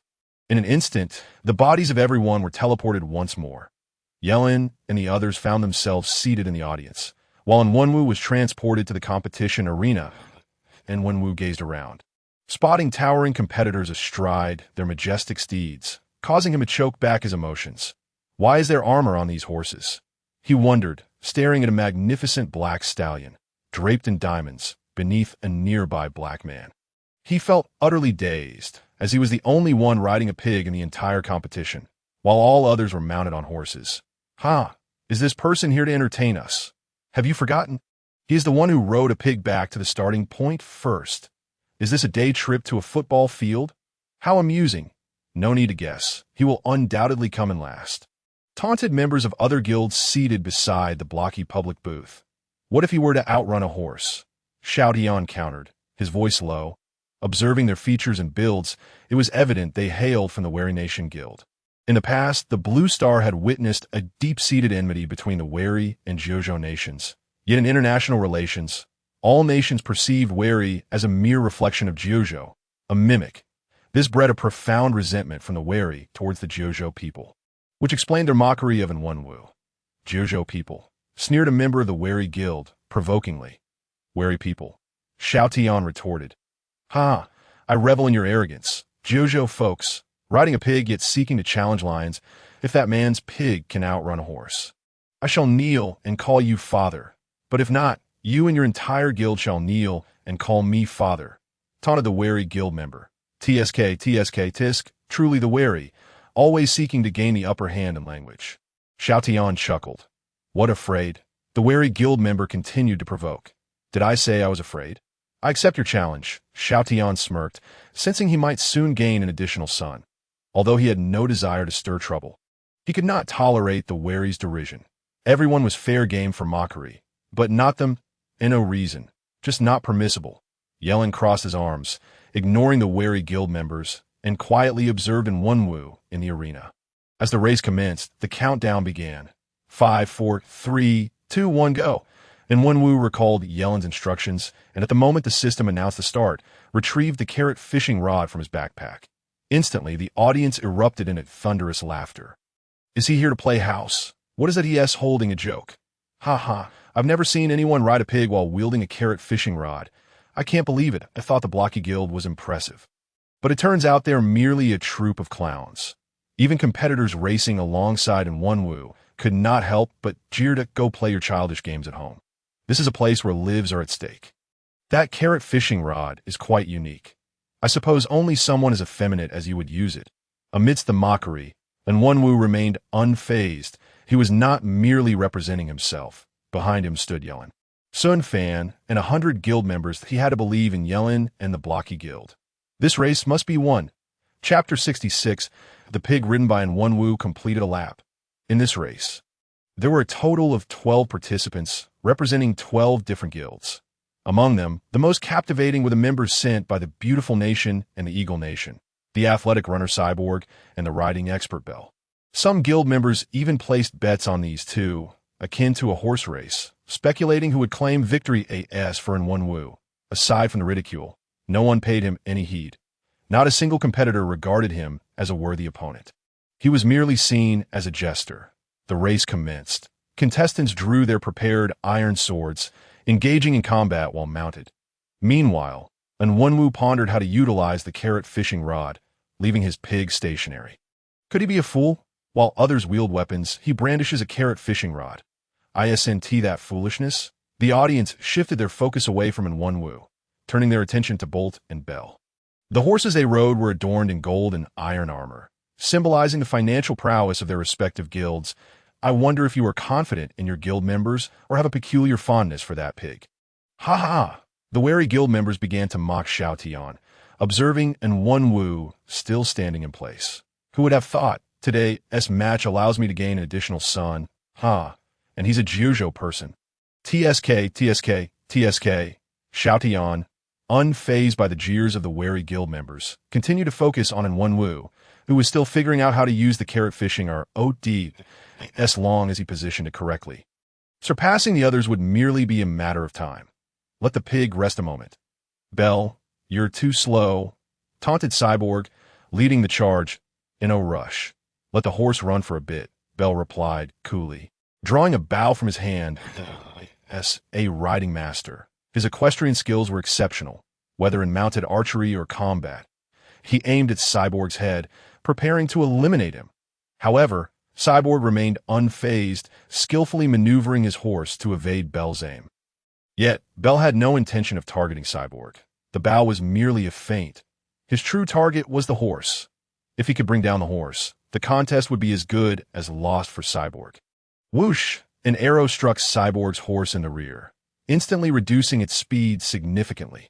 Seeking death, Cyborg brandished a diamond sword, crafted from the Eagle Guild's vast resources, the only one of its kind within the guild. Smith had specially provided it for this battle. What is he planning? Cyborg appeared intent on engaging Bell in close combat. The intensity of the match escalated right from the start. The audience gasped in admiration. Maintaining equal speed with Bell, Cyborg swung the diamond sword directly at him. The two engaged in combat. Just as the audience became engrossed in the spectacle, a pink shadow suddenly darted past them. What is that? It looks somewhat like a pig. No, that is a pig. It's Unwonwoo. The blocky guild Unwonwoo is overtaking. The crowd gasped in astonishment. What is happening? How can a pig outrun a horse? The wary guild member who had previously wagered with Xiao Tian panicked. This is unscientific. It's impossible. Did you tamper with the pig in some way? The individuals from the land of the rising sun appeared utterly flabbergasted, gazing at Xiao Tian with expressions of disbelief. If any foul play had occurred, surely the system would alert him to the possibility of cheating. Would it not? Xiao Tian regarded the figure with a benevolent smile, akin to a father's tender gaze upon his son. Why is it that you people from the land of the rising sun are so fond of fabricating lies? He chuckled lightly, choosing to disregard this jester-like character. At that moment, Unwonwoo had surged ahead, leaving Cyber and Bell trailing by nearly half a lap. This race required the participants to complete 3 laps, and Unwonwoo had notably finished the first lap ahead of the rest. Sitting in the audience, the beautiful guild leader, Chuan Langer, crossed his arms and locked his brows in a frown. His teeth clenched. He had expended a considerable amount of iron ingots to acquire Bell from another guild, with the intention of securing first place in this competition. However, he had not anticipated the emergence of a dark horse, who had managed to overtake both guilds in one fell swoop. Immediately investigate the background of this Mi Kuai guild. Right now, Chuan Langer barked, unable to remain composed. Initially, he had dismissed Mi Kuai guild as merely a lucky team, but now he realized how ludicrous that assumption had been. Guild leader, it appears that Mi Kuai guild was established in the Jiuzhou region, and we cannot trace their information across regions, the analyst awkwardly reported. Upon arriving in this blocky world, elites from various nations began forming teams to explore its unique characteristics. Ultimately, through repeated experimentation, they discovered simple synthesis formulas and unearthed cave ruins, from which they acquired a plethora of potions that in this race. Bell had consumed a substantial quantity of potions, including those enhancing speed. Yet, unexpectedly, it still wasn't enough, and no matter what, I must uncover the true nature of this Mi Kuai guild. In the future, they will undoubtedly be a stumbling block in my quest to unify the world, Chuan Langer muttered ominously. Understood, The analyst commenced a thorough search for information on Mikwai Guild within the chat channels. Meanwhile, the Eagle Guild remained entirely unfazed, as everything unfolded according to Smith's expectations. Mikwai Guild had entered 3 competitions. This was merely their second. Smith no longer aspired for victory in the races involving Mikwai Guild. He simply wished to accumulate points. The true competition for him lay in the races devoid of Mikwai Guild. Regrettably, Mikwai Guild belonged to the Jojo region. Otherwise, he would have eagerly welcomed them into his ranks. What cannot be obtained must be obliterated. Smith glanced at Yi Lin's position and sighed. Guild leader, look! The man riding the pig has lapped the others. A nearby companion exclaimed, and Wenwu's pig successfully surpassed the last player, completing an impressive lap. This is impossible. The individuals from the land of the rising sun were utterly despondent. Their eyes dimmed. The audience erupted in astonishment. This man on the pig is truly terrifying. He can lap others. Could it be that he possesses an ancient, long-lost skill of pig riding from the Jojo region? Chapter 67. So, is it that you people from the land of the rising sun simply enjoy spewing nonsense? Amidst the crowd's admiration and astonishment, Wenwu's pig raced swiftly across the field. 1. 2. Only Bell and Cyber remained undash-lapped. To be lapped by a pig rider would be an utter disgrace. We must first deal with that pig rider. Cyber and Bell agreed, halting their conflict. Bell drew his bow, aiming to eliminate Wenwu's pig. However, the pig's speed was astonishingly swift. Before Bell could release his arrow, the pig had already reached the next location. I must create a distraction to draw him toward you. This is our only chance to eliminate him. Bell instructed. Rest assured, leave it to me.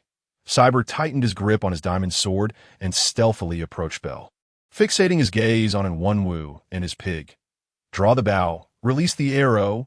Whoosh! To protect his pig from being struck, Wenwu had no choice but to alter his trajectory and veer inward. Buddy, he's coming for you. Bell turned to Cyber, warning him. What are you doing? Bell's pupils constricted as he beheld Cyber, who had not aimed his diamond sword at Wenwu, but had instead struck Bell directly. With one swing, then another, Bell was swiftly eliminated, his blocky head rolling to the ground, and his gear scattering about. My task is to eliminate you. My apologies, buddy, Cyber chuckled. Before the race, Smith had cautioned Cyber not to aim for first place, but rather to eliminate all opponents vying for second. Initially, Cyber had dismissed this advice, but upon encountering Wenwu and his pig, he understood. The guild leader truly is astute. His foresight is unparalleled. Cyber stowed his diamond sword in his backpack and turned back to focus on riding. Just then, Wenwu successfully lapped Cyber. Oh my heavens, am I dreaming? Riding a pig and lapping everyone. Indeed, the most astonishing part is that he is on a pig. When did pigs become such swift creatures? A chorus of bewildered spectators questioned that a bunch of ignoramuses. Do you not realize that a pig's muscles are sturdier than those of a human? Need a lesson on anatomy. You talk too much. The audience remained puzzled as to why Wenwu's pig could run so swiftly. Some affluent guild leaders approached Yi Lin, eager to pay a handsome price for the pig beneath Wenwu. Their primary interest lay in the pig's remarkable speed. In ancient warfare, aside from provisions, the most crucial factor was speed. The speed at which an army could march greatly influenced the outcome of battles. Wenwu's pig presented them with a tantalizing opportunity. Guild leader, why not sell it to them? Sun Fan inquired, perplexed. I too would love to sell it. After all, once sold, they cannot replicate it. However, their offered price is simply too low. Leaving me in a quandary. Yi Lin shook his head, having already declined offers from 5 guild leaders. And aren't those guild leaders among the top 50? Surely their offers wouldn't be so meager, Sun Fan questioned. For other guilds, perhaps, but for us, it is indeed too low. Yi Lin mused, contemplating that it should at least be worth a diamond or two. To his dismay, the guild leaders were proposing exchanges of iron, ore, and coal, their expressions exuding smugness, as if they were bestowing charity upon him. Our guild is on the verge of upgrading to a level 2 guild, so they likely perceive our resources as scarce. Sun Fan nodded in understanding after hearing Yi Lin's explanation. Wenwu is about to surpass the 3rd lap, exclaimed Dongzi nearby. Indeed, the pig that the guild leader experimented with is truly extraordinary. No wonder Sun Fan appeared so composed when he mentioned in Wunwu would ride a pig. He must have anticipated this all along. The guild leader is truly wise. Schwerin adjusted his golden-rimmed spectacles. Offering praise, Wai Yilin remained silent. Unsure of what to say, he had not anticipated that Wunwu would be so timid as to choose a pig.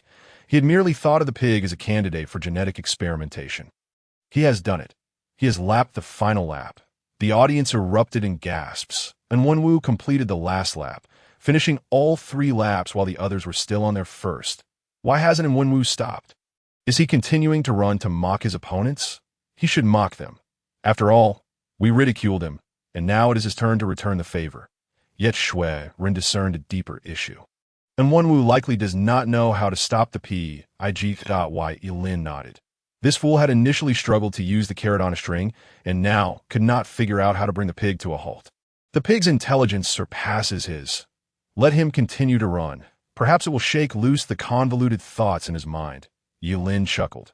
Indeed, among our team, and Wunwu is the most unstable. Allowing him to experience the guild leader's intent is beneficial. Schwerin concurred. Well then, it is time for me to find my SON. This moment.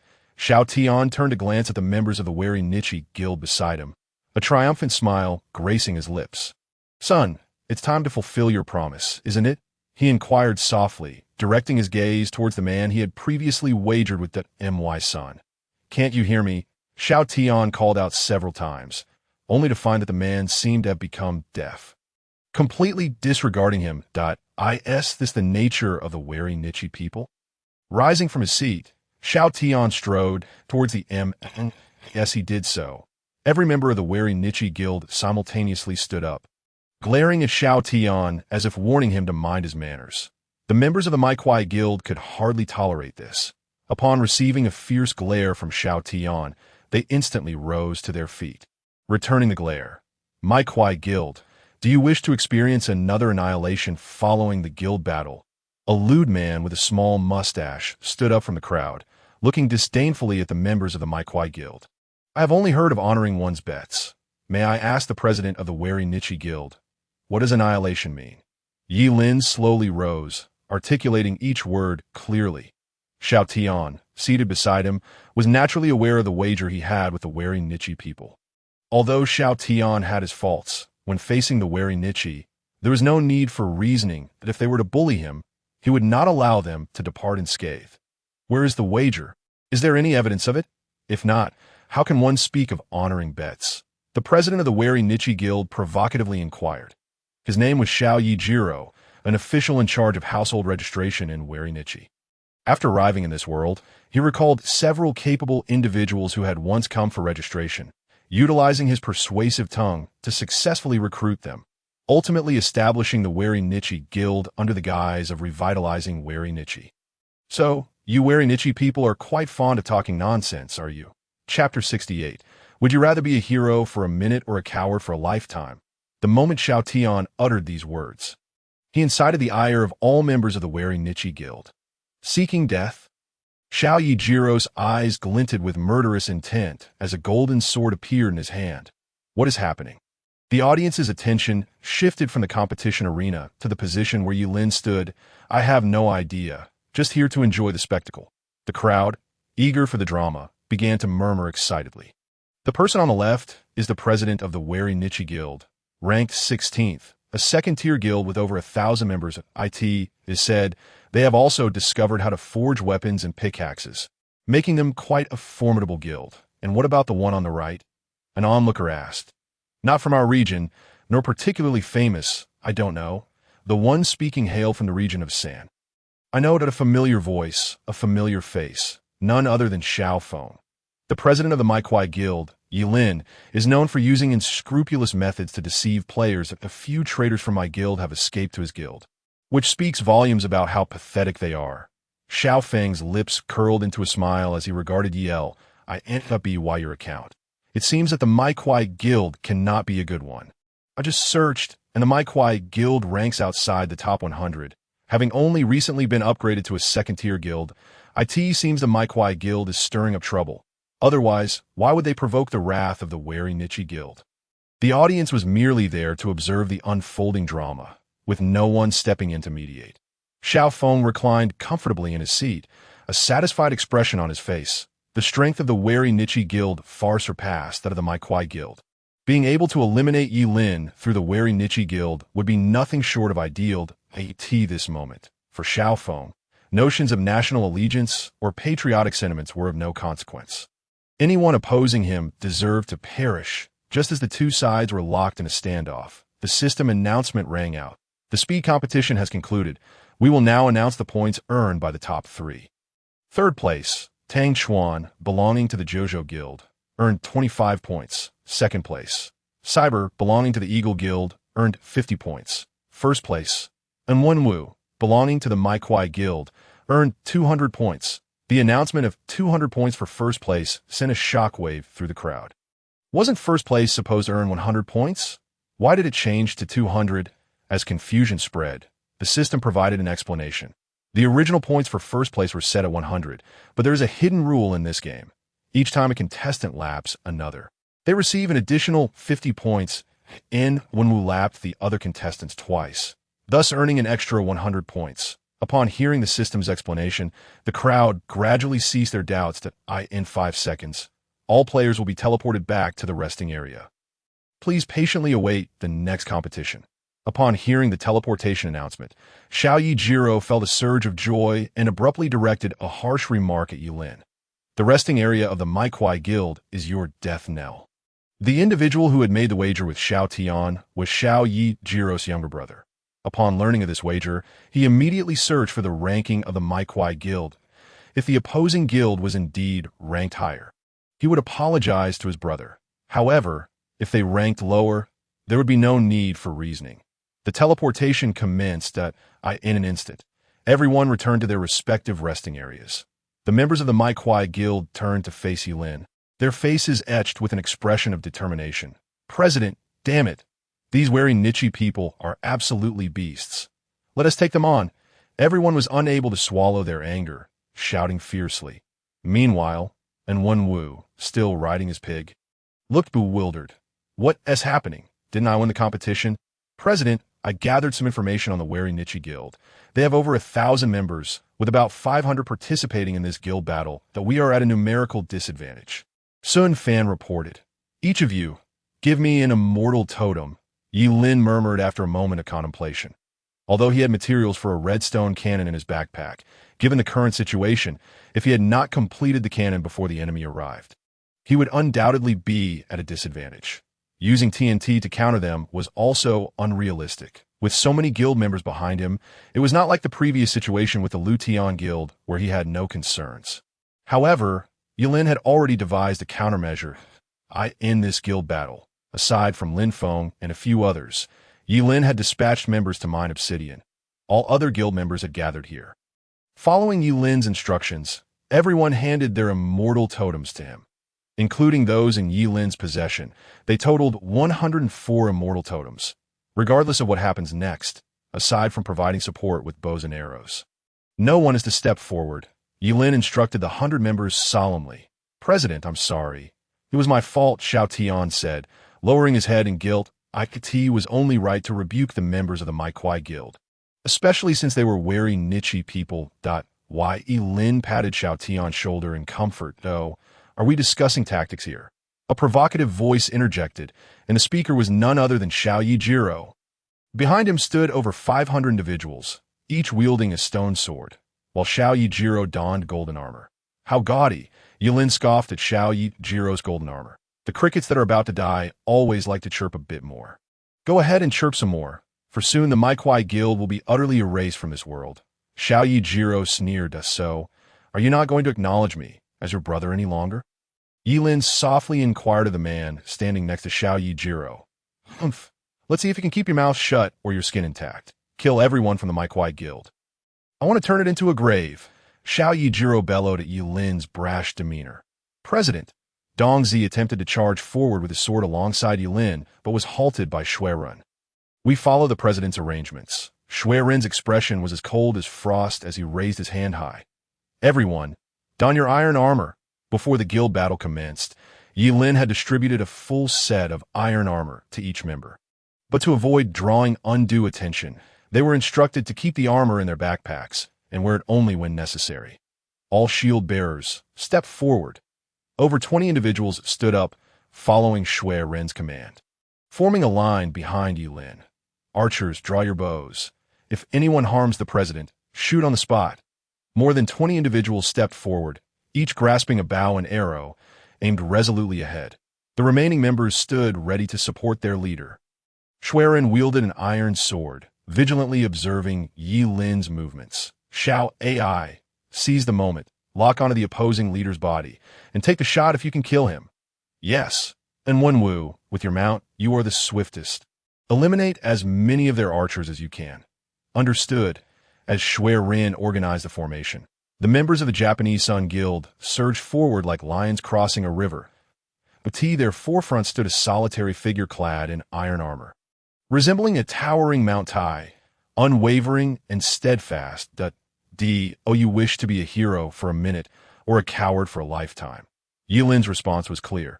He aspired to be a hero for eternity. With no intention of retreating, Yi Lin charged into the enemy ranks. Chapter 69. Yi Lin, the harbinger of death.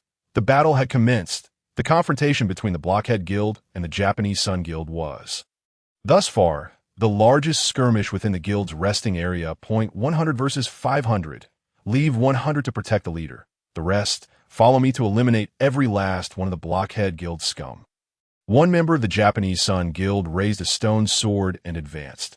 Everyone lifted their shields in defense, while the second row stood ready to take their place. Shui Ren, calm and composed, observed the approaching crowd. That moment, he could no longer see Yi Lin's position. All he could do was ensure the safety of every member of the Blockhead Guild while awaiting Yi Lin's triumphant return. Yi Lin surveyed the 100 adversaries before him, each gaze filled with disdain. President Yi, if you kneel before me and call me father, acknowledging that all of Jojo's people are trash, I shall spare you. Otherwise, you want me to call you father? Yi Lin snorted coldly, striding forward. His left hand did not draw a shield, but instead brandished a golden totem. Kill him, Xiao Yaziro growled, his tone dripping with disdain. In his eyes, Yi Lin was akin to an ant attempting to shake a tree, ridiculously overestimating his own worth. How could one man possibly contend against my 100 elite warriors? Yi Lin, all members of the Japanese Sun Guild are the elite of the Japanese nation, among whom are seasoned soldiers. What can a mere commoner like you possibly do against me? Is this the elite of your nation? Yi Lin conjured a sword that shimmered with a blue radiance. This sword had once intimidated Xiao Feng directly. Although Yi Lin had yet to forge an enchantment table, he had traded with villagers for numerous enchantment books. Besides this sword, his equipment was also imbued with a series of defensive enchantments. It could be said that Yi Lin had transformed into a formidable tank, possessing both resilience and high damage output. With a single swing, he struck down the foremost enemy, leaving them severely wounded and staggering back. The onlookers were left dumbfounded. What is that sword in his hand? Our guild's mightiest sword is the golden one wielded by our leader. What is this blue sword that Yi Lin possesses? Fear gripped the crowd, and they could no longer muster the courage to advance, shrinking back before Yi Lin. Kill him. Why are you standing there like fools? Xiao Yaziro bellowed, just as his words fell. It was Yi Lin who surged forward like a reaper, cutting down one foe after another, a single strike to repel an enemy, leaving no trace behind, like a divine being descending from the heavens. He truly embodied the spirit of death. He is but one man.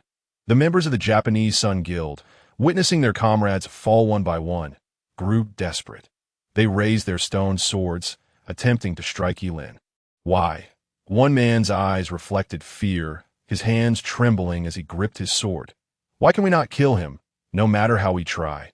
He looked down at the severed heads scattered around him. Succumbing to panic, shoot him. Do not engage in close combat. The commander shouted in alarm. Vice President, the archers were all taken down by that pig-riding man. Useless, useless. How can so many of you not handle a single pig rider? The vice president cursed vehemently. His speed is too fast. He fires an arrow and shifts locations, making him impossible to hit. The crowd explained in a frenzy. This is bad. Yilin is charging toward the leader. Someone shouted from behind. Fall back. Everyone fall back. Protect the leader. Those standing beside Xiao Yaziro looked on with murderous intent as Yilin approached. The 400 at the forefront are still locked in a stalemate with Shui Run and the others. They have never encountered shields like those in the hands of their foes, and no matter how they swing, they cannot break through the opposing formation, while arrows shot from the enemy have caused varying degrees of injury among their own members. Hurry back! Before the commander could finish his order, an arrow pierced through his skull, and he fell to the ground. The archer was in Wenwu, while Yilin battled against the foes, and Wenwu rode his pig around to flank the enemy. This pig was remarkably adept, finding its path without needing a carrot to guide it, halting in the best position for shooting. Xiao Yaziro, witnessing the severed heads around him, fell into despair. How is this possible? Why can one Yilin not be killed by 100 men? Is he a ghost or a god? Even with the best equipment, 100 men could take him down. And Wenwu, capture Xiao Yaziro. Do not let him escape. After Yilin dispatched the last opponent, he turned to face the front. His depleted health was rapidly regenerating. Protect the leader! The members of the Japanese Sun Guild, realizing their comrades had all fallen, shouted urgently. Those charging toward Shui Run and the others swiftly turned to attack Yilin. Shui Run, do not worry about me. Issue your orders as needed, Yilin declared, facing the oncoming tide like a lion crossing a river. Yes, archers prepare. First row, ready your shields and advance. Shui Ren's face was as cold as frost as he commanded loudly. Fire! In an instant, over 100 arrows flew from the rear of the Japanese Sun Guild, inflicting heavy casualties, yet they could not afford to dwell on their losses. Their leader was in imminent danger, and they had to protect him. Kill him, the leading member roared. With one sword, two swords like flashes of light. Yilin's armor was nearing its durability limit, yet he remained standing. Around him, the heads of his enemies multiplied, their numbers dwindling. How is this possible? Why does he not fall? That blue sword in his hand. 2 strikes for 1 kill. This is not a combat power we can match. No, it cannot be. From a distance, Xiao Yaziro watched in despair as his guild lost nearly 2/3 of its members. Why is this happening? Isn't Yilin's guild the weakest? Why do they possess such fine equipment? Every member is clad in iron armor and wields iron swords. The most terrifying part is that Yilin seems like an immortal. No matter how hard they try, he will not fall. Leader, Xiao Yaziro has been captured, and Wenwu, riding his pig, had transformed his bow into an iron sword, pressing it against Xiao Yaziro's throat. We have lost, utterly lost. It is not merely our equipment that has failed, but Yilin, this nearly death-like monster. He is the true harbinger of death. Not only does he remain unscathed, but he also showcases to others what death truly is. Yilin is indeed the harbinger of death. Do you wish to continue fighting? Yilin stretched his limbs, watching as the golden totem in his left hand vanished once more, his voice resonating with authority. The members of the Japanese Sun Guild exchanged glances, one by one tossing down their swords to signify their surrender. From a guild of 500, only a little over 200 remained. What courage did they possess to continue the fight?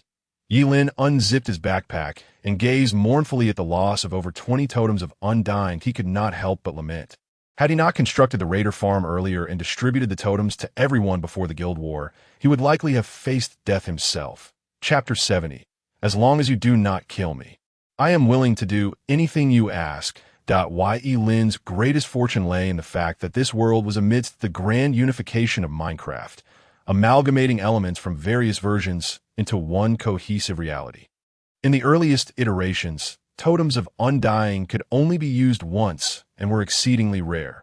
However, with subsequent updates introducing evokers into the pillaging events, these totems not only became readily available, but could also be utilized multiple times. This meant that as long as one possessed a sufficient number of totems, death would elude them. The IT was this confluence of factors that allowed Yilin to emerge victorious in battle. He was not immortal, but rather had a circle of companions who believed in him unconditionally.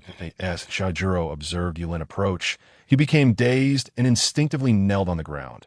May I inquire as to what weapon you hold? Shajuro stammered. Thus far, his guild had only advanced to the Iron Age, and their supply of iron ingots was scant. The golden armor he donned was acquired from hunting golden-armored zombies during the night. He had never encountered the blue sword in Yi Lin's possession, the diamond sword. Yi Lin replied coolly, casting a discerning glance at Xiao Yajiro. Though Xiao Yajiro had seen such swords before, wielded by Cyber during their racing competitions, he had never observed one that shimmered with such brilliance that to him. Yi Lin's sword appeared as if it were bestowed by a divine being. Why Yi Lin disregarded Xiao Yajiro and turned his attention to Shui Run in the distance.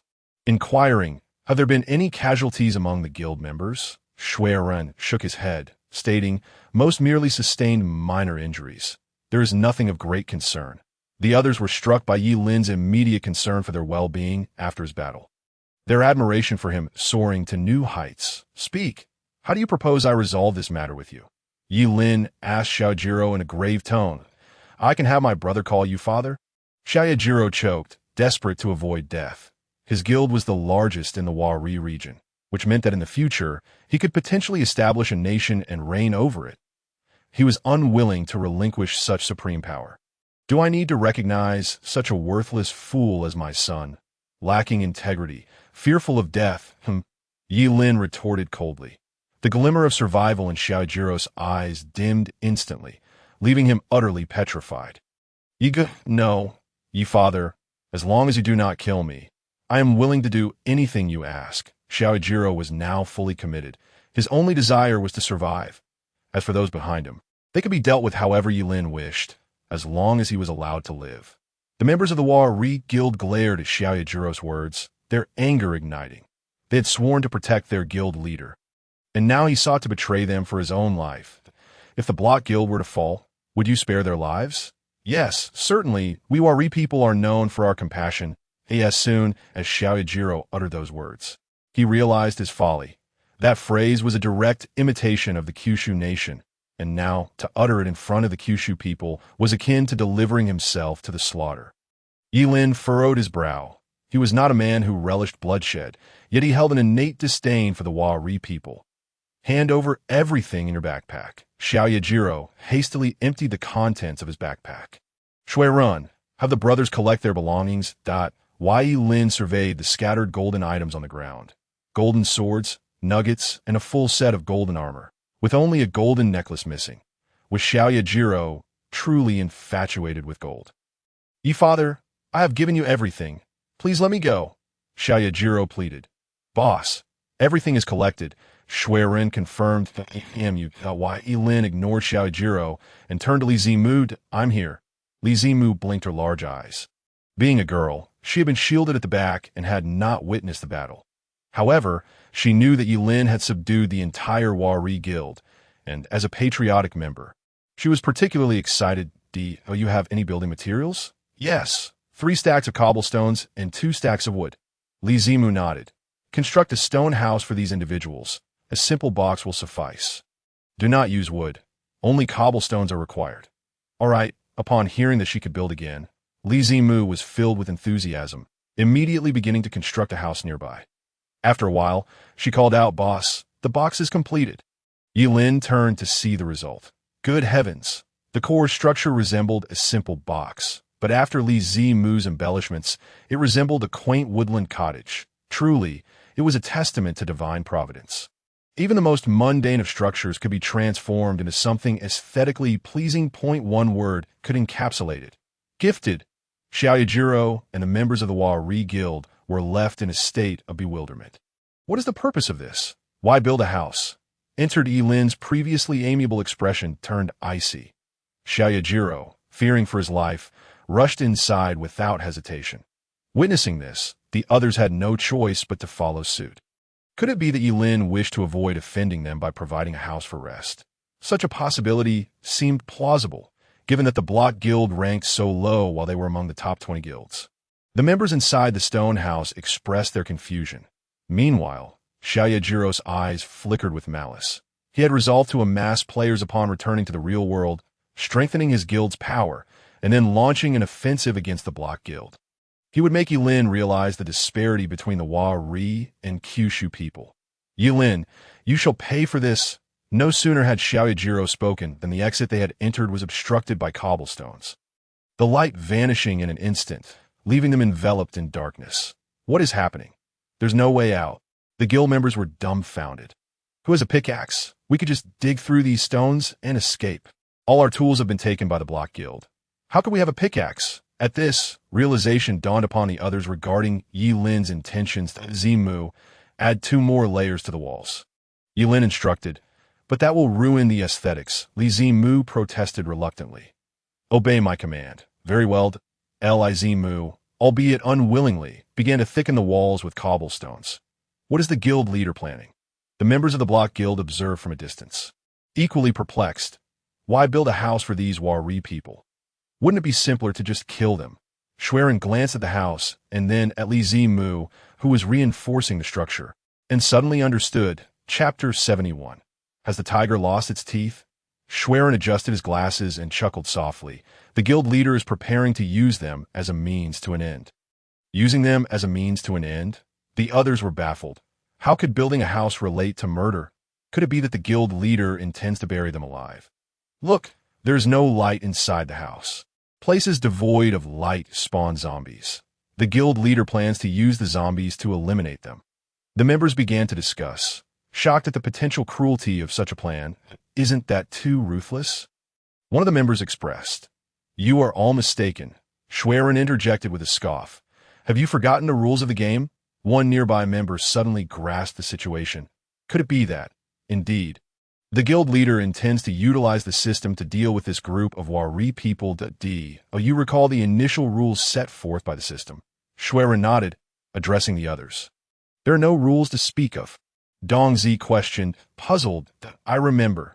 Those who do not participate in the game will be directly eliminated by the system. As in Wunwu's words echoed, the crowd suddenly experienced a moment of clarity. Indeed, the game had only progressed to the second stage at this point.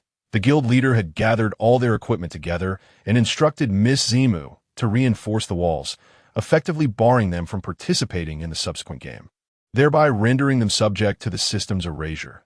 Schwerin elucidated. What is the purpose of such actions? Would it not be simpler to eliminate them directly? Xiao Tian scratched his head, somewhat perplexed. If we were to directly strike them down, it would leave nearby players with the impression that our Minecraft guild is comprised solely of murderers. Allowing the system to erase them minimizes such negative repercussions, and their demise would be devoid of suffering. This is a reflection of our leader's great compassion and profound contemplation. Is it not the very motto of our Minecraft guild? Schwerin fervently elaborated on Yi Lin's wisdom. Indeed, during the previous battle, numerous players were spectating. Our leader is truly sagacious. He managed to consider every conceivable factor. I am utterly in awe. The crowd chorused in unison. Our leader is brilliant. Our leader is brilliant.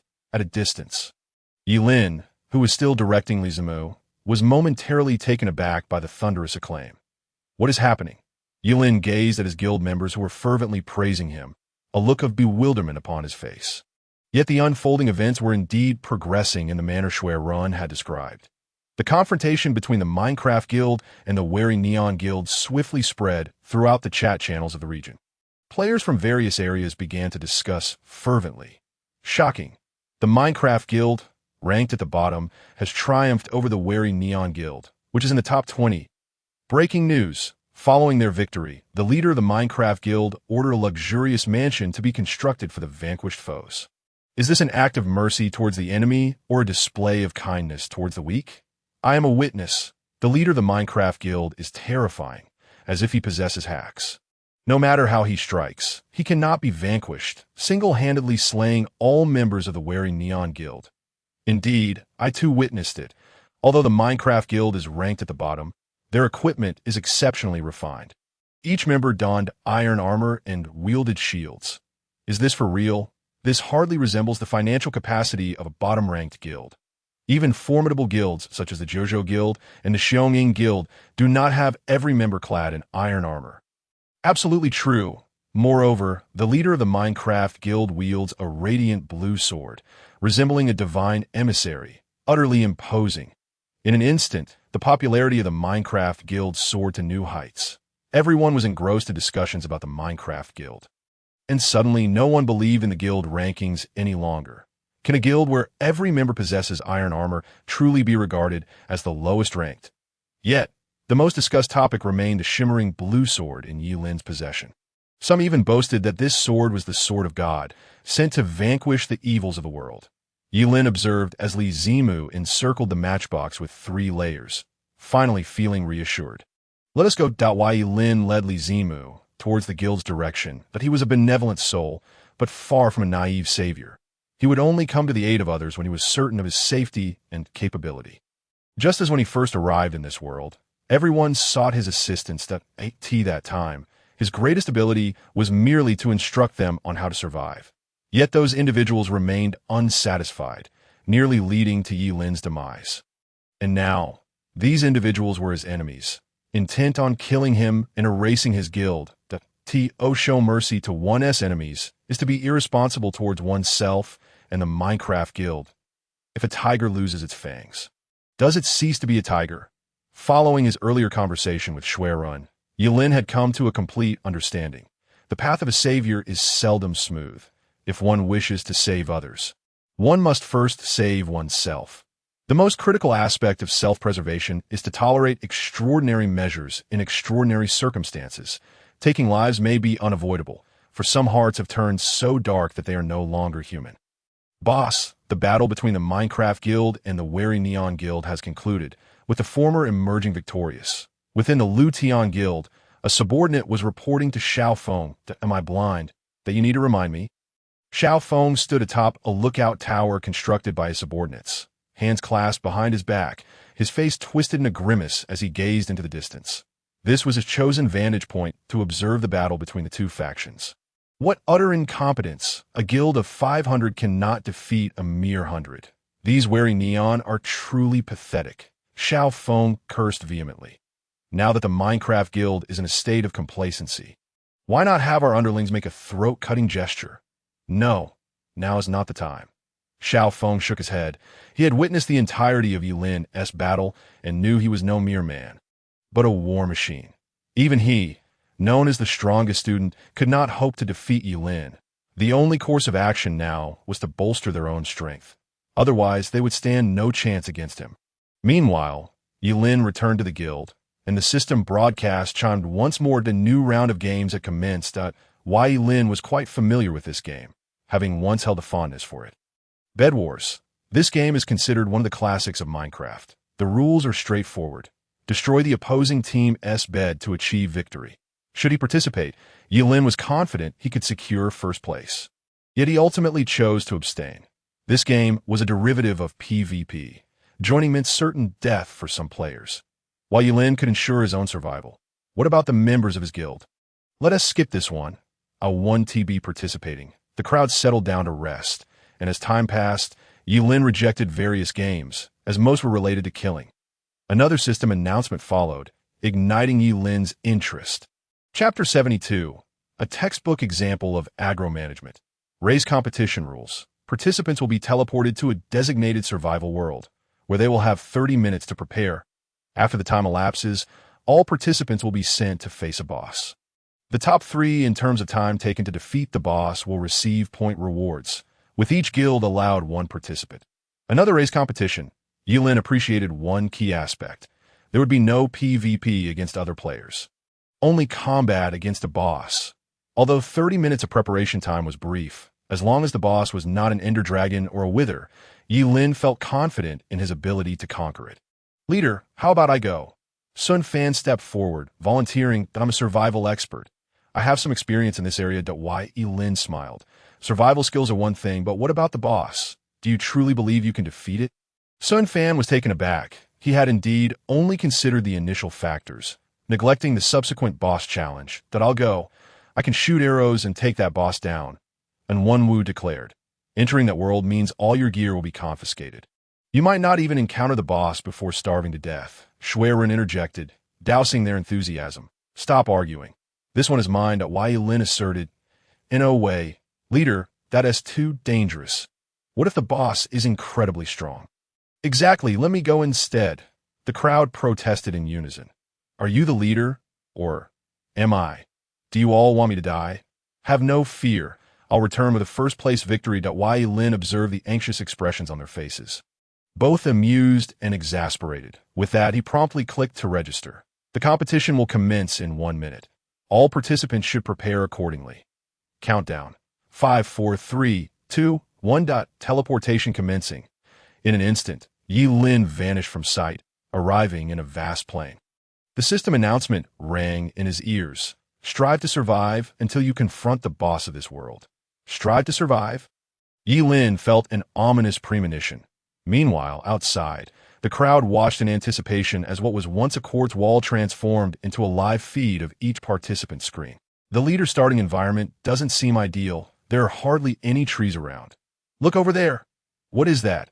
And Wenwu pointed at the screen behind Yi Lin. A zombie, boss, there is a zombie behind you. What is going on? Isn't it's supposed to be daytime in that world. Why is there a zombie during the day?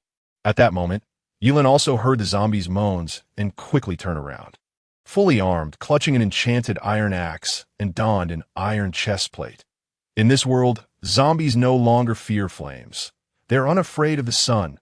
Flee. Yi Lin gazed longingly at the axe in the zombie's grasp, hastily turning to survey his surroundings. Aha! What is the boss planning? Dongzi watched as Yi Lin sprinted toward another area teeming with monsters. That was the explosive zombie. Sun Fan recalled vividly the nature of such creatures. Is the boss seeking to end his life? This would lead to being caught between two attackers, and when Wu exclaimed in panic. The guild leader seems intent on a daring maneuver, remarked Shui Run. Arms crossed as he analyzed the situation. Yi Lin dashed towards a creeper, and in an instant as he neared, he swiped at the creeper with his hand before pivoting and running back. Has Yi Lin lost his mind? Is he truly attempting to take on two foes barehanded? The members of the Skyward Guild were also observing the contest, noting that their dispatched member was a survival expert. However, all of their attention was fixated on Yi Lin. It seems fate has decreed his demise. Xiao Feng scoffed coldly. Only 11 guilds had registered for this competition, as most had not mastered the art of crafting, making participation tantamount to seeking death, and thus chose to abstain. Only the top 10 guilds opted into this game, and apart from Yi Lin, all players were engaged in chopping trees and gathering materials. Only the unfortunate Yi Lin found himself pursued by zombies. Yet for Yi Lin, was it truly unfortunate? The answer was undoubtedly in the negative. Newcomers were felling trees, experts were mining, while a master like Yi Lin was directly extracting resources from the zombies. In the guild's resting area, every guild member's gaze was riveted on Yi Lin. Following the skirmish with the Wari Guild, Yi Lin's reputation had skyrocketed, compelling everyone to witness the prowess of this man. I'm quite curious as to how the Wari Guild could have failed against the Mai Kwai Guild. Yi Lin appears almost foolish, caught between two monsters yet still charging forward. Perhaps there is some hidden transaction at play. The members of the A San Guild continued to look down upon Yi Lin, laughing derisively. Many expressed skepticism regarding Yi Lin's predicament, believing he was destined for doom. However, the subsequent scene shattered their expectations. As Yi Lin approached the zombie, he executed a sudden halt, turning to face the creeper behind him. A punch. Hisses. The creeper's body began to swell, rapidly detonating that moment. Yi Lin dashed to the left. Boom! Instantly, the creeper created a crater in the ground, and the zombie was left severely weakened. Although Yi Lin was caught in the blast, he sustained minimal damage. The explosive zombie's self-detonation had a time limit, and the guild leader had calculated the detonation precisely, using the explosion to eliminate another zombie. This considered monster baiting. And when Wu gasped, more accurately, it was a textbook example of monster baiting. Shui Run added, this moment. Yi Lin noticed that he still had a substantial portion of health remaining. While the zombie was left with only a sliver, he swiftly leapt into the crater, collecting all the blocks left by the explosion, once again enacting a classic textbook maneuver. Through his adept block placement and understanding of the zombie's attack patterns, Yi Lin effortlessly dispatched the zombie, acquiring an iron axe as a drop. How is this possible? My heavens, Yi Lin is utterly terrifying, whether in luring monsters or slaying them. His performance is nothing short of exemplary. It is no wonder the Mai Kwai Guild triumphed over the Wari Guild. Such a guild leader is truly formidable. I request to see the replay. I wish to learn once more. With such skills, My mother need no longer worry about me being beset by a horde of zombies at night. The crowd was astounded, and this battle solidified Yi Lin's reputation. Phew, that was a close call. Now it's time to chop some trees to attain wealth. One must first fell trees. Yi Lin examined the axe in his hand, which boasted efficiency 3 and sharpness 2, deeming it a fine tool indeed that in a moment of crisis, it could also serve as a viable weapon. Chapter 73. In my world, there are no bugs. Only features. Yi Lin grasped the axe and began searching for trees to fell .at this time. The expressions of those watching the screen turned to horror. Each location began to witness a surge of zombies. With even a few wielding weapons and armor, if zombies were to appear during the day in our world, few would survive. Thankfully, it was merely a competition, yet the sight was still terrifying. Let us not forget, even in a competition, death at the hands of a zombie is still death, as the crowd lamented. One player who had been chopping trees was already bitten to death by a swarm of zombies. They hadn't even encountered a boss yet and had perished at the hands of the zombies. Was this truly the development phase of 30 minutes? It was blatantly setting players up for failure. The guild of the slain player began to voice complaints about the rules. Everyone, look at Yi Lin. He has found trees and successfully felled 2, acquiring 8 logs. Yet at this moment, he too faced a similar plight. Surrounded by a multitude of zombies. Now that there were no explosive zombies among them, how could he escape? It seemed dire. Yi Lin might also succumb to the onslaught of zombies. Wait, he is building upwards. The crowd watched as Yi Lin remained utterly unperturbed, even managing to fell the last tree amidst the zombie encirclement. Subsequently, he picked up the dirt that had fallen from the previous creeper explosion and rapidly began to construct upward. But what good would that do? Even if he delayed until the boss encounter, lacking equipment would be futile. Indeed, and there are many spiders below, they can climb the blocks, merely prolonging the time until death. The crowd believed Yi Lin's actions were nothing more than a desperate struggle. Why Yi Lin utilized all the dirt he had gathered to build upwards, reaching a height of over 20 blocks. He looked down and realized this was no longer an assault by a mere group of zombies. It was a veritable tide of corpses. The sheer number was overwhelming, and he finally understood why the game forbade player versus player combat. These zombies alone were capable of tearing a person to shreds. There was no need for players to engage in combat. This was not merely survival and development. This was, in truth, a battle royale. The system might as well have inscribed the words "We want you dead" into the rules. Previously, he had managed to trap spiders using blocks. Surely other features could be exploited as well. Yi Lin pondered. No, this is not a bug. It is a feature. In Minecraft, there are no bugs, only features. Yi Lin swiftly broke down the logs he had gathered, crafting wooden sticks, and then using the stones left by the creeper explosion.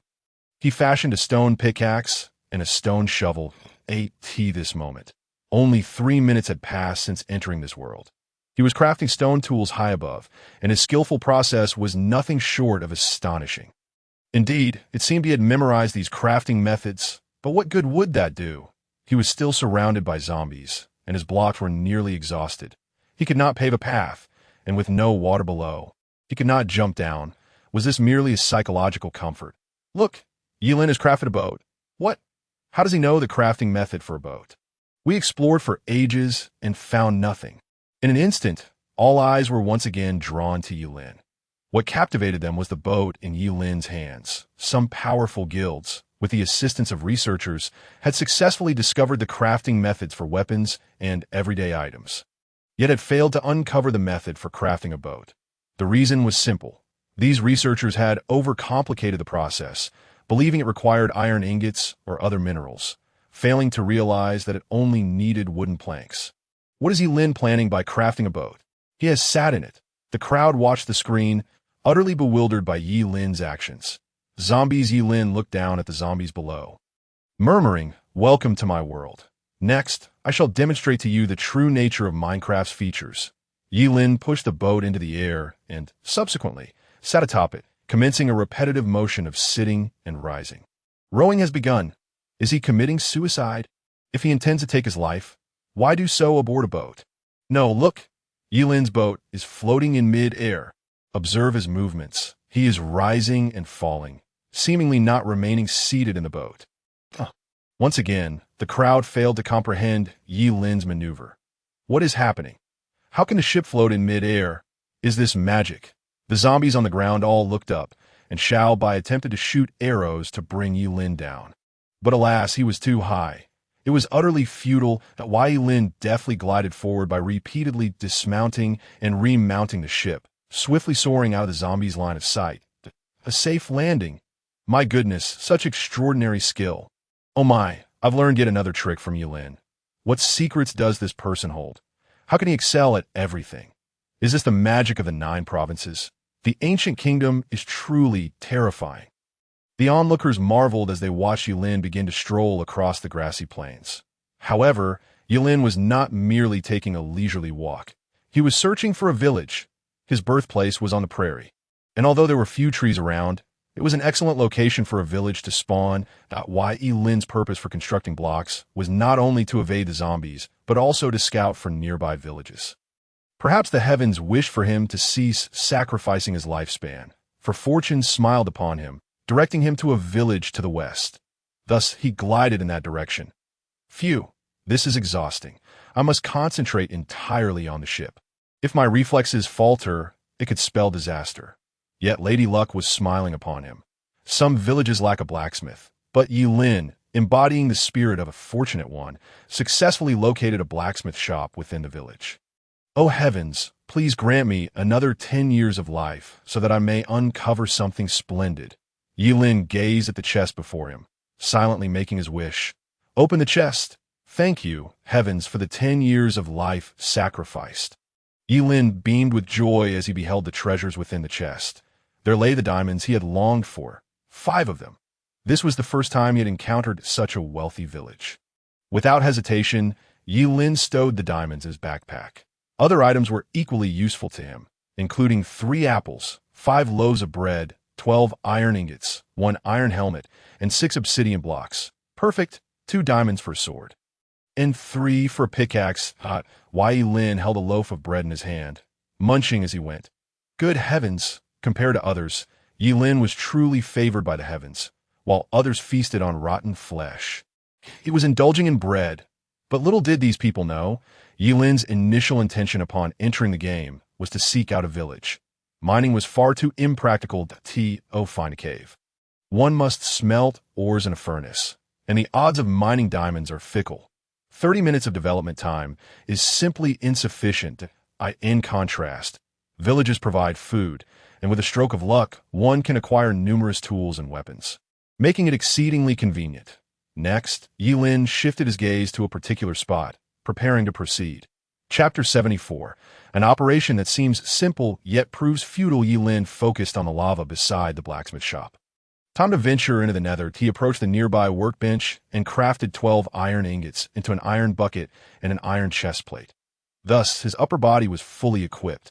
Hey there, mate, greeted a villager upon seeing Yi Lin. Hello, may I trouble you for some food? Yi Lin politely inquired. Of course. To your left is the vegetable patch. Feel free to help yourself, the villager replied amiably. Thank you. A smile graced Yi Lin's face as he plundered every morsel from the vegetable patch before filling his iron bucket with water.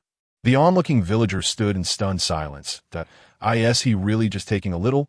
He took everything. A bandit. This is outrageous. The villager was infuriated but felt powerless against Yi Lin, as he possessed no means of attack. Subsequently, Yi Lin poured the water bucket over the lava. In an instant, obsidian formed. What is Yi Lin up to? The spectators outside were perplexed by Yi Lin's actions. Logically, with equipment and weapons, he should be mining underground. Why was he still lingering in the village?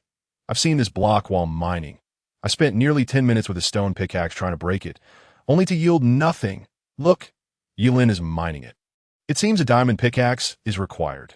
Quick, take notes. The crowd now regarded Yi Lin as a walking encyclopedia, with some guilds even instructing their members to observe Yi Lin's survival techniques closely and record them for future reference. Yi Lin possessed 6 obsidian blocks. Constructing a nether portal requires a minimum of TENB. Why mining the obsidian from the blacksmith shop? He had just enough that it seemed every match could be observed, implying that I'm also being watched right now. Yi Lin intended to use the blacksmith's obsidian as the foundation, thus saving on mining time, But upon realizing he was being watched, he abandoned that notion. Although the nether portal was not particularly mysterious, Yilin did not wish to reveal its construction process so soon. The discoveries made through personal exploration are the most rewarding. Moreover, the nether is fraught with danger. If they were to enter and perish, would that not make me an indirect murderer? Yilin chuckled. Therefore, he mined all the obsidian and sought out a small room, just spacious enough to accommodate one person and a nether portal. I can no longer see what Yilin is doing. I only see a block of wood. What is happening? The crowd realized their view was obscured, leaving them utterly bewildered. Look, how has Yilin's world changed? The crowd exclaimed. The world had transformed dramatically.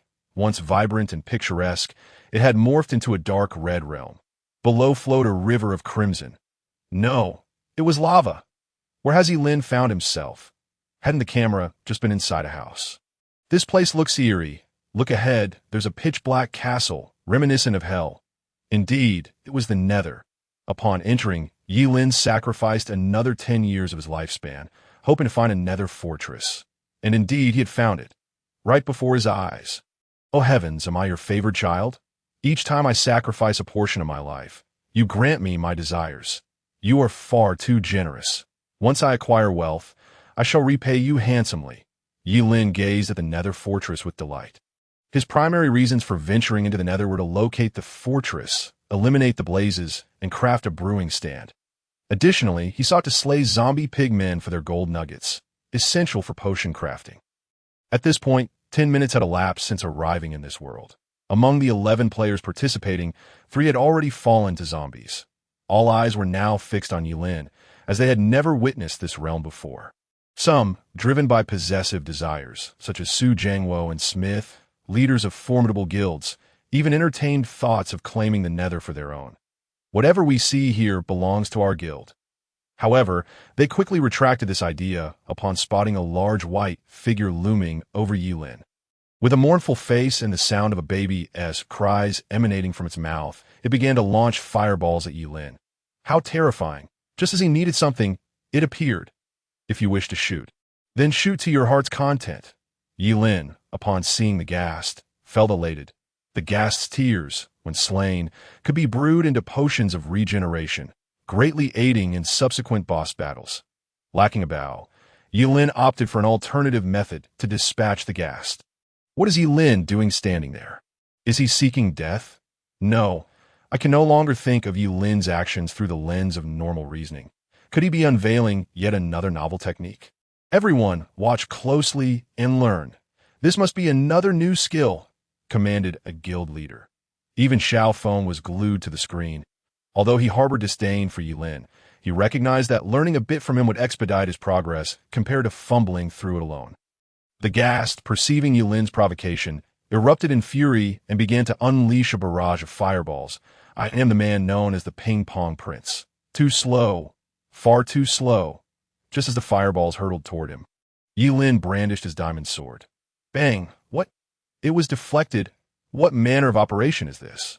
At first glance, it appears straightforward, yet upon engaging, it becomes utterly confounding. Dispersing seems the wisest course. This maneuver eludes our grasp. It is simply too daunting. As the onlookers observe Yilin deflecting the ghastly soul's attacks with his diamond sword, they were collectively flabbergasted. This exemplifies the second method of execution employed by the ghastly soul. By utilizing the sword to rebound fireballs, it effectively orchestrates its own demise. With a chilling wail, the ghastly soul was vanquished, and the collection of its tears was complete. Yilin gathered the tears dropped by the ghastly soul and turned to make his way toward the Hell Fortress. Next, he sought to locate the most pivotal creature thus far, the blaze. The spectators fixated intently on the screen, unwilling to miss a single nuance. Under Yilin's adept maneuvering, he successfully dispatched the blaze and acquired the blaze rod. On his return journey, he also collected mushrooms, netherwarts, and glowstone. Subsequently, Yilin once again showcased a textbook-level monster drawing technique, systematically slaying dozens of zombie pigmen and accumulating a plethora of gold nuggets. Consequently, the materials required for golden apples and shimmering melons were nearly complete. To prevent players from glimpsing the appearance of the nether portal, Yi-Lin excavated a considerable amount of netherrack on his way back and constructed a barrier behind him. He began his return to the overworld. Chapter 75, Confronting the Boss, the Colossal Monster. What the devil? It has disappeared again. Darn it.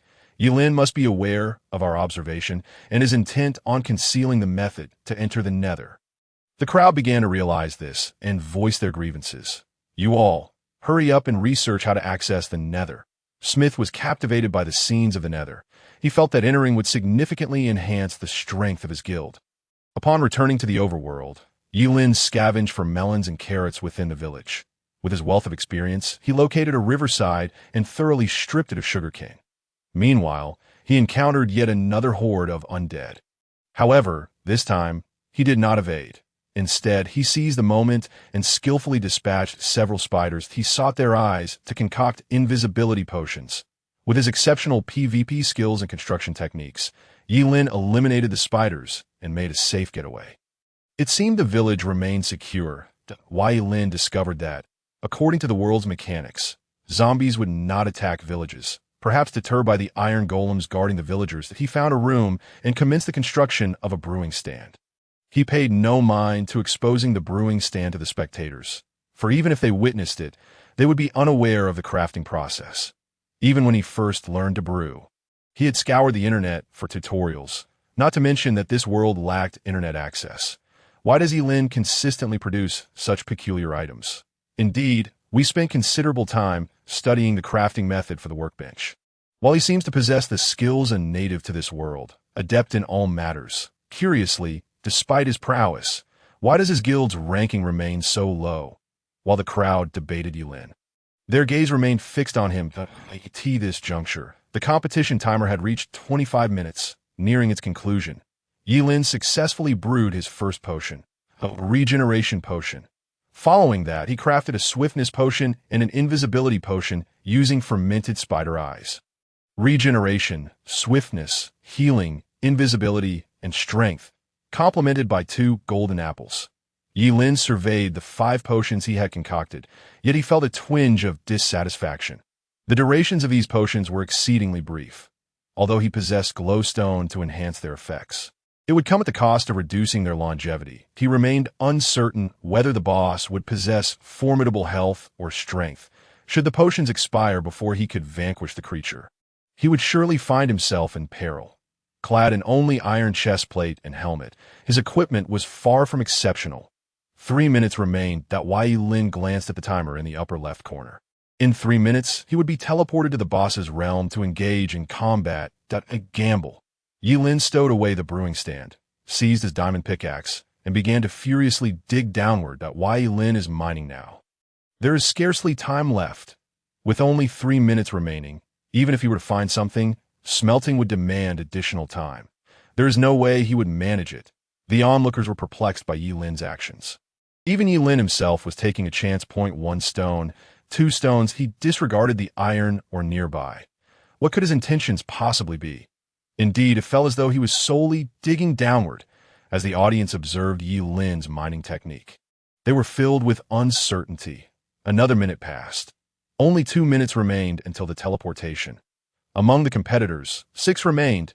2 donned leather armor. 1 wielded an iron axe, while another brandished an iron sword, all engaged in replenishing their stamina, quietly awaiting the system's teleportation. Among the remaining competitors, 2 were fervently traversing the terrain. Despite their superior equipment, their health was critically low, and they were devoid of food. The lone contender from the Eagle Guild was fully clad in iron armor, wielding an enchanted bow and iron sword, standing stoically in place. I recognized this individual. He was once part of the Eagle Nation's special forces, voted one of the top 10 warriors of the Eagle Nation. Yes, I have seen his likeness in military magazines. Though transformed into a blocky visage, my recollection remains vivid. A small segment of the crowd's attention shifted to the individual referred to as the Warrior King. His calm analysis in the face of the undead horde and the astute decisions made upon entering the survival world had elevated him to the status of the most prominent star aside from Yi-Lin. Smith crossed his arms, observing the Warrior King. He had expended considerable effort to recruit him into his guild. Thus far, even though Yi Lin had honored his promise by abstaining from the subsequent matches. Their guild scores still failed to surpass that of the Block Guild.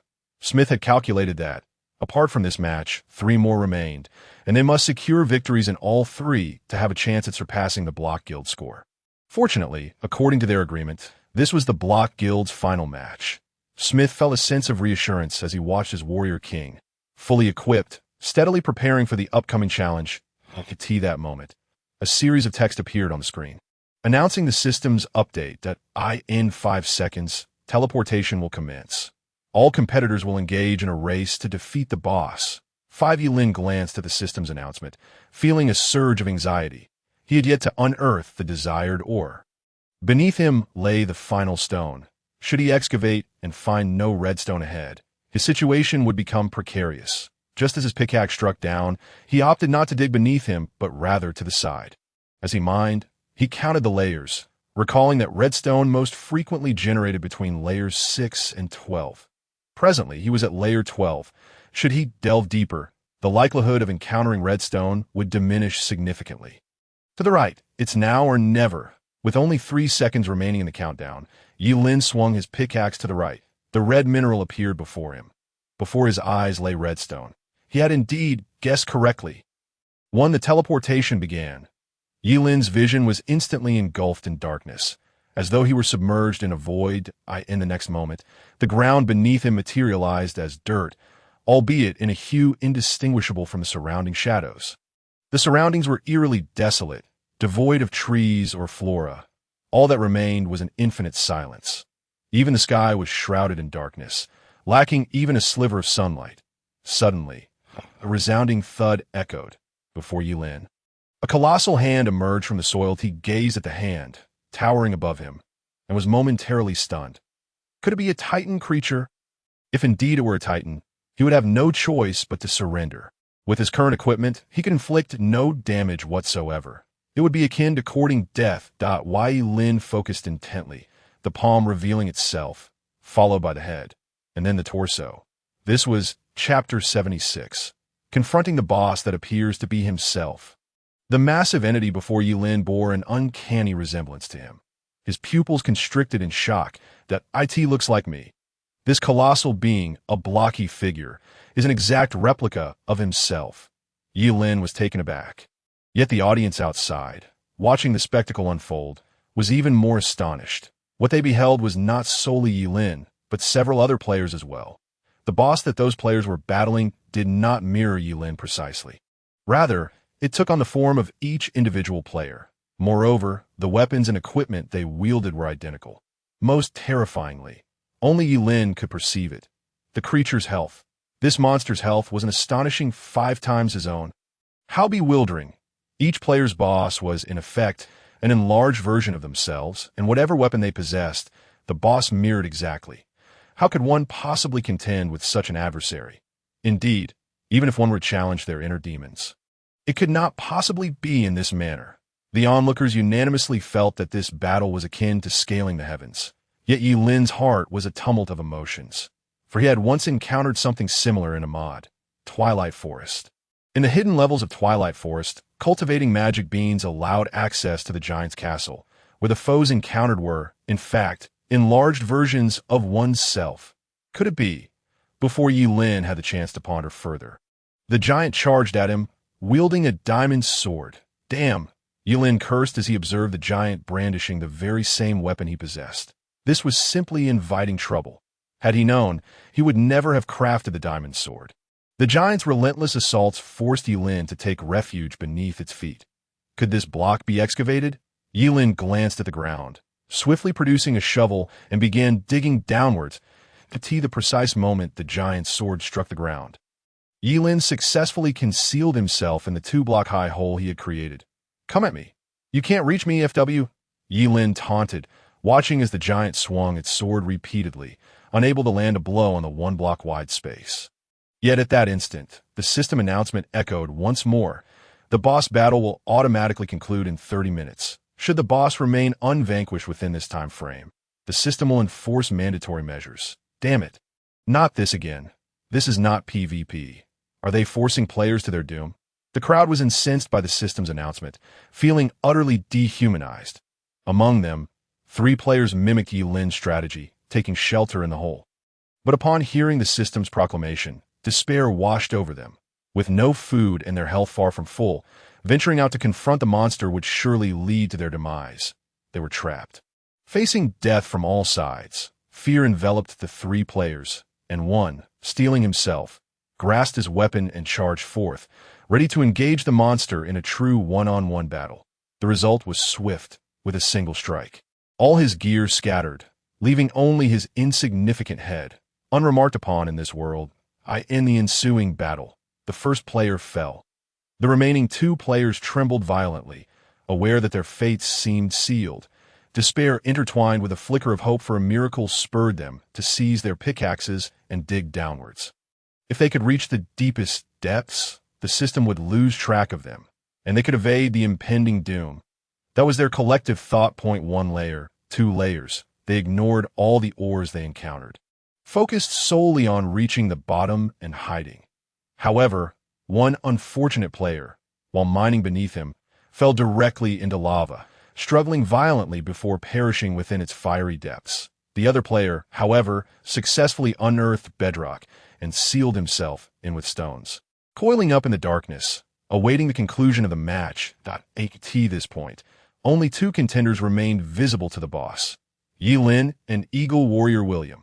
William's combat style could be described as that of a rugged fighter. He wielded his iron sword, engaging the boss in a fierce struggle. After landing a blow, he swiftly repositioned himself. Although the boss possessed formidable attack power, its agility was severely lacking, and William's nimbleness allowed him to evade its strikes.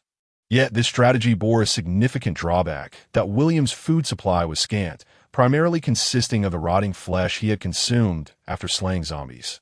Consequently, his hunger level plummeted rapidly, and coupled with the intensity of his movements, it soon reached a critical low. William's pace began to falter. He lacked sustenance and could not run anymore. The system was truly intent on driving players to the brink, surviving for 30 minutes while crafting equipment, gathering food, and constantly facing zombie attacks. How could one juggle it all? What options remained? One could easily opt out and participate in less demanding competitions, but when faced with such a scenario, one could only resign to fate, succumbing either to one's own greed or the greed of their guild leader. One astute observer articulated his insight: as long as one refrains from greed, competing in 3 simpler games will ensure survival. At worst, you end up with a lower rank. However, aiming for the top 3 for a commendable ranking is another matter entirely. Death, like the wind, is ever at your side. Look at Yi Lin. It seems he intends to hide for eternity. Doesn't it? No, he appears to be crafting something. The crowd redirected their focus to Yi Lin once more. This moment, Yi Lin realized that the monster could not attack the cave, and he seized this opportunity to extend the duration of his potions. In the final seconds of excavation, he successfully acquired 4 redstones. Invisibility, strength, speed potions, all extended. While waiting for the potions to brew, Yi Lin glanced up to assess the boss. It was merely an AI creature, programmed to attack biological entities, lacking the self-awareness of a predator. This made things much simpler. "All right," Yi Lin exclaimed, watching as the last potion also had its duration extended. Now each potion boasted an effect lasting 8 minutes. Look, Yi Lin's hand is adorned with peculiar bottles. Indeed, various colors. How did he manage that? Were you all saying, "I can't see Yi Lin"? One viewer turned to Yi Lin's screen, only to discover his absence. He was right there. Where did he go? I saw an iron helmet floating earlier, but now it's vanished. Where is Yi Lin? The crowd erupted in a flurry of inquiries, frantically scanning the screen for any sign of Yi Lin. Chapter 77. A game of cat and mouse. The spectators strained their eyes before the screen for an extended period. Yet Yi Lin's figure remained elusive. How peculiar. Had he not been in the cave just moments ago? Had he been slain? Had he simply vanished? Look over there! Suddenly, someone shouted. A floating sword has appeared behind the monster. The sword was levitating, and it was attacking the creature on its own. The crowd gaped in terror at the scene unfolding on the screen. This was their first encounter with a levitating sword that could autonomously engage in combat. After landing a strike, The monster turned, only for the sword to vanish in an instant. Was this sorcery? Unbelievable! Yet they still couldn't spot Yilin. The crowd was left baffled, the screen replaying the astonishing scene they had just witnessed. Yilin, hailing from the 9 provinces, was rumored to possess mystical arts capable of controlling life and death, with a particularly formidable technique known as sword manipulation. It was highly plausible that Yilin had concealed himself in a cave and was wielding the sword remotely for his attacks. A sound analysis, indeed. The crowd nodded in agreement with this reasoning. However, only Schwerin truly understood Lin. The moment Yilin began concocting potions, he had an inkling of what Yilin was creating. Once the helmet disappeared and the sword materialized, he immediately comprehended Yilin's extraordinary skill. Typically, a person's sword would be held at waist height, angled upwards. Yet the sword that had appeared on the screen possessed the same orientation. This could only signify one thing. Yilin had rendered himself invisible. Indeed, Yilin consumed potions of strength, swiftness, and invisibility within the cavern, and he also devoured a golden apple. He was prepared to exert himself fully, wielding the powers of Minecraft to vanquish the colossal creature before him. Bolstered by the strength potion, his strikes against the monster were astonishingly swift, while the lumbering giant was utterly oblivious to Yilin's presence. Becoming an easy target for relentless blows, Yilin sheathed his sword once more and raised his gaze to the monster's health bar. Just 3 segments remained. With one final strike, he would bring an end to this beast. He raised the sword, unleashed his blow, and bang! The monster let out a thunderous roar, and in an instant, it collapsed to the ground like a mountain crumbling, vanishing from sight. Yilin took a deep breath, observing the slowly dissipating corpse ahead, and could not help but remark on the increasing variety of the system's mechanisms. Fortunately, it had not descended into madness, were a titan to appear, even with these potions. He might very well meet his demise at its hands. Simultaneously, this served to indirectly affirm his status as a fortuitous being, favored by the heavens.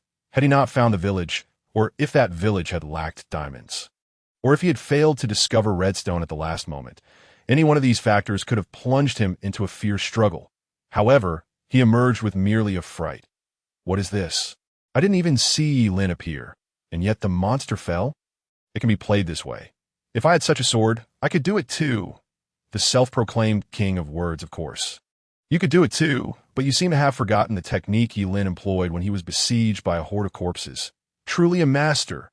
Indeed, every technique warrants our repeated study. Except for this last one. It transcends our understanding, bordering on the realm of the divine. The crowd marveled at Yilin's prowess, and in this battle, they had come to grasp the very essence of what constitutes a pinnacle. This is the pinnacle, what founders of chaos and what warriors can compare to Yilin. Look, it appears William is also nearing a resolution. The crowd turned to see William engaging the boss, opting for a tactical retreat into the nearby forest, swiftly gathering leaves that he successfully procured several apples, replenishing his hunger. Subsequently, he returned to the battlefield, engaging the monster in a life-or-death struggle. Each of his moves was executed with precise calculation, and at long last, after an intense and sustained battle, William too succeeded in slaying the creature. This Eagle Nation's warrior is formidable, having ground the monster to dust. Although his combat techniques are commendable, compared to Yilin, they lack a certain flair. Are we comparing Superman to a deity? Yilin's prowess is not merely combat skill. It is divine art. While the crowd was engaged in conversation, an announcement from the system reverberated through the air. The game has concluded, and the rankings are now revealed. Minecraft Guild Yilin, boss slain, time taken 7 minutes and 46 seconds, points awarded 200. Eagle Guild William, boss slain, time taken 29 minutes and 56 seconds, points awarded 50. The remainder perished in this game, receiving no points. The system concluded its final statement. A horrific scene unfolded on the screen. The player who had been digging underground, attempting to evade the boss's attacks and clearances, had their limbs torn asunder, vanishing from this world. This a spectacle meant for our eyes, a warning against transgressing the rules of the game. The crowd was left aghast, beads of sweat forming on their brows as terror enveloped them. This was nothing short of hell on earth. We have already participated in 3 games. I believe rankings are unimportant. Let us simply spectate from here on. That makes sense, indeed. Spectating is sufficient. The crowd nodded in agreement. Yet the system seemed to have heard their words all too clearly, and the announcement rang out once more. The voice was as chilling as a venomous serpent tearing at one's flesh, causing the hearts of all to shatter in an instant. That a player proposed that before commencing the next game, they engage in a 6-player game of cat and mouse, where one player would assume the role of the mouse, tasked with evading the others within a set time frame. Lest they be killed, resulting in their failure, the others would strive to eliminate the mouse, and should they fail to do so within the allotted time, they too would face defeat. This match was proposed by the top player among them, and the system found the game to be exceedingly intriguing. This player further suggested that Yilin take on the role of the mouse, primarily to continue observing and learning from Yilin's skills, a notion the system deemed feasible. Therefore, an additional game will be appended. Yilin, as a special guest player, shall directly become the pursued mouse. To ensure fairness, the system has decided that every guild must participate, selecting one player to serve as the cat in the pursuit of the mouse. The competition will commence in 10 minutes. Any guild that fails to participate will face immediate annihilation. As the system's announcement faded, the hearts of the gathered grew restless. Chapter 78. Shui-Ren's idea. It seems everything is under control. Which player proposed this? I swear I will kill him. This is utterly inhumane. Each guild must participate, and the one being pursued is Yilin. How can mere mortals contend with divine arts? All guilds, every last one of them. Standing before the screen, the guild leader shook his head and sighed. Guild leader, let me go. Guild leader, I will go. I was an athlete before, and though I am not skilled in pursuit, I am fast. The members of the All Under Heaven Guild gathered, each expressing their willingness to volunteer. I end this match. No one knew what consequences failure would entail. If one could take their brother's place and face the punishment themselves, that would be the utmost honor. Enough talk. I will go. The guild leader of the All Under Heaven Guild spoke firmly. No. What if the system introduces yet another trick? We cannot let the guild leader take such risks. Indeed, this system is utterly devoid of humanity. Guild leader, please allow me to go. The crowd insisted, refusing to relent. The very name of the All Under Heaven Guild signifies that the earth belongs to brothers. Within the All Under Heaven Guild, we are all family. I end this battle. I cannot allow my brothers to face danger. Otherwise, I would be unworthy of the title of leader, and my heart is resolute. I shall go.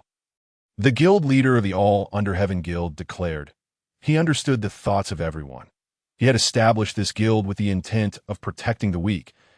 He could not allow his desire to survive to lead his brothers to their doom. In this battle, he must shield them from the storm.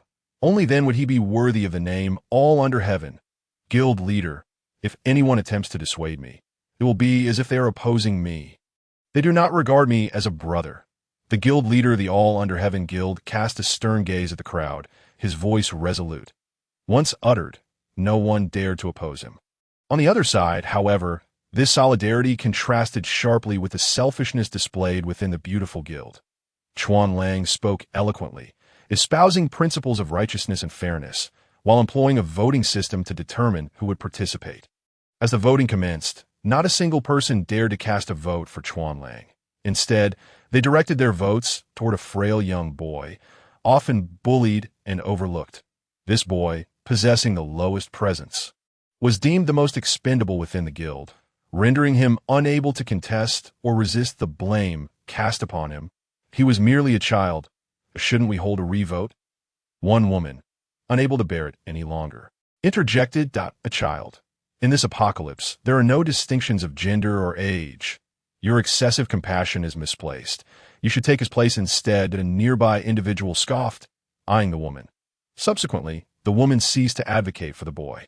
If that is the case, then it shall be you, Jet, who participates in no objections, I presume. With a slight smile at the corners of his mouth, Trump gazed at the young boy, adopting a tone imbued with almost paternal affection as he inquired. Yet his actions at that moment were akin to those of a devil, pushing the innocent child towards the abyss of demise. The boy lowered his head in silence, resembling a newborn lamb, surrounded by wolves clad in sheep's clothing. Having feasted upon the flesh of his companions, they spoke tender words, but their eyes glimmered with malevolence. The guild resembled a large family. If the head of the household harbored concern for each member, then unity would prevail. However, if one were to focus solely on personal gain, the household would descend into selfishness and chaos. That Yi Lin returned to the guild, still reeling from the sudden system announcement that interrupted the jubilant cheers of his comrades. The guild leader, Chu Xiaoran, looked at Yi Lin with a face etched in worry, struggling to articulate comforting words that remained trapped in his throat. Who had proposed such a notion? It was as if they wished for the leader's demise. And Wenwu erupted in anger, his fury directed towards the repugnant regulation. What is your take on this, Shuiren? Yi Lin inquired, turning to the silent Shuiren beside him. The intent to kill the leader is but a facade. Their true desire is to see our guild crumble to dust. Shuiren's eyes flashed with a keen insight as he sensed the underlying peril. Isn't it the aim to eliminate the leader? How does the guild come into play? And Wenwu, bewildered, exclaimed, I see it now. If the leader falls, our guild will surely disintegrate, right? I truly am a genius. Shut your mouth, you fool, interjected Xiao Tian, who stepped on Wenwu's foot. Have you all failed to recognize the implications of this system's rules? Shuiren spoke gravely. Originally a competition for 6, it mandates the participation of all guilds. While claiming fairness, it seeks to leverage the numbers to strangle the leader. This is no different from what I suggested. The target is still the leader, and Wenwu scratched his head, chuckling. That is merely one aspect. Have you considered what would happen if the leader were to win instead of being slain? Upon Shuiren's words, the group fell into stunned silence, their mouths agape. The attack will be relentless, Sun Fan spoke solemnly. Indeed, while the system has not specified penalties for the losers, based on its nature, it typically eradicates them. Consequently, each guild would lose a player, and who do you think they would blame most? Shuiren continued. Logically, they should resent the player who proposed this format or the system itself. Yet, they remain unaware of the identity of that player, and as a result, their anger will be directed towards our leader. Xiao AI chimed in with her analysis. Thus, this tactic effectively ensnares our guild in a precarious position. Shuiren concluded, if I discover the identity of the one who devised this scheme, I shall not hesitate to eliminate them. And Wenwu cursed vehemently. Dead or alive? What should we do then? Dongzi queried. In any case, if the leader dies, the guild will collapse. If the leader survives, he will face the wrath of all the guilds, leading to the same outcome. Blast it! And Wenwu grimaced, displaying his discomfort. Who says we will be besieged? We have yet to reach that stage. There remains a solution to break this deadlock. Yi Lin smiled, surveying the crowd. What solution? And Wenwu's eyes sparkled with curiosity as he pressed for an answer. Could it be that the leader wishes for Shuiren to observe? Yi Lin's surprise was palpable. Indeed, that is the approach. Yi Lin nodded, a smile gracing his lips. What method is this? I'm a bit lost. And Wenwu exclaimed in frustration, now I see. I understand. Shuiren declared confidently. Yi Lin regarded Shuiren's performance with amusement, realizing that sometimes having a clever mind by one's side is a delightful experience. He had devised no strategy. Rather, Shuiren had accurately anticipated his response and orchestrated this charade to maintain the morale of the guild members. Shuiren, come with me, Yi Lin instructed as the guild members gradually regained their composure. Yes, Shuiren replied. The two returned to the room previously constructed by Li Zimyu. You have a plan? Yi Lin turned to Shuiren, asking directly. We shall execute the leader's strategy, Shuiren replied. What are you talking about? My strategy. Were you not merely playing along with my performance? When did it transform into my strategy? Yi Lin was taken aback. What strategy? Speak and enlighten me. Yi Lin feigned calmness. I dare to speculate that the leader, with his wisdom, has devised a comprehensive plan, and that statement was likely to convey 2 potential solutions. Huh? 2? I haven't thought of either. Yi Lin observed Shuiren's earnest expression. Ahem, then please elaborate on these 2 options. Though unaware, he feigned profundity. The first option is to prepare for war against the other guilds. However, the leader must have considered a crucial factor if the guilds from other regions wish to engage us. It would require a considerable investment of resources and manpower. I in the early stages of development. Waging war for the sake of one individual would yield no benefits. Therefore, the only guilds we would face are those within the Juzhou region. Yet, I have researched the data, and apart from the Juzhou guild, the others pose no significant threat. Goodness, Yilin exclaimed upon hearing Shuiren's analysis. Truly remarkable. This individual would undoubtedly rise as a figure of prominence in ancient times. Akin to Zhuge Liang. Yes, the first option aligns closely with my thoughts. What of the second? Yi Lin inquired again. The second option is likely what the leader would prefer to pursue, that we simply need to identify the player who proposed this competition format, thus transferring the leader's animosity onto them, effectively averting a collective assault.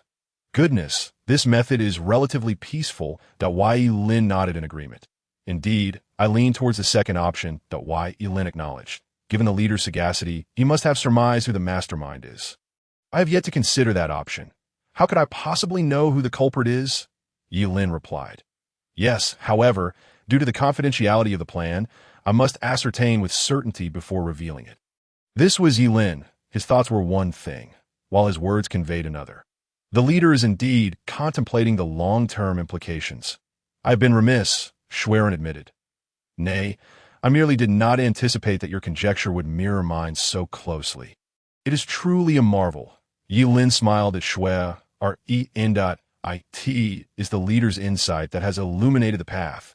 Otherwise, I would not have arrived at such conclusions. However, even with a strategy in place, I remain somewhat concerned for the leader's safety. Shuiren's expression turned serious as he regarded Yi Lin. Upon reviewing the remaining guilds, apart from those decimated, there are still over 60 guilds left. Thus, leader, you shall face the pursuit of more than 60 individuals. This is the crux of Shuiren's concern. While Yi Lin's PvP combat abilities are nearly perfect, this pursuit competition has afforded him no preparation time. Unlike the zombies, which merely capture without thought.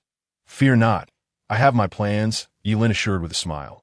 For others, this competition might pose a daunting challenge, but for him, whether it involved 6 or 60 adversaries, it made little difference that a flock of fledgling eagles could hardly compare to an eagle already soaring across the Juzhou skies. I could see that moment. The system announcement echoed that a game of cat and mouse begins. Countdown 10 seconds. All participants, please prepare yourselves. Yi Lin and Shuiren exited the house, where members of the block guild awaited outside, their expressions filled with concern. Leader, we await your return.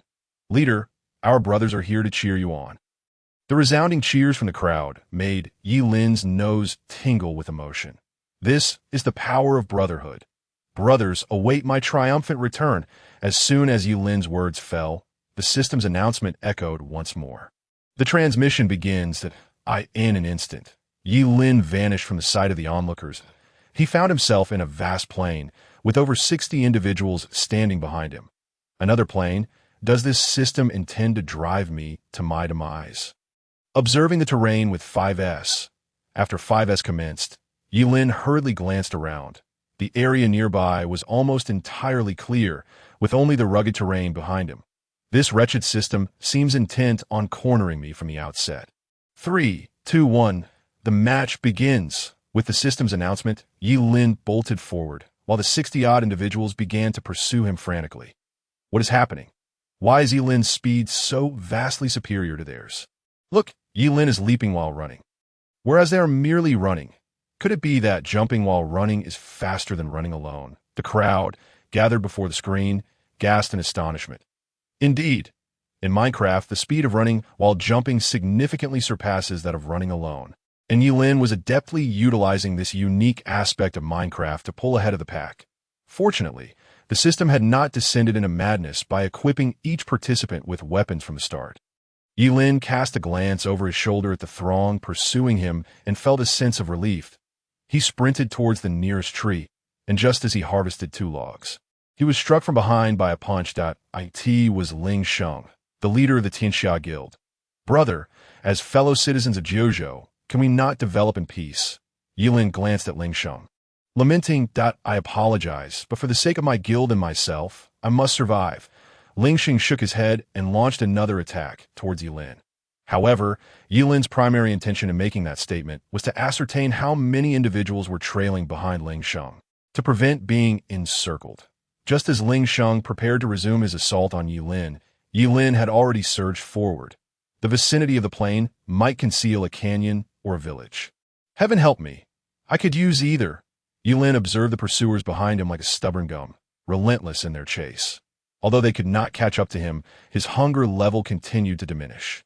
If this persisted, even if he were not slain by these individuals, he would eventually succumb to starvation, that he needed to find a place that could create a significant distance between them, and that place lay ahead. Chapter 80. The canyon fills with water, once again displaying daring maneuvers. As Yi Lin moved forward, he spotted something that filled him with exhilaration. A canyon. Ahead lay a vast chasm, which would serve as the perfect opportunity for Yi Lin to widen the gap. He reached the edge of the canyon and glanced back at the crowd behind him. These individuals truly seem intent on my demise, Yi Lin thought helplessly. Could you not cease your pursuit? Yi Lin stood firm, turning to face the crowd, and solemnly inquired, "What do you think?" The crowd pressed closer, showing no intention of relenting. Naturally, it was foolish of him to pose such a question. Yi Lin surveyed the crowd once more, then leaped boldly into the canyon. I remember this scene, Xie Bian exclaimed. It was he who initially discovered Yi Lin's intent to leap to his death, only to realize it was not a suicide, but rather a calculated maneuver to land safely using the water source. Having lived in this world for so long, had Yi Lin's leader foreseen this, he might have escaped unscathed, but now, it seemed that most were aware of this tactic. Sun Fan interjected. Indeed, someone has already jumped down. Xie Bian nodded, watching the screen intently. Several individuals standing at the cliff's edge accurately pinpointed where Yi Lin would land in the water and leaped after him. The canyon was not particularly wide. If all 60 individuals descended, it would become Yi Lin's tomb. Yi Lin had effectively chosen a path to his own demise, as everyone leaped towards the water, and even if he had wings, escape would be impossible. A glimmer of schadenfreude appeared on the faces of the crowd. Though Yi Lin possessed his so-called celestial abilities, which were formidable, this very fact only fueled the jealousy of the majority. But would the outcome truly unfold as they imagined? Times have changed, escape techniques are evolving, and naturally, Yi Lin's maneuvers would become increasingly elaborate. My friends, the era has transformed. Yi Lin swiftly disassembled the logs he had previously gathered, using the wooden planks to cover the water's surface entirely.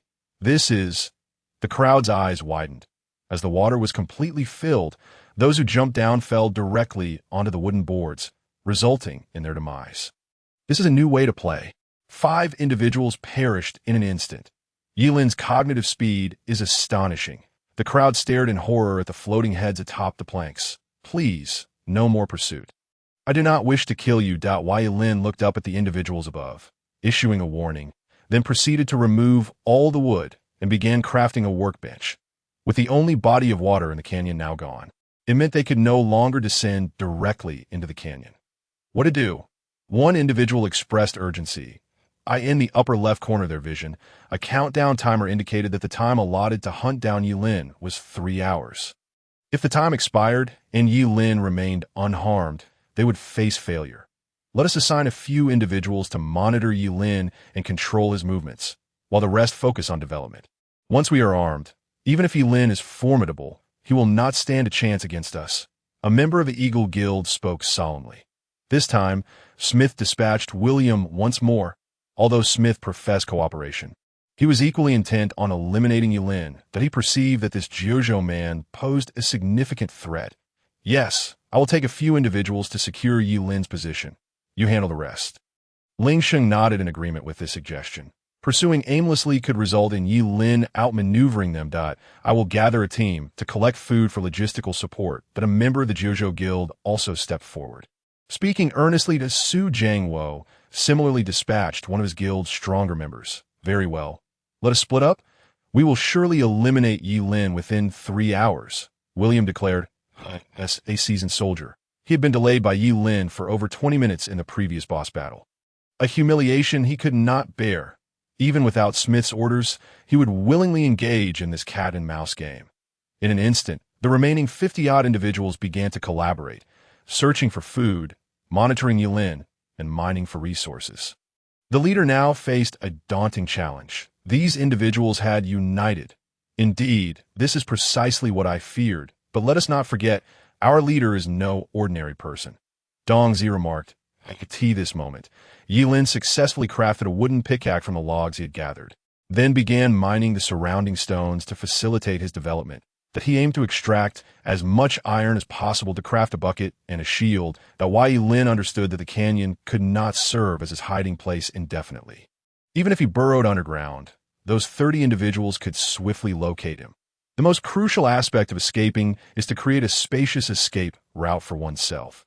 Thus, Yi Lin resolved that after crafting the shield and bucket, he would return to the surface, being surveilled. While mining, Yi Lin glanced up to see several individuals trailing his movements. Humph, they've begun collaborating. After mining the last visible iron ore, Yi Lin started excavating the surrounding walls, using the blocks above to obstruct their line of sight. The pickaxe's durability waned, and his wooden sticks were depleted, yet it seemed the pursuers had dispersed. Now was the opportune moment to escape. Yi Lin's hunger level had dwindled to the last 3 drumsticks. If he did not seek food soon, starvation would be imminent. The furnace began smelting the iron, or 0.1. That in total, Yi Lin extracted 17 iron ingots. But with the wood exhausted, he first crafted iron armor and an iron bucket for himself. Time to dig upwards.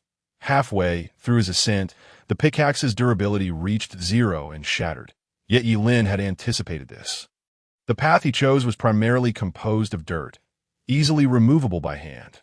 Ling Sheng, have you spotted Yi Lin? I have lost sight of him. Indeed, it appears he has ventured towards the wall, seeking to evade our gaze. We shall extend our line of sight.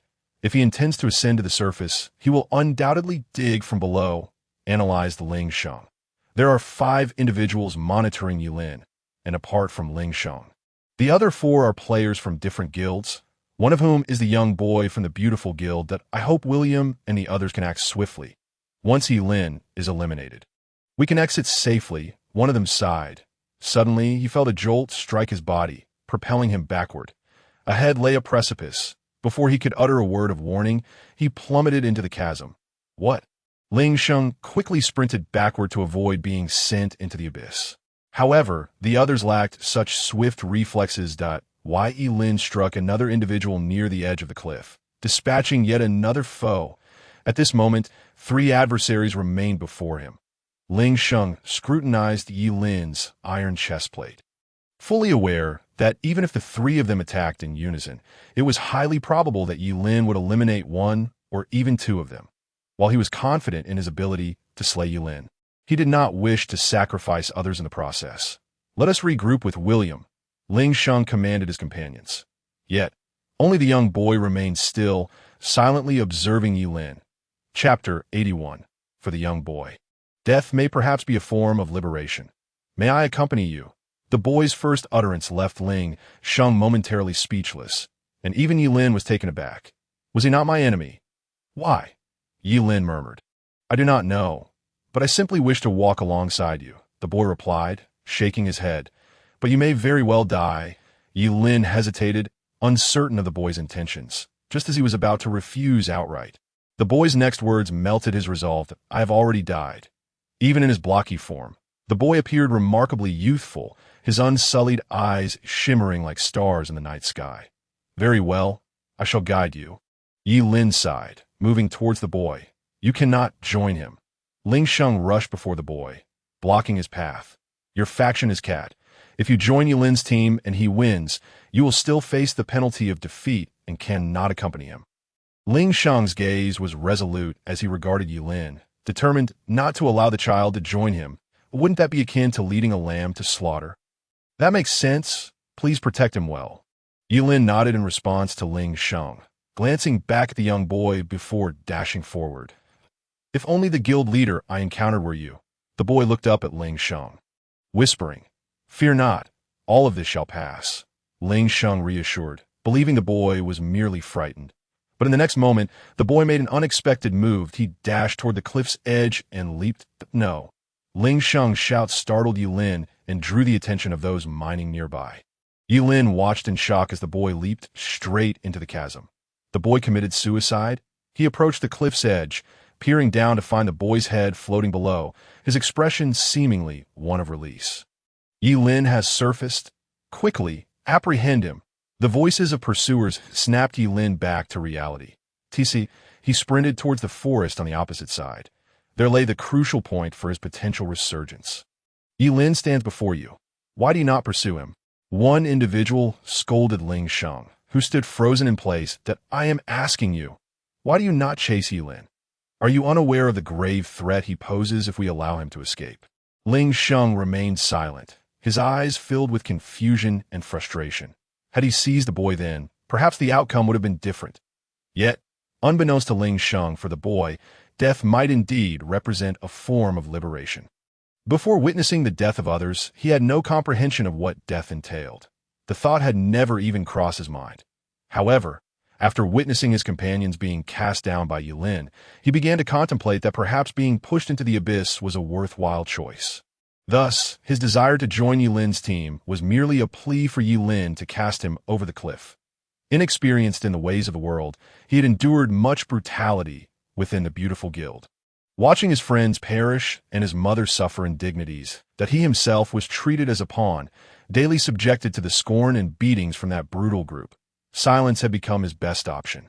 Concurrently, he sensed the malice this world had to offer. For him, death was a far greater reward than mere survival. Ling Sheng snapped back to reality, murmuring, Yi-Lin is clad in iron armor, with only the two of us. We stand no chance against him. Why Yi-Lin likely possesses additional iron ingots. He has fled towards the forest, where timber awaits. Should he craft an iron sword and shield, the first to charge could be in grave peril. Ling Sheng, not wishing for further casualties, analyzed the situation at that moment. As Ling Sheng had predicted, Yi-Lin, having gained some distance, collected several apples from the foliage, felled a few trees, and began to construct blocks. Engaging in parkour among the treetops, that he can perform parkour in the trees. Is Yi-Lin even human? Exclaimed the onlookers, and oh wonder he chose such diminutive trees. He can actually parkour. The crowd marveled at his skill. Among those pursuing Yi-Lin, two were parkour experts, and such a relatively unchallenging path posed little difficulty for them. Why Yi-Lin, you cannot outpace us in parkour. Stand still, and we shall grant you a swift end. One shouted as he is that so? Yi-Lin leaped onto a nearby leaf, pausing there to set down a crafting table, skillfully forging an iron sword in a flash. Have you made your decision? Are you prepared to concede? Indeed, this is the correct course of action. Let us not waste anyone's time. The two, witnessing Yi-Lin's halt, felt a surge of excitement and leaped towards the tree where Yi-Lin stood.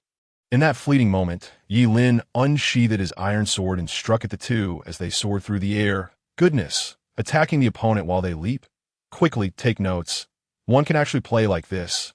Though I am not inclined to support Yi-Lin, this tactic is undeniably effective. The two parkour enthusiasts tumbled to the ground from their precarious position. Curse it! Yi-Lin, just you wait, as the two lamented.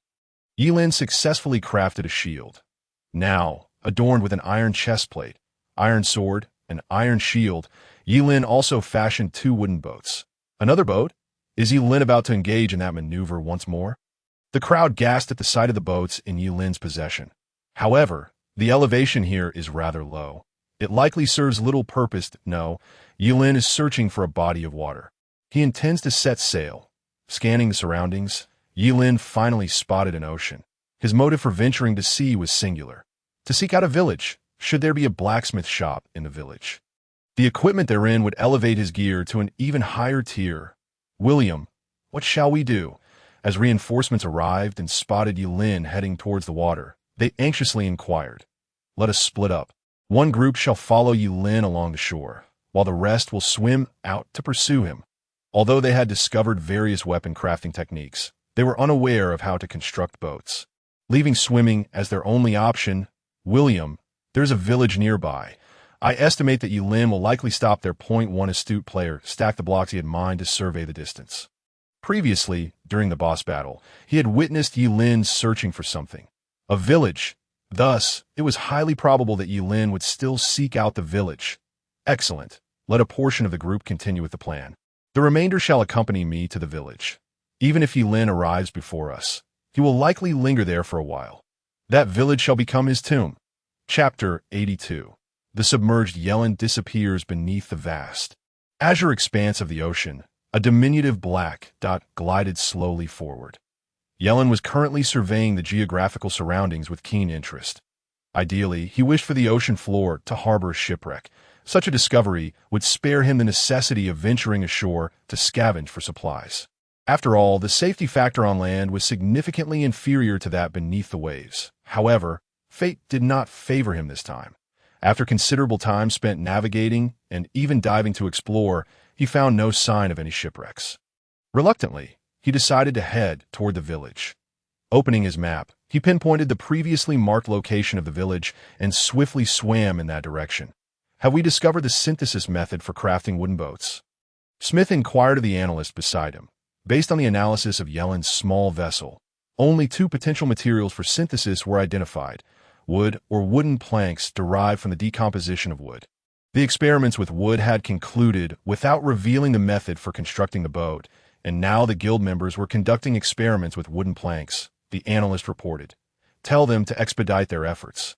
If they don't achieve results within 10 minutes, I want them gone, Smith bellowed. This competition represented the optimal means to eliminate Yellen, yet without the formula for the boat, if Yellen continued to navigate the surface and refrain from landing, capturing him would become an impossible endeavor. President, we've made a breakthrough, the analyst exclaimed, having received intel from the guild. Quickly, send the information to William and instruct him to set sail in pursuit, Smith commanded. The analyst acknowledged and quickly opened a chat panel with William, adeptly utilizing the grid template to relay the method for crafting the vessel. As William reviewed the boat's synthesis instructions, his final reservations dissipated entirely. Although he had previously suggested that merely lying in wait at the village would suffice to capture Yellen, the prospect of Yellen opting for a leisurely cruise across the ocean posed a significant complication. Contact those tracking Yellen and have them send coordinates. The rest of you come with me to Chopwood.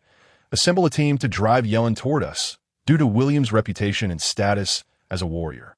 Over 50 individuals gradually began to regard him as their leader. Can't we just raise the villagers' houses? The trees are quite far from here, one person remarked, reluctant to proceed. No, if Yellen discovers evidence of deforestation near the village, he may very well flee, William countered, unwilling to overlook any detail as a seasoned warrior. With no further objections, the group followed William to commence chopping trees. Utilizing William's remarkable memory, they rapidly constructed several small boats. My goodness, William, you can actually build boats. Will you share the formula with me? I'm willing to trade you 10 iron ingots for it. While the crowd was puzzled over William's intentions for the wood, their astonishment grew when he launched the fleet of small boats onto the ocean. Why are you all still talking? Get on the boats and pursue Yellen, William scolded. Soon, a small fleet of 24 individuals was en route to the coordinates where Yellen had last been sighted. Look over there, what is that? After 5 minutes of gliding, they suddenly spotted a dark silhouette ahead. It's Yellen. He's coming toward us. To their surprise, instead of fleeing, Yellen seemed to be approaching them willingly. We can take him out right here on the ocean. Charge. If we eliminate him, this competition will be ours. The crowd brandished their previously crafted stone swords and surged toward Yellen. Collision prize? Yellen raised an eyebrow, surprised as he observed the throng advancing toward him. Yellen, do not resist. Stand still and accept your fate. The sooner this ends, the sooner your suffering concludes. As they drew nearer, the murderous intent in their eyes became increasingly palpable. It seemed Yellen had no avenue for escape. Observers watching the competition noted that Yellen's retreat was entirely cut off. Indeed, the innocent may be guiltless, but possessing a precious gem is a different matter, especially when Yellen is that gem. One spectator remarked, these individuals are being overly cautious, fearing Yellen might employ some trick to evade capture. Now he truly has no way out, another added. They believed Yellen was utterly trapped. Wait, look, what is Yellen doing? He's jumping off his boat. My goodness, he is abandoning his vessel and diving into the depths. The crowd gasped, isn't that just a roundabout way to meet his demise? He can't possibly remain submerged forever. Surfacing for air will expose him to danger, while holding his breath will lead to suffocation. It's a dead end. Wait, look. Yellen does not intend to hold his breath. The crowd's pupils dilated in shock. their mouths forming an A shape. In the world of Minecraft, circles did not exist, yet Yelen's masterful maneuvers rendered their mouths round in astonishment. Yelen swam beneath a ship and, seizing a wooden axe, began to chop away. With one strike, then another, two individuals aboard the vessel plunged into the depths, and Yelen seized the opportunity to stow the fallen ship into his backpack. Yet, he did not hasten to utilize the ship. Instead, he swung his axe at the two who had fallen point two against one, and astonishingly, the larger group was the one that fled. You lot, dive in and capture him. We will intercept him from above. Let us see how he escapes. Someone swiftly devised a strategy, speaking in a low tone. Instantly, individuals from 3 boats leapt into the sea, pursuing Yelen. However, it appeared that Yelen had anticipated their every move. He quickly surfaced to breathe, then, like a phantom of the deep, submerged again, vanishing from sight. Yelen has disappeared. The ocean is too deep. He has dived down. We may run out of oxygen if we pursue. The divers lamented. Spread out and widen our search radius. I refuse to believe he can truly vanish. Before long, the 24 individuals split into 2 smaller teams. Half descended into the water, alternating turns to monitor the ocean floor, while the other half dispersed around the surface to prevent Yelen from resurfacing. This is intended to suffocate Yelen. Even if he could seize a boat to escape, what good would it do? There are still people surrounding him. He will eventually be intercepted. Yelen's choice to dive into the depths may indeed be his only glimmer of hope. Yet his oxygen was severely limited. He would surely suffocate. Patience. Time will reveal the outcome. Some spectators mused, believing Yelen was doomed, while others held out hope that he had some new trick up his sleeve. As seconds ticked by, Yelen's absence remained unbroken. Chapter 83. No one knows where Yelen has gone. The crowd had been fixated on the screen for what felt like an eternity. Even the close-up shots of Yelen only revealed the endless ocean, obscuring his whereabouts entirely. Is it possible Yelen has drowned? It has been far too long without a sign of him. Alternatively, he may have discovered a means of escape. One individual suggested, impossible. Look at the surface. They've nearly ensnared the area like a fishing net, and there are pursuers beneath the waves. There is simply no place for him to swim away. Indeed, Yelen's only escape route would be to burrow through the ocean floor and conceal himself beneath the blocks. The crowd analyzed that in the current predicament, it was clear that Yelen had exhausted any chances for escape. Where has that rascal Yelen gone? Why hasn't he resurfaced after such an extended period? Surely he hasn't run out of oxygen. Those stationed on the surface began to grow impatient, their voices tinged with irritation that he might have constructed a shelter underwater, isolating himself from the currents. Given Yelen's building skills, it should be a simple task. We should send someone to investigate for any such structures at the ocean floor. The team leader suggested. However, if we dive down to search and then return, there may not be enough oxygen, and someone could end up in dire straits. One individual expressed concern, hesitant to pursue the idea. In this vast ocean, any construction would be glaringly conspicuous. It would be easily spotted without needing to dive to the ocean floor, that we merely need to remain vigilant in areas where such structures might be visible. If Yelen were to employ architecture to isolate the flowing water, he would undoubtedly be placing a shackle upon himself. At that point, I would contact William and his team to fill in the nearby sea. Would it not be akin to waiting for a hare to come by? The leader's lips curled into a smirk, exuding an air of inevitable triumph.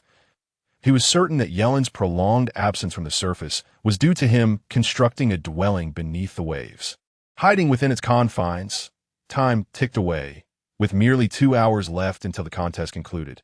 Just then, a sudden exclamation of surprise erupted from below the seabed. I spotted a wooden house constructed on the ocean floor. Quick, contact William. At the sound of this proclamation, the previously impatient expressions of the crowd transformed into unrestrained joy. After an hour of searching, they had finally located Yelen. Soon, numerous square figures piloting boats emerged upon the surface of the sea.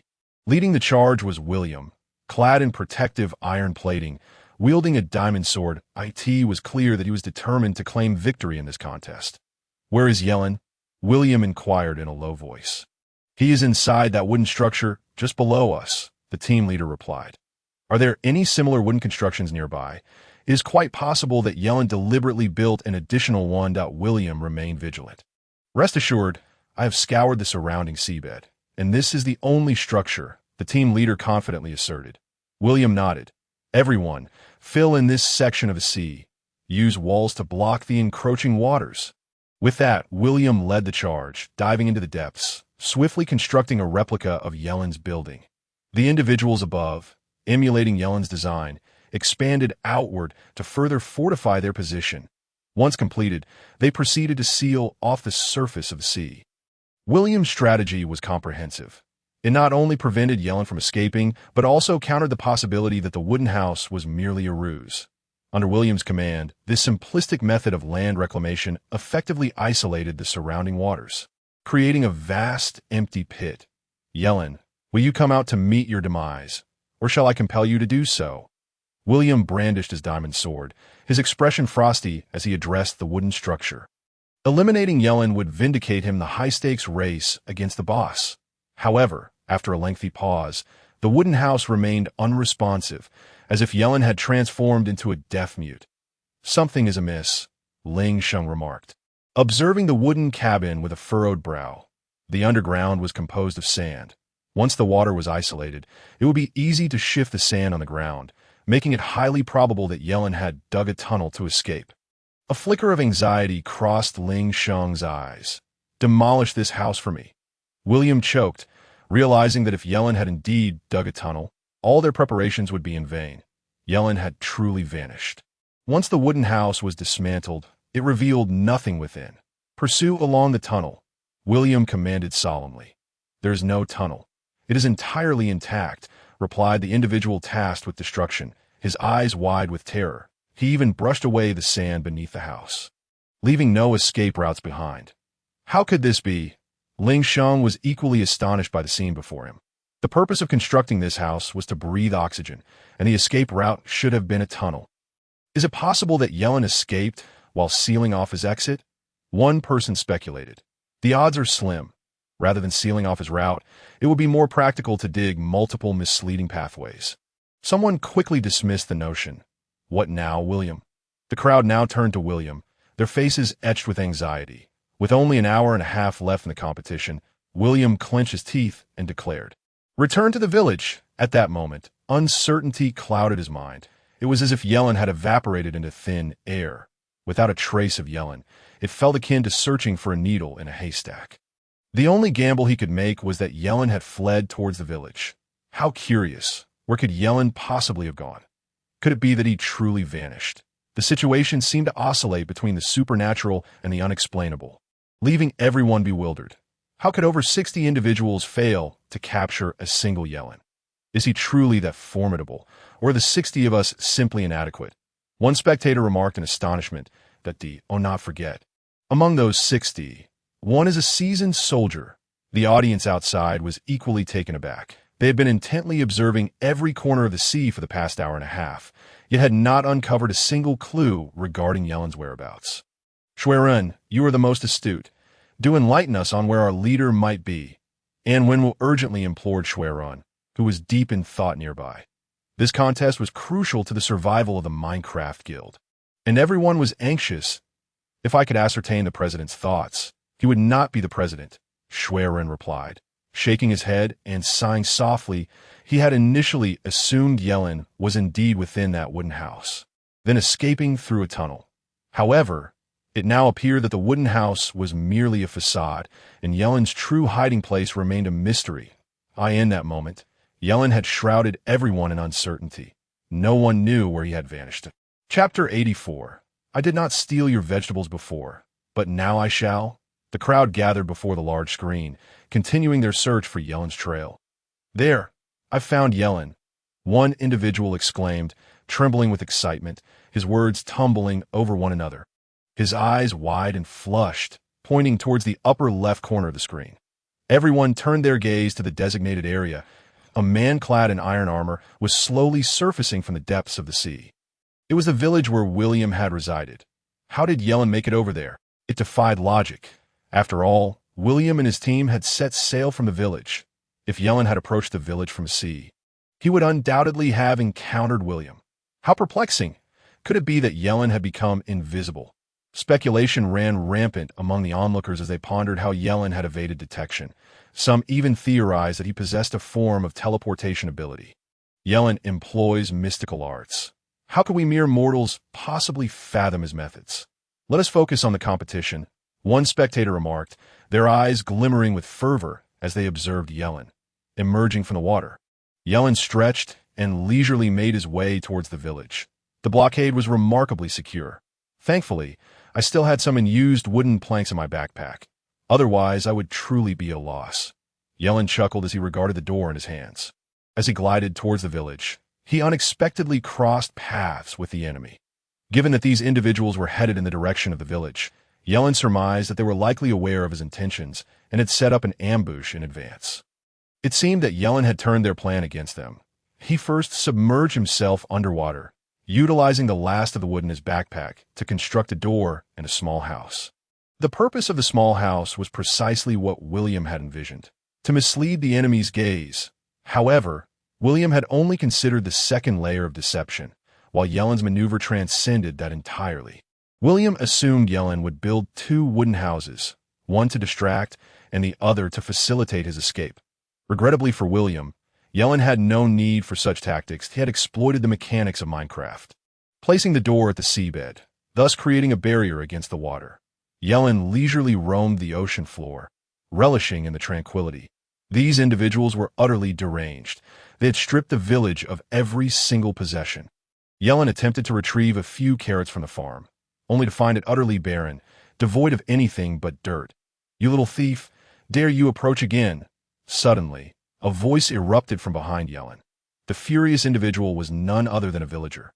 Although he could not physically attack the player, he was not deterred from hurling insults. "You pilfered the treasures from my chest and snatched the vegetables from my farm. Do you intend to steal my wife as well?" The villager seethed with indignation, unleashing a torrent of vitriol at Yellen. "You have a wife?" Yellen raised an eyebrow. After all this time playing Minecraft, he had yet to realize that villagers had genders. "I do not.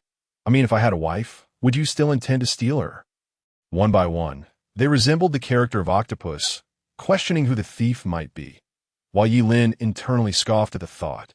He outwardly donned a facade of earnestness. "You are mistaken. I am not affiliated with that group of vegetable thieves.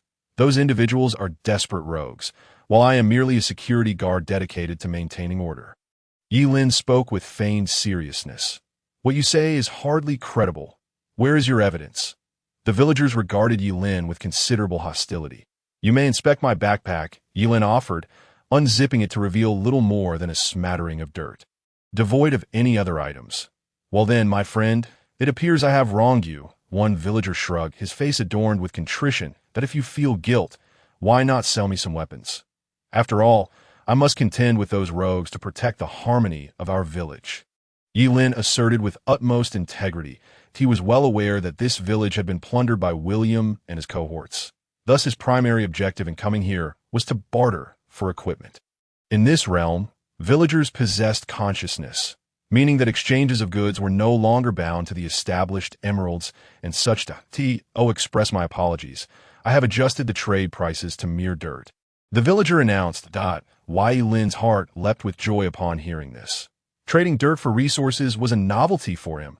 Opening the trade interface, he was delighted to see 1 dirt, 1 iron legging, 1 dirt, 1 precision gathering enchantment book, 1 dirt, 1 iron pickaxe, 1 dirt, 1 fishing rod, 1 dirt, 1 diamond helmet. Yi Lin, seeing such bargain-priced equipment, swiftly exchanged all the dirt he had on him. "Thank you, brother," he said, patting the villager's shoulder before hastily moving forward. "What are you up to?" "Stop, you scoundrel," the villager called out as he watched Yi Lin dash toward a haystack, hurriedly pursuing him. Yet his speed was no match for Yi Lin's. In a matter of moments, Yi Lin had swiftly gathered all the hay bales into his backpack. "I have not deceived you. I was not the one who stole your vegetables before, but I certainly am now." "Farewell," Yi Lin exclaimed, having collected the hay bales, and he charged ahead. The villager, witnessing Yi Lin's retreat from the village, felt a surge of indignation, but with no means to leave, he was forced to halt. Yi Lin found a relatively concealed spot and transformed the hay bales into bread. With that, the issue of sustenance was thoroughly resolved. With an hour remaining, he decided to find a place to hide. Yilin surmised that William and his gang had lost track of his coordinates and pondered for a moment. Subsequently, he began to excavate the earth beneath him.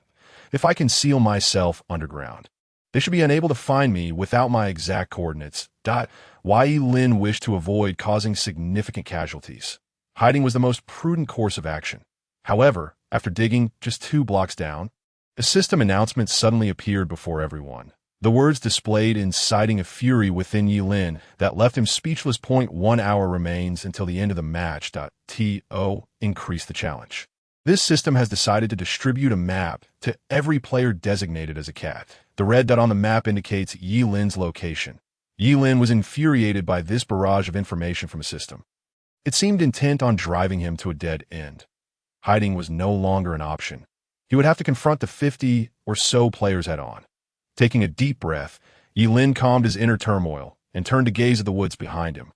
If you wish for me to battle them, how could I possibly comply? Chapter 85. The Art of Fishing and Murder. The group still en route to the village looked at the system's announcement. Now holding maps in their hands, their spirits lifted. William, the red dot on the map, signifies a location near the village. One exclaimed excitedly. With this red dot marker, it makes things much simpler, William nodded. Reassured as the weight on his chest lifted. In battle.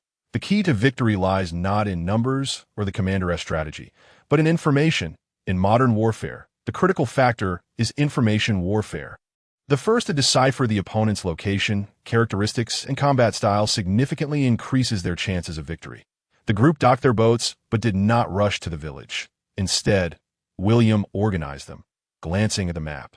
William noted that the red dot had not moved since they set sail, which put him on high alert. We currently have 54 individuals, divided into 8 small teams of 6.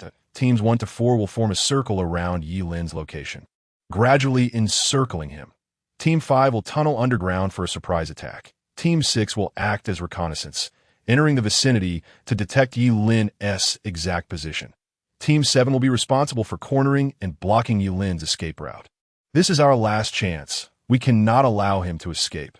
The final team will handle personnel exchanges and ensure minimal casualties. William, with a serious expression, assigned tasks to each team.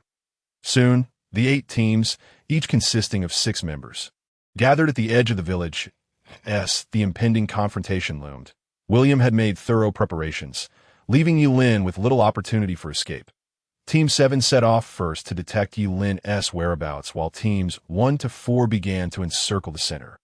Let the operation commence, William commanded, raising his diamond sword and gesturing forward. Instantly, each team dispersed rapidly in all directions. The onlooking audience could hardly contain a singular thought. Yilin is in grave danger. Even the members of the Blockhead Guild began to worry for Yilin's safety. William's strategy was nothing short of seamless, leaving no room for error. What should we do? Li Zimu asked. Worry etched across his large eyes, while Schwerin fell into deep contemplation. It seemed this round had been thoroughly orchestrated against Yilin. Look, the boss has finally started moving, and Wenwu exclaimed, fixated on the screen. At that moment, Yilin had gathered several batches of dirt and chopped down nearby trees, sprinting forward. What is the boss planning? And Wenwu pondered, noticing a shallow river ahead. Is he planning to escape by boat? He wondered aloud. No. Look, the leader is not using a boat. He is constructing something in the middle of the river. Sun Fan observed Yilin's actions with confusion. He is stacking blocks high. How is that any different from drawing a cage around himself? And Wenwu questioned, turning to Schwerin, don't look at me. I can't figure out what the leader is up to either. But whatever he is doing, there must be a reason behind it. Schwerin shrugged, equally perplexed. William, we have reached Yilin's vicinity. He is currently stacking blocks in the water, seemingly attempting to evade our pursuit by building upward. The members of Team 7 lay concealed behind a small hill, closely monitoring Yilin's every move. Stacking blocks? A hint of derision flickered in William's eyes. As the saying goes, has he exhausted his tricks?